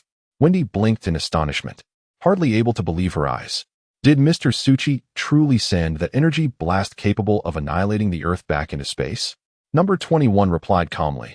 Not only that, he also hurled that alien into the sun. Now we are safe. That extraterrestrial is utterly finished. Wendy gasped in awe. How wonderful. Mr.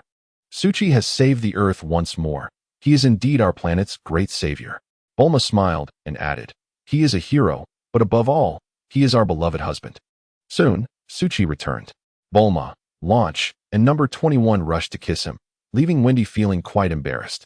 Oh dear, sisters, this is in public. Could you be a tad more discreet? Number 21 turned to her world counterpart, teasing, would you like to join in? Care for a kiss? Wendy's face flushed instantly. Oh, how annoying. I won't converse with you anymore. Can't you see the occasion? Bulma laughed. We are married. What is wrong with a kiss or a hug? Is there a need to differentiate occasions? We live our lives for our own happiness. What others say matters not. Launch chimed in, smiling. Exactly. As long as we feel no embarrassment, it is others who should feel awkward. Wendy found herself momentarily speechless. In such a brief time, she had been moved by the sweetness of this family multiple times. Furthermore, Bulma and Launch's words surprised her, though they seemed rather unconventional, disregarding societal norms. Their family life exuded immense happiness. She found herself envious. Wendy began to envision her life within this family, spending each day beside the world-renowned hero, basking in all the glory. She could openly express affection in public, regardless of others' whispers. Shopping, watching movies, acquiring beautiful clothes, and going on excursions within these daily activities. She could feel his meticulous care, experiencing the adoration akin to that of every girl's dream prince. Merely contemplating it filled her heart with joy. However, reflecting on the fact that he had 3 girlfriends, she thought, how could he be such a philanderer? Wait a moment. Upon reconsideration, Suchi and I are not a couple. Why should I feel jealous? His personal life is not my concern. Their relationship is strong, and their family harmonious, whether Suchi is a cad or not. What does it have to do with me? Oh dear, could it be that I have developed feelings for him? Wendy's mind swirled with thoughts, like a film playing in her head. After their intimate moment, they tidied the area meticulously, even taking away the trash, truly setting an exemplary standard for environmental care. Wendy suddenly realized that aside from having multiple girlfriends, Suchi seemed devoid of significant faults. He was already a globally celebrated hero, yet he engaged in these mundane tasks, displaying remarkable character, entirely unlike those aloof celebrities. He was gentle with his wife and always amicable toward others. However, on second thought, perhaps this is merely a trait of a cad. After escorting Wendy back home, Suchi's family boarded a jet to return. At that moment, Goku struggled to rise. If only he had a sense of being. That fellow was utterly shameless for launching a sneak attack. Dad. Goten, are you alright? Dad, I'm fine. I will take you home. I must defeat him. Suddenly, Gula's presence vanished. Goku was taken aback. Then he beheld a supernova energy blast, and Gula being struck into space by a Kamehameha, directly sent into the sun, causing his heart to tighten. It seems unnecessary now. Suchi has already dealt with that fellow. Goten, let us head home. Mom is worried about us. Alright, Nimbus, hurry. The following day, a sensational news story broke in Suchi City. Satellites and surveillance captured the entirety of their battle. Major newspapers and television stations vied to report on the event. Suchi graced the headlines once more. Mr. Suchi has once again saved the Earth, repelling the alien invasion. Due to the rapidity of the battle, many thrilling moments went uncaptured. However, the moment he unleashed the Kamehameha to send the alien fleeing was recorded. This move mirrored his technique used to defeat Demon King Piccolo years ago. Some entertainment journalists began tracing the origins of the Kamehameha. Even Master Roshi's life was disrupted, as many sought him out. Chapter 34. The student surpasses the master. Faced with so many fans, media, and female reporters, Master Roshi was exhilarated and promptly acknowledged Tsuchi as his former disciple, revealing that the Kamehameha was learned from him. However, now, Tsuchi has truly surpassed his master. A few days later, a group of female reporters clad in swimsuits arrived on Turtle Island, eager to learn martial arts from Master Roshi, all in hopes of catching a glimpse of the illustrious Suki.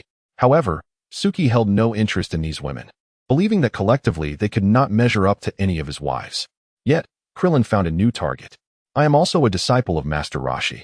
I shall continue my training. After showcasing his skills, he finally garnered the affection of some girls. Mr. Suki, I can only gaze up at you from afar. Nevertheless, this Krillin, though not tall, lacking a nose and hair, possessed notable skills. Furthermore, he was acquainted with the great hero Suki, often socializing together, which sparked the thought that perhaps she could approach Suki through him. Days later, a girl befriended Krillin. Krillin, could you take me to meet your friend? Sure. I'll introduce you to my best buddy, Goku. No, I wish to meet Mr. Suki. Is that possible? It was a misstep to infiltrate the ranks of Suki's fans with such blatant intentions. While others were enamored and blissfully in love, she was solely fixated on Suki. Inquiring about his preferences, Krillin felt despondent, realizing that if he were to date this girl, he would undoubtedly be overshadowed. Being single has its merits, let it be. On the day they defeated Gula, his spaceship was discovered by the military and brought to the center of Suki City. The nation deliberated and decided to erect a grander statue, one depicting Suki standing triumphantly over an alien spacecraft, symbolizing his defense of Earth's peace.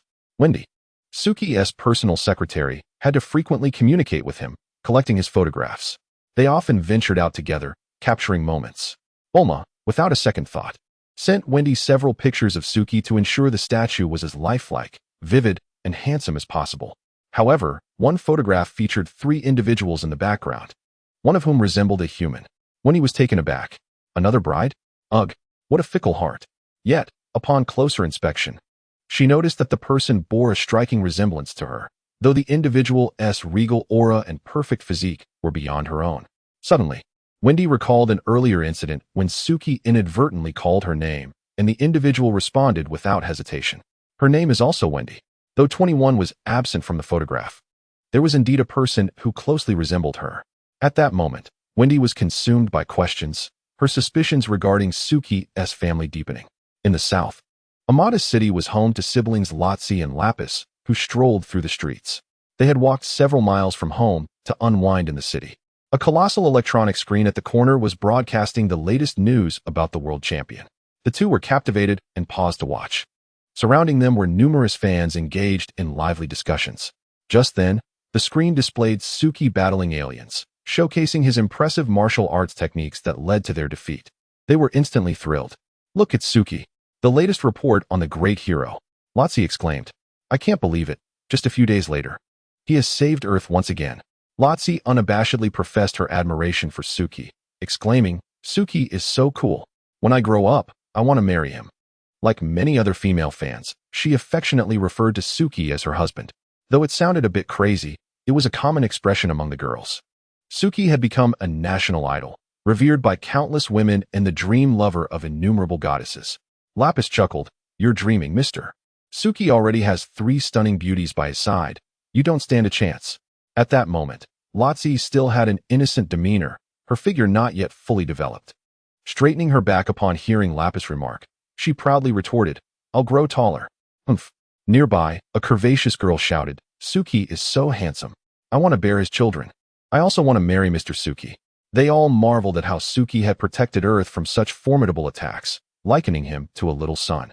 Indeed, it was so suddenly hot that day, it turns out aliens invaded. Who knew Earth faced so many calamities? Without Suki's covert protection, we might have perished long ago. As discussions about Suki continued fervently, the news broadcast eventually concluded. Yet, some fans lingered, awaiting the replay after the advertisements. After watching the news, Lapis and Lotzi continued their journey. To be a fan, one must possess wealth. Lotzi could only dream. She never imagined she would catch Suki's eye even once. Soon, Lotzi spotted a clothing store with a bright, clean display window featuring a model in a stunning outfit. Her eyes were immediately drawn to it. Wow, that dress is beautiful. However, they could not afford it. The price was an exorbitant $18,000. Dad, working as a forest ranger, earns nowhere near that much in a year. Lotzi sighed, shaking her head. I suppose I will never wear such expensive clothes in my lifetime. Let us go. After lingering for a while, she and Lapis departed. After a long day of shopping, Lotzi had only purchased a t-shirt and a denim jacket from a street vendor, hastily concluding their shopping trip. The money spent had depleted all their savings, barely saving enough for the return fare. They had no means to get home, so they could only walk back. Despite the fatigue, Lotzi wore a radiant smile. Dressed in her new clothes, she bounced along joyfully. For a girl, being able to wear new clothes was the epitome of happiness. In truth, she dreamed of marrying a wealthy man, wearing new outfits every day. Lapis, do you think if I wear this to meet Mr. Suki, he would be willing to take a picture with me? Lapis grinned. Suki is so fond of his fans. Even if you wore a sack, he would still take a picture with you. You're the one who should wear a sack. I'll cover you with one. The two laughed heartily as they traversed the wooded path, crossing a river by boat, returning to their island home. However, as they approached their home, the scene before them sent chills down their spines. Their mother lay in a pool of blood, her eyes tightly shut. Their father, a forest ranger in his 50s, crawled up, bloodied. Upon seeing Lotzi and Lapis, he shouted urgently, Lotzi, take your brother and run. The siblings screamed, Dad, Mom, as they rushed towards him. Suddenly, an old man emerged from behind their father, gripping his neck tightly, a knife pressed against his chest. It was Dr. Jero. With a sinister smile, he coldly remarked, If you want him to die, try escaping. Let go of my father. The siblings shouted. Seeing their hesitation, their father bellowed, Run. This man is insane. He wants to turn you into robots. Run. Dad. Gazing at their mother in the blood pool and their father covered in blood, the siblings felt paralyzed with fear. They once had a happy home and never imagined they would witness their mother's death and their father nearly being taken from them. Remembering their father's rebellious demeanor, they regretted not listening to him and often arguing with their parents. Now, all they could do was muster every ounce of strength to save their father.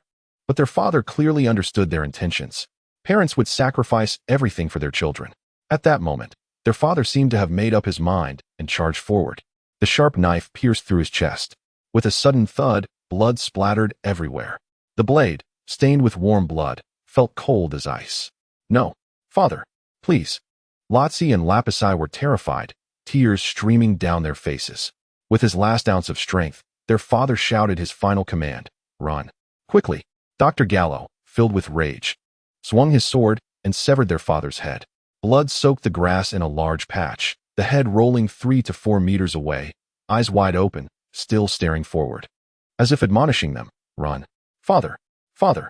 Witnessing the horrendous sight, the siblings trembled uncontrollably. Lotzi was the first to regain her senses, seizing Lapisai's hand. She ran towards the boat, tears streaming down her cheeks, but their feet never faltered. Dr. Gallo cackled maliciously, pursuing them with his henchmen.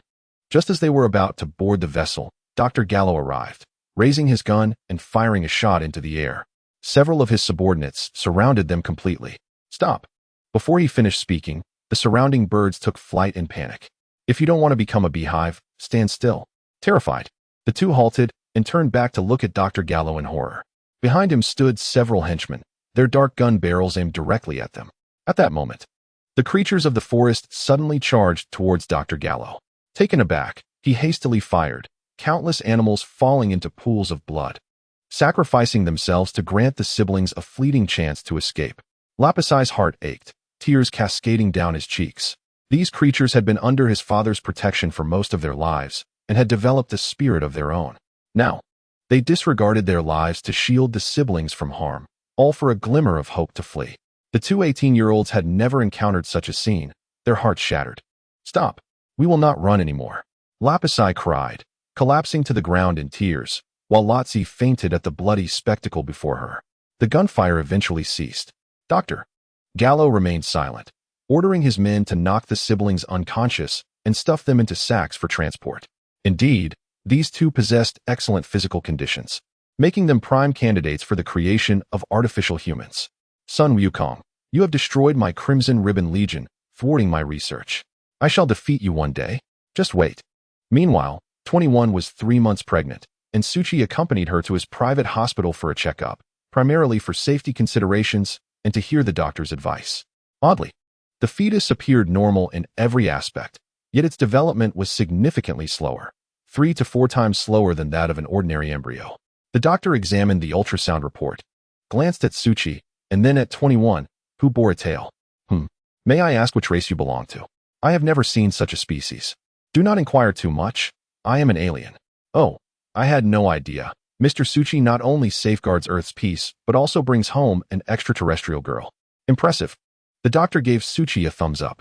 This hospital belonged to Bulma, who had known Suchi long before his rise to fame. With many children, Bulma frequently visited for checkups and was quite familiar with Suchi. Upon hearing of the slow development, 21 felt a pang of anxiety. Doctor, when will my child stabilize? The doctor paused for a moment, quickly comprehending her concern. Well, a normal fetus stabilizes after 3 months. Yours will likely take 9 to 10 months. Your pregnancy duration is extended, so you must ensure ample rest and avoid any mishaps. After saying this, the doctor cast a meaningful glance at Suchi. 21's expression changed instantly. Must it take so long? Suchi reassured her, as long as the child is healthy, do not fret too much. Hand in hand, they walked homeward. When Yulin came to visit, Bulma and Lanchi warmly welcomed her. Sister Bulma, Sister Lanchi, I've made up my mind. I want to marry Suchi. Bulma's mouth fell open in astonishment. How could you decide so quickly? We merely offered a few words of encouragement. Suchi had pursued Wendy for a month with no progress. That's fantastic. How did you come to such a resolution so soon? Wasn't Suchi a hero saving the Earth last month? Many of my friends are madly infatuated with him. I told them I know Suchi and am aware of his wives. They didn't believe me, claiming I was bragging. They said if I truly knew him, they'd be his 4th and 5th wives. Now, Suchi had become a national idol. Such a wonderful man is hard to find, even with a lantern. So I have decided, I want to marry him, to be his 4th wife and bear him children. I can already picture the shocked expressions on my friends' faces. It will surely astonish them. Lanchi could not help but twitch her mouth upon hearing this. Seriously? Your husband's allure didn't attract Wendy, but instead ensnared Yulin. The charm of this national idol is immense. Are girls today this passionate about their idols? Yulin chuckled. Do not underestimate them. Some girls even tattoo Suchi's name or likeness on their bodies. Is that true? Won't their boyfriends mind? Not at all. Suchi is a bona fide hero now, and their boyfriends admire him too. Idols are revered, untouchable. It is normal for couples to share their fandom. Bulma was equally astonished. Strange occurrences happen every year, but this year seems particularly abundant. My husband is destined for fame. What do you mean destined for fame? He is already immensely popular. Isn't he far superior to those young actors in dramas? A martial arts champion, a world champion, a hero of Earth, a legend in the hearts of the people. Does he not deserve respect? Bulma and Lanchi exchanged glances, speaking in unison. Indeed, he certainly should. Yulin smiled. All right, there is no rush. Sister Bulma, Sister Lanchi. If you have nothing else, let us go choose a wedding dress. I can hardly wait. Bulma looked at her and said, I think it's unnecessary. Your qipao looks quite lovely. Yulin blinked her eyes. Really? I have an even prettier bubble skirt. How about I change into a bright red one? Chapter 35. I want to surprise him. That sounds great. I will go buy a matching outfit for my husband. Do you know his size? Come with me. I want to surprise him. Bulma's mouth twitched again. Please, you're not even married yet, and you're already calling him your husband. Our relationship is as close as family. All right then, let us set off. The next day, Suchi's wedding invitation was delivered to several friends.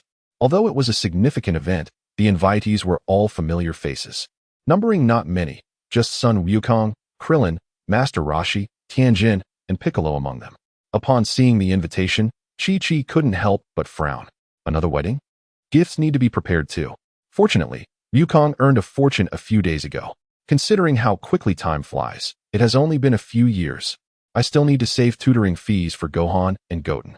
Vegeta smirked upon receiving the invitation. How many times is this now? Such talent squandered on romance instead of serious training. What a waste. Suchi, you are finished.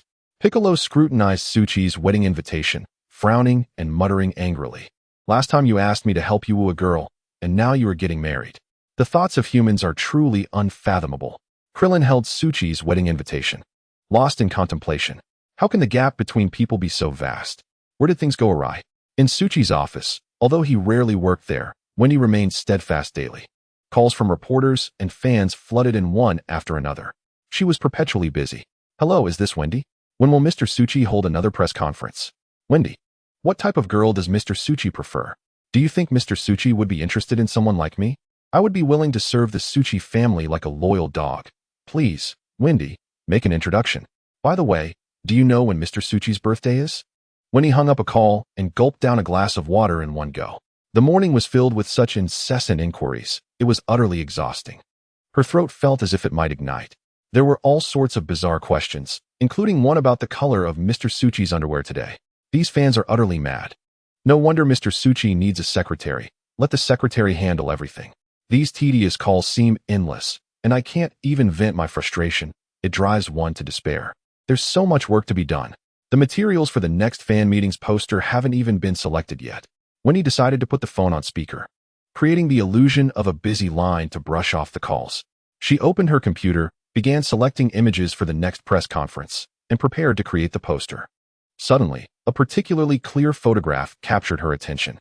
In the photo, Mr. Suchi was embracing a somewhat voluptuous and beautiful woman, who wore thick black-rimmed glasses and had fluffy brown hair that closely resembled her own. Bulma and Lanchi stood on either side of Mr. Suchi, appearing particularly intimate. Is this woman also Mr. Suchi's wife? Why does she look so much like me? Wendy took a selfie in front of the mirror and then opened her computer to compare the images. After overlaying the two photos, she was astonished to find a striking resemblance of 99. How could this be? Could she be my sister? Wendy quickly called home. Hello, Mom. Do I have an older sister I don't know about? What nonsense are you talking about? Why don't you say you're adopted too? Mom, I met someone who looks exactly like me, with a resemblance of 99, but she's 2 or 3 years older. What is so surprising about that? There are so many people in the world. Isn't it normal for some to look alike? Perhaps. After hanging up, Wendy rested her chin on her hands, tilting her head as she stared at the photo, drifting into thought. Upon reflection, Mr. Suchi isn't so bad after all. Besides being a bit of a flirt, there's nothing particularly unpleasant about him. Yet he has never shown me any kindness, and his wife looks just like me. Doesn't he find that strange? While he may be a cad, if he were to pursue me, I think I would respond with the same excitement as those fans. Suddenly, a thought struck Wendy. Those fans are practically bombarding Mr. Suchi with calls about his private life. As his secretary, I am in a prime position. Generally, it's the man who pursues the woman. But Mr. Suchi is different. He is a national idol, a global hero. If I were to pursue him, it would not be strange at all. Moreover, since his wife resembles me so closely, perhaps I would receive special treatment? Who knows? I might win his affection. The mere thought of being with Mr. Suchi sent her heart racing. He is so gentle, the epitome of a perfect man, fulfilling all my fantasies about men, whether realistic or not. Perhaps he could even help me soar to new heights. Just thinking about it thrilled her. After a while, Wendy made up her mind. I will confess my feelings to Mr. Suchi. She picked up her private phone, ready to dial, when Bulma's name flashed on the screen. Wendy quickly answered. Wendy, where are you? I'm bringing you an invitation. Oh, I'm in Mr. Suchi's office. Great, I'll be there in 5 minutes. Remember to collect it. Okay. 5 minutes later, Wendy found herself staring blankly at the invitation from Mr. Suchi. Tomorrow, Mr. Suchi will marry Yulin and invites Wendy to attend. What? I just worked 2 extra days, and he is marrying someone else? Wendy sat on the ground, her eyes wide with regret. If only. After a moment, Wendy's lips curled into a smirk. What a rotten man. The next day arrived, the day of Mr. Suchi's joyous event. Wendy received the invitation, and as his assistant, she naturally had to attend. Yet, she could not bring herself to feel happy. That scoundrel, marrying another beauty in a cheap house. Soon, it was time for the MC to pose questions. Miss Yulin, Mr. Suchi already has 3 wives. What made you decide to become his 4th? Yulin held a bouquet, her eyes curving into crescent moons as she smiled. Why else? It's obviously love. Then, what is it about Mr. Suchi that attracts you the most? Yulin took a deep breath and replied, everything about him attracts me. Bulma and Lanchi are my good friends. Seeing them live so well, I was drawn in. Mr. Suchi takes meticulous care of them, treating each wife with the love and respect one would show a daughter. Initially, I thought he was a terrible man, but I was mistaken. Since the day we married, he has been exceptionally gentle and considerate. He is capable, caring, romantic, and family-oriented. What girl wouldn't want such a dream partner? Moreover, Mr. Suchi has recently become a world champion and a global hero. What could be better than marrying him? Those who speak ill of him are merely sour grapes. As Yulin finished, she playfully stuck out her tongue at the camera. Congratulations to Miss Yulin for finding her own haven of happiness. May you both enjoy a blissful life together. The applause thundered. Mr. Suchi, do you vow to love and care for her for life, through poverty and wealth? I do. With the wedding speeches concluded, the banquet commenced. Mr. Suchi had already gone through the wedding ceremony with Bulma once before. He wasn't particularly interested in the tedious rituals, only preoccupied with the wedding night and starting a family. However, to provide the bride with an unforgettable wedding, he stayed by Yulin's side until the festivities came to a delightful end. As night fell and the moon ascended, the red bed was adorned with petals. Yulin removed her red qipao, finally surrendering herself to the man of her dreams. I'm finally married to my husband. From now on, I can be as happy as Bulma and the others. The lights dimmed, and Yulin's new life began. I would rather be a cat in Mr. Suchi's household, snuggling into his bed every day. How shameless. Let me have a turn. At the West City office, Wendy was once again tormented by fans due to Mr. Suchi's marriage. The phone rang incessantly. Following the usual protocol, she hung up immediately. Opening her computer, the comparison images struck her again. This is impossible. How can they look exactly alike? Even their eyes, pupils, and skin tones are identical. The only discernible difference seems to be a slight variation in their bust size. Perhaps she padded something? Ultimately, Wendy could not resist printing the photos and dialing her private number. Mr. Suchi, I would like to visit your home. Before long, Wendy stood at Mr. Suchi's doorstep. Oh, Wendy, you're here. Have you been busy? Are the fans causing trouble again? Bulma greeted her with a warm smile. Sister Bulma is here too. I have something I'd like to consult you about. Consult? Why so formal? Just speak. Wendy set the photo on the coffee table. Who is this person? Why do they look so much like me? Bulma paused for a moment, and upon seeing the photo, her brow furrowed. This photo was given to Wendy by Bulma, and now the truth was exposed. Oh no, how can I explain this to my husband? Just then Mr. Suchi returned with number 21. I'm back. Wendy turned around and noticed a girl standing next to Suchi. Apart from their differing hairstyles and attire, they appeared almost identical. Both Suchi and the girl, designated as number 21, were taken aback. Bulma sighed in relief and discreetly concealed the photograph. Wendy stood up and inquired, Are you Suchi's wife? Why do you look just like me? Number 21 had not anticipated this and was immediately exposed. She had intended to take a leisurely stroll, embracing comfort. Her newly purchased pants lacked a back opening, allowing her to maintain her human form most of the time. Little did she expect to encounter Wendy from this timeline. Suchi looked equally flustered as he gazed at Wendy. Number 21 sighed and said, Since you've discovered me, follow me for a moment. Thus, Wendy and number 21 made their way to the gazebo. Upon turning, number 21 transformed into a predatory form. Wendy's eyes widened in shock. You are number 21. And you can transform? Number 21 nodded. Yes, I am also called Wendy. Do you understand? What? Wendy was momentarily bewildered. We look alike, share the same name. What in the world is happening? Number 21 reverted to her human form. Because you are me, and I am you. I am you from over 20 years in the future. What? You are my future self? You are the future me? I traveled here through a time machine from the future. How can that be possible? If aliens and dragons exist, how can this not be? Wendy's eyes widened. She considered herself an ordinary person, entirely unacquainted with such secrets. Just because she had been unaware did not imply they did not exist. Besides, she had witnessed aliens and dragons with her own eyes, not to mention techniques like the Kamehameha and instant transmission. At that moment, she felt that encountering extraordinary events while with them was entirely reasonable. However, I must inquire why? Oh, my husband has been the source of my regrets for the past 27 years. I specifically came to find him. Wendy's eyes widened in alarm. 27 years? Am I destined to spend the next 27 years in solitude? It is complicated, but if you wish to hear, I will share the events of the future with you. However, after hearing, you must promise to marry him. This cannot be disclosed to outsiders. If I had never met my husband, it would be one thing. But now that I have and know these truths, I cannot betray the love he has for me in another timeline. Otherwise, how could I face him in the future? Do you understand? Wendy recalled Suchi's tenderness towards his family. Deep down, she had already made her decision. Even if you do not say it. I have already developed feelings for him. I will inevitably become his. Number 21, who had been tense, finally revealed a hint of a smile.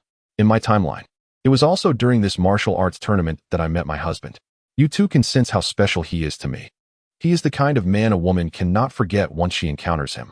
At that time, I was captivated by Suchi's gentleness, thoughtfulness, and romantic nature. However, upon learning he had 3 wives, I decided not to pursue him further. Yet, from that moment on, his image could never be erased from my mind. Forever etched in my heart. After that, I never encountered a man who satisfied me. It wasn't until 3 years later that I was abducted by Dr. Jero's robots and confined to a secret base, where I was transformed into a bioengineered being. They kept administering drugs to maintain my condition. I oscillated between unconsciousness and wakefulness. Unsure how I endured those days. I relied solely on the memories of that month spent with my husband to sustain me. I vowed that if I had another life, I would never reject him again. 20 years later, I was injected with cells from Majin Buu. Since then, I have become almost immortal. A monster with immense power capable of growing stronger. I escaped the machine's control and destroyed Dr. Jero's laboratory. On my first day out, I found my husband. After resolving some troubles caused by my alter ego, I finally married him. However, on that day, someone claiming to be a god instigated a war of world destruction. Nearly everyone perished. Bulma, Lanchi, and even my husband were lost. I thought I had died too, but later I awoke. Perhaps my body is unique. But without my husband, what meaning does my life hold? Perhaps it was fate that allowed us to meet again. Chapter 36. Truly unimaginable. Bulma's underground base remained intact, and at that moment, the computer had successfully constructed a time machine. Thus, I traveled to this world using the time machine. Reuniting with my husband has been my heartfelt wish for the past 27 years, and now I have achieved it. Just as I had hoped. I am now living a life filled with happiness. Upon hearing this, Wendy shivered. Though it was but a few words, the hardships of those 27 years were unfathomable. After number 21 finished speaking, she slowly closed her eyes glistening with tears. Wendy quickly grasped her hand and said, I am truly sorry for reminding you of those painful days. Number 21 opened her eyes and gently waved her hand. It is all right. It is precisely because I have endured those trials that I cherish every moment spent with him even more. I also want to find a secretary for my husband. And after marrying him, I wish to be cherished like you. Number 21's face radiated with a blissful smile. What a splendid idea. That night, Suchi once again became the groom. As night deepened, Wendy nestled in Suchi's warm embrace, tears of happiness streaming from the corners of her eyes. Time passed swiftly, and in the blink of an eye, a year had gone by. In Bulma's private hospital, it's happening. Yulin has given birth to twin daughters. Wendy also gave birth, delivering 4 children, 3 daughters and 1 son. Bulma exclaimed in astonishment, indeed, quadruplets. Ms. Bulma, Mr. Suchi. The twins and quadruplets are too lightweight and cannot be held just yet. They require more time in the oxygen chamber. Suchi nodded, you all have worked hard. How are the mothers? Both Ms. Wendy and Ms. Yulin are doing well, though they are quite exhausted and currently asleep. Beep. Congratulations to the host for welcoming 2 daughters. With talents of 2,000 and 1,000, and combat powers of 4,000 and 1,500. The host's body is undergoing enhancement. Beep. Congratulations to the host for welcoming 3 daughters and 1 son, all with talents of 2,000, 2,000, 2,000, and 1,500, and combat powers of 5,000, 5,000, and 3,500. The host's body is undergoing enhancement. Beep. Enhancement complete. The host's talent has reached an astounding 33500, with combat power soaring to 20 million. Rewards include exorcism techniques and the complete set of Crane School skills. With extraordinary talent and rapid combat power growth, rewards include 600,000 cells. Meeting the cell standard will allow transformation into Super Saiyan 2. They were all ordinary people, and while the skills granted may seem insignificant, they were not without value. However, the talents of these children were rather mediocre. Collectively, they were not far from half of Su Ning's capabilities. Suchi glanced at his combat power. With 20 million, he could transform into Super Saiyan 2, Super Saiyan 1 was 100 million, and Super Saiyan 2 multiplied that by 100, reaching 2 billion. Cell would not emerge for another 2 years to cause trouble, so in that time, he should be able to triple his power. Even without having children, that would suffice. Moreover, the child in number 21's womb would not arrive for another 2 years. Who knows what surprises that might bring. Moreover, Bulma and Launch are once again with child. And all is well within Dr. Gero's laboratory. After a year of relentless toil, the infinite energy furnace has finally been completed. Dr. Gero swiftly opened 2 iron boxes, revealing Android 17 and Android 18 resting inside. He deftly maneuvered his mouse and keyboard to assign them their mission, to eliminate Sun Wukong. In the depths of darkness, Android 18's mind was in turmoil. Who am I? Where am I? Suddenly, a torrent of memories surged forth. Murder, destruction, warfare, the ultimate objective being to kill Sun Wukong at all costs. Kill Sun Wukong? The mission directive clashed violently with 18's recollections, causing her head to throb painfully. I remember now, I am Lazuli. My dream is to marry Krillin and adorn myself with countless beautiful garments. No, my father, he was slain by Dr. Gero, and I must avenge him. Kill Sun Wukong. Avenge my father. I still wish to marry Krillin. You were born a killing machine. You are not Lazuli. You are Android 18, and your purpose is to kill. Yet I still desire to marry Krillin. They all must die. No, I am 18. I must kill Sun Wukong. And I must also eliminate Dr. Gero. I must marry Krillin. Dr. Gero wiped the sweat from his brow. The fusion should be complete by now. With the press of a button, Android 18 opened her eyes. Do you know who you are? I am 18, Android 18. Splendid. And what is your purpose? Purpose? To kill Sun Wukong, and also, Dr. Gero interrupted her. But in the next moment, a vision of the man who murdered her parents flashed in 18's mind. She would never forget that scene. Dr. Gero's face morphed into that of the devil. 18's gaze hardened, and with a swift movement, she hurled a punch at Dr. Gero. However, he held a remote control and with a gentle press, rendered her immobile. 18 closed her eyes as a mechanical arm returned her to the coffin-like iron box. Dr. Gero, now perspiring profusely, opened the box containing 17. Another betrayal. With no other recourse, Dr. Gero confined 17 as well.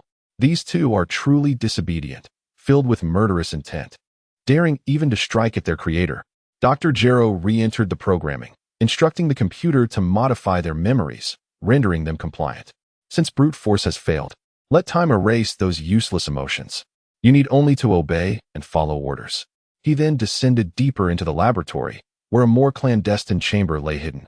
Inside, a creature, a fusion of the world's mightiest warriors' cells, awaited.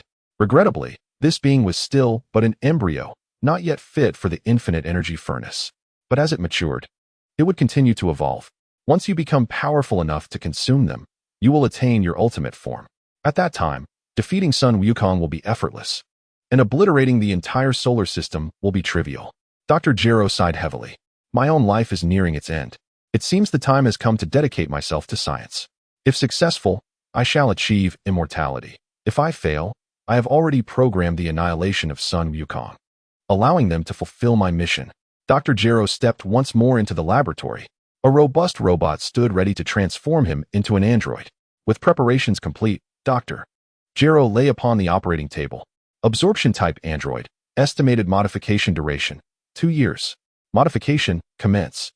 At Vegeta's home, within the training room of the spaceship. Humph. Did you expect this? I have grown even stronger. That Krillin fellow has managed to produce 2 more treasures. Humph. All he does is indulge in leisure and procreation. Krillin, it seems you are utterly outmatched. My current strength surpasses yours from years past by more than double. In my Super Saiyan form, my battle power soars to 800 million. Now, I am the most formidable Super Saiyan. In less than 2 years, I shall crush you beneath my foot. Pull. Today my training regimen is intense. I must train for 8 hours. Will you deliver 6 gifts to Krillin's home? You're not going? Sigh. Very well then. Pull sighed in resignation. Despite his prowess, his dedication to training is excessively fervent. He is practically like a hermit. However, who could blame him for saving our planet? To marry him, I would willingly do so. Yet, I truly envy Krillin's family. They spend their days enjoying life, traveling, watching movies, picnicking, and fishing. Life is filled with such joy. I too desire someone to share in these pleasures. Alas, I shall not dwell on it. I will go find Chi-Chi to deliver the gifts together. Pol arrived at Chi-Chi's home. What? You need to borrow money again? Did you not earn 100 million last year? Chi-Chi sighed. Yes. But Goku eats us out of house and home. The children need to attend painting, math Olympiad, writing, and abacus training classes. Expenses are exorbitant, and we exhaust our funds within a year. Moreover, with Krillin's family suddenly having 6 children, dealing with them is rather burdensome. Then why not have 2 more? Chi-Chi quickly waved her hands. Absolutely not. My children must follow the elite route. Goten cannot become a warrior like Goku. I plan for my eldest to pursue academia, spending his days in the office and returning home to his wife and children. As for Goten, he can follow in his father's footsteps and develop freely. Chi-Chi's parenting philosophy is akin to a meticulous upbringing for the eldest and a more laissez-faire approach for the second. Upon hearing Chi-Chi's plan, Pol exclaimed, Hey, that idea is rather impressive. Alas, I am left with no choice. Who does not wish to live a carefree life like Bulma and Launch? Yet reality does not permit such luxury. I can only hope my son will be successful, earn great wealth, marry a good wife, and live a life better than ours. By the way, what about you? We have only this one precious gem. Vegeta would never allow our son to be worthless. I believe granting him a free and joyful childhood is more important.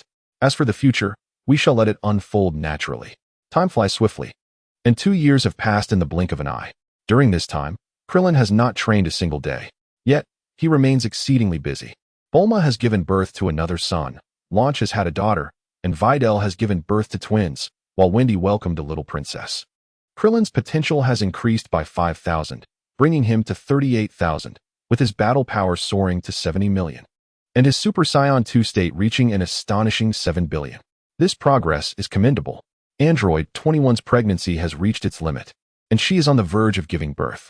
Having carried for 3 years, she rivals the likes of Neza. Krillin has remained by her side throughout.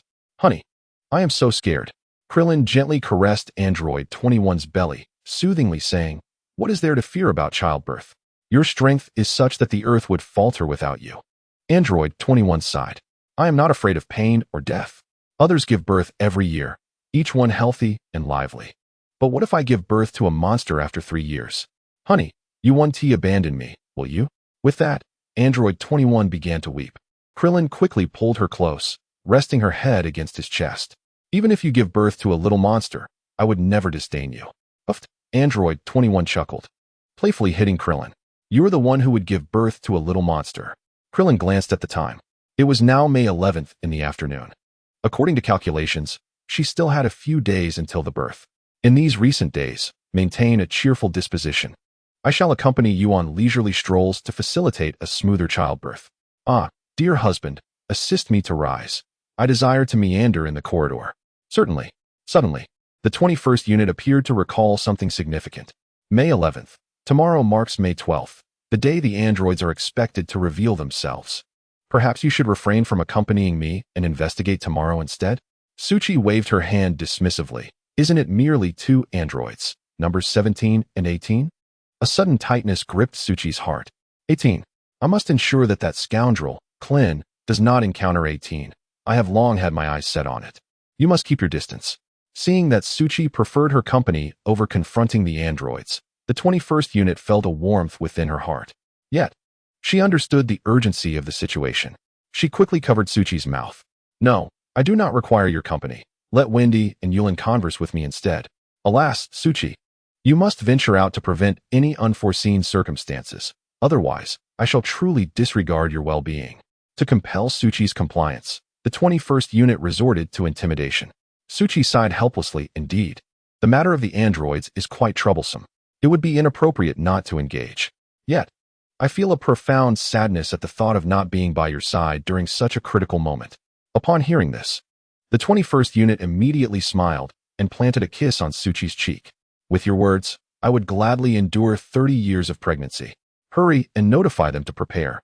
We shall journey to that small island together tomorrow. Leaning against her shoulder, Suchi softly said, There is no need to rush. Visiting tomorrow will suffice. Tonight, I wish to spend more time with you. Oh, the 21st unit suddenly exclaimed softly. What is it? Suchi asked anxiously. The baby is kicking me. This little rascal. I dare not lay a finger on you, yet he boldly kicks my wife? When he emerges, I shall show him the formidable nature of paternal love. Hee hee. "Oh dear husband, do not tease me. I am feeling quite uncomfortable." The two nestled closely together until dawn broke, illuminating the sky. "Husband, daybreak has arrived. It is time to confront the androids," the 21st unit declared. "No need to rush. The androids lack a pulse. I shall wait for Wukong and the others to gather their energies before I teleport over. I cannot waste a single second with my wife," Suchi replied. The 21st unit's face radiated with joy. "Husband, grant me a kiss." Meanwhile, Vegeta was tirelessly training. 3 years prior, the 21st unit gifted him a modified power level detector, allowing him to witness his strength gradually increase each day. Observing his power grow daily, Vegeta trained with even greater fervor. Today was supposed to be the day the androids emerged, yet he persisted in completing his 2 morning training sessions. After all, he had been consistent for 3 years. Skipping even a day would render his efforts futile. Vegeta, like a boat rowing against the current, dared not slacken for a single day. On May 12th, Wukong, Yamcha, Tianjin Fan, Klin, and Piccolo arrived at the small island designated by the 21st unit. Klin surveyed the surroundings. "This should be the place. Where are they?" Tianjin Fan touched his forehead's third eye. "Just as the 21st unit indicated, I cannot sense any energy. We must rely on our eyes to search. Thankfully, I have this additional eye." Wukong clenched his fists. "All right, let us search separately, but do not wander too far. I have mastered instant transmission. If anything seems amiss, quickly alert everyone." With that, the group dispersed to seek out the androids. Wukong stood atop a height, searching for nearly an hour. Damn it, where could they be? A photograph for reference would be most helpful. Klin flew around the town. Damn it, where should I search? They said it was on this island. But this island is rather expansive. Chapter 37. Planning a sudden attack, a passerby witnessing Klin soar through the air was utterly terrified. Klin inquired of the passerby, "Have you seen any peculiar individuals?" The startled individual gasped, "Oh yes, I saw one. It's you, with no nose and no hair." Klin was momentarily speechless. Meanwhile, Tianjin Fan, Piccolo, and Yamcha exerted themselves in the quest to locate the androids. At that moment, Dr. Gero had transformed into Android 20. He strolled down the street alongside Android 19. "Hey, move aside, you blockhead." Android 20 effortlessly lifted a vehicle, yanking the occupant out. The energy absorption device in his palm activated immediately. The individual screamed, collapsing to the ground. A mere human can provide so little energy. What a waste. The scream caught Yamcha's attention nearby. Someone is screaming. Yamcha rushed over. "Doctor." Gero's phone received a signal alert. Beep, beep, beep. Dr. Gero addressed 19. "A being with immense energy is approaching. Check if there is a malfunction in the system." "All systems normal," replied 20, who also received the same signal, noting that the energy fluctuation far exceeded human limits. Dr. Gero smirked. "Could it be that we have encountered them so soon? Is it Son Goku?" The two concealed their auras, making it difficult for warriors to detect their presence. They hid in the shadows, poised for a surprise attack. Yamcha arrived at the source of the sound. "Strange, there is only an abandoned vehicle here. Where's the person?" Yamcha asked a nearby individual. "Hey, buddy, did you see anyone bullying someone?" The passerby hesitated, then nodded. "Yes, I did." Yamcha pressed. "What did they look like? And where are they?" "Down that street. Bald, no nose, and not very tall."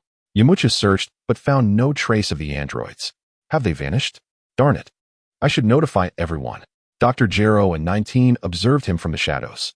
Not Son Goku. He does not match our records. It may be that Yamcha, whoever it is, we can absorb a significant amount of energy by eliminating him. With that, they approached Yamcha. Upon noticing their approach, Yamcha immediately inquired, "Did you see someone bullying someone?" "Doctor." Gero chuckled. "Indeed, that was our doing." Just as Yamcha was about to shout, Dr. Gero swiftly covered his mouth and nose. Yamcha fell silent, energy rapidly draining through the device in Dr. Gero's palm. "Oh no, my energy." With a swift punch, Dr. Gero pierced Yamcha's abdomen, continuing to siphon his energy. Suddenly, warriors nearby experienced a flash in their minds. What a powerful aura. It is weakening. Who could it be? Klin furrowed her brow.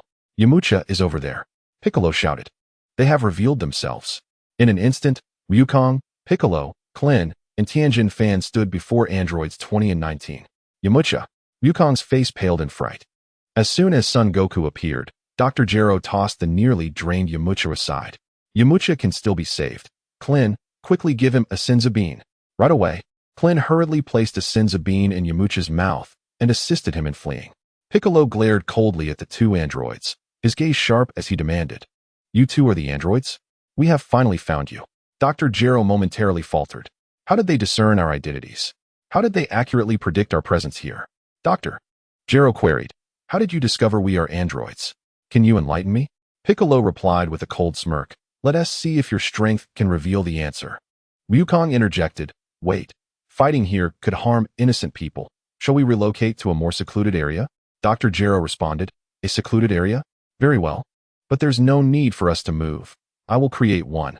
As the words left his lips, Dr. Gero's eyes emitted a searing light, instantly obliterating half of the town. Sun Wukong sensed the dire situation and rushed forward, shouting, stop.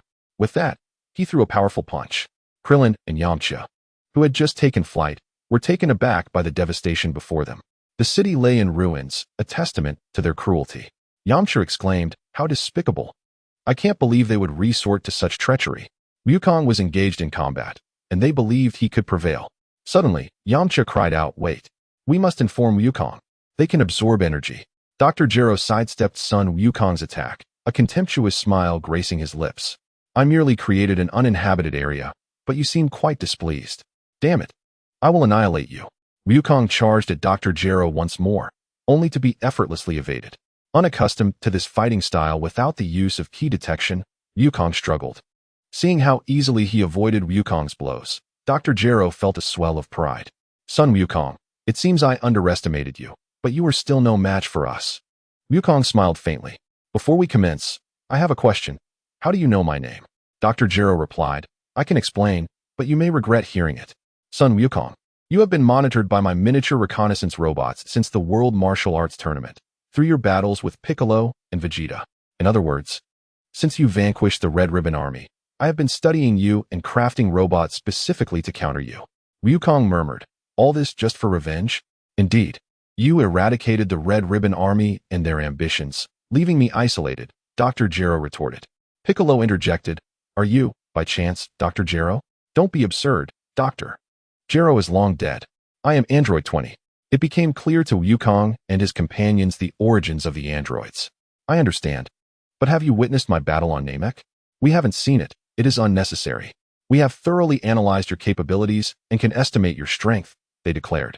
Wukong's confidence shone through as he stated, you have overlooked the most crucial detail. Your defeat is inevitable. However, Wukong was mistaken this time. Although he had not been to Namek, the battles against Frisia and Cooler had unfolded on Earth. Dr. Gero smirked. Not having been to Namek is inconsequential. You aren't implying Frisia and Cooler, are you? They have already visited Earth. I have collected their data as well. Wukong's eyes sparkled, yet he remained composed. The stronger the enemy, the more invigorated he became. If they were weaker than Frisia, he would lose interest in the fight. Knowing they were aware of Frisia and Cooler, he felt no need to conceal his power. Wukong shouted, transforming into a Super Saiyan in an instant. Dr. Gero and Android 19 were astonished. Indeed, your power has increased tremendously, yet it remains within our control. We need not fight together.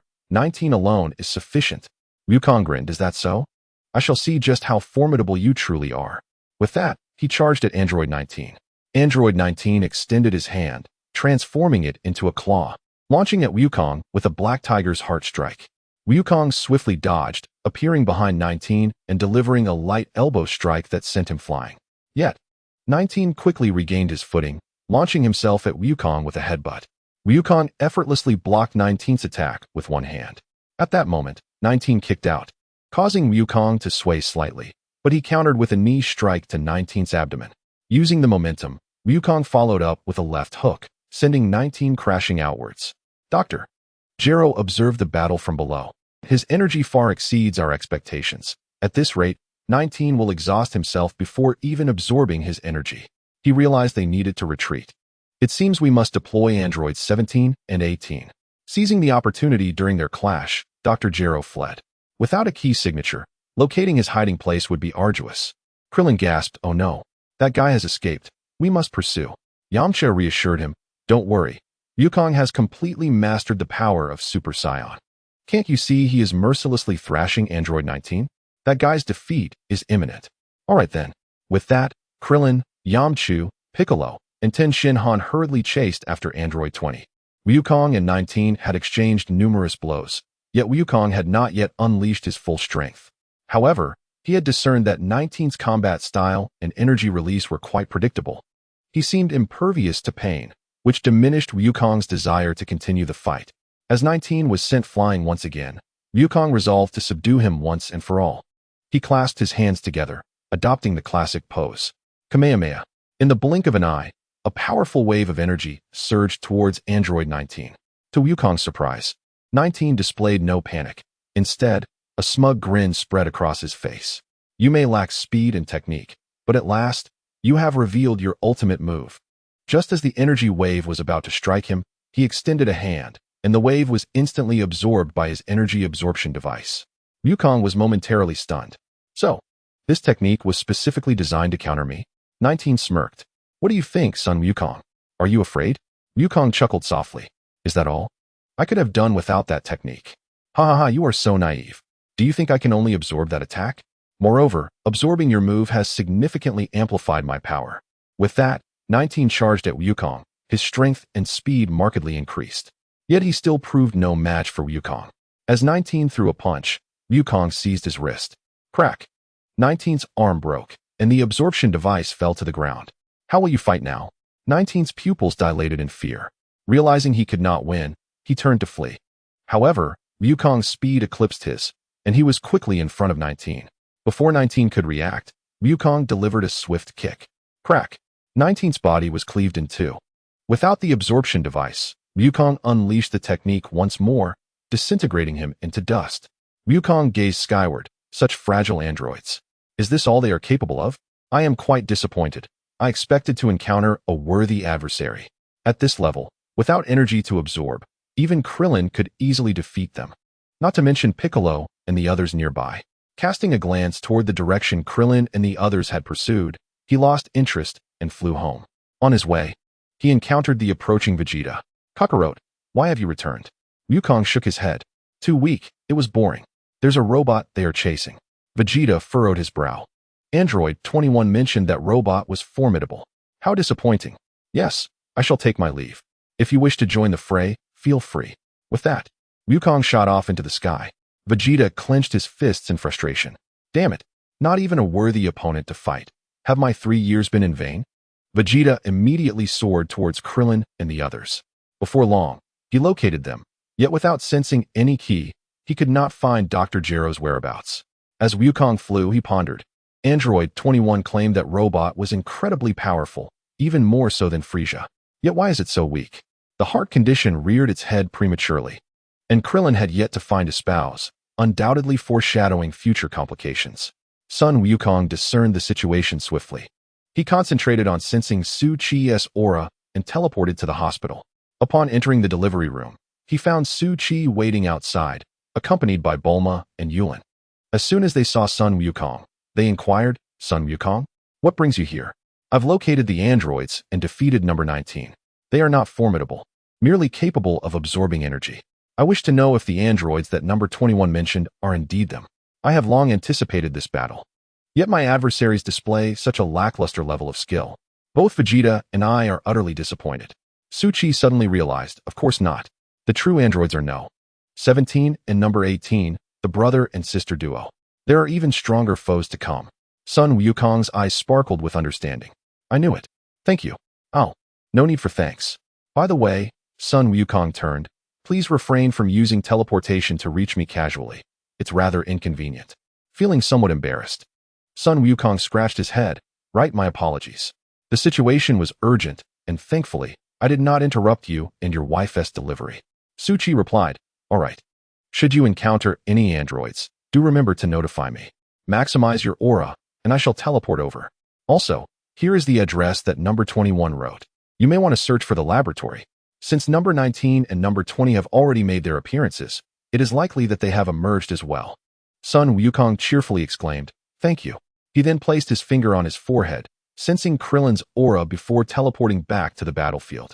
Upon his arrival, everyone began to strike at him. Hey, don't hit me. It's me. Wukong 487. Why have you returned? Such levels of androids require no effort from you all. We shall showcase our training achievements. Vegeta regarded Sun Wukong with a puzzled expression, unable to comprehend why he had returned. Sun Wukong explained, "There has been a misunderstanding. Everything has gone awry. The androids that will emerge are not number 19 and number 20, but rather number 17 and number 18. Our current timeline has deviated dramatically from the original history." Chapter 38. The mind persistently harassed by programs. Upon hearing this, Vegeta grasped the situation. "Oh, so that is how it is. This makes sense." Sun Wukong continued, "By the way, I obtained the address from Su Chi." Dr. Gero returned to his laboratory, gazing at the three mechanical pods while murmuring a sequence of numbers, 662109428. If it weren't for the current circumstances, I would prefer not to activate them. However, it appears that I have no other choice. I hope they can recover well this time. With a click, the door of pod number 17 opened, and a handsome young man emerged, his eyes fluttering open. "Awake, number 17? Good morning, Dr. Gero." Dr. Gero was overjoyed. "Are you greeting me?" "Yes, Dr. Gero. You created me." Dr. Gero felt a surge of elation. It seemed they had returned to normal. He proceeded to open pod number 18. "Number 18. It's time for you to awaken." Number 18 opened her eyes and looked towards Dr. Gero, catching a glimpse of the remote control he held, his finger pressing the stop button. "Good morning, Dr. Gero." Dr. Gero was once again filled with delight. "Have you also become an android?" "Yes, thank you, Dr. Gero. I have attained immortality." These two had been forcibly shut down 2 years prior, remaining dormant for that duration. Though their bodies were immobile, they could perceive everything, their minds tormented by incessant programming. Those 2 years had been sheer agony. Now, they harbored an intense resentment towards Dr. Gero, loathing him profoundly. Yet, under his roof, they had no choice but to comply. They needed to first convince him of their successful transformation to lower his guard. Once they seized the remote, it would be Dr. Gero's end. Thus, the siblings played their roles. Dr. Gero, both surprised and delighted, never anticipated their restoration. He mused, "Honestly, I can finally breathe a sigh of relief." Due to the permanent energy core and the immense energy surge, many of their abilities are difficult to control. I feared they would not obey. Seeing them behave like obedient children, Dr. Gero finally relaxed. "All right, let us commence our operation. Eliminate Sun Wukong and his companions. Leave no one alive." "Understood," Number 18 replied. "Got it," Number 17 concurred. However, just as they prepared to exit, Dr. Gero's detectors suddenly beeped incessantly. Vegeta, Piccolo, and Krillin were already searching around the laboratory above. Dr. Gero was startled. How could they find this place? "This is bad. We must not let them discover us. I need to retreat swiftly. I will open the door for you. You must find a way to stall them, and then look for an opportunity to eliminate them." "Understood, Dr. Gero," Number 18 replied. At that moment, the door was blasted into fragments by an energy wave from Vegeta. The warriors stood poised at the entrance. Krillin, upon seeing Number 17 and Number 18, marveled at their striking appearances. "So, this is Number 17 and Number 18. How is it that the male android is so handsome and the female so beautiful? How infuriating." Krillin muttered, touching his own nose only to realize he had none, sinking into despair once more. Piccolo warned, "Do not be deceived by appearances, since no 21 indicated their strength, they must be formidable. We cannot sense their auras, nor estimate their combat capabilities, so everyone must exercise caution." Dr. Gero, witnessing their approach, felt flustered. "These individuals are part of Sun Wukong's group. They killed Number 19 and nearly eliminated me as well. Enough talk, let us swiftly dispose of them." Yet, as Dr. Gero glanced towards Wukong and his companions, the situation shifted abruptly. Seizing the moment while Dr. Gero was distracted, Number 17 snatched the remote control from him. "Dr. Gero gasped in horror. "Number 17, what are you doing?" Number 17 smiled slightly. "This is the remote that can shut us down in an emergency, correct? Just in case." With a swift motion, he crushed the remote in his hand. Dr. Gero roared in fury. "What are you doing?" Number 17 declared, 3 years of vengeance has come. It is time to settle the score." With that, Number 17 delivered a swift kick, sending Dr. Gero's head flying. Even as his mechanical head rolled, Dr. Gero managed to utter a sound. You're betraying me?" Number 18, still unsatisfied, approached and stomped on Dr. Gero's head, reducing it to fragments. Phew, this old fool has finally met his end. Following this, Number 18 glanced towards the mechanical pod and pressed a button, causing the door to open. A towering android slowly opened its eyes. Sun Wukong and the others were taken aback. Why did the android kill number 20 right away? Is this an internal rebellion? Vegeta scoffed. No need for surprise. We Scions do the same. Dispose of anyone who displeases us. You Earthlings are truly naive. As number 16 stood up, his imposing stature caused the others to widen their eyes involuntarily. Although he emitted no discernible aura, his strength was unmistakable. At that moment, no? 17 surveyed the laboratory and stated, "This laboratory no longer needs to exist." With that declaration, he gathered energy in his hands, preparing to obliterate the entire facility. Sun Wukong and the others were horrified, immediately taking to the air to evade the impending destruction. In the blink of an eye, the laboratory was reduced to rubble. The immense explosion triggering a chain reaction akin to a row of dominoes, causing the entire island to shake violently. A massive mushroom cloud erupted into the sky. 3 androids emerged from the debris. Sun Wukong and Vegeta assumed combat stances, ready to engage in battle. Vegeta proclaimed, "Each of you choose one. The remaining one will belong to us." Goku nodded in agreement, stating, "All right, I will take on Android 17. Then I shall deal with that hulking brute." Android 18 casually brushed her hair aside and inquired, 17, "That person is Goku, correct?" Android 17 confirmed, "Indeed, that is him." A smile crept across Goku's lips. "Come on. I will bring you all down." Meanwhile, Suchi felt the ground tremble violently. A distant mushroom cloud loomed into view. In the corridor, Yulin, Bulma, and the others accompanying Suchi were equally astonished. Bulma exclaimed, "Oh no, the androids have appeared. What bad luck. Darling, you handle this first. My sister and I will keep an eye on things here." "All right, I'll be back shortly. I need to ensure that 21 sees me first," Suchi replied, glancing at the delivery room. After all, the system would notify him immediately upon the birth of his child. It was better to head to the battlefield first. Bulma feigned annoyance. "Honestly, I'm feeling quite jealous."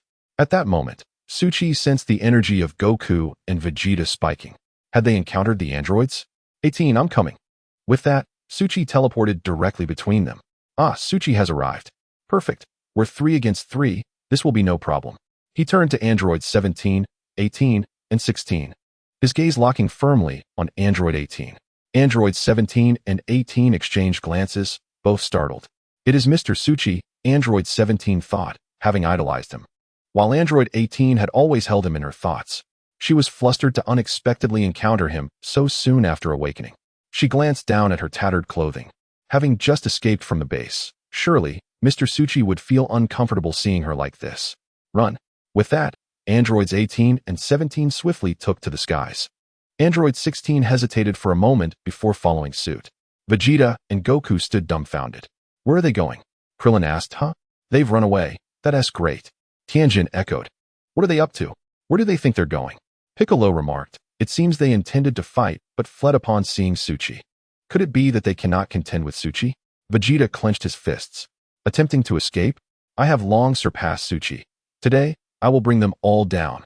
With that, Vegeta charged after them. As androids 16, 17, and 18 flew, they occasionally glanced back. "Mr. Suchi isn't following us, is he?" 17 asked. "No." They came to a halt. Android 18 sighed. "What bad luck to encounter Mr. Suchi looking so disheveled. This is our first meeting. I certainly left a poor impression. Yet, Mr. Suchi remains as dashing as ever." She touched her chest, a smile breaking through. "But I have changed. 3 years have passed. I have grown and become stronger. I must present myself beautifully to Mr. Suchi.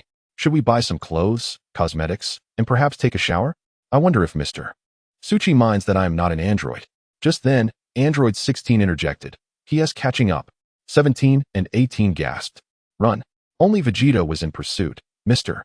Suchi had not followed. "Not coming? Then let us give him something to see while we're still in these filthy clothes." The 2 androids, just awakened, were eager to test their strength, with Vegeta being the perfect target. To keep pace, Vegeta transformed into a Super Saiyan, quickly closing the distance. Goku, Krillin, and the others were left bewildered. At that moment, Suchi received a system notification. "Ding. Congratulations, host. You have welcomed a daughter. Extraordinary talent, 25,000. Combat power, 50,000. Special attributes, extraordinary regeneration. The host's body is undergoing enhancement. Ding. Enhancement complete. Host talent has reached 58,500. Combat power has reached 80 million. Talent surpasses extraordinary. Combat power growth accelerated. Reward, 100,000 cells. Congratulations, host, for acquiring special physique enhancement. Extraordinary regeneration. Congratulations, host, for gaining superhuman vitality, enabling survival in various realms. Congratulations, host, for attaining immortality. Suchi inhaled sharply. While the combat power increase was modest, the talent had surged significantly, surpassing even Su Ning. Moreover, he now possessed extraordinary regeneration, cosmic survival, and immortality, all three attributes at once. What a delightful turn of events. A smile illuminated Suchi's face. The others, previously puzzled by the android's retreat, were now astonished by Suchi's sudden laughter. What has gotten into him? Is he mad?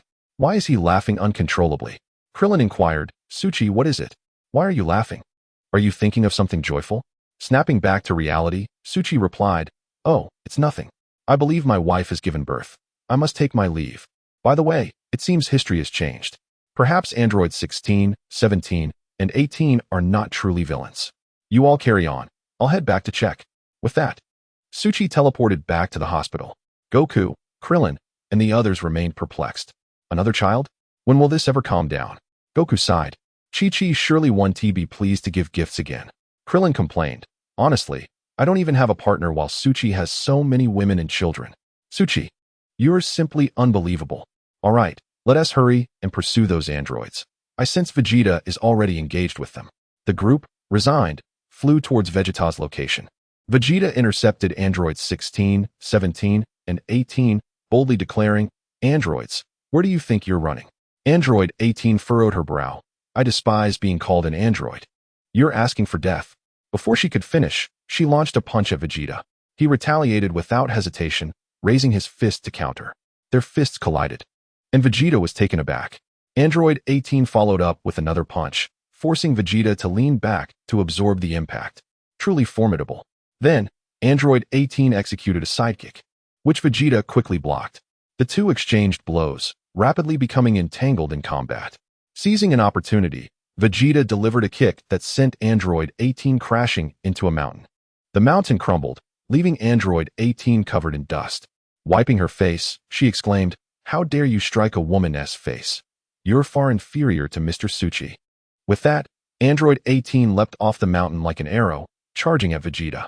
Anticipating her move, Vegeta swiftly dodged. He then spun around, delivering a knee strike aimed at Android 18's face. Angered, she crossed her arms to block the blow, using the force to retreat rapidly. Watching from below, Android 17 and 16 observed the clash. I didn't expect Dr. Gero's intel to be so inaccurate. He truly is formidable, 17 remarked. Indeed, Vegeta proved to be a challenging adversary. After an intense battle, both Android 18 and Vegeta found themselves on the ground. Humph, even if such a doll is injured, it won't hurt, there will be no response. Hearing Vegeta refer to her as a doll again ignited Android 18's fury. You are the doll. Your whole family are dolls. Vegeta paused, surprised. This doll can curse. A cold smirk spread across Vegeta's face. In that case, I shall beat you to a pulp and see if you dare to insult me again. After speaking, Vegeta extended a hand, pointing towards Android 18. At that moment, a vehicle approached, shouting at them, You fools, what are you doing standing in the middle of the road? Move aside, or you'll get run over. Vegeta launched a punch at 18, but she deftly stepped aside, evading the blow. The car and its driver were instantly obliterated. Vegeta looked at 18 and remarked, Your agility surpasses my expectations. 18 replied coolly, I'm aware, you didn't use your full strength just now. Vegeta scoffed disdainfully, Of course, if I had gone all out, Earth would have ceased to exist long ago.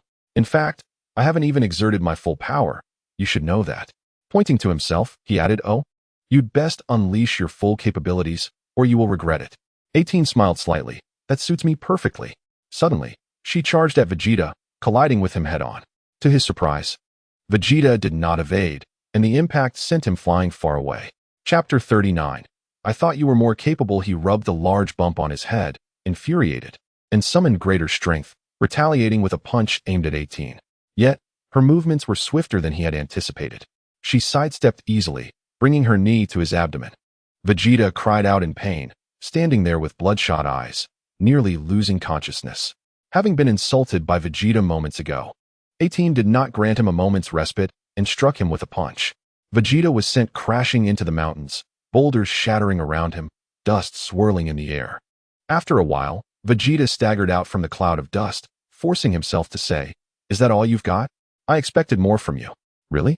As soon as the words left his mouth, 18's figure vanished, and in the next second, a punch landed squarely on Vegeta's face. He cried out in agony, propelled backward. In midair, he attempted to stabilize himself and flip over, but 18 was already upon him, delivering another head but that left him disoriented. Vegeta turned and unleashed an energy blast, hitting 18 directly. As the dust settled, 18 stood there, dirty and disheveled. She brushed off the grime from her clothes, lamenting, these were already torn. "Now I look like a beggar, truly embarrassing." Vegeta bellowed, "Die?" He unleashed a gamma burst towards 18. She skillfully dodged, realizing that this was no time for play. She launched a powerful kick aimed at Vegeta. Crack! The force was immense, and Vegeta could not withstand it, resulting in a shattered arm. Though their combat powers were comparable, Vegeta's stamina was waning. After using the Gallic gun, he had noticeably depleted his energy. Soon, 18 gained the upper hand. At that moment, Goku, Piccolo, Krillin, and others arrived. This is bad. Vegeta is struggling, and he's getting beaten up. Seeing assistance arrive, 17 chuckled. "Ah, reinforcements have come." 18 found it challenging to handle so many opponents alone. Thus, they decided to join in. 16, are you coming? "No, I don't wanna. I dislike fighting." "Dislike fighting? How were you even created?" It was assumed he was meant to defeat Goku, but he had received no such orders, and besides, the doctor had been eliminated by them. 17 laughed. Who would have thought? Dr. Gero created us three, yet none of us listened to him. That's quite amusing. Before he finished speaking, 17 approached Goku. "So, you are Goku, right? Come, let us spar." Goku smirked. "Sure.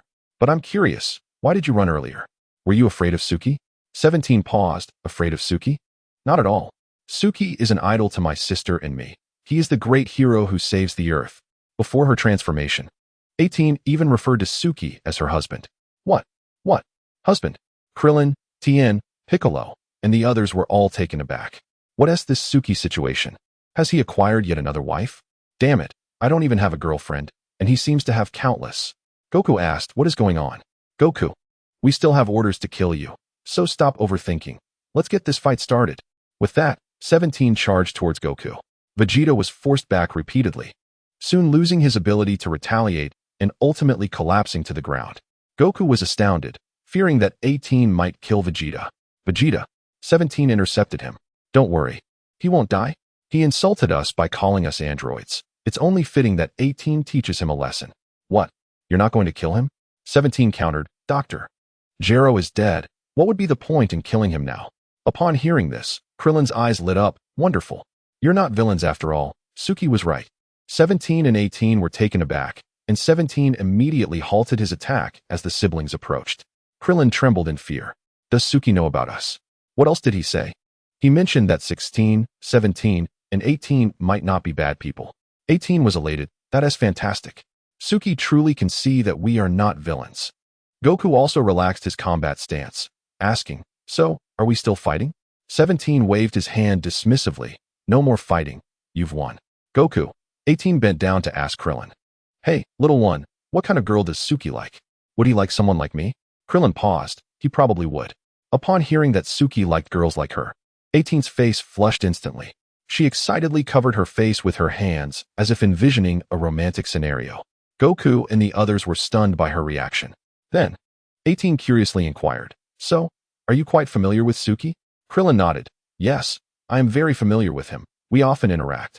When the topic of interaction arose, Krillin's mind flashed back to the instances where Suki had taken his Dragon Balls, once to help 21 preserve her pregnancy, and another time to ensure his wife retained her youth.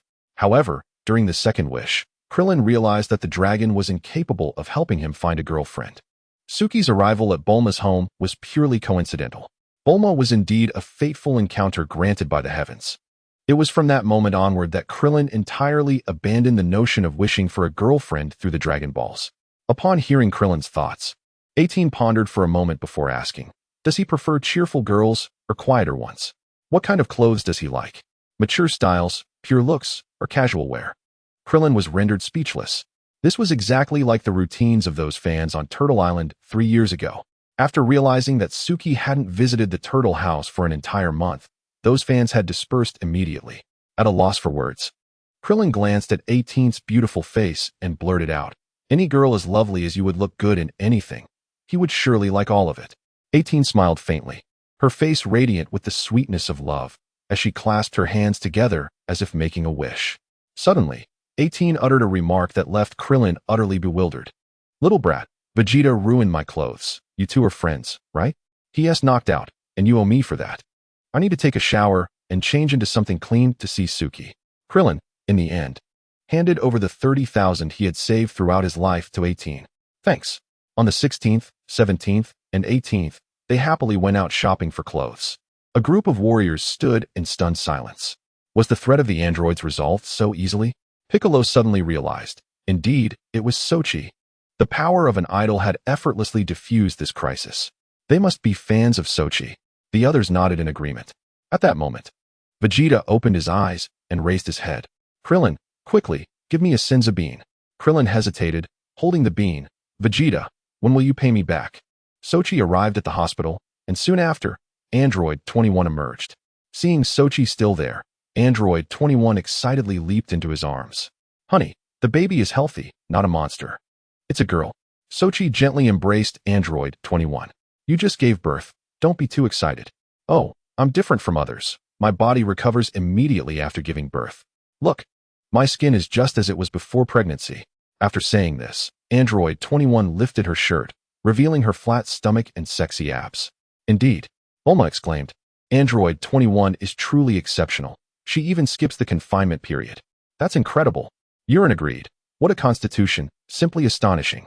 Suddenly, Android 21 said, "By the way, I sensed the androids appearing. We should go take a look." "All right, I'll use instant transmission to take you there." Sochi turned to Bulma and Urine. "You two head home first. We'll check out the battlefield." Bulma and Urine nodded. Sochi began to sense Krillin's energy. He even took a close-up of Cell's shell. "Cell has emerged so soon?" Bulma and Ranchi were taken aback. "Who is this Cell?" At that moment, Android 21 walked into the living room. Cell is the ultimate android, fused with the cells of many powerful warriors, far stronger than androids 17 and 18. "What? So powerful?" Bulma and Ranchi looked astonished. "That's right. And he even absorbed androids 17 and 18, allowing him to evolve into his perfect form, which is even more terrifying." Sochi's expression tightened as he quickly said, "No. We cannot let Cell find Android 1548. Otherwise, she will be in danger." Android 21 looked at Sochi in confusion. "I thought you had thrown that 18 away to the ends of the earth." She turned to Bulma and Ranchi. "That 18 is a diehard fan of your husband." Bulma's eyes lit up. "Really? What does she look like?" "Well, she's quite attractive." Ranchi exclaimed, "That's wonderful. We'll have another sister." "It's been 3 years since we had a new sister join us. I wonder what kind of person she will be." Android 21 chuckled. "This one should not be underestimated." Sochi stood up. "You all continue your chat." Android 21, "You must protect everyone. I'll go gather some intelligence." Android 21 nodded. "Don't worry, leave it to me." After that, Sochi left the room and flew toward Chuanchi Town. After recovering, Vegeta felt particularly uneasy. "Damn it. I'm already so strong. How can I still not defeat the androids?" 17 actually surrendered to Kakarot. "Isn't that a blatant insult to me, Prince Vegeta? I'm absolutely furious." Sochi arrived in Chuanchi Town, but could not find any trace of Cell. Moreover, he couldn't sense his energy either. Cell's intellect was not inferior to that of humans. He could hide his energy. If he evolved into his perfect form, he would undoubtedly become a formidable problem in the future. While Sochi was searching, terrified citizens recognized him. "Mr. Sochi is here." "Mr. Sochi has come to deal with the monster." "Wonderful. With Mr. Sochi here, we can feel at ease." Cheers erupted from the crowd. Unable to find Cell, Sochi greeted everyone and departed. The priority was to find Android 18. Otherwise, if she were consumed by Cell, it would be a disaster. The frustrating part was that Cell could conceal his energy, and Android 18 could not sense it either, which made Sochi somewhat anxious. However, Cell should not have gone far. He could only be wandering nearby. Since they parted that day, Androids 17 and 18 had changed into clean clothes. Feeling confident, as they set out to find Sochi. But after inquiring for several days, they still could not locate Sochi's home. This person was too famous, with their privacy well guarded. Ordinary people simply could not find him. Otherwise, how would they have a normal life? Android 18 sighed. Had I known, I should have asked that bald guy for Mr. Sochi's contact information that day. Finding him is really difficult. While sipping juice, 17 said, yes, I've enjoyed so many delicious treats from 2009 these past few days. So fragrant. I feel like I've missed out on so many years. I must make up for the 3 years of culinary delights I lost. Android 18 rolled her eyes at him. Pathetic, save some money. When Sochi becomes your brother-in-law, he can treat you to dinner. He has plenty of money. Indeed, how could a world champion be short on funds? Wait, world champion? Suddenly, 17's eyes lit up with inspiration. Android 18, shall we challenge Mr. Sochi? Do you think he will show up? Android 18 found this idea quite plausible, a slight smile gracing her lips. Not sure. You might as well cause some trouble. Perhaps you'll run into him. But don't involve me. I want to leave a good impression on Mr. Sochi. I don't want him to see me as a violent woman. 17 shrugged. All right then, I'll give it a try and see if he takes the bait. Thus, Android 17 and 18 directly went to challenge Sochi. They couldn't find him, but they could seek out his adversaries. In the heavenly temple, Piccolo was also present. The god was checking the safety of the earth as usual when suddenly his expression changed, as if he had discovered something. Bobo, noticing the goddess' serious demeanor, quickly asked, God, what did you see? What is that thing? Piccolo was momentarily taken aback. What thing? Piccolo pressed urgently, stop being cryptic. Just tell me. The god ignored Piccolo and continued to look downward. Piccolo grew impatient. Have you had enough fun? What exactly did you see? Tell me. The god sighed, all right. But I want to say a word. Quick, what kind of monster has appeared on Earth? The god replied, don't mention it. Once we fuse, you'll naturally understand what I saw. Is this a certainty? This monster seems extraordinary. The god urged, hurry, or others will be in peril. Piccolo cautiously said, I need to maintain my original form. You understand what I mean, right? Fine, your abilities surpass mine, and you're younger. It's only fitting. All I can do is assist you further and impart some knowledge and wisdom. Everyone will listen to you. Place your hands on your chest. All right, Bobo reluctantly replied, but God the god turned to Bobo. Earth is not lacking in gods. What it lacks are powerful warriors. Piccolo had changed. His evil heart had been vanquished. After this fusion, they would never be separated again. Thank you for your constant care, Mr. Bobo. Before he finished speaking, the god let out a great shout, instantly transforming into a beam of white light that surged into Piccolo's body through his arm. Unlike the painful experience of fusing with Nail, this time everything felt so serene, as if they had always been one. Piccolo's gaze deepened, his fists clenched as he felt a surge of power. Overwhelmed with excitement and unable to speak, Bobo gazed at Piccolo's silhouette. Goodbye, God. You must hold on. Chapter 40, We must protect you well. Piccolo declared, I am now neither the god nor Piccolo, but a Namekian who has forgotten his own name. Farewell, Bobo. With that, Piccolo leaped from the heavenly temple. Bulma, Ranchi, and Android 21 were at home watching television. The news continued to report updates. 1 hour ago, the town of Kijia in the west suddenly went missing. The investigation team arrived at the scene only to find that all the residents of Kijia town had vanished without a trace. The police are diligently probing this bizarre incident. Experts speculate that it may be linked to the appearance of a monster. Bulma's pupils constricted as she quickly pulled out a map. Kijia town, located in the western part, seemed to correlate with what her husband had mentioned about Cell causing havoc in the outskirts of West City. Bulma turned to Android 21 and said, you can defeat Cell, right? Why not go over there and check it out? Android 21 shook her head. Your safety is paramount. That area is too close to here, and my husband forbids it. I must protect you. Bulma sighed in resignation. Fine, but I always want to do something. Android 21 felt conflicted as well. She had initially come to help her husband grow stronger and save the world. Yet, after all this time, aside from indulging in leisure, they had accomplished nothing. Her husband had become even lazier, neglecting training. While being well cared for was comforting, it was a complex situation. On one hand, she wished for him to train and improve. On the other hand, she didn't want him to leave her side. In simpler terms, she wanted him to earn a living while always being there for her. Android 21 had followed Suki for so long, absorbing his teachings, and now she felt more liberated, living life as she pleased. However, Someone had to step up and take responsibility. The only viable solution was to continue training Goku, Vegeta, and the others, transforming them into true guardians of Earth. Thus, Android 21 spoke up. Why don't you contact Goku and the others? Cell's emergence presents them with an excellent training opportunity. Bulma nodded in agreement and promptly picked up the phone to dial the Turtle Hermit's number. Hello, this is Bulma. May I ask who is speaking? Is it Krillin? It's me, what is up? You all should turn on the TV. The news channel is reporting strange events that might involve that monster, Cell. The Turtle Hermit turned to ask, who is calling? It's Bulma, she said to watch the television. Shortly thereafter, Krillin switched on the TV. The news repeatedly broadcasted the same information.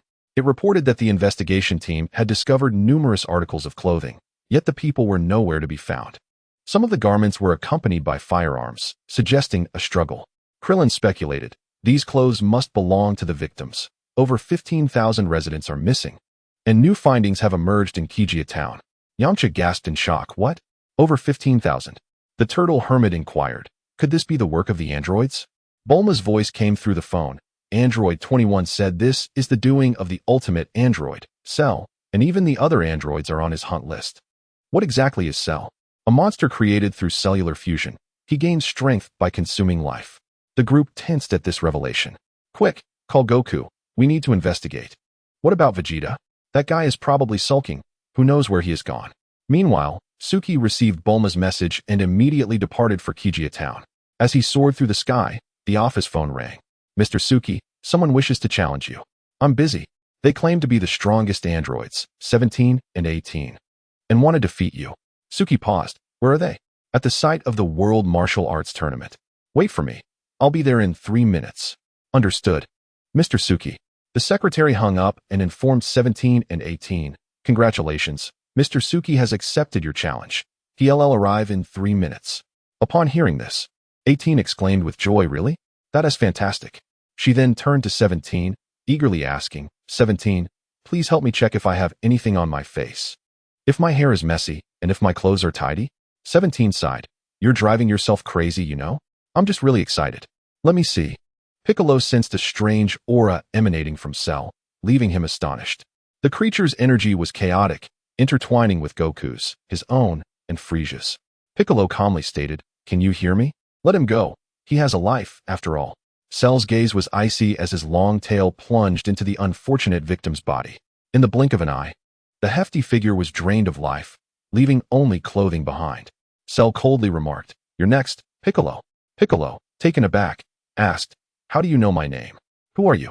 Cell suddenly unleashed a tremendous energy, creating a massive crater around them, an aura identical to Piccolo's own.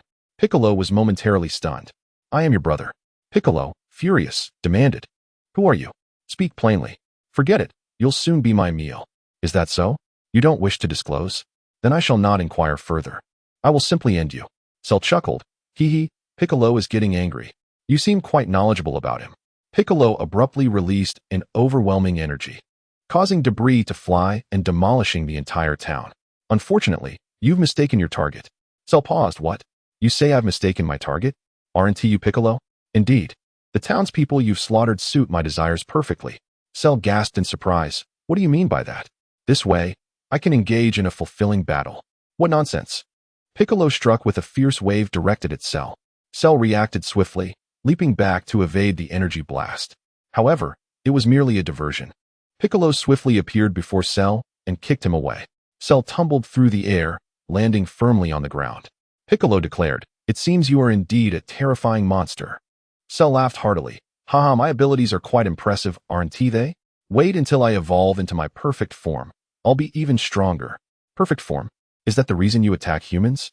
Indeed, I must absorb life energy to amplify my power. No sooner had he spoken than Cell threw his hands back, adopting the stance for the Kamehameha. Kamehameha. Piccolo gasped in shock. How is that possible? Cell's hands emitted a brilliant light, and Piccolo realized he truly could perform the authentic Kamehameha. The energy wave surged towards Piccolo, who leaped to evade it. At that moment, Cell seized Piccolo by the throat, his tail swiftly lunging towards him. This was actually a trap set by Piccolo. In that critical moment, he quickly raised his arm to block Cell's tail spike. Piccolo's right arm felt as though it had been drained, collapsing inwards. Terrified, he made a desperate decision. tearing off his own arm to prevent any more life force from escaping, while simultaneously freeing himself from Cell's grasp. Cell laughed derisively. Even if you broke free, you've merely lost an arm. The situation is still significantly in my favor.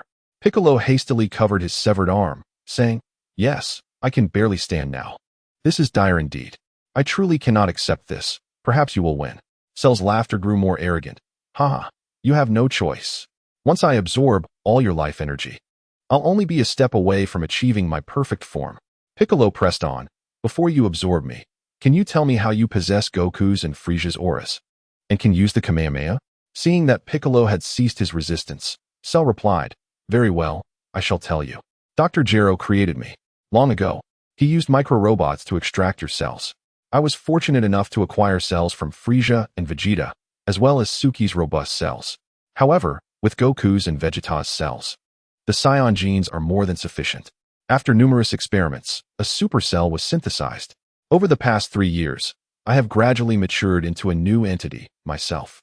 Unfortunately, I have yet to fully develop. On the 17th, they detonated the upper levels of the laboratory, causing a power outage that prevented me from absorbing nutrients. Although I cannot overpower you, I have gained a modicum of combat strength. Thus, I had no choice but to escape the laboratory and discreetly siphon the life essence of ordinary humans to grow stronger. To my surprise, this method has accelerated my growth. By the way, I am called Cell. Piccolo had never received a hint from Android 21, but through just a few questions, he quickly grasped the situation. I understand now. After speaking, Piccolo removed his cloak and turban. With a powerful squeeze, his arm miraculously regenerated. Your words hold significant value, which means I can now send you to your demise. Cell was astonished. You pretended to fail just to extract information from me? I will not allow you to achieve your perfect form. You are truly foolish. Do you not realize that my arm can regenerate? How did you manage that? Cell, though you absorbed the power of one of my arms, I remain stronger than you. Prepare to meet your end. Pretending to be injured to extract information, your mind is quite sharp. That is the wisdom of the gods. Cell was once again taken aback. So, you have merged with the gods. You are correct. Did you just figure that out? At that moment, Cell appeared shocked on the surface. But inwardly he felt a sense of pride, thinking, with the Dragon Balls gone, the dead cannot be resurrected. This is splendid news. After their exchange, Piccolo immediately charged towards Cell. Meanwhile, Goku, Krillin, Tien Shinhan, and Susi in the Kame house sensed the strange energy. Goku paused. What is happening? Why do I sense Frieza, Piccolo, Vegeta, and even my own energy? What on earth is this? This is astonishing. On the phone, Bulma relayed. Android 21 mentioned she felt it. That is Cell's energy. It appears Piccolo has merged with the gods. You all should hurry over. Oh, so that is Cell. No wonder the energy is so intense with Piccolo merged with the gods. Goku pressed his finger to his forehead, stating, I will teleport over. Who wants to join me? I will. Count me in. Krillin and Tien Shinhan quickly responded. They grasped Goku's shoulders and vanished in an instant. Goku, Krillin, and Tien Shinhan suddenly appeared beside Piccolo. Krillin gazed at Cell, exclaiming, that monster is the calamity of the earth? Piccolo nodded. Indeed, be wary of his tail. Many have perished due to it. Goku, with curiosity, asked, why does this guy possess so many energies? Piccolo replied, we will discuss the specifics later. Let us deal with him first. Cell grinned. Do you think it will be that easy to defeat me? Oh, he can still talk. Piccolo smirked, addressing Cell. In your current state, you are no match for us, not even for me. You are correct. Perhaps it is better for me to retreat. Susi, having turned to fly toward the arena to find Android 18, sensed the mingled energies of Piccolo and Cell within a minute. Cell had indeed revealed himself. However, without becoming his complete form, no one should be able to defeat Piccolo, right? Exactly. The priority is to locate Android 18. Susi accelerated, continuing toward the location of the World Martial Arts Tournament. Hearing Cell's intent to flee, Piccolo scoffed. Want to escape? Your Kamehameha will be of no use against me. Goku was taken aback. Kamehameha? How could he possibly use the Kamehameha? Cell chuckled. That is not all, Goku. If I choose to, I can also utilize the Spirit Bomb. Goku asserted. Cell, you cannot escape. Cell shouted. I must absorb the energy of androids 17 and 18. Do not think you can stop me from becoming complete. At this moment, only Piccolo can contend with 17 and 18. With that, Cell clasped his hands to his head and yelled, "Solar flare!" In an instant, blinding light enveloped everyone. Cell suddenly held his breath and dashed away. Once the light faded, Cell had vanished. Damn it! He got away. How infuriating. Isn't the solar flare Tien Shinhan's signature move? Piccolo scoffed. His energy has vanished. He can even use that technique. Cell dashed through villages and over forests. Laughing maniacally, huh? You think your feeble tricks can capture me? I possess Frisia's cells. I can conserve my breath.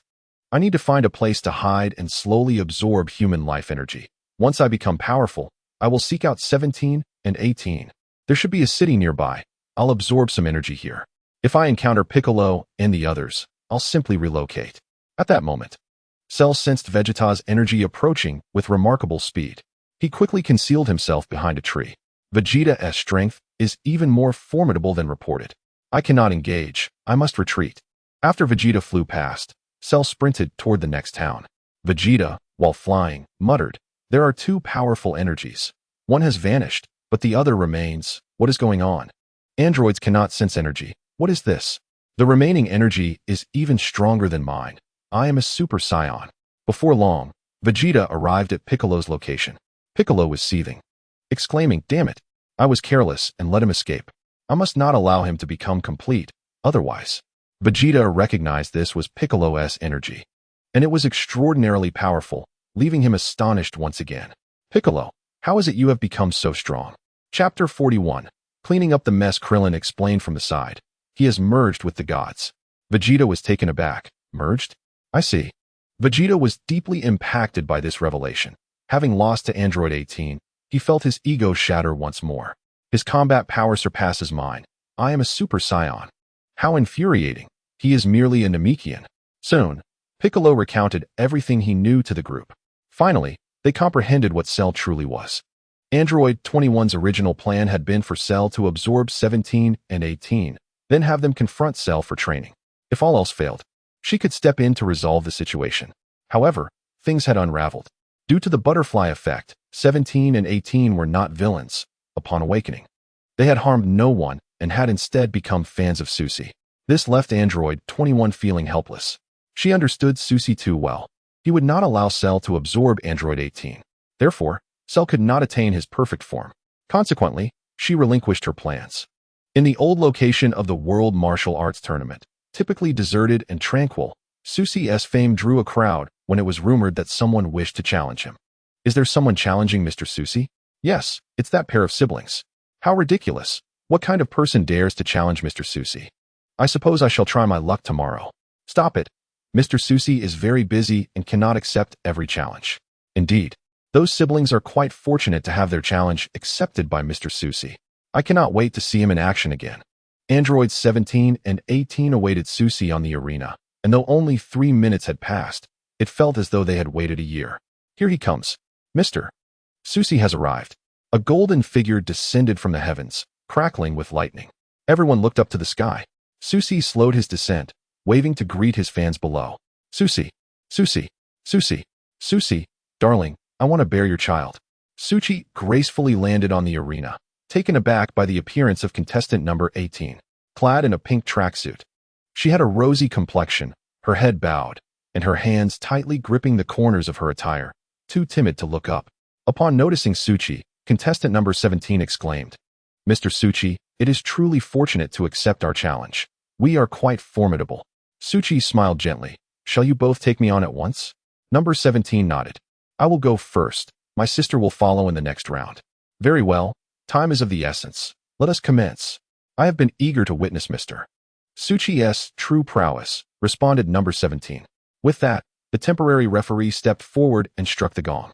With a smirk, number 17 lunged towards Suchi, moving with astonishing speed. Fists slicing through the air. Suchi deftly twisted his body, evading the oncoming blow. As number 17 swung again, Suchi sidestepped once more. Each punch missed its mark, appearing almost invisible to onlookers. Yet, while Suchi's lower body remained steadfast, his upper body swayed gracefully, evading the barrage of attacks as if he were a masterful dancer. "What a remarkable display, Mr. Suchi." Spectators marveled. Even before he strikes, one can sense his incredible prowess. Taking a step back, number 17 inquired, "Mr. Suchi, Are you not going to make a move? I must share a secret. My stamina is boundless. If you continue this way, you will surely be the one to lose. Suchi replied with a slight smile. Well, that is your assertion. Indeed. With that, number 17 charged again. Suchi launched himself into the air, propelling off the ground. Number 17, fixated on Suchi, followed suit, delivering a punch aimed at him. However, just as their fists met, Suchi transformed into a mere shadow. With a gentle tap on number 17's shoulder, he startled her. Turning around, she discovered Suchi standing behind her, her eyes widening in shock.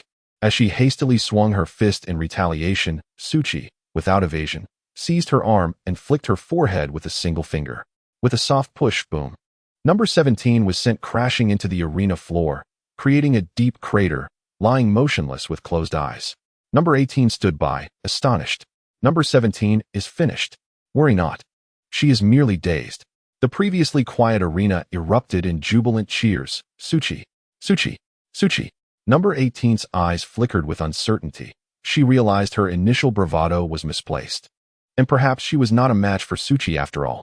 She pondered whether to continue challenging him. Suchi, with a gentle smile, remarked, for a young lady, one must be gentle. Shall we compete with me refraining from using my hands or feet? Number 18, bewildered, replied, very well. Suchi continued, if you win, I shall grant you a wish. If I win, you must fulfill a request of mine, agreed? I will not take advantage of you. If I lose, I shall grant you anything you desire. Number 18 eagerly nodded, I agree. Surprised by the constraints Suchi had placed upon himself, she felt as if she had stumbled upon a treasure. She had not anticipated agreeing to such an imbalanced contest. Had it been anyone else, she would have been furious. But this was Suchi. He was known for his kindness towards girls. Moreover, having effortlessly incapacitated number 17, he indeed possessed remarkable capabilities. But how to engage without using hands or feet? A glimmer of anticipation shone on her face. Mr. Suchi, here I come. I will not underestimate you like number 17 did. As the referee rang the bell, number 18 charged forward with renewed vigor. She moderated her strength, throwing a punch. Just as she had anticipated, Suchi vanished from sight, indeed appearing behind her. She swiftly turned, attempting a sweeping kick, her gaze catching Suchi's silhouette. She had guessed correctly. Suchi bent low, evading her strike, and just as she prepared to attack again, he suddenly appeared before her. His handsome visage was now mere inches away, and she was captivated by his charming smile. He was simply too dashing. Lowering his head gently, their foreheads collided with a resounding thud. Number 18 staggered back several paces, clutching her forehead. You were distracted, young lady. Humph, I am not a young lady. Suchi, without employing his hands or feet, had managed to force her back, leaving her even more astonished. 500 years ago, Suchi was regarded as a godlike figure. Now, transformed into an artificial being, she had been equipped with an infinite energy core, rendering her strength capable of annihilating the earth. Finally, she felt she could match Suchi's prowess and even aspire to surpass him. Alongside number 17, she had mustered the courage to challenge him, hoping to capture his attention. However, the outcome was her effortless defeat at his hands. It seemed the claims made by Dr. Gallo had been exaggerated. Furthermore, Suchi's strength was genuinely beyond comprehension. A level incomprehensible even to a top-tier scientist like Dr. Gallo. Quickly dismissing her chaotic thoughts, number 18 charged at Suchi once more. Did she intend to headbutt him again? She would be prepared this time, eager to witness how she might strike him. Number 18 unleashed a flurry of punches, akin to a downpour, targeting Suchi relentlessly. Suchi's figure danced with agility, evading each blow with ease. Just as number 18 was caught up in the heat of battle, Suchi suddenly sidestepped her attack and seized the opportunity to collide with her, sending her sprawling several paces away. Her face flushed crimson. I finally made contact with Mr. Suchi, albeit through his attack. Yet his embrace felt so warm. Unable to use hands or feet, his available means of attack were limited. Number 18 seemed to relish the experience and charged forward once more. But as she launched her assault, Suchi vanished once again. Had he retreated behind her? Number 18 swiftly pivoted for a sweeping strike, tilting her head slightly. To her surprise, Suchi's face was now pressed against her shoulder. In that fleeting moment of turning her head, her lips brushed against his cheek. Time seemed to freeze. Both figures paused. The audience fell into a stunned silence. With not a word spoken, she had stolen a kiss from Suchi. How outrageous. The young girl must have been mesmerized by his looks. My heart is shattered. Suchi is my dream lover. How could she have kissed him? This is infuriating. Number 18's face blazed with embarrassment, unsure of how to proceed. And she threw a punch in frustration. This time, Suchi made no attempt to evade, directly absorbing the blow, which sent him flying out of the ring, where he lay motionless on the ground. The arena fell silent once again. Had he lost? Mr. Suchi had actually lost. How utterly unbelievable. Number 18 gazed at her fist, her expression a mixture of shock and disbelief. Truly, Mr. Suchi exemplified gentlemanly grace. Who would have thought he would be bested by a young girl? What a pity. I too wish to challenge Mr. Suchi. Please, that young lady is extraordinarily skilled. Her speed is beyond my comprehension. How could anyone dare challenge her? Indeed, a mere breath from her would spell defeat. Although he lost the match, Suchi's popularity remained unscathed. The crowd erupted into jubilant cheers once more. Suchi, Suchi, Suchi. Even in defeat, he retained his honor. Suchi rose to his feet, smiling at number 18. You have triumphed. Feel free to express any wish you desire. Number 18 felt a flutter of nervousness. She had deliberately allowed herself to be defeated, and her heart swelled with joy. Truly, Mr. Suchi was incredibly gentle. He was inviting her to share any wish. Should she propose that he marry her? Yet, would that be too forward? Would he look down upon her for such boldness? As a girl, it is wise to maintain a semblance of modesty. Nevertheless, this was indeed the deepest longing of her heart. Noticing number 18 lost in thought, Suchi showed no impatience. He leaned closer to her ear and whispered softly, any wish is permissible. The Dragon Balls are operational again. I have gathered them all. The moment the words dragon and Dragon Balls escaped his lips, number 18's eyes widened in astonishment. The dragon. Mr. Suchi, you are truly remarkable. She had never imagined that such a wish could serve as a reward for defeating him. Besides, this victory was graciously granted by him. The dragon could fulfill any wish, even resurrect the deceased. Who on earth was unaware of this? Yet, gathering all 7 Dragon Balls was a feat many spend their lives attempting to achieve. However, for Suchi, it was a mere trifle. Number 18 harbored 2 desires. One, to accomplish a task for her parents, was already fulfilled. The other was to marry Suchi. Yet, Suchi's words had awakened a third wish within her. Could she truly bring her parents back to life? Standing nearby, number 17, witnessing number 18's inner turmoil, could no longer contain himself. Number 18, haven't you always wanted to marry Mr. Suchi? Just say it. At this, number 18's face flushed a deep crimson. The audience erupted in a frenzy. What? Is that her wish? How infuriating. She truly desires to take advantage of Mr. Suchi. I must challenge him too. If Mr. Suchi is so kind to girls, I can win as well. Me too. Me too. The audience showered praises, particularly from the female fans, their voices unceasing. Now, number 18 was the target of envy among all female fans. Her face burned with embarrassment, rendering her speechless. Yet, what wish could possibly be more enchanting than this? Undoubtedly, it was to resurrect her parents. But her heart genuinely yearned to proclaim her desire to marry Suchi. She wished for both, yet was torn between them. She wanted it all. Number 17 hurriedly approached her. What are you thinking? This is not the time for modesty. You've been sweetly calling him husband all this time. Why hesitate now? Number 18 glanced at number 17, but he said any wish is permissible, even those granted by the dragon, capable of bringing back our parents. Number 17, shaking his head, replied, You fool, you are already Suchi's wife. I am now his brother-in-law. Asking him to resurrect your parents? What sense does that make? Upon hearing this, number 18 shuddered. Indeed, at this moment, Suchi inquired, Have you made up your mind? Number 18 nodded vigorously. I want you to marry me. The audience gasped collectively. How bold she was. This shameless vixen had actually stolen my idol. I won't let this go. The fans erupted in a chorus of grievances. Suchi stamped his foot, and the entire venue fell into a hushed silence. Dear fans, I am truly grateful for your affection, but number 18 is about to become my wife, and I will not permit any disrespect towards her. Otherwise, you shall have to contend with me, Suchi.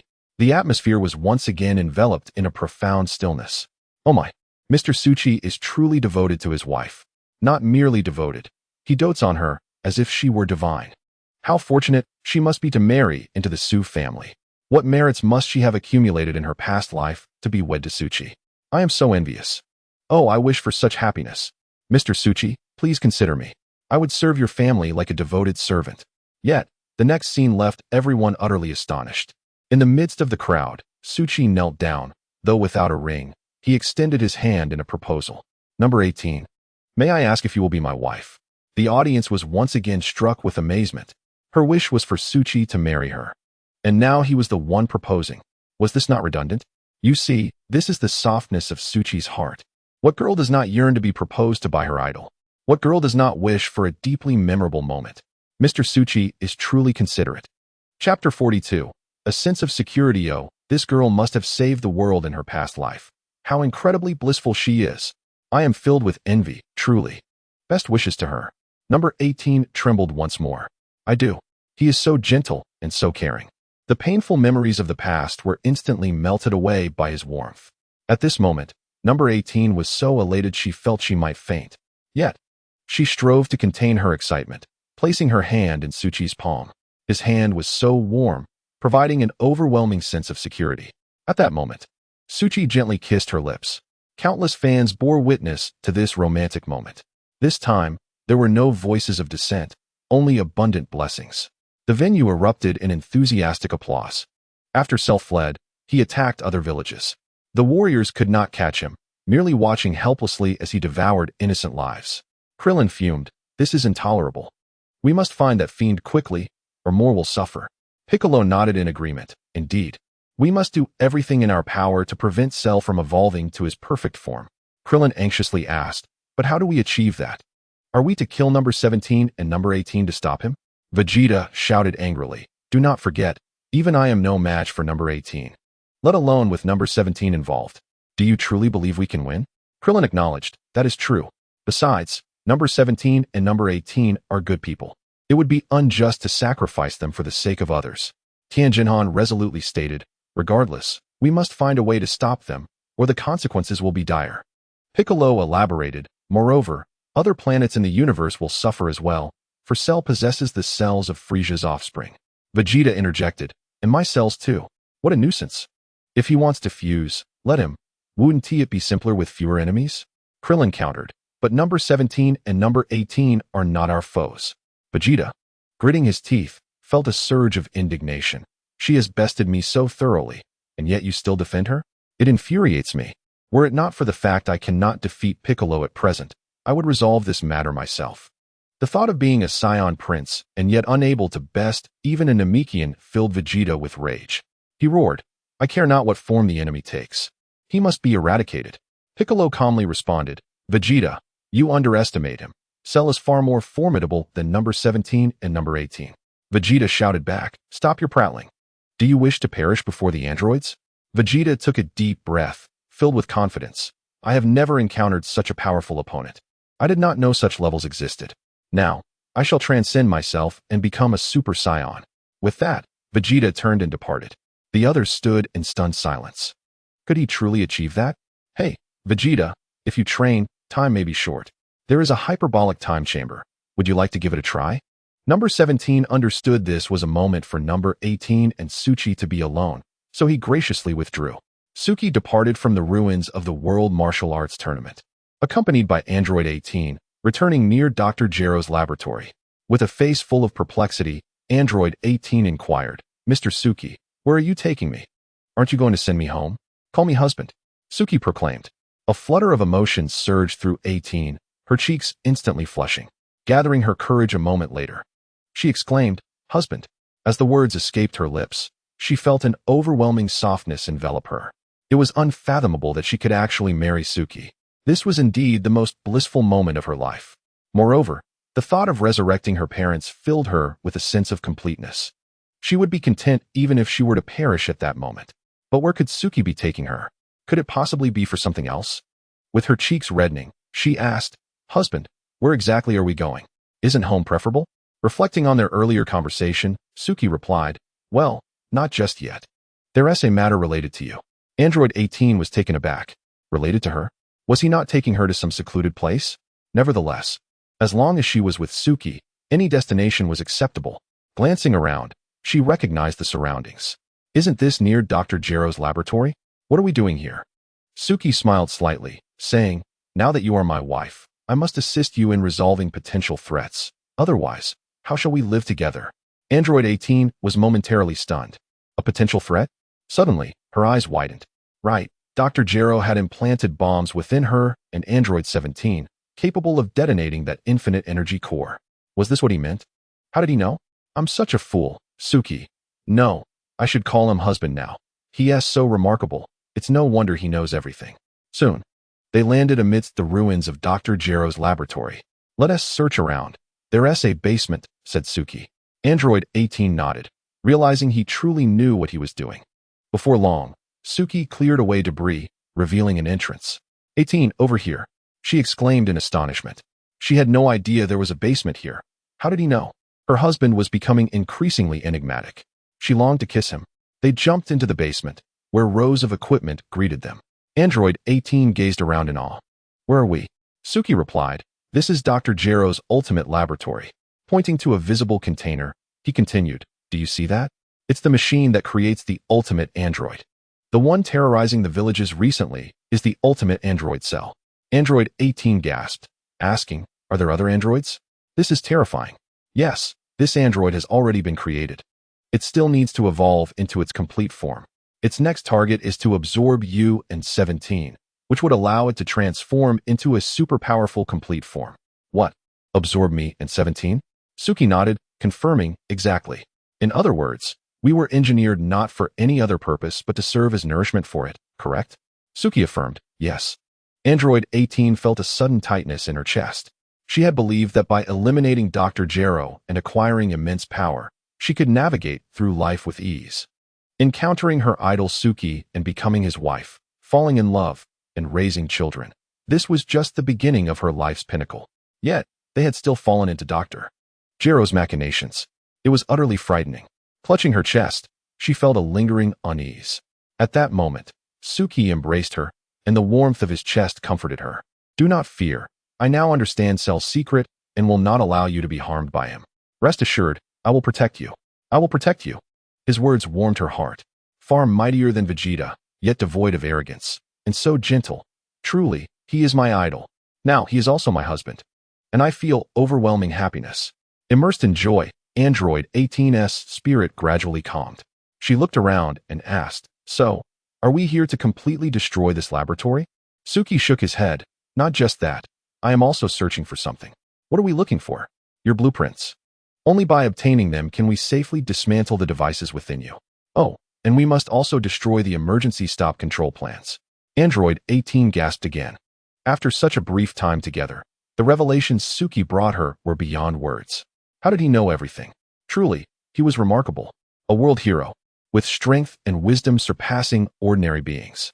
Found it, Suki exclaimed, pulling out several blueprints. After glancing at them, he frowned, thinking, I can't understand this. I'll show Bulma later. Perhaps she can help dismantle your devices, and maybe even the emergency stop devices. In the future, aside from eternal life and immense power, you can live like a normal person. Can I really live like a normal person? Suki nodded, of course. Android 18's cheeks flushed again for reasons unknown. Curiously, Suki asked, what are you thinking? Why are you blushing? Hesitating, she decided to gather her courage and asked, can I, have children? Of course. Absolutely. This affirmation echoed in Android 18's mind like thunder. Really? Yes. That's wonderful, she exclaimed, embracing Suki excitedly. He gently held her close, and as their eyes met, they were filled with tenderness. Suki noticed her closing her eyes, her eyelashes fluttering gently. He closed his eyes as well, softly kissing her lips. Her body trembled slightly. Excitement, anticipation, and the yearning built over 3 years culminated in this moment. His warmth enveloped her entirely. Android 18 shyly responded to his kiss. Time seemed to stand still in that instant. Meanwhile, Cell continued his merciless rampage, abducting innocent civilians and swiftly changing locations. The warriors pursued him tirelessly, always just a hair's breadth away from capturing him, only to be outmaneuvered. Android 21 had also called Krillin. Krillin, stop chasing him, you can't catch him. Krillin replied angrily, that's not acceptable. He has been draining ordinary people, and thousands have already perished. Well, it's all Cell's doing. We can use the Dragon Balls to revive them later, no problem. But the Supreme Kai and Piccolo have fused. The Dragon Balls have turned to stone. Piccolo just fused. He hasn't died. We can bring him back to restore the Supreme Kai, right? If not, the new Namek is still there. We can find someone to restore the Supreme Kai. Everyone suddenly understood. Yes, how did you come up with that? All right, no more questions. It's a minor detail. The most important thing is for you to intensify your training and grow stronger. Don't think about anything else. Piccolo should have already informed you about the hyperbolic time chamber. The key is for Goku and Vegeta to train. They are essential to defeating Cell. But Cell is already quite powerful. If he absorbs 2 more androids to become complete, won't we be unable to defeat him? Not at all. Even in his complete form, he is not invincible. Besides, 18 is now my husband's bride. She surely won't be absorbed. What? Suki has already married her? We haven't formalized it yet, but didn't you know? It's already spread among the fans online. Krillin was left in utter shock. Alas, while we toil here, you are reveling in comfort, and amidst your indulgence, you accomplished a significant feat by bringing home the 18th, effectively severing the path for Cell to attain his perfect form. Number 21 then remarked, well, if there's nothing else, let us each attend to our own matters. Krillin nodded in agreement. Certainly. Thank you, Number 21. I shall urge them to train diligently. Sun Wukong chuckled, saying, do you really think you need to urge them? The thought of Cell being vastly superior to androids 17 and 18 stirred excitement within me. Number 21, being the most lucid among us, recognized that the immediate crisis had been averted. Suki had also alleviated the concerns regarding Cell's transformation into his complete form, allowing everyone to return to their training. At this moment, we could only resolve to grow stronger and prepare for the ultimate battle against Cell. Number 21 was indeed correct. Although Piccolo had fused with Kami, rendering the Dragon Balls ineffective, their fusion should still retain the ability to create them. At present, he was neither Kami nor Piccolo, should he desire. Reviving the Dragon Balls would be a trivial task. Moreover, we had Namek as a contingency. Meanwhile, Suki and Android 18 had spent a considerable time in Dr. Gero's basement. Their connection deepening as 18 became oblivious to everything else. However, Suki refrained from progressing further, leaving her feeling somewhat disappointed. Gently caressing 18's cheek, Suki softly declared, once this busy period concludes, I will use the Dragon Balls to bring your parents back to life, and we shall hold an extravagant wedding. What? You will resurrect my parents? Android 18 was overwhelmed with emotion, suddenly enveloping Suki in her warm embrace. She felt she had done little for Suki, yet he devoted himself wholeheartedly to her. Tears of joy welled in her eyes, cascading down her cheeks. I knew it. I knew my idol would not disappoint me. What girl does not dream of a wedding of her own? The notion of having her deceased parents resurrected to attend was beyond her wildest imagination. A wedding is often a once-in-a-lifetime event for most, with few experiencing divorce. Which girl does not yearn for a grand ceremony? Who does not wish to hold a bouquet and marry her beloved in the presence of witnesses? Having fortuitously won a wish from Suki, she initially thought it would be somewhat embarrassing to ask. To her surprise, Suki was incredibly considerate and attentive, fulfilling all her romantic aspirations. She felt utterly content. There were no regrets in her life. Suki truly was thoughtful, having considered everything. To marry him felt akin to soaring to new heights. After their intimate moment, Suki took 18's hand and personally detonated Dr. Gero's basement. Subsequently, he brought her home to Bulma's research lab, presenting all the schematics to her. Still relatively inexperienced, Bulma called upon her father to assist with the analysis. Bulma's father, examining the blueprints, could not help but exclaim, though Dr. Gero was a nefarious individual, he indeed possessed remarkable skill. Some aspects elude my comprehension. Modifying organic matter based on human anatomy could indeed facilitate cellular fusion. We must delve deeper. The key may lie within those intricate components. Taking a deep breath, Bulma's father, Suki's father-in-law, proclaimed, I shall expedite this process. How soon can it be completed? Bulma's father paused briefly before replying. Without overtime, it can be accomplished by tomorrow. Suki was taken aback. The world of scholars was beyond his understanding. Chapter 43. From now on, we will support each other. He had anticipated a daunting challenge, thinking it would take ages, only to discover it could be resolved in a single day. Thank you, dear father-in-law. He introduced 18 to everyone, stating, this is your new sister, 18, whose given name is Lazuli. 18 was momentarily stunned. How could they know her true name? She had almost forgotten it herself. Bulma and her friends lined up to introduce themselves one by one. Hello, I am Bulma. Pleased to meet you. Hello, I am Launch. Pleased to meet you. Hey, I'm Urine. Nice to meet you. Hi, I'm Wendy. Greetings, I am number 21, a visitor from the future. Like you, I am also an android. And we shall look out for one another.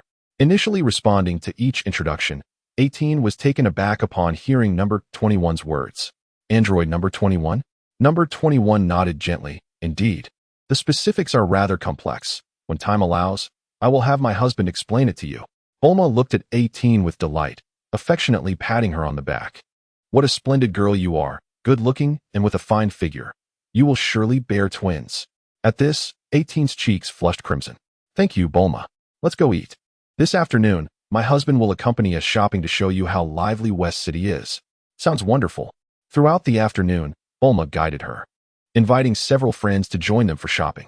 Suki, however, was relegated to the role of errand boy.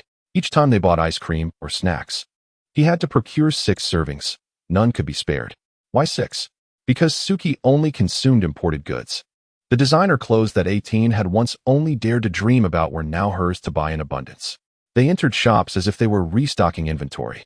Without the miraculous capsules, they would have struggled to carry everything. The thought of one day being able to dress up splendidly like them, living life adorned in beautiful garments, filled 18 with immense joy and happiness. She felt utterly elated. Love, material wealth, and spiritual fulfillment. She lacked nothing. How blissful it was. In the future, I must bear my husband numerous chubby little ones. Bulma mentioned that my husband prefers daughters? Then I shall have several little princesses. Overwhelmed by happiness, 18 found herself at a loss for words. Every moment spent with Suki felt as sweet as honey. Sun Wukong, having witnessed the prowess of the androids and hearing rumors of Cell's might, was eager to engage. Yet, he understood that his current strength fell short even of Piccolo's. Number 21 had also been particularly attentive to Vegeta and Sun Wukong, recognizing them as the pillars of this realm. She had expressly advised Krillin to encourage them to strive towards surpassing Super Saiyan. Upon learning that Vegeta had entered the hyperbolic time chamber to train, Wukong was inspired and donned his combat attire. Wukong, where are you off to? Are you looking for a fight? Krillin inquired with concern. Fear not. I shall not act recklessly. At present, Vegeta is beyond my capability, and so am I. Therefore, I too must transcend Super Saiyan. Master Roshi was momentarily taken aback. Transcend Super Saiyan? Is that even feasible? Indeed. Number 21 mentioned that there are multiple forms of Super Saiyan, including higher levels.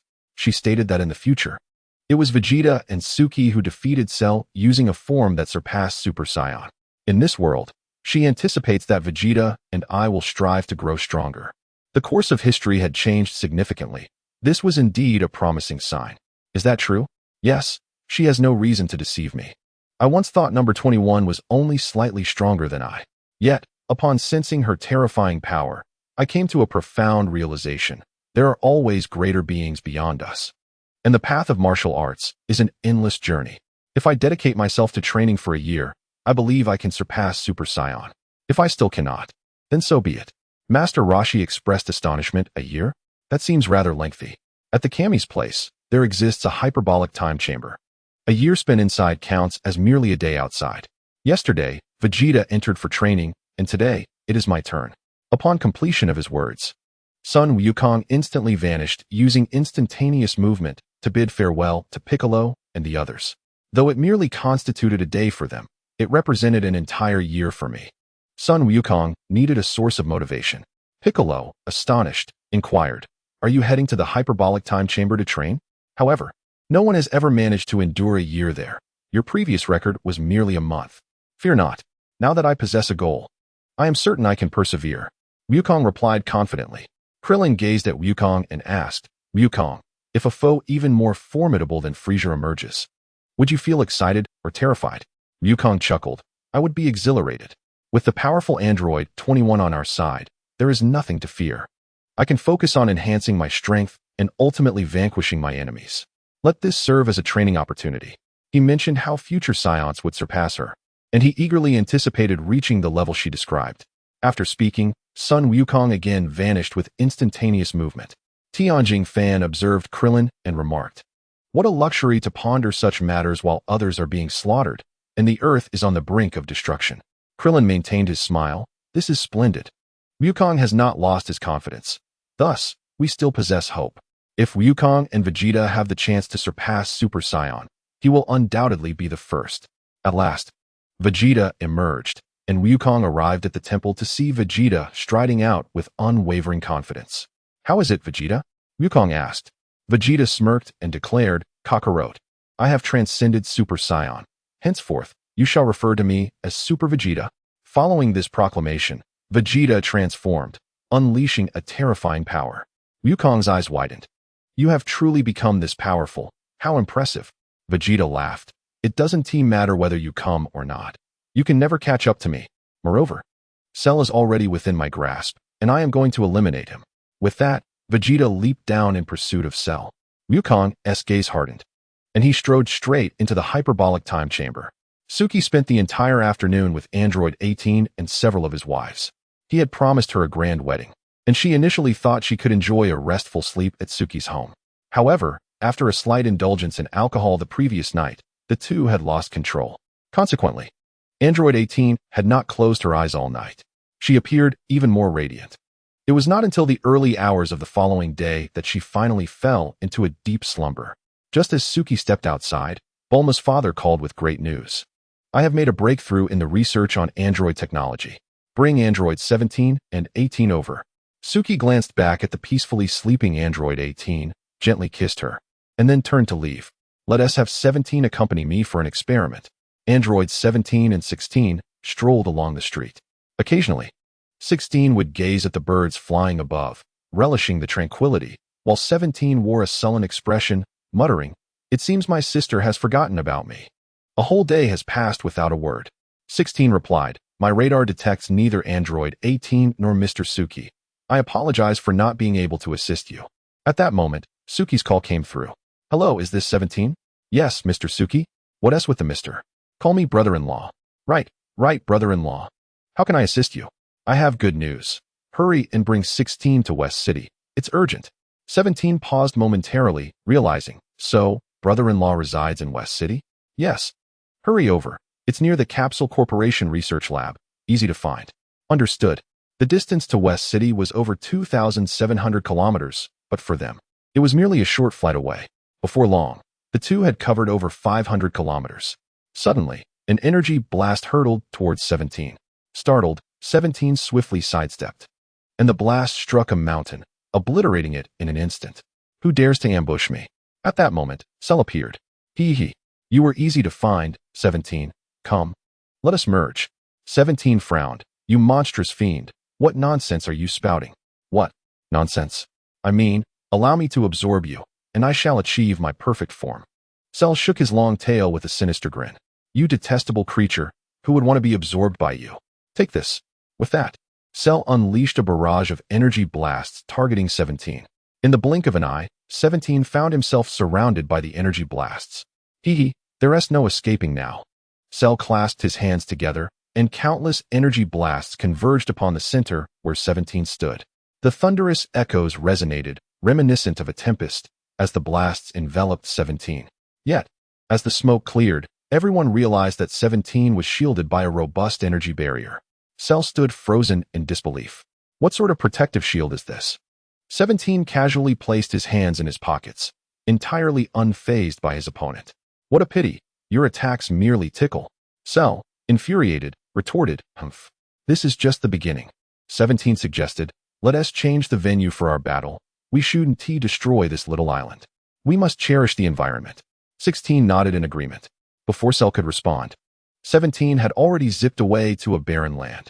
Reluctantly, Cell followed, his target set on 17. 17 assumed a fighting stance, declaring, "Cell, this time I shall be serious." No sooner had he spoken than 17's hand morphed into a claw, lunging at Cell's neck. With a sharp crack, Cell nearly lost his balance. Seizing the opportunity, 17 followed up with a leg strike akin to a whip, aiming for Cell's head. Alarmed, Cell jumped back just in time to evade the blow. However, as he regained his footing, 17's fist came roaring in, creating a gaping hole in Cell's chest, sending him crashing to the ground. Cell was taken aback by 17's formidable strength. Just as he attempted to rise, 17 bore down on him with an elbow strike, pinning him back to the earth. Cell's long tail swept across, compelling 17 to retreat a few steps to dodge. Although Cell had sustained a wound, he merely exerted himself, and the injury healed instantaneously. Cell laughed heartily. Impressive. Truly, you are an android. Your strength is quite remarkable. 17 replied with a grin. I am the strongest android in history. You are no match for me. With that, 17 forcefully stomped the ground and charged at Cell once more. Cell retaliated desperately with an elbow strike aimed at 17. But 17's form transformed into a mere afterimage. Cell's attack met only air as 17 darted to the side. Just as Cell turned to face him, 17 executed a flawless backflip, narrowly avoiding the attack. Before Cell could stabilize himself, 17 delivered a knee strike, sending him flying several meters away. Cell spat out a mouthful of saliva and lifted his head just in time to see 17 barreling towards him. In a moment of panic, Cell rammed his head into 17. As Cell staggered back, 17 pressed on with a powerful hook that knocked Cell down to the ground. Cell, battered and bruised, leaned on his knee, gasping for breath. Then, Cell shouted, Kamehameha. A wave of energy surged forth, hurtling towards 17. Unexpectedly, before the energy wave could strike Android 17, his figure vanished, only to reappear before Cell in an instant, delivering a powerful kick that sent Cell flying. With a pained cry, Cell was propelled far away. He thought to himself, goodness, this android is astonishingly formidable. It seems I must get serious. Cell finally comprehended the situation. If one android was this powerful, absorbing me would be a breeze. The thought emboldened him. After all, androids were created based on humans and could not regenerate when injured. However, Cell was different. As long as he possessed energy, he could continuously repair himself. Rather than directly absorbing him, he would first teach him a lesson and then absorb him. The simplest and most brutal approach was to retaliate in kind. Without delay, Cell gathered his strength, his entire being radiating an even more intense golden glow. Though he lacked hair to transform, his aura resembled that of a scion in their ascended form. Thus, empowered by this newfound strength, Cell charged once more at Android 17. Meanwhile, Vegeta was engrossed in training to enhance his power, scouring for weaknesses in the androids, intent on avenging past humiliations. Suddenly, he sensed Cell's chaotic energy. Although Cell was formidable before entering the hyperbolic time chamber, he had grown even stronger now. Nonetheless, Vegeta was still a notch above the current Cell. Without a second thought, Vegeta rushed towards Cell, a manic grin spreading across his face. Both androids and Cell shall fall at the hands of Super Vegeta. In West City, within Bulma's laboratory, her father, Android 21, and Suichi were present. Suichi was merely tagging along, waiting outside the operating room. Bulma and Android 21, both technological prodigies, were busy preparing surgical instruments. At that moment, both Suichi and Android 21 felt a simultaneous buzz in their minds. It was Cell's energy. He was engaged in battle. And the opponent's energy signature was unmistakably that of Android 17. Suichi, concerned for the sleeping Android 18, felt a surge of anxiety. I must go and bring her back. However, Android 21 pulled Suichi aside. Darling, I understand your desire to save 17, but you cannot go. Suichi was taken aback. Why not? Am I to stand by and watch him be absorbed by Cell? Don't forget, he is my brother-in-law. Android 21 sighed. If you wish to avoid Goku and Vegeta suffering at the hands of Majin Buu, and if you want us to escape the clutches of Zamasu, then do not go. Chapter 44. The entire plan is thrown into disarray. Cell was already a significant threat, and Majin Buu was even more terrifying, not to mention Zamasu. The fact that Android 18 had not been absorbed by Cell had already disrupted their entire strategy. If they were to interrupt Cell's absorption of Android 17, how would Goku and Vegeta grow stronger? Without experiencing these trials, how could they ever reach their current heights? Android 21 hesitated to continue, for she had repeated this countless times, but Suichi paid no heed. He scoffed, You want me to train? My path of growth is vastly different from Goku and Vegeta's. Yet, regarding the matter of traversers and systems, I cannot disclose anything. Suichi sighed. Well, I can always start over. Brother-in-law, it's not that I lack compassion in not saving you. I originally intended to use you as a test subject, letting you face the ordeal before rescuing you. Surely, you wouldn't want your sister and brother-in-law to face doom shortly after enjoying a few peaceful days? Upon hearing Suichi's musings, Android 21 involuntarily twitched her lips. Darling, it's quite simple to prevent his death. You just need to train more in the hyperbolic time chamber. That won't suffice unless you take 18 along with you, she added. The gravity inside the time chamber is too intense. Only 18 and I can stand it. Android 21 rolled her eyes. I can't even begin to comment on that. Are you going to train or make babies? Who knows, you might come out with a few little ones. In truth, Suichi also wished to bring Android 21 to the time chamber to conceive while simultaneously enhancing their combat prowess. However, the oppressive atmosphere and heavy gravity were detrimental to both pregnant women and children. Thus, he refrained from voicing such desires. Who would be foolish enough to go there to have children? With a sigh, Suichi turned to seek out Android 18. Entering the room, he gently blew in her ear, attempting to rouse her. Darling, don't do that. I'm so sleepy, she murmured. Suichi suggested. What if we wait for 17 to revive and use him as a test subject? I wouldn't feel a shred of remorse in using my brother-in-law. Meanwhile, far away at the turtle school, Krillin, Tien, and Piccolo sensed Cell's energy.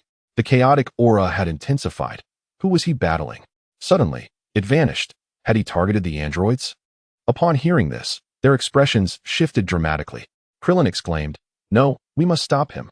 Tien added, Didn't T-18 send Suichi to take her away? How could she encounter Cell? It must be 17. Suichi would never bring a man home. Piccolo asserted, This guy is truly reckless. We need to hurry and prevent Cell from absorbing 17. As soon as he finished speaking, they dashed toward the battleground between Cell and 17. Before long, Cell began to gain the upper hand. It was as if 17 could stab Cell with a knife, yet Cell did not even flinch, instead leaning into the attack. This self-destructive approach left 17 struggling to withstand it. His power seemed to have been ignited by some unseen force, making him even stronger. At this critical moment, Vegeta arrived. Oh, so Cell and 17 are here? Where's 18? The two were momentarily taken aback, quickly distancing themselves and turning to face Vegeta. Cell curiously inquired, Vegeta, have you grown stronger? Vegeta pointed at himself with a thumbs up, declaring, I am Vegeta. Who among you will face me first, or shall we engage together? 17 cast a sidelong glance at him, disdainfully retorting, What an arrogant fool. Just then, a powerful aura approached once more. Piccolo had arrived. Spotting Vegeta, 17, and Cell in confrontation, he immediately shouted, 17, run. He intends to absorb you, flee. No sooner had Piccolo spoken than Cell's tail suddenly elongated, darting toward 17. Fortunately, 17 reacted swiftly, leaping back to evade the attack and kicking Cell's tail away. He once again distanced himself from Cell, standing alongside Piccolo. A sneak attack? How underestimated. 17 had just learned about the complete form and now understood Cell's intent to absorb him. Filled with confusion regarding this complete form, he wondered, what is going on? Why must he absorb me? Piccolo explained, he is Cell, the ultimate android created by Dr. Gero. He is not yet complete. He requires you and 18 to achieve his perfect form.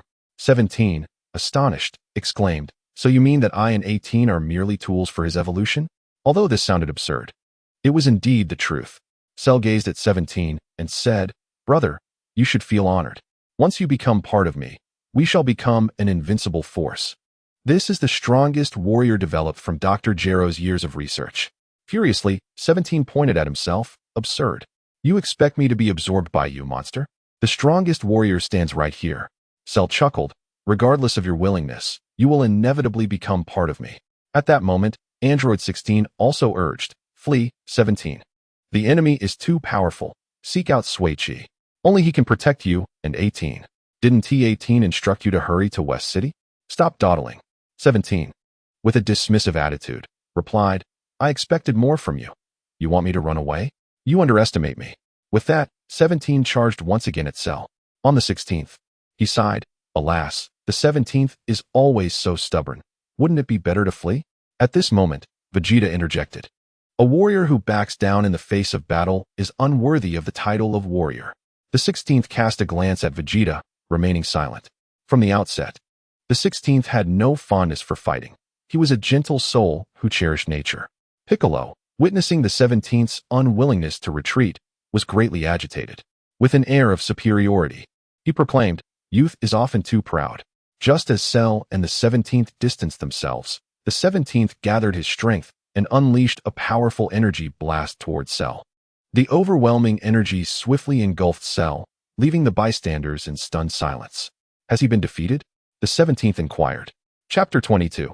Scene 1. The 16th shook his head and remarked, "How naive. He has sustained no harm." What? Before the words fully escaped his lips, the smoke dissipated, revealing Cell standing unscathed. Piccolo gasped in astonishment. "How can you be so strong? How many lives have you consumed?" Cell cackled. "They should consider themselves fortunate to merge with me. Perhaps over 1,000,000. What?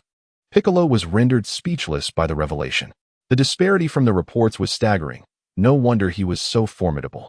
Just as Piccolo was reeling in shock, Cell suddenly appeared beside him, seizing his neck. With a sickening crack, Piccolo's neck snapped. Cell laughed heartily. "Ha ha ha. I seem to have grown too powerful. For the number I have slain far exceeds what I require. Your time has come."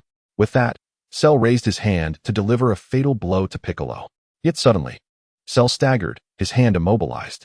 Vegeta, with an air of arrogance, had grasped his wrist, rendering him unable to move. "What? Vegeta, what are you doing here?" At that moment, Krillin and Tien Shinhan arrived. Vegeta hurled Cell away and kicked Piccolo's body toward Krillin. Krillin immediately recognized the need to administer a Senzu bean to Piccolo. Vegeta, with a haughty gaze fixed on Cell, boasted, "Though you have grown stronger, I have surpassed the Super Saiyan level. Prepare to meet your end, Cell." With that, Vegeta unleashed a punch toward Cell. The 17th was left in utter disbelief. How could Vegeta, who had previously fought to a standstill with the 18th, now exhibit such incredible strength? The 16th explained, "I do not know the cause, but his energy has increased significantly. Su Chi is still looking for you. Shall we take our leave while they are engaged in combat?" However, at that moment, Vegeta relentlessly pummeled Cell with a barrage of punches. The once arrogant Cell was now in a state of disarray, utterly defenseless against Vegeta's onslaught. The 17th was once again astonished. How could this be? He had previously struggled against the 18th, yet now he was overpowering Cell? Krillin, having fed Piccolo the Senzu bean, wore a look of surprise. Vegeta had become extraordinarily powerful. Had he truly surpassed the Super Saiyan threshold? Tien Shinhan exclaimed. Vegeta's aura has intensified remarkably. Cell, unyielding, wiped the corner of his mouth. How can this be? Just a day has passed, and you have become so strong?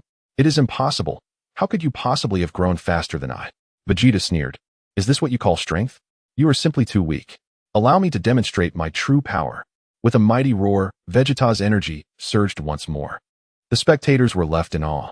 This energy is overwhelming, even surpassing that of a Super Saiyan. Vegeta has succeeded. Indeed, it is impressive. The 17th marveled. Krillin curiously asked, Vegeta, have you truly attained that state beyond Super Saiyan so quickly? Vegeta reveled in their astonishment, feeling a surge of pride. He pointed to himself with his thumb and declared, I am the speedy Prince Vegeta. Cell, your doom is imminent. Far away in West City, Su Chi and Android 21 were also taken aback. How could Vegeta have progressed so rapidly? Had he already reached Super Saiyan 2? Android 21 furrowed her brow. Su Chi, perplexed, remarked, it seems that way. Could it be that your relentless training over the past 3 years has finally borne fruit? Android 21 nodded, stating, indeed. It appears history has shifted. As long as Vegeta can break through to Super Saiyan 2, defeating Cell should not pose a challenge, even against his perfect form. Beep. System alert. Vegeta is currently only in Super Saiyan 1 at full power, his strength magnified 100-fold, though his speed has not kept pace. Su Chi suddenly understood. Ah, I see now. Vegeta is merely in Super Saiyan 1 at full power. The strength is comparable to that of a regular Super Saiyan 2, albeit at the cost of speed. Nevertheless, he is but a step away from Super Saiyan 2. Android 21 realized, I understand now. Vegeta, give it your all. I am rooting for you.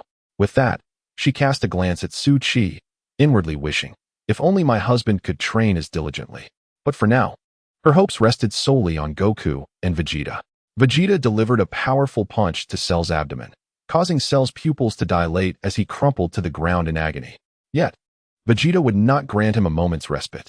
He quickly followed up with a kick that sent Cell tumbling. The sheer force left Cell trembling. Vegeta arrogantly approached, taunting, this is too easy. Cell, can you still fight back? Cold sweat beaded on Cell's forehead as he swung a punch at Vegeta. However, Vegeta merely raised a hand, effortlessly blocking the attack. With a forceful slap, he pinned Cell to the ground, overwhelming him once more. Cell continued to launch attacks, but each was effortlessly thwarted by Vegeta. Everyone watched in astonishment as Vegeta thoroughly dismantled Cell, sensing victory was within reach. Suddenly, Cell devised a strategy. He clasped his hands over his head and shouted, "Solar flare!" Oh no, this is bad. He's about to escape. As the blinding light faded, everyone scanned the area, desperate to locate Cell. He could conceal his energy, making him difficult to find. However, at that moment, Cell's body underwent a peculiar transformation. Krillin, puzzled, asked, "What is happening?" Vegeta, observing Cell's contorted expression, scoffed, "Cell, what nonsense are you up to? You know you cannot escape." Piccolo suddenly shouted, "It's over. The 17th has vanished. He has been consumed." "What?" Vegeta, "Stop him." Cell bellowed. "It is too late." Suddenly, he exploded from his outer shell, transforming into a massive maw. His energy surged dramatically. "What? He has evolved." "Oh no." Krillin shook his head. "No, although he has evolved, Vegeta's previous strength exceeds his." Vegeta chuckled, "Your power pales in comparison to mine. Do not delude yourself into thinking evolution alone can secure your victory." With that, Vegeta launched a punch. However, the blow struck nothing but air as Cell transformed into an afterimage, evading the attack. Vegeta, startled, pivoted to continue his assault, but Cell evaded effortlessly, dodging Vegeta's strikes with ease. After a time, Vegeta was left gasping for breath, while Cell remained unscathed. Suddenly, Cell appeared before Vegeta, delivering a heavy punch to his abdomen. "Ugh!" Vegeta grunted in pain, his eyes wide with shock, beads of cold sweat forming on his brow. How can he possess such incredible speed? Vegeta was taken aback.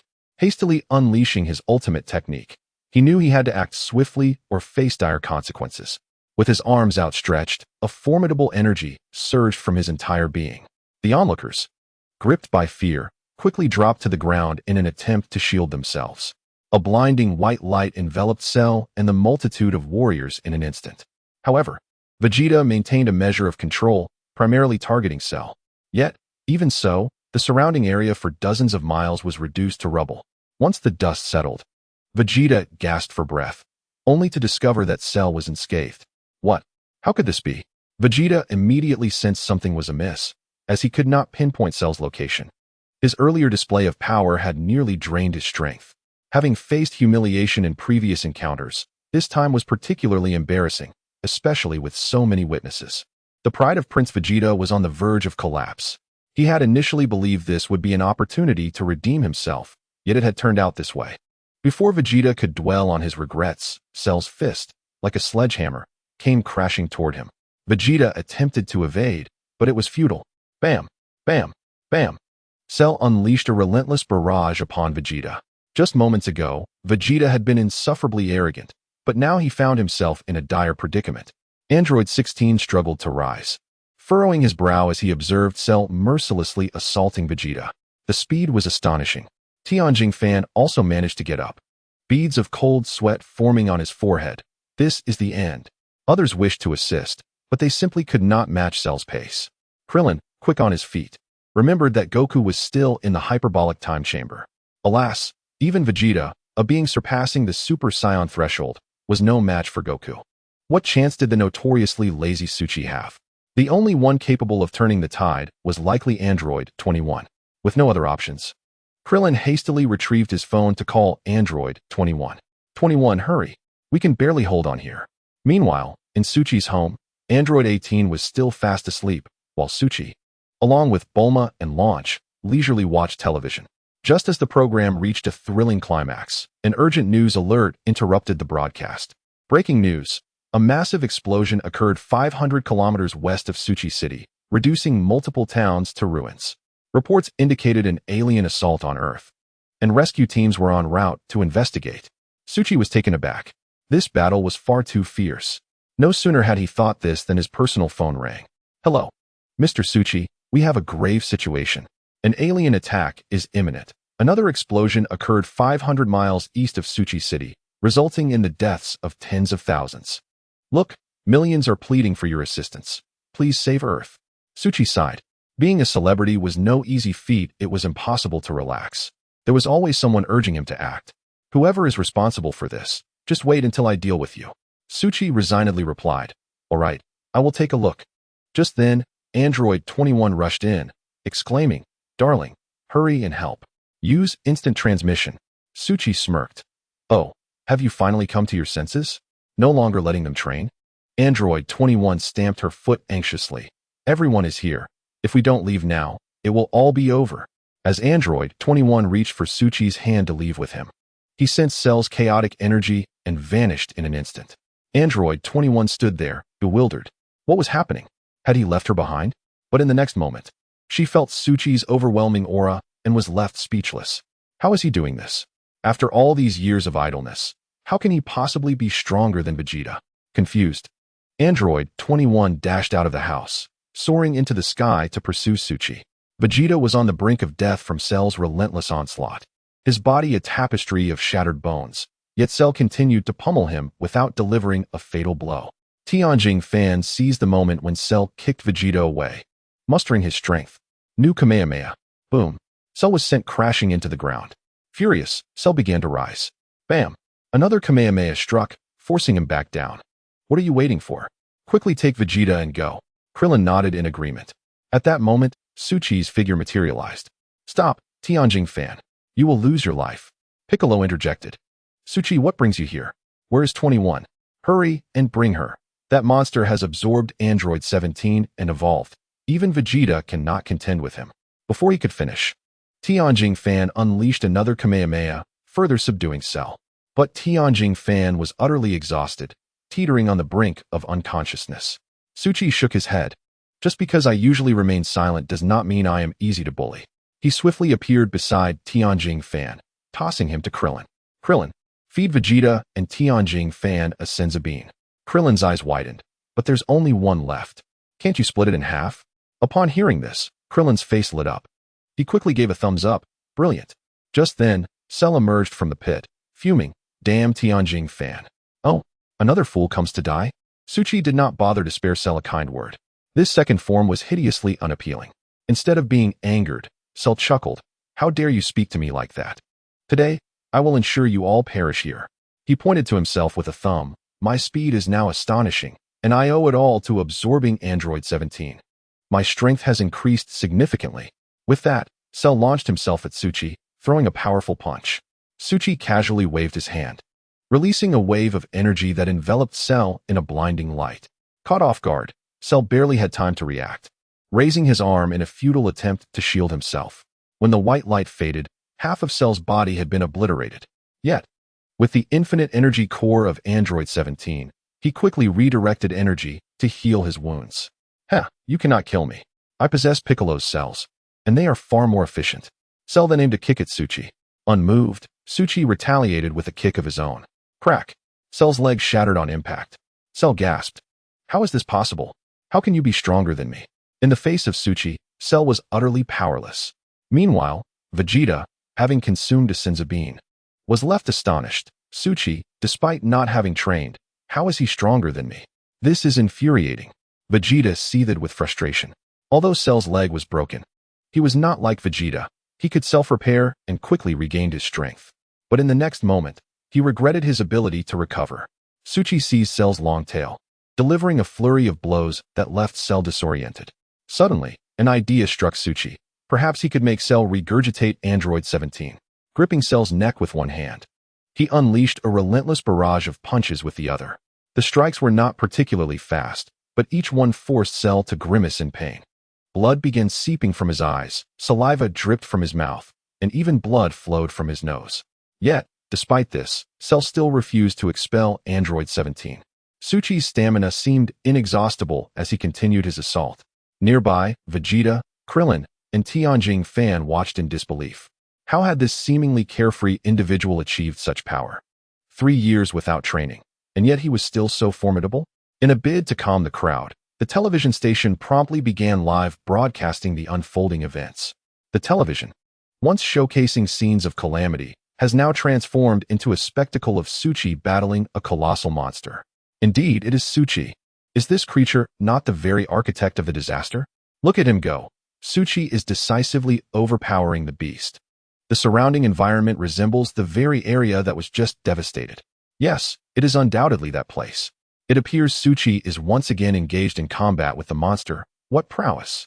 This brute is the very one responsible for the plight of numerous cities, and it is quite hideous. Suchi, the hero, perpetually saves the world in critical moments. Alas, if only his daughter were not merely 8 years old. Otherwise, I would proclaim my love for Suchi. Strike him down, eliminate that villain. Children, come quickly. Suchi is in a fierce battle with the monster. It's more thrilling than any cartoon. With Suchi safeguarding the earth, I feel an overwhelming sense of security. Go, Suchi. Just as Suchi was delivering relentless blows to Cell, Android 21 arrived. Upon witnessing Suchi single-handedly overpowering Cell, she was momentarily taken aback. How has my husband become so powerful without rigorous training? Have I truly underestimated him? Krillin observed 21's expression and remarked, "It seems you need not intervene. Suchi is more than capable of handling this." 21 nodded in agreement. The pace of this timeline has accelerated dramatically, leaving her feeling somewhat out of sync. She recalled her husband's arduous 3-year training and the additional 2 days spent in the hyperbolic time chamber to defeat Cell. Yet now, since her arrival, he has been rather lackadaisical. Suchi had been pummeling Cell for quite some time, yet the creature remained unscathed until Suchi decided to launch him into the sky. Kamehameha. Everyone sensed a surge in Suchi's energy, leaving them astonished. Is this truly Suchi? His strength is terrifying. The Kamehameha was charged for merely a second before it thunderously shot into the sky. A colossal beam of energy enveloped Cell in an instant. Once the blinding light dissipated, Cell had completely vanished. The crowd erupted in joyous cheers. Splendid. Cell has been vanquished. Suchi, you are incredible. Krillin, Tianjin, and Piccolo could not help but shower him with accolades, offering their most heartfelt compliments. Vegeta, gritting his teeth, departed in silence. As he left, he vowed to himself, "I have truly been outdone. I must train for another year before I can emerge. No, I shall enter the hyperbolic time chamber for an additional 2 years." 21 observed the prince's unwilling figure and silently sighed. "My dear, I suspect Vegeta is on the brink of achieving Super Saiyan 2. Suchi had also noticed Vegeta's silhouette. After all, who else could so consistently point a thumb at himself in such a unique manner? He appears to be nearing his limit. Let us withdraw. Everyone disperse. Once again, 21 urged, though we have triumphed over this crisis, do not let your guard down. Rigorous training is essential to prepare for the next challenge. Krillin nodded emphatically. Indeed, thanks to Suchi, it appears he has been diligently honing his skills in secret. Who would have imagined? Suchi smiled. Yes, I train daily, albeit with a different methodology. You all must put forth greater effort. Everyone nodded in agreement before parting ways. 21 looked at Suchi with a puzzled expression. Darling, are you relying solely on mental training? Since your arrival 3 years ago, I've been overjoyed. However, I have noticed something unusual about my body. As long as I am in good spirits, my strength surges tremendously. Conversely, if I am in low spirits, my progress stagnates. 21 widened her eyes in disbelief. Are you serious? Of course. When have I ever deceived you? Then how can I ensure you remain cheerful all day long? By having a child. 21 was momentarily stunned, her face flushing with color. You are quite the dreamer. Suchi grasped 21's hand and, in the blink of an eye, they returned home. Wives, Cell has been defeated. Let us celebrate. Bulma, Launch, Urine, and Wendy were all astonished, their eyes wide with disbelief. Only Android 18 remained sound asleep. Bulma inquired, What? You say Cell has been defeated? So soon? Suchi waved his hand dismissively. Men cannot be said to act quickly. 21 nodded. Yes, while Vegeta did not completely eliminate Cell, it was close enough. Goku has yet to emerge from the hyperbolic time chamber, but when he does, it should be similar. My husband's strength has kept Cell at bay. This victory belongs to Suchi. By the way, did you all not watch the television just now? Wendy shook her head. No, it was filled with frightening things. We were playing a game of who is the undercover agent. Is that so? Then 21, and I shall join you. 21 quickly reminded Suchi, Hey, should we not revive the Dragon Balls first? Indeed, but unless Piccolo takes on the role of the Guardian, the Dragon Balls cannot be created. I wonder if he will be willing to return. Suchi shook his head. He certainly will not. We must find an Namekian. Do you know where they are? Suchi placed 2 fingers on his forehead to sense the presence of the Namekians, while the others patiently awaited his results. After a while, Suchi still could not sense anything. This will not do. I cannot sense them. We must find a transit point. Suchi recalled that Goku had reached Namek through the Kaioshin's planet as a transit point. However, He himself had never experienced death and had never encountered Kaioshin. Thus, he was entirely ignorant of the Kaioshin's energy. What is a transit point? 21 asked curiously. We shall wait until tomorrow. Goku will emerge from the hyperbolic time chamber then. He can utilize Kaioshin's planet as a springboard to search for new Namekians, Bulma explained. Bulma continued. Ah, so that is the transit point. What shall we do today? 21 glanced at Suchi, smiling brightly. Naturally, we shall find some amusement. At the very spot where the battle had just occurred, an inconspicuous piece of flesh began to stir slowly. It crawled into a corner and, in the blink of an eye, transformed back into Cell, now in his perfect form. However, he concealed his energy, refraining from acting recklessly, opting instead to hide quietly as before. Yet, before long, he sensed something unusual. Why do I feel stronger? Cell meticulously explored the changes in his body. Noticing he had slimmed down considerably, yet his strength had visibly amplified, several times stronger than before. Is this what it means to be in a perfect form? Has everything finally reached perfection? Splendid. I have finally achieved it. Does this mean I no longer need to absorb Android 18 to attain my perfect form? He approached the riverbank and gazed at his reflection, discovering he appeared significantly more handsome than before. Cell threw a few punches, reveling in his newfound power. His excitement surging within him. Not only had his strength improved, but other aspects had also enhanced. His perception abilities now far exceeded those of the past. Recalling Suchi's terrifying strength, Cell now felt it was merely trivial. The next time they meet, his fate will undoubtedly mirror Vegeta's, being thoroughly trampled underfoot. Suchi, while you dealt me a crushing blow, I must express my gratitude. You have propelled me to greatness, allowing me to become a perfect being. Ha ha ha, what a delight. Cell admired his now fairer hands, speaking to himself. Perhaps it is precisely because of the Scion bloodline that revives upon the brink of death that I have completely broken through this bottleneck. He stretched lazily, savoring the moment as if he had just won the lottery, reveling in the fortune without yet spending it, already feeling he had reached the pinnacle of life. What should come next? To kill them? To eliminate Suchi? To destroy the Earth? To dominate the universe? No. Cell held no interest in these pursuits. Chapter 46. He lacked even the strength to retaliate. At this moment, all he desired was to showcase the might of his perfect form, instilling fear in every soul on Earth. Even the objectives set by Dr. Gero for Goku seemed to have lost their significance. At this moment, his greatest desire is to showcase his prowess. Why not host the ultimate martial arts tournament? A subtle smile crept across Cell's lips as he soared toward the television station. The station was in chaos, incessantly replaying the footage of Suki's triumphant battle against Cell, culminating in the dramatic blast that obliterated him. The world erupted in fervor. A monster had attacked humanity, laying waste to numerous cities. It turned out that this calamity was orchestrated by that very creature. Upon receiving the call, Mr.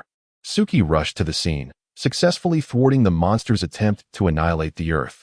Gratitude poured in for Mr. Suki. He had once again saved the planet. Suki. Mr. Suki's heroism was astounding. Who could have imagined his formidable strength? The grotesque being had claimed the lives of hundreds of thousands, yet before Mr. Suki, it lacked even the power to retaliate. With Mr. Suki in this world, we are truly fortunate. Wow. The sight of Suki vanquishing monsters is simply too cool. I would gladly serve as a guard for Suki's household. It is no wonder Mr. Suki does not hold fan meetings. He has been too busy saving the world. Indeed, if not for Mr. Suki's diligent protection of the Earth, how could we lead such comfortable lives? The news broadcast was currently reporting the annihilation of Cell, with the host lauding Mr. Suki's heroic deeds, when suddenly, a figure burst into the frame. Cell erupted from the floor, standing beside the terrified host. The host screamed, "Security! Security, come quickly! Call the police!" With a mere flick of his hand, Cell hurled the host aside. He turned to the camera, displaying a smile that was both elegant and menacing. "Greetings, everyone. I appreciate you granting me a moment of your time. What is happening? Who is that? What does he intend to do? How audacious to interrupt my viewing of Mr. Suki's brilliance. Who does this fellow think he is? Stealing the spotlight from my husband's announcement? Someone, remove this intruder." At that moment, several guards charged at Cell. Without even turning his head, Cell unleashed a wave of energy, sending the guards flying. The crowd outside the station finally regained some composure. Cell continued, "Actually, I wish to share some good news that will enhance your lives. My name is Cell, And you are aware of the recent monstrous atrocities that claimed many lives, correct? I am that monster in question. Gasps filled the air. What? He is that monster? Then who did Mr. Suki defeat? He doesn't quite resemble him. Yet somehow he does. Look, doesn't he bear a striking resemblance to a dung beetle? Dung beetle? Clearly, he resembles a locust. Yes, a locust. If we are to consider insects, there should be swarms, but Mr. Suki only eliminated the most formidable one. That makes sense. However, let us first ascertain what he intends to do. Cell elaborated. I wish to express my gratitude to those who granted me the power of life, sacrificing their own in the process. Fear not, for I no longer require such energy. The good news I bring is that in 10 days, there will be a grand martial arts tournament, the Cell Games. It will take place 28 kilometers northwest of the capital city, and the venue will soon be completed. Unlike previous tournaments, your only opponent will be me. You may send as many participants as you wish. The format allows for substitutions. Those who lose may be replaced by others. Thus, the greater your numbers, the more advantageous it will be for you. Even I, despite my strength, will experience fatigue at some point. The rules will mirror those of past tournaments. If your head or body is knocked out of bounds, you lose. Furthermore, I shall show no mercy. Being captured also counts as a loss. Anyone from around the globe may participate, and if you all fail, I shall annihilate every human on this planet. I shall relish your fear as I utterly obliterate this world. Therefore, I invite all those with confidence to join. With that, Cell unleashed a beam of energy that, in an instant, created a gaping hole in the television station's back wall. The beam pierced through the wall, striking a distant mountain, which was instantly reduced to nothingness. This display left viewers in shock once more. The people in front of their screens gasped in horror. If they wished to prevent their world from meeting such a fate, they ought to send more participants and strive to defeat me. By the way, regarding Mr. Suki, he almost defeated me. At that moment, I thought my end was near. I had no idea my core remained intact, allowing me to revive. Moreover, I have evolved into my perfect form, stronger than ever. If gratitude is to be expressed, let it be towards Mr. Suki. Farewell. I eagerly anticipate the day of the Cell Games. With that, Cell vanished. Following his disappearance, the comments flooded the screen. How dare he shift the blame onto Mr. Suki? How audacious to insult my idol.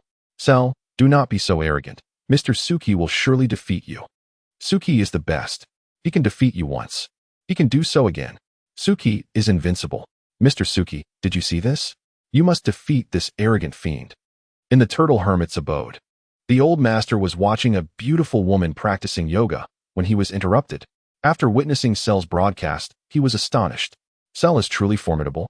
To have been obliterated yet come back as a perfect being. Krillin exclaimed, damn it.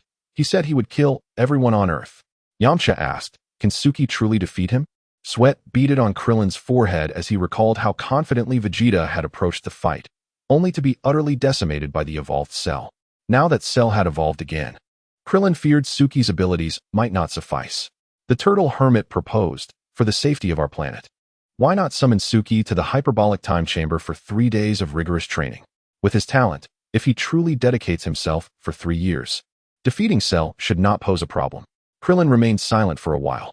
Rather than persuading Suki, it might be more effective to encourage Android 21 to intervene. I wonder if she can handle Cell now? Krillin picked up the phone and dialed Android 21's number. Hello, is this 21? Are you watching the news? However, the voice on the other end was not 21's, but rather Launch's. Krillin, why are you calling at this late hour? If you can't enjoy the nightlife, don't disturb others. The call was abruptly ended before Krillin could utter a word. His heart shattered once more. Yes, it was indeed late. She was likely enjoying her night out. Poor Krillin, devoid of a partner, had no nightlife to speak of. Even the turtle hermit could not bear to witness this. Cell was merely their adversary, while Suki's predicament felt like a dagger plunged directly into their hearts. It hurt. It hurt immensely. Piccolo and Vegeta also received word that Cell had survived. Piccolo felt a twinge of anxiety, but Vegeta, like a cockroach that refuses to die, reignited his fighting spirit. It's even better that he survived. He shall perish at my hands. The following day, at the sacred world of the Kais, Vegeta stood with hands on hips, glaring angrily at the door of the hyperbolic time chamber. He had waited there all day. After toiling for a year, he had barely emerged, only to be brutally beaten and returned before even lasting an hour. He intended to enter once more for rigorous training. As he observed the door remaining motionless for what felt like an eternity, Vegeta felt time dragging on unbearably. Damn it, Kakarot. If you take even a minute longer to emerge, I shall smash this door down and drag you out. Piccolo reassured, do not fret. Goku requires 3 more hours to emerge, and there are still 10 days until the Cell Games. You have just exited. The pressure within was immense. Take a moment to rest, and I shall take the lead. Vegeta, with his characteristic pride, retorted, your efforts would be a mere waste of time. Only a Saiyan can ascend to greater heights. He contemplated the strength of SSJ, pondering, yet he is only slightly stronger than I. I shall surely surpass him. Not to mention the complete form of Cell. Vegeta cast another glance at Piccolo and declared, very well, do as you wish. The remaining 8 days belong to me. Unfortunately, within the hyperbolic time chamber, one can only remain for a maximum of 2 days, which amounts to 48 hours. Vegeta paused in disbelief. What? What happens if we exceed 48 hours? Once that exit closes, one cannot return, Piccolo confirmed. Vegeta's expression shifted. Are you implying that I can only train for a day? Piccolo affirmed, indeed, that is the case. All right then, I shall enter first. Just then, the door of the hyperbolic time chamber creaked open, and Goku emerged. His hair retained the iconic golden hue of a Super Saiyan, yet his aura was remarkably calm. Observing Goku's state, Vegeta inwardly mused, how peculiar. He can maintain the appearance of a Super Saiyan, but it seems different from before. Noticing Vegeta waiting at the entrance, Goku approached with a smile. Hey Vegeta, you're here too. Has Cell been defeated? Vegeta's lips twitched. This was not the best topic to broach. Piccolo, taken aback, asked, how did you manage to maintain your Super Saiyan form with such tranquility? Goku explained, I believe that maintaining this state during training is beneficial and alleviates the psychological burden during battles. By the way, you haven't told me. Was Cell defeated by you? Piccolo replied, originally, SSJ defeated Cell, but he left behind a core that we did not notice. It was only after we departed that we discovered he had resurrected and transformed into his complete form. What? He has transformed into his complete form again. Have you encountered him? Piccolo reiterated, we did not encounter him. He communicated with us through the television. He announced his intention to host a tournament. The World Martial Arts Tournament, to be held in 10 days, inviting all capable fighters on Earth to challenge him. A martial arts tournament? That is quite an innovative idea. Vegeta inquired, Kakarot, why are you out before your time? Goku chuckled, I was doing nothing in there, and my body felt quite fatigued. I think it's best to rest well. Vegeta scoffed, even Kakarot cannot withstand that wretched chamber? Perhaps, continuing like this would eventually wear my body down. This is not training. However, I do not oppose your continued efforts. You seem to have room for improvement. Vegeta's anger flared. What did you say? That sounds rather harsh. Are you suggesting you are now stronger than I? Goku, lacking subtlety, replied bluntly, yes. And significantly so? What? Vegeta's face contorted with rage. First SSJ had humiliated him. And now Kakarot claimed superiority?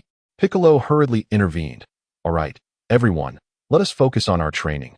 We shall meet at the tournament. Humph. Vegeta haughtily entered the hyperbolic time chamber. Once the door closed, he roared inside. This infuriates me.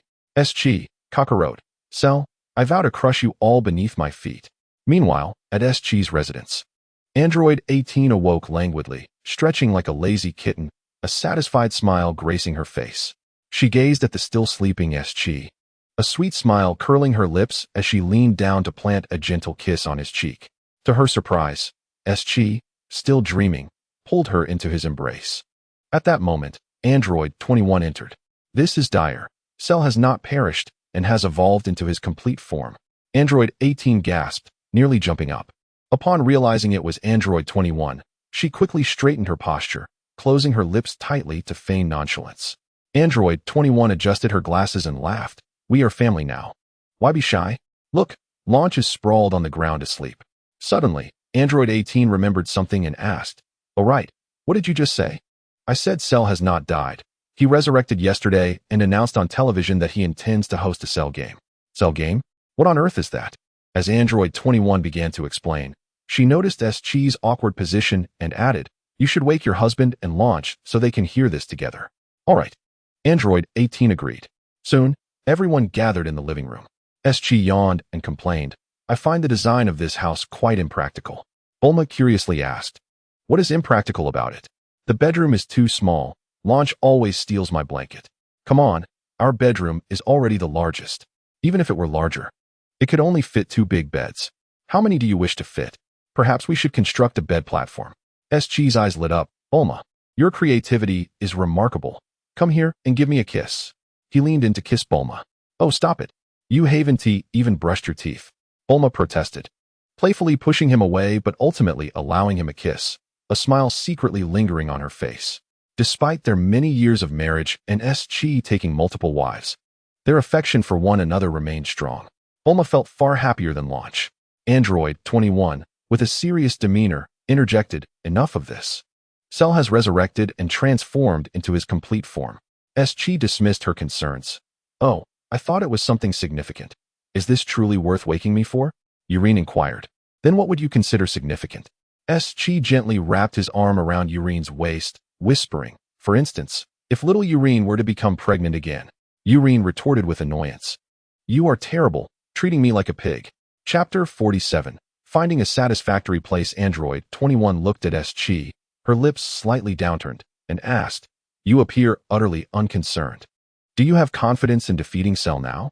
Do not wait until you are unable to, and then require my assistance. I can save you now, but when Majin Buu appears, I will not be able to help you.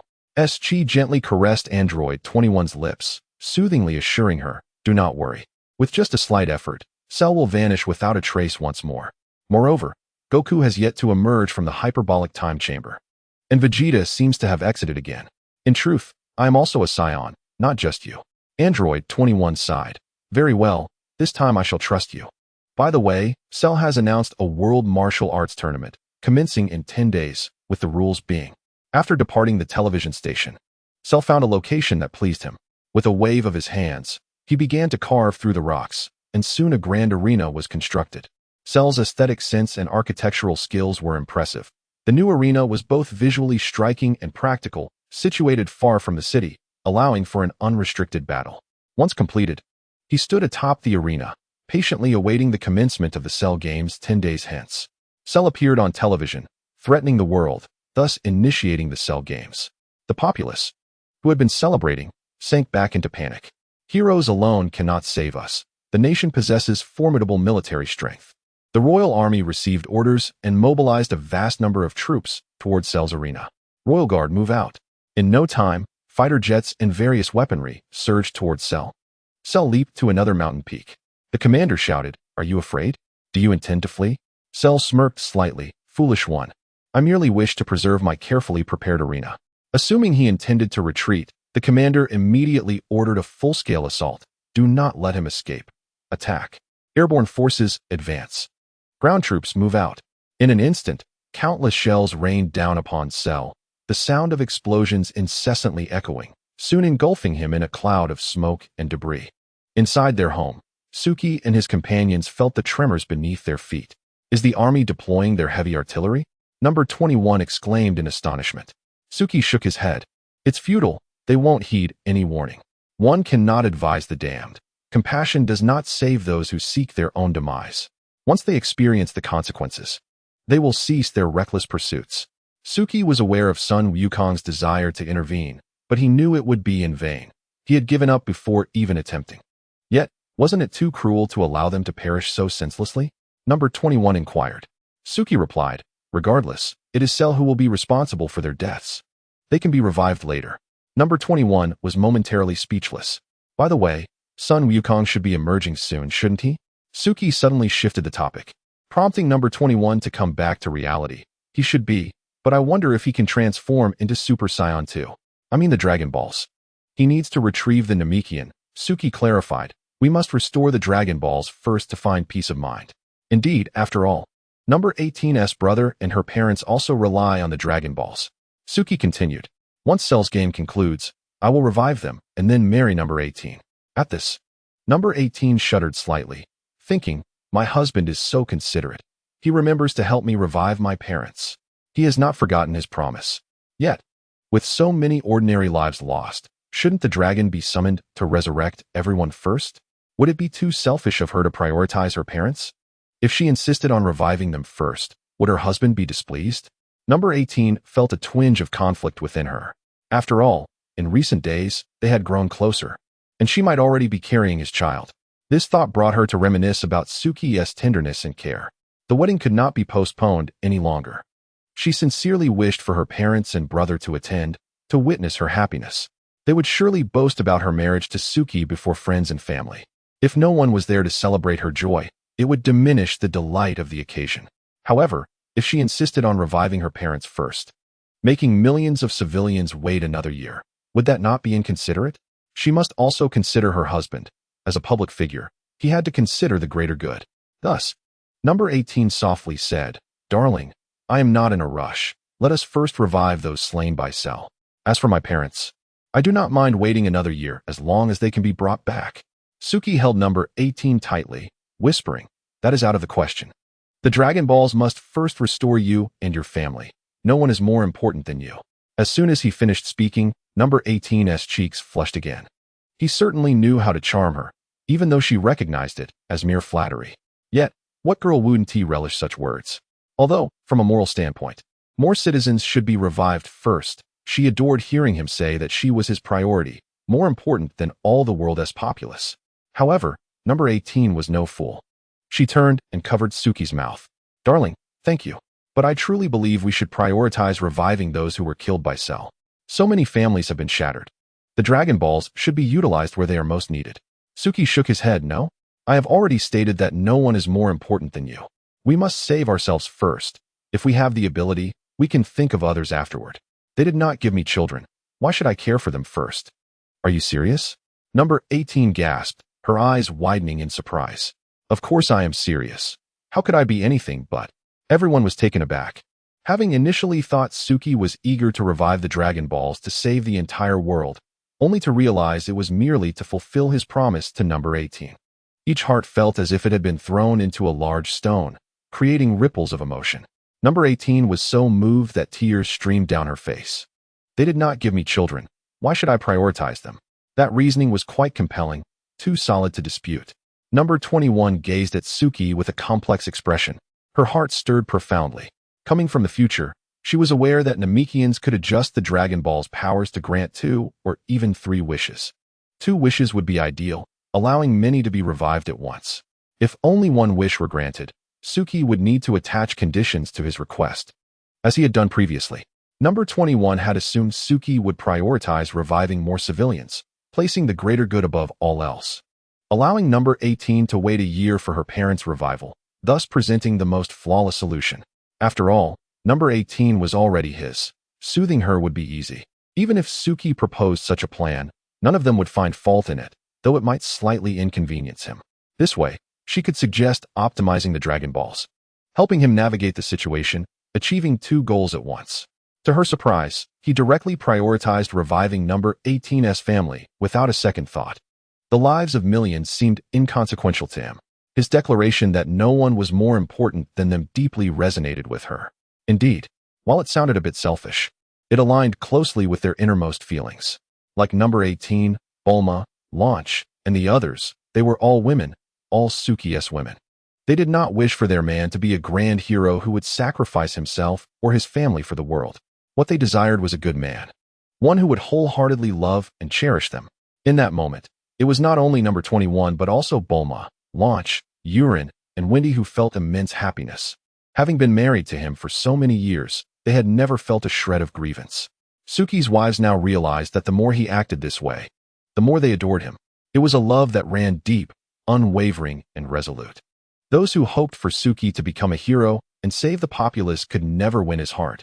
Their aspirations were fundamentally different from hers. Their greatest wish was to be with him, even if the world were to perish. This was the essence of enduring love.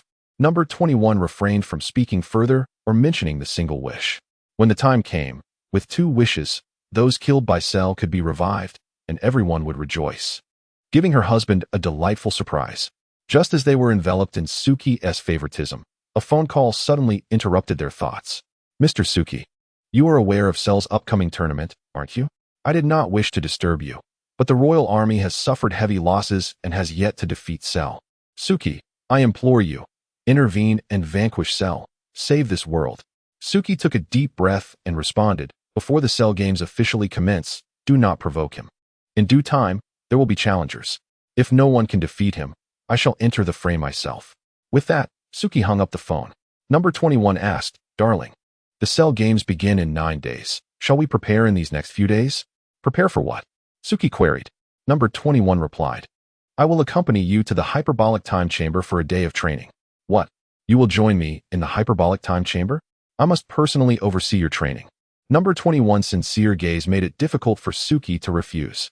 All right, but we must bring number 18 along. Number 18 curiously asked, Bring me? What is this hyperbolic time chamber? It is an excellent training facility. 1 year inside equates to a single day outside. Number 18 exclaimed in surprise. Such a magical place exists? Indeed, but one can only enter for 2 days in their lifetime. Now, number 18 understood why Vegeta had once struggled against her, but later became so formidable. Everything made sense now. Thinking about spending a year with Suchi fills me with anticipation. Although there is still the 21st, having the 3 of us together is certainly preferable to being among a crowd. Cultivating alongside my husband will surely deepen our bond. Android 18 nodded on the 18th.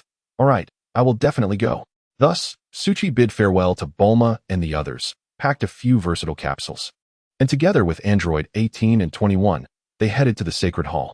Piccolo was somewhat taken aback upon their arrival. What brings you 3 here? Could it be? Suchi affirmed. Yes, we are going to the hyperbolic time chamber. Piccolo exclaimed with delight. That's wonderful. When Vegeta comes out, I won't enter. Allowing you to go first. Suchi patted Piccolo's shoulder, expressing gratitude. Just then, Vegeta emerged from the chamber, radiating an impressive aura. What's the news, Vegeta? Android 21 inquired curiously. Vegeta smiled, declaring, I have once again surpassed my limits. I now exceed the power of a Super Saiyan. Suddenly, he sensed something amiss. What are you 3 doing here? Android 21 replied, We intend to enter for training as well. A smirk crept onto Vegeta's lips, as he thought. I knew Suchi couldn't keep up. She must have brought them along out of fear of falling behind. Enough talk, let us go in. With that, Suchi led 18 and 21 into the hyperbolic time chamber. Upon entering, they were immediately struck by a substantial increase in gravity. The vast surroundings felt somewhat oppressive. Darling, how about we try a sparring match? Android 21 proposed excitedly, having finally dragged him there. Android 18 eagerly added, I want to join too. I'll challenge you alongside Sister 21. Suchi furrowed his brow, questioning, Is that really appropriate? The 2 quickly nodded in agreement. Android 21 confidently boasted, We're formidable. You better not concede easily. Suchi sighed. All right, since you both wish to play, I shall reluctantly agree, but the first to yield will be the little puppy. He then tossed out a magical capsule. With a loud bang, an enormous bed appeared before them. Without hesitation, Suchi began to remove his shirt. What are you waiting for? Especially you, 18. You must be newly pregnant, so we need to put in extra effort to ensure we can have a child. Android 21 exclaimed, 18. To which 18 retorted, I brought you here to train. Suchi shook his head. You don't understand. This is my method of training. 21, infuriated, stormed off from the training area. Android 18 looked at Suchi with a perplexed expression, unsure of what to do. Piccolo, witnessing Suchi's entrance into the training area, was ecstatic. But moments later, 21 emerged in a huff. Piccolo, curious, asked, 21, why are you out so soon? Ignoring him, she leapt from the sacred hall and returned home. In the blink of an eye, 8 hours had passed outside, while 4 months had elapsed within the training chamber. The door opened, and Suchi emerged. Piccolo, astonished, exclaimed, How did you finish so quickly? How was the training? Suchi nodded quite well. To his surprise, Android 18 also exited, her face flushed and her belly noticeably rounder. Piccolo questioned, That's strange. Given the immense pressure inside, how did you gain weight? Suchi took Android 18's hand and flew back to West City. Upon seeing that 18 was evidently pregnant, Android 21 completely broke down, covering her face and weeping. You two are driving me insane. Android 18, having been trained by Suchi, replied, Although some of it may be fabricated, we did spend 3 months inside, and Suchi indeed trained for a month. Moreover, he has displayed formidable power within the training facility. Android 21, still fuming, was comforted by Android 18, Sister, please don't cry. This child was conceived before we entered. My husband has been diligently training and can now transform into a Super Saiyan 2. The tears ceased. Is that true? 21 asked, her surprise evident. Of course. Yet, she still regarded Suchi with skepticism. I merely mentioned the concepts of Super Saiyan 2, 3, and even the Super Saiyan God, which you have never witnessed. So how can you be certain I transformed into Super Saiyan 2? Suchi remained composed, having already mastered the transformation but kept it hidden until now. What if I demonstrate it for you right now? Chapter 48. Such strength is not to be underestimated. With a shift in her demeanor, Android 21 suggested. This isn't the right place. What if Cell shows up and causes a scene? Let us head back to the hyperbolic time chamber. With that, she whisked Suchi back to the sacred hall. Piccolo, about to enter, spotted Suchi and 21's return. Suchi got straight to the point. 18's power is too weak to keep up with my training pace. I'll take 21 back in. Piccolo felt a surge of joy, realizing that Suchi was indeed responsible and aware of the importance of training. If even 18 couldn't keep up, bringing 21 along as a sparring partner was a clear indication of Suchi's growing strength. All right, go ahead. I'm not in a rush. It would be ideal for you to stay in there for a full 24 hours. Piccolo watched proudly as Suchi and 21 entered, the doors slamming shut behind them.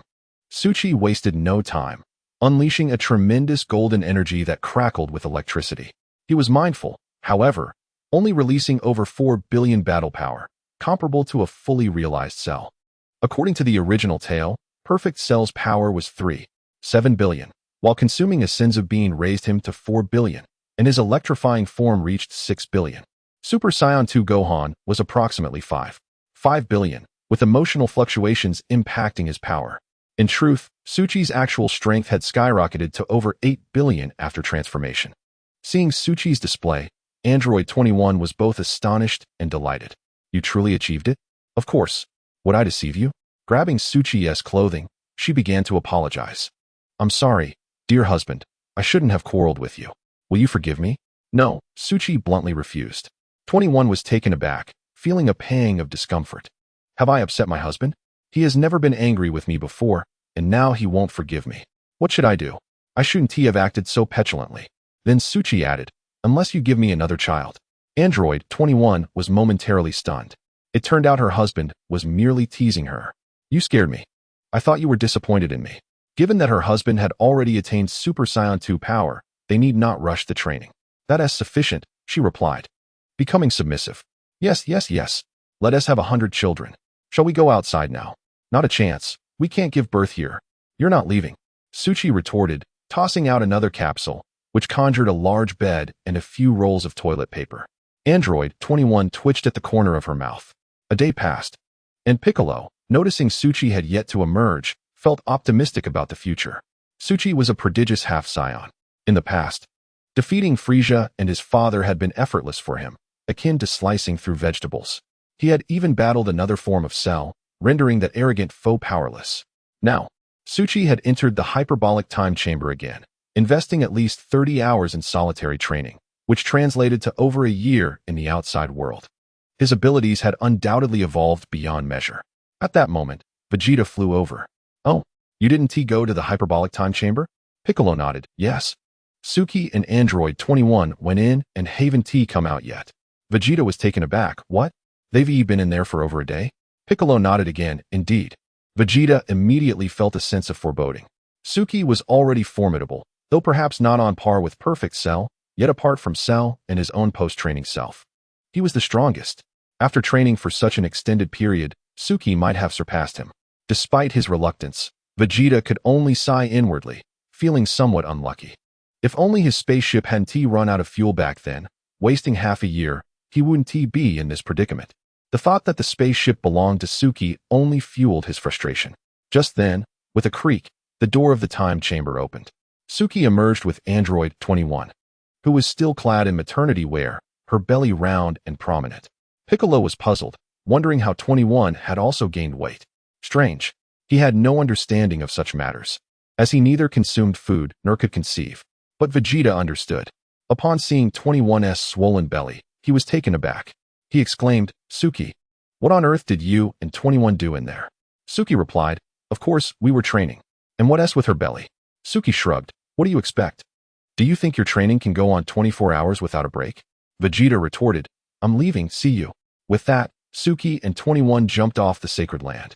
As Vegeta watched their departing figures, he pondered, why do I feel something is amiss with 21?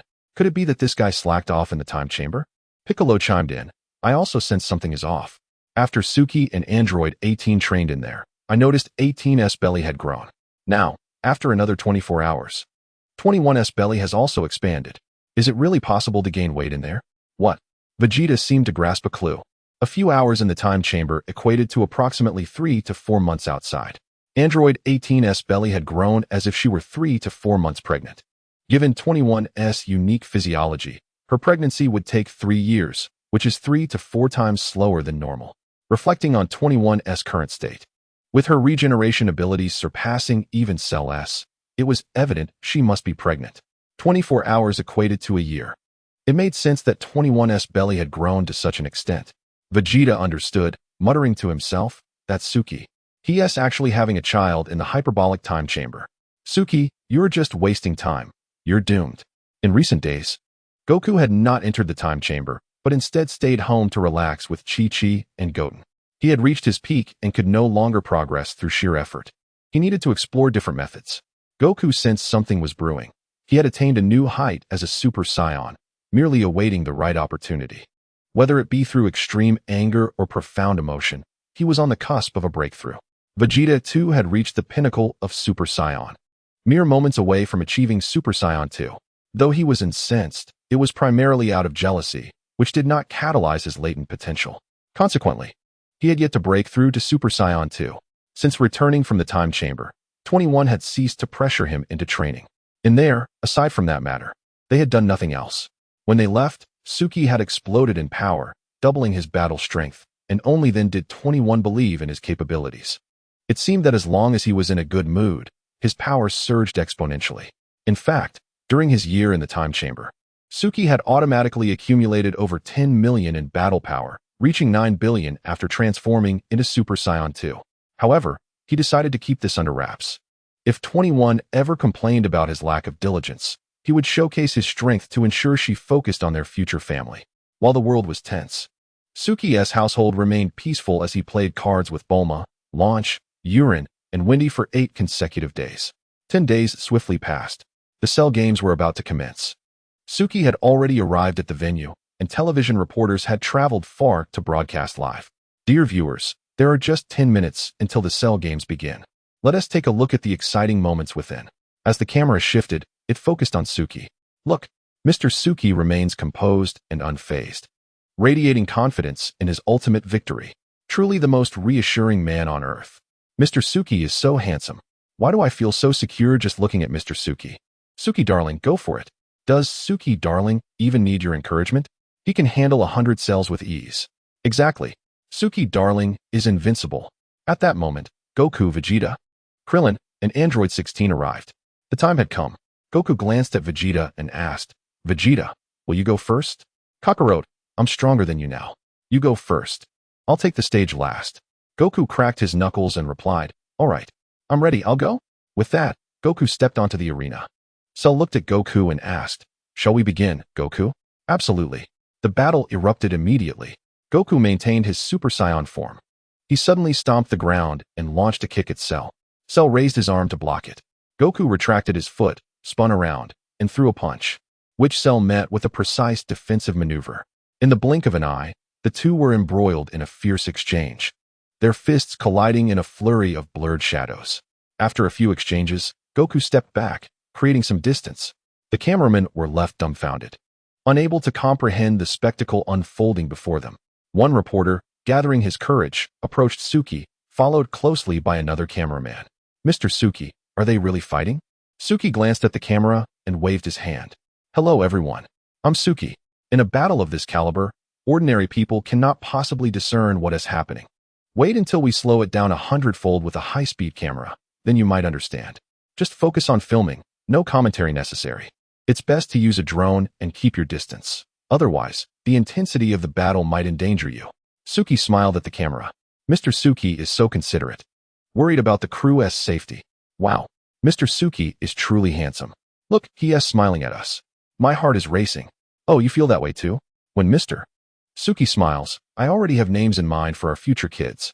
Cell and Goku exchanged blows, trading punches and kicks for several rounds to warm up. Goku focused intently on Cell, thinking, this guy is incredibly fierce. A moment's inattention could lead to defeat. Cell, on the other hand, could not help but commend. No wonder it's Goku. His experience is rich. Although his battle power isn't on par with mine, he can hold his ground. Suddenly, Goku shouted, and his golden hair glimmered as his energy surged, flames of golden hue igniting around him. His power escalated, and in an instant, a formidable aura unleashed a gust of wind. The reporters, alerted by Suki's warnings, gasped in awe. That was close. Thank goodness Mr. Suki warned us, or we might have been blown away. So, this type of battle can inflict harm just through its aura. It's truly terrifying. Mr. Suki, you must win. Vegeta gritted his teeth, staring at Goku in astonishment. This was his true strength. It was overwhelming. Piccolo's eyes sparkled with admiration. No wonder it's Goku. He is trained to such an extraordinary level. Krillin exclaimed, this energy is truly terrifying. Goku has indeed made great progress. As Goku began to harness a more formidable power, Cell let out a thunderous roar. In an instant, a fierce gust swept through, strong enough to knock many reporters off their feet, causing the live broadcast from the television station to shake uncontrollably.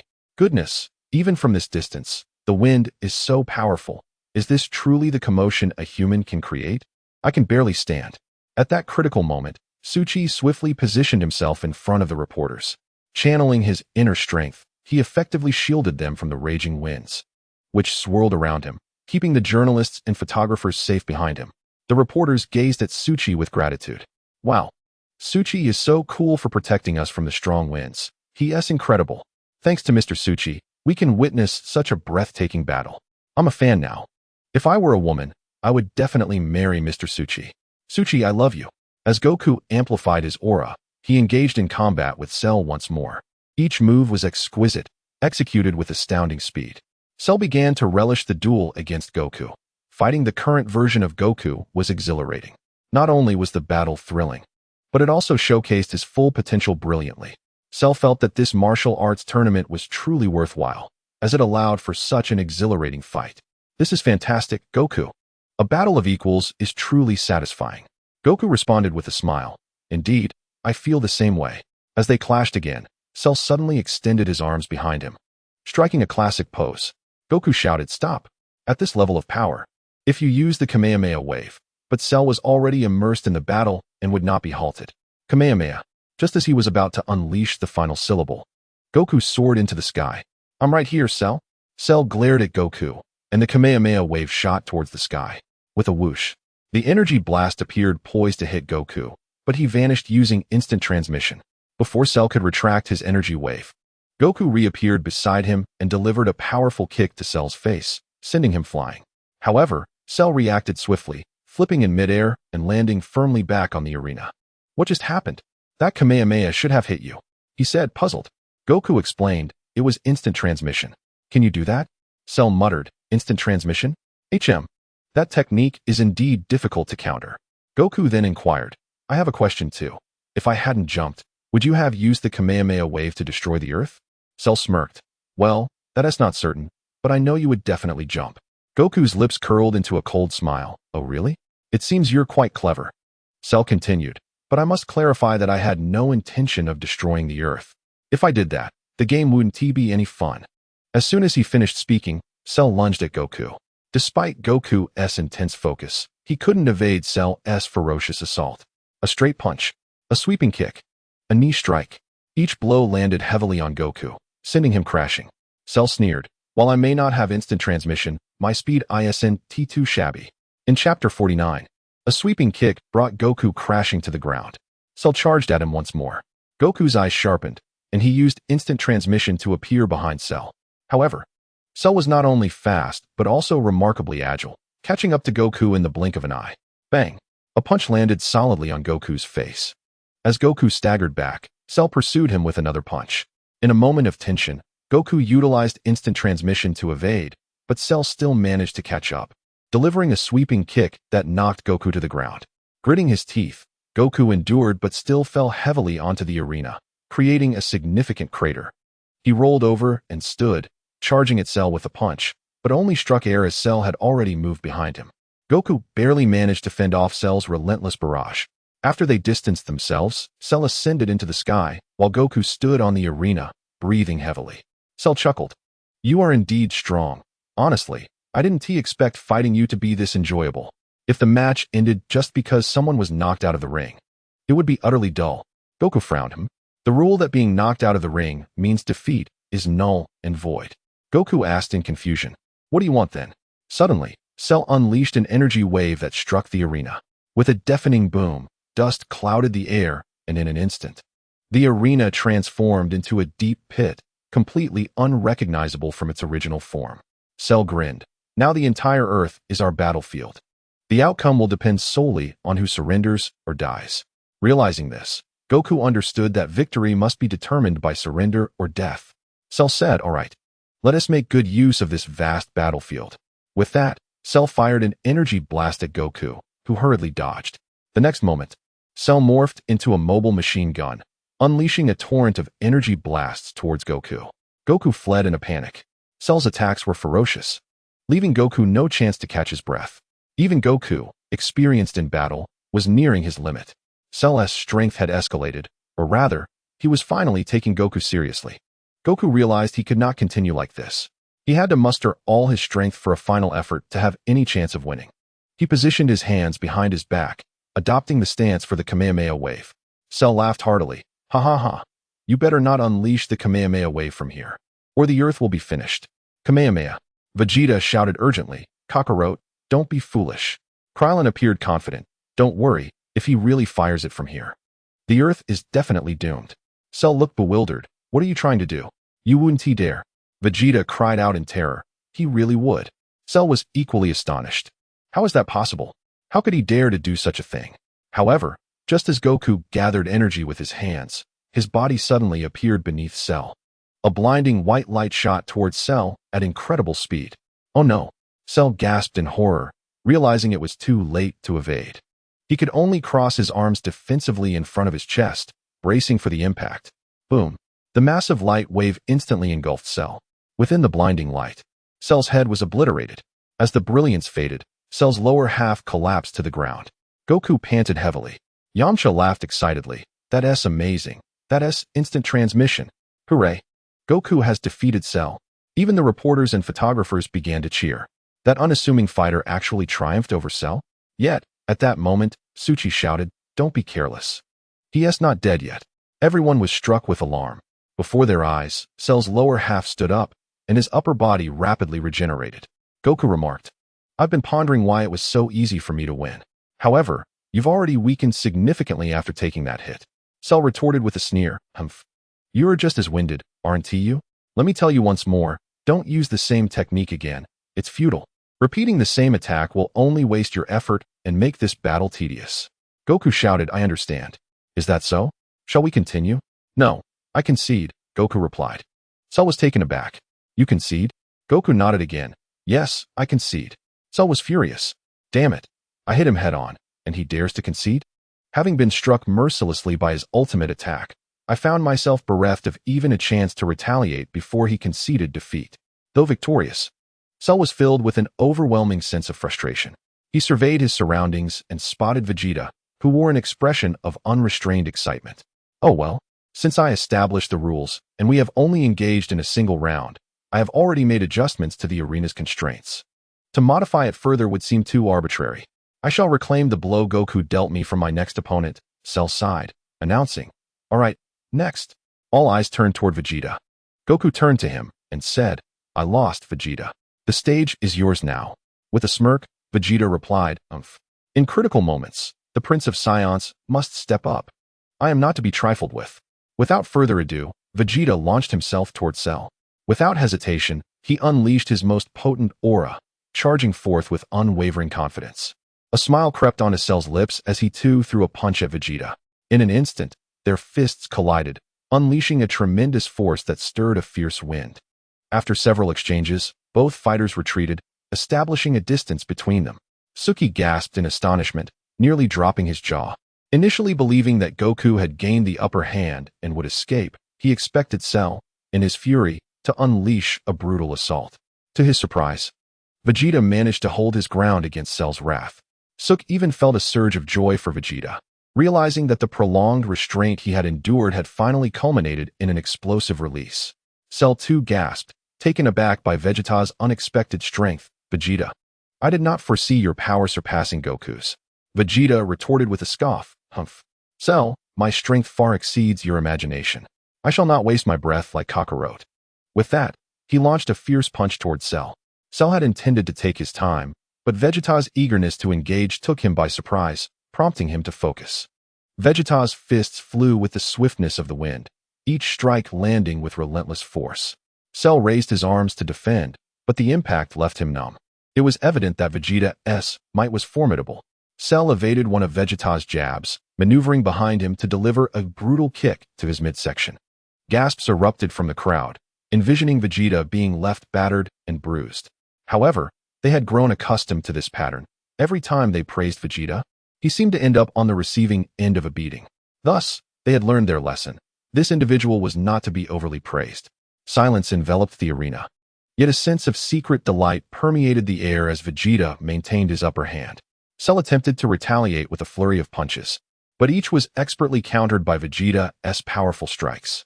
The two combatants fought in stark contrast. While Goku favored a more strategic approach, Vegeta relied on his raw power. Refusing to back down, after numerous exchanges, Cell began to falter. How is this possible? I have already evolved into my perfect form. How could Vegeta inflict such damage upon me? With a furious roar, Cell's aura surged, his muscles swelling with newfound strength. As Vegeta threw another punch, Cell ceased to evade and met his attack head-on. But Vegeta vanished from sight, reappearing behind Cell to land a heavy blow on his back. Cell groaned, his eyes bloodshot. Yet, Vegeta was far from finished. He raised his massive fist, launching a devastating strike towards Cell's abdomen. Cell cried out in agony, spewing saliva as he struggled to withstand the onslaught. Unlike Goku, Vegeta offered no respite. Relentlessly, Vegeta propelled Cell into the heavens with a powerful kick. At that moment, Vegeta concentrated his energy, intertwining his fingers to prepare for the Gamma Burst. Gamma Burst. A brilliant beam shot forth, soaring towards Cell. Quick to respond, Cell unleashed the Kamehameha wave in retaliation, but it was swiftly engulfed by the brilliance of the Gamma Burst.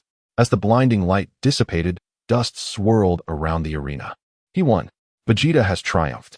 The spectators were left speechless, astonished at the spectacle before them. Yet, the reality was undeniable. Vegeta, you are incredible, Goku exclaimed without hesitation. Krillin echoed, Vegeta has surpassed Goku. Finally, Earth is saved. Vegeta took a deep breath, reverting from his Super Saiyan state. With a confident smile and a thumbs up directed at himself, he proclaimed, Kakarot, Suk, from this day forth, I, Vegeta, shall be the mightiest Super Saiyan. Suddenly, Piccolo's expression shifted to one of alarm. This is bad. He is not finished yet. What? What? The crowd gasped. Indeed, Cell still possessed life. He had recovered. They stared at the spot where Cell had vanished. Suddenly, a tempest arose, accompanied by thunderous roars. Cell's figure reappeared, radiating a golden aura, surrounded by crackling lightning. Suk sensed Cell's energy, noting that it was significantly stronger than before. He had ascended to Super 2. Meanwhile, Vegeta remained at Super 1. Yet, Vegeta's rigorous training had undoubtedly borne fruit. His foundational combat power had eclipsed the threshold of Super 2, allowing him to suppress Cell in his perfect form. Cell gazed at his hands, feeling the surge of power within him. I understand now. It is Piccolo's cells that have revived me. The Saiyan trait of growing stronger with each battle has immensely elevated my strength. This feeling of power is exhilarating. He turned his gaze toward Vegeta with a smile. Not just Vegeta, but the others too sensed the impending doom. Vegeta, surrender now, Krillin shouted. However, Vegeta gritted his teeth defiantly, declaring, no way. I would rather perish than concede. With that, he roared, transforming once again into a Super Saiyan and charging at Cell. He threw a punch that, before it could connect, Cell retaliated with a fist to Vegeta's abdomen. Ugh! Vegeta gasped in pain, his momentum halted. How is this possible? I couldn't land a single hit. Before he could comprehend, Cell unleashed a relentless barrage of attacks. The sound of Vegeta's cries echoed around the arena. Fortunately, Vegeta managed to endure. Suddenly, a surge of energy erupted from him, propelling Cell away. I have no choice but to go all out. Allow a Scion Prince to concede? Never. As Cell appeared momentarily surprised, Vegeta spread his arms. Wrists aligned together. Final flash. A fierce wave of energy surged towards Cell. Yet, as the wave was unleashed, it was swiftly extinguished. The spectators gasped again, witnessing that Cell had evaded the attack and interrupted Vegeta's technique. Blood trickled from Vegeta's mouth, his eyes ablaze with defiance. Cell seized Vegeta by the throat, launching an energy blast. Boom. Vegeta, stop. As the radiant light faded, Vegeta was utterly vanquished. Aside from Sook, the others wore expressions of sheer terror. Goku bellowed in fury. You actually killed Vegeta. He was defenseless. Cell smiled faintly. This tournament has lost its charm for me. What? My power now far exceeds yours. You are no longer worthy of combat with me. Damn it. You dare. Cell pointed his thumb at himself, grinning. Next, let me show you something truly entertaining. With that, Cell's tail unleashed several smaller versions of himself. Children, eliminate them all. As soon as the words fell, a swarm of small cell creatures charged toward Goku and his companions. Goku swung a punch at one of the small cells, but it immediately retaliated, rendering Goku's arm incapacitated with a single blow. This particular small cell was even more ferocious than the previous one, and with their overwhelming numbers, even Goku struggled to withstand their assault. The despair among everyone was palpable. They felt utterly helpless. In that moment, Suchi stepped forward and shouted, "Stop!" Instantly, all the small cells halted.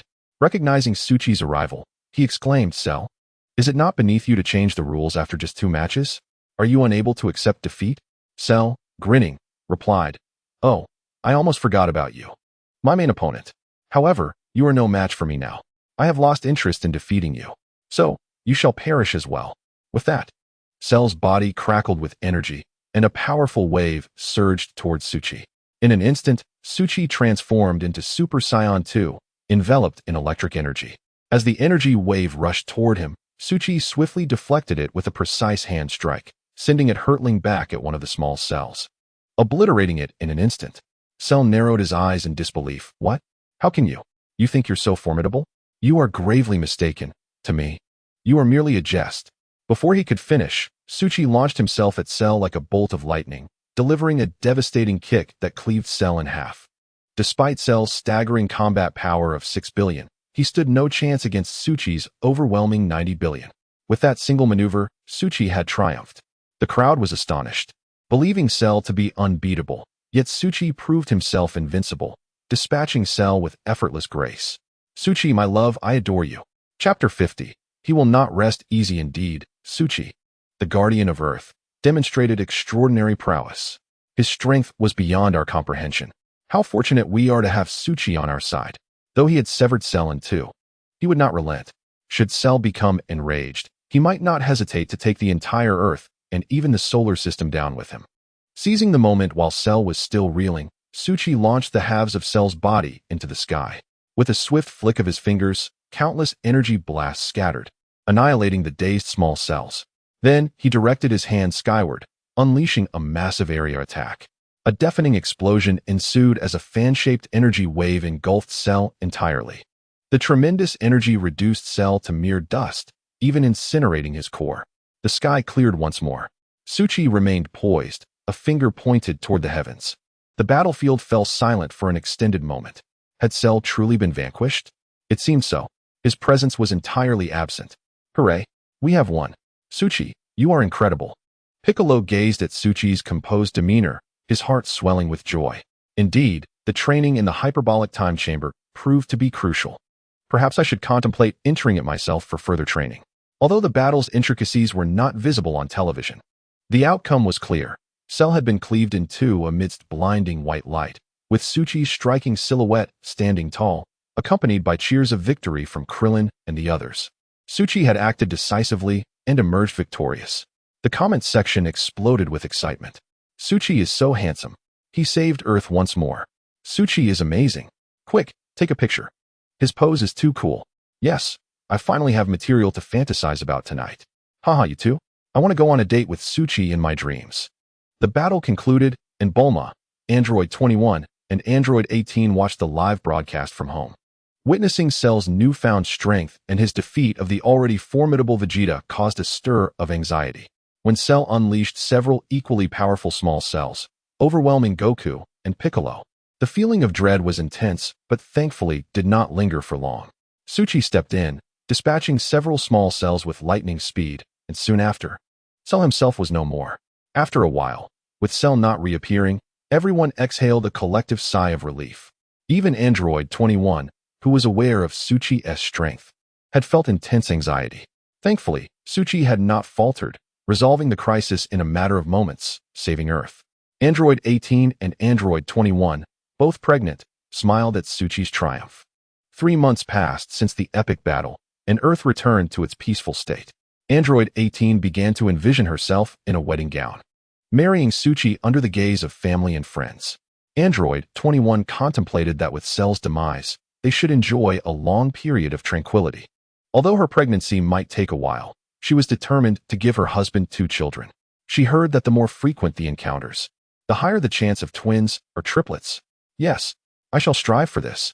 Upon hearing this, Lanchi chimed in, I want to have 5. Yulin followed suit, declaring, I want 6. Wendy laughed. Even experts experience solitude. I have 4 already, why not challenge myself to 8? Satan watched television quietly at home. Indeed, I shall never reach the level of a tournament champion. Those people are not normal. In the distance, a starry-eyed Biddy stared at Suchi, suddenly turning to her father, Satan, exclaiming, Dad, Suchi is a great hero. When I grow up, I want to marry him. The battle finally came to a close, and everyone returned home to rest for several days. They were utterly exhausted. Their nerves had been taut, and they had fought tirelessly. With the battle concluded, a wave of lightness washed over everyone. During these days, everyone relaxed according to their preferences. Goku took Chi-Chi and Goten fishing, Piccolo sunbathed on the beach, and Krillin began a romance with a lovely girl. Tien Shinhan took on a few disciples. Suchi, accompanied by his beautiful wives, enjoyed a vacation on the beach for the 7th day. They played in the sand, swam, and soaked up the sun. Despite applying sunscreen, they still tanned slightly, with Android 18 and Android 21 showing the most noticeable color due to their pregnancies. Seated on a large beach chair, Suchi sat with the 2, shielding them with an umbrella while admiring the sea view. He gently caressed their bellies, beaming with joy. This month, let's hold our wedding, shall we? If we delay any longer, it will be impossible to hide your bellies.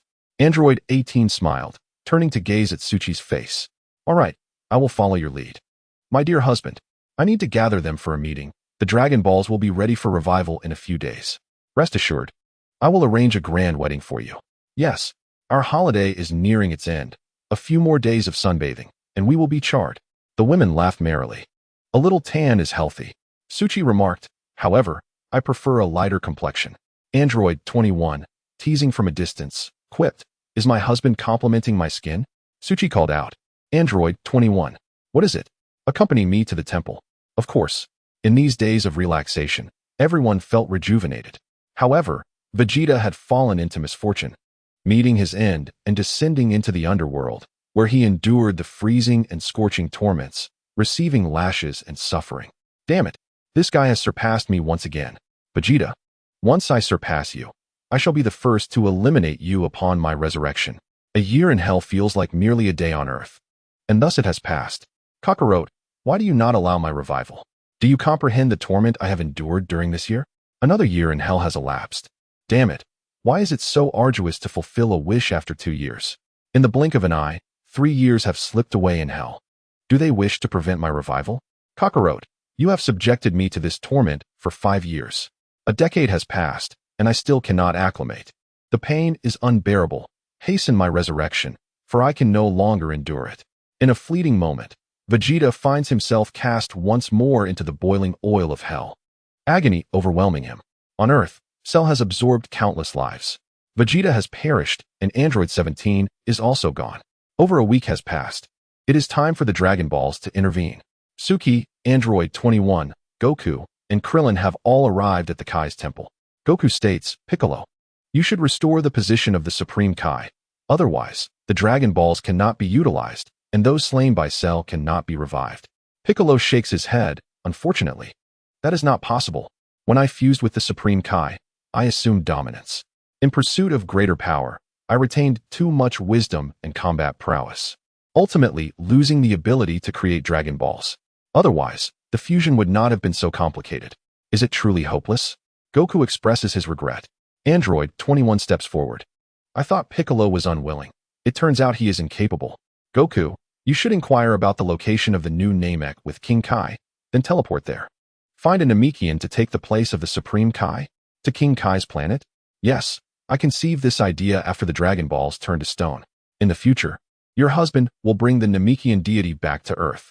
However, I've heard he has faced significant challenges in locating that planet.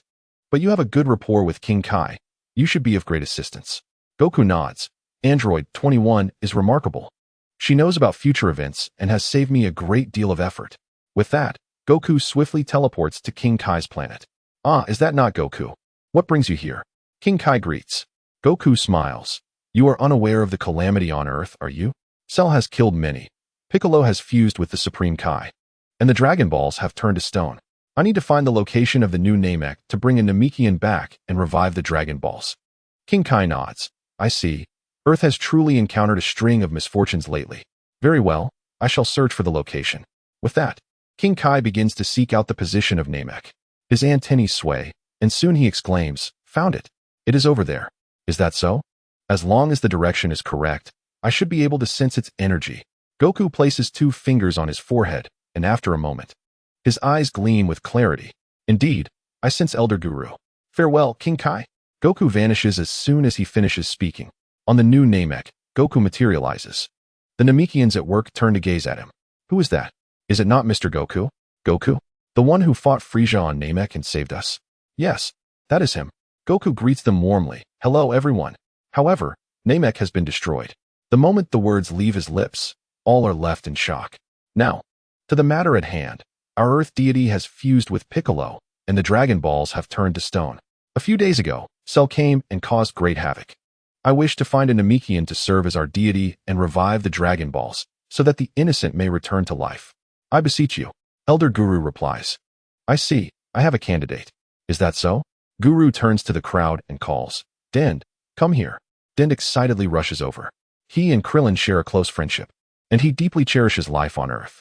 Since arriving here, he has often missed Earth. Moreover, he possesses the ability to create Dragon Balls, making him an excellent candidate for the role of deity. Goku exclaims, Dend, welcome to be our Earth deity. Let us depart. The Namekians are left in astonishment. Are you leaving so soon? Goku nods. Indeed, we cannot afford to delay any longer. Many await the revival of the Dragon Balls. Understood. Goku bids farewell to numerous Namekians. Thank you. I will take good care of Dend. Dend waves goodbye to the other Namekians. Everyone, farewell and take care. Thank you. With that, Goku lightly taps his forehead, and he vanishes from sight. After a brief stop at King Kai's planet, Goku swiftly arrives at the temple. Within mere minutes, Suki and the others are still waiting for him. Dend rushes to embrace Krillin first. They are of similar height and share a good bond. Bobo gazes at Dend with gleaming eyes. With a power level of 54, is he the new Supreme Kai? Goku nods. Yes, except for Bobo, everyone knows him. Piccolo observes Dend's stature, lost in contemplation. Can he truly fulfill the role of Supreme Kai? Android 21 smiles. No doubt. Dend will undoubtedly be an excellent Supreme Kai. Piccolo turns to Dend, asking, by the way, can you truly create Dragon Balls? Android 21 adds, I have stated it will be fine. Besides, Dend's talent for creating Dragon Balls is not inferior to yours. Really? Dend nods. Creating a Dragon Ball takes approximately 100 days. Upon hearing this, everyone is taken aback, with Goku exclaiming, what? It takes that long. Indeed, this is dire. As King Kai mentioned, a day on Earth equals a year in hell. Does that mean Vegeta must endure over 100 years in hell? Everyone shrugs. Android 21 touches her belly, saying, if it will take that long, I am fine. But Lazuli's belly is growing, and if we wait another 100 days, she won't fit into her wedding dress. Upon hearing the concerns regarding the lengthy revival period, Dend suddenly brightens. Wait, if we use the model of the dragon from Earth, we can accomplish it immediately. Goku responds, really? That would be splendid. Piccolo inquires. But aren't those Dragon Balls scattered? Do we need to collect them? Dend nods, yes. Android 21 shakes her head. Not necessary. They are all at my home. Android 21 is truly visionary. Android 21 turns to Suki. Darling, could you return home and fetch them? Suki nods and immediately teleports home. retrieving a bag of Dragon Balls that have turned to stone. Android 18, come with me. It is time to revive the Dragon Balls. Android 18, surprised, asks, so soon? Yes, let us go. Together, Android 18 links arms with Suki, and they teleport to the temple. Krillin exclaims, wow, they arrived in just a minute. That was quick. Goku reflects, I never anticipated Suki would locate the Dragon Balls so swiftly. It seems progress is going smoothly. Then, how do we proceed to revive the deceased? Android 21 curiously asks, by the way, Dend, can this dragon fulfill 3 wishes like the Namekian dragon? Dend confirms it can. However, Piccolo shakes his head, no, it can only revive one person at a time. Can we resurrect multiple individuals simultaneously, such as those slain by Cell? Dend explains, a slight adjustment can allow it. But that would limit us to 2 wishes. Upon hearing this, Android 18's eyes light up. So, aside from reviving those killed by Cell, we can have 1 additional wish. Correct? Dend nods once more. On the 18th, she was so exhilarated that she nearly leaped with joy. How wonderful, my dear. Both wishes can come true. Su Chi smiled gently, affectionately ruffling the hair of the 18th. He had, in truth, been aware of these circumstances long before. Soon, Bobo arrived with a model of the dragon. Tian raised her hands toward the dragon and the Dragon Balls, casting a spell. As she recited a string of incantations in the Namekian language, the model transformed into golden light and soared into the 7 Dragon Balls. The 7 Dragon Balls once again radiated a warm, orange-yellow glow. Well done, Tian. Piccolo praised generously. The others also joined in showering her with compliments, leaving Tian feeling rather bashful.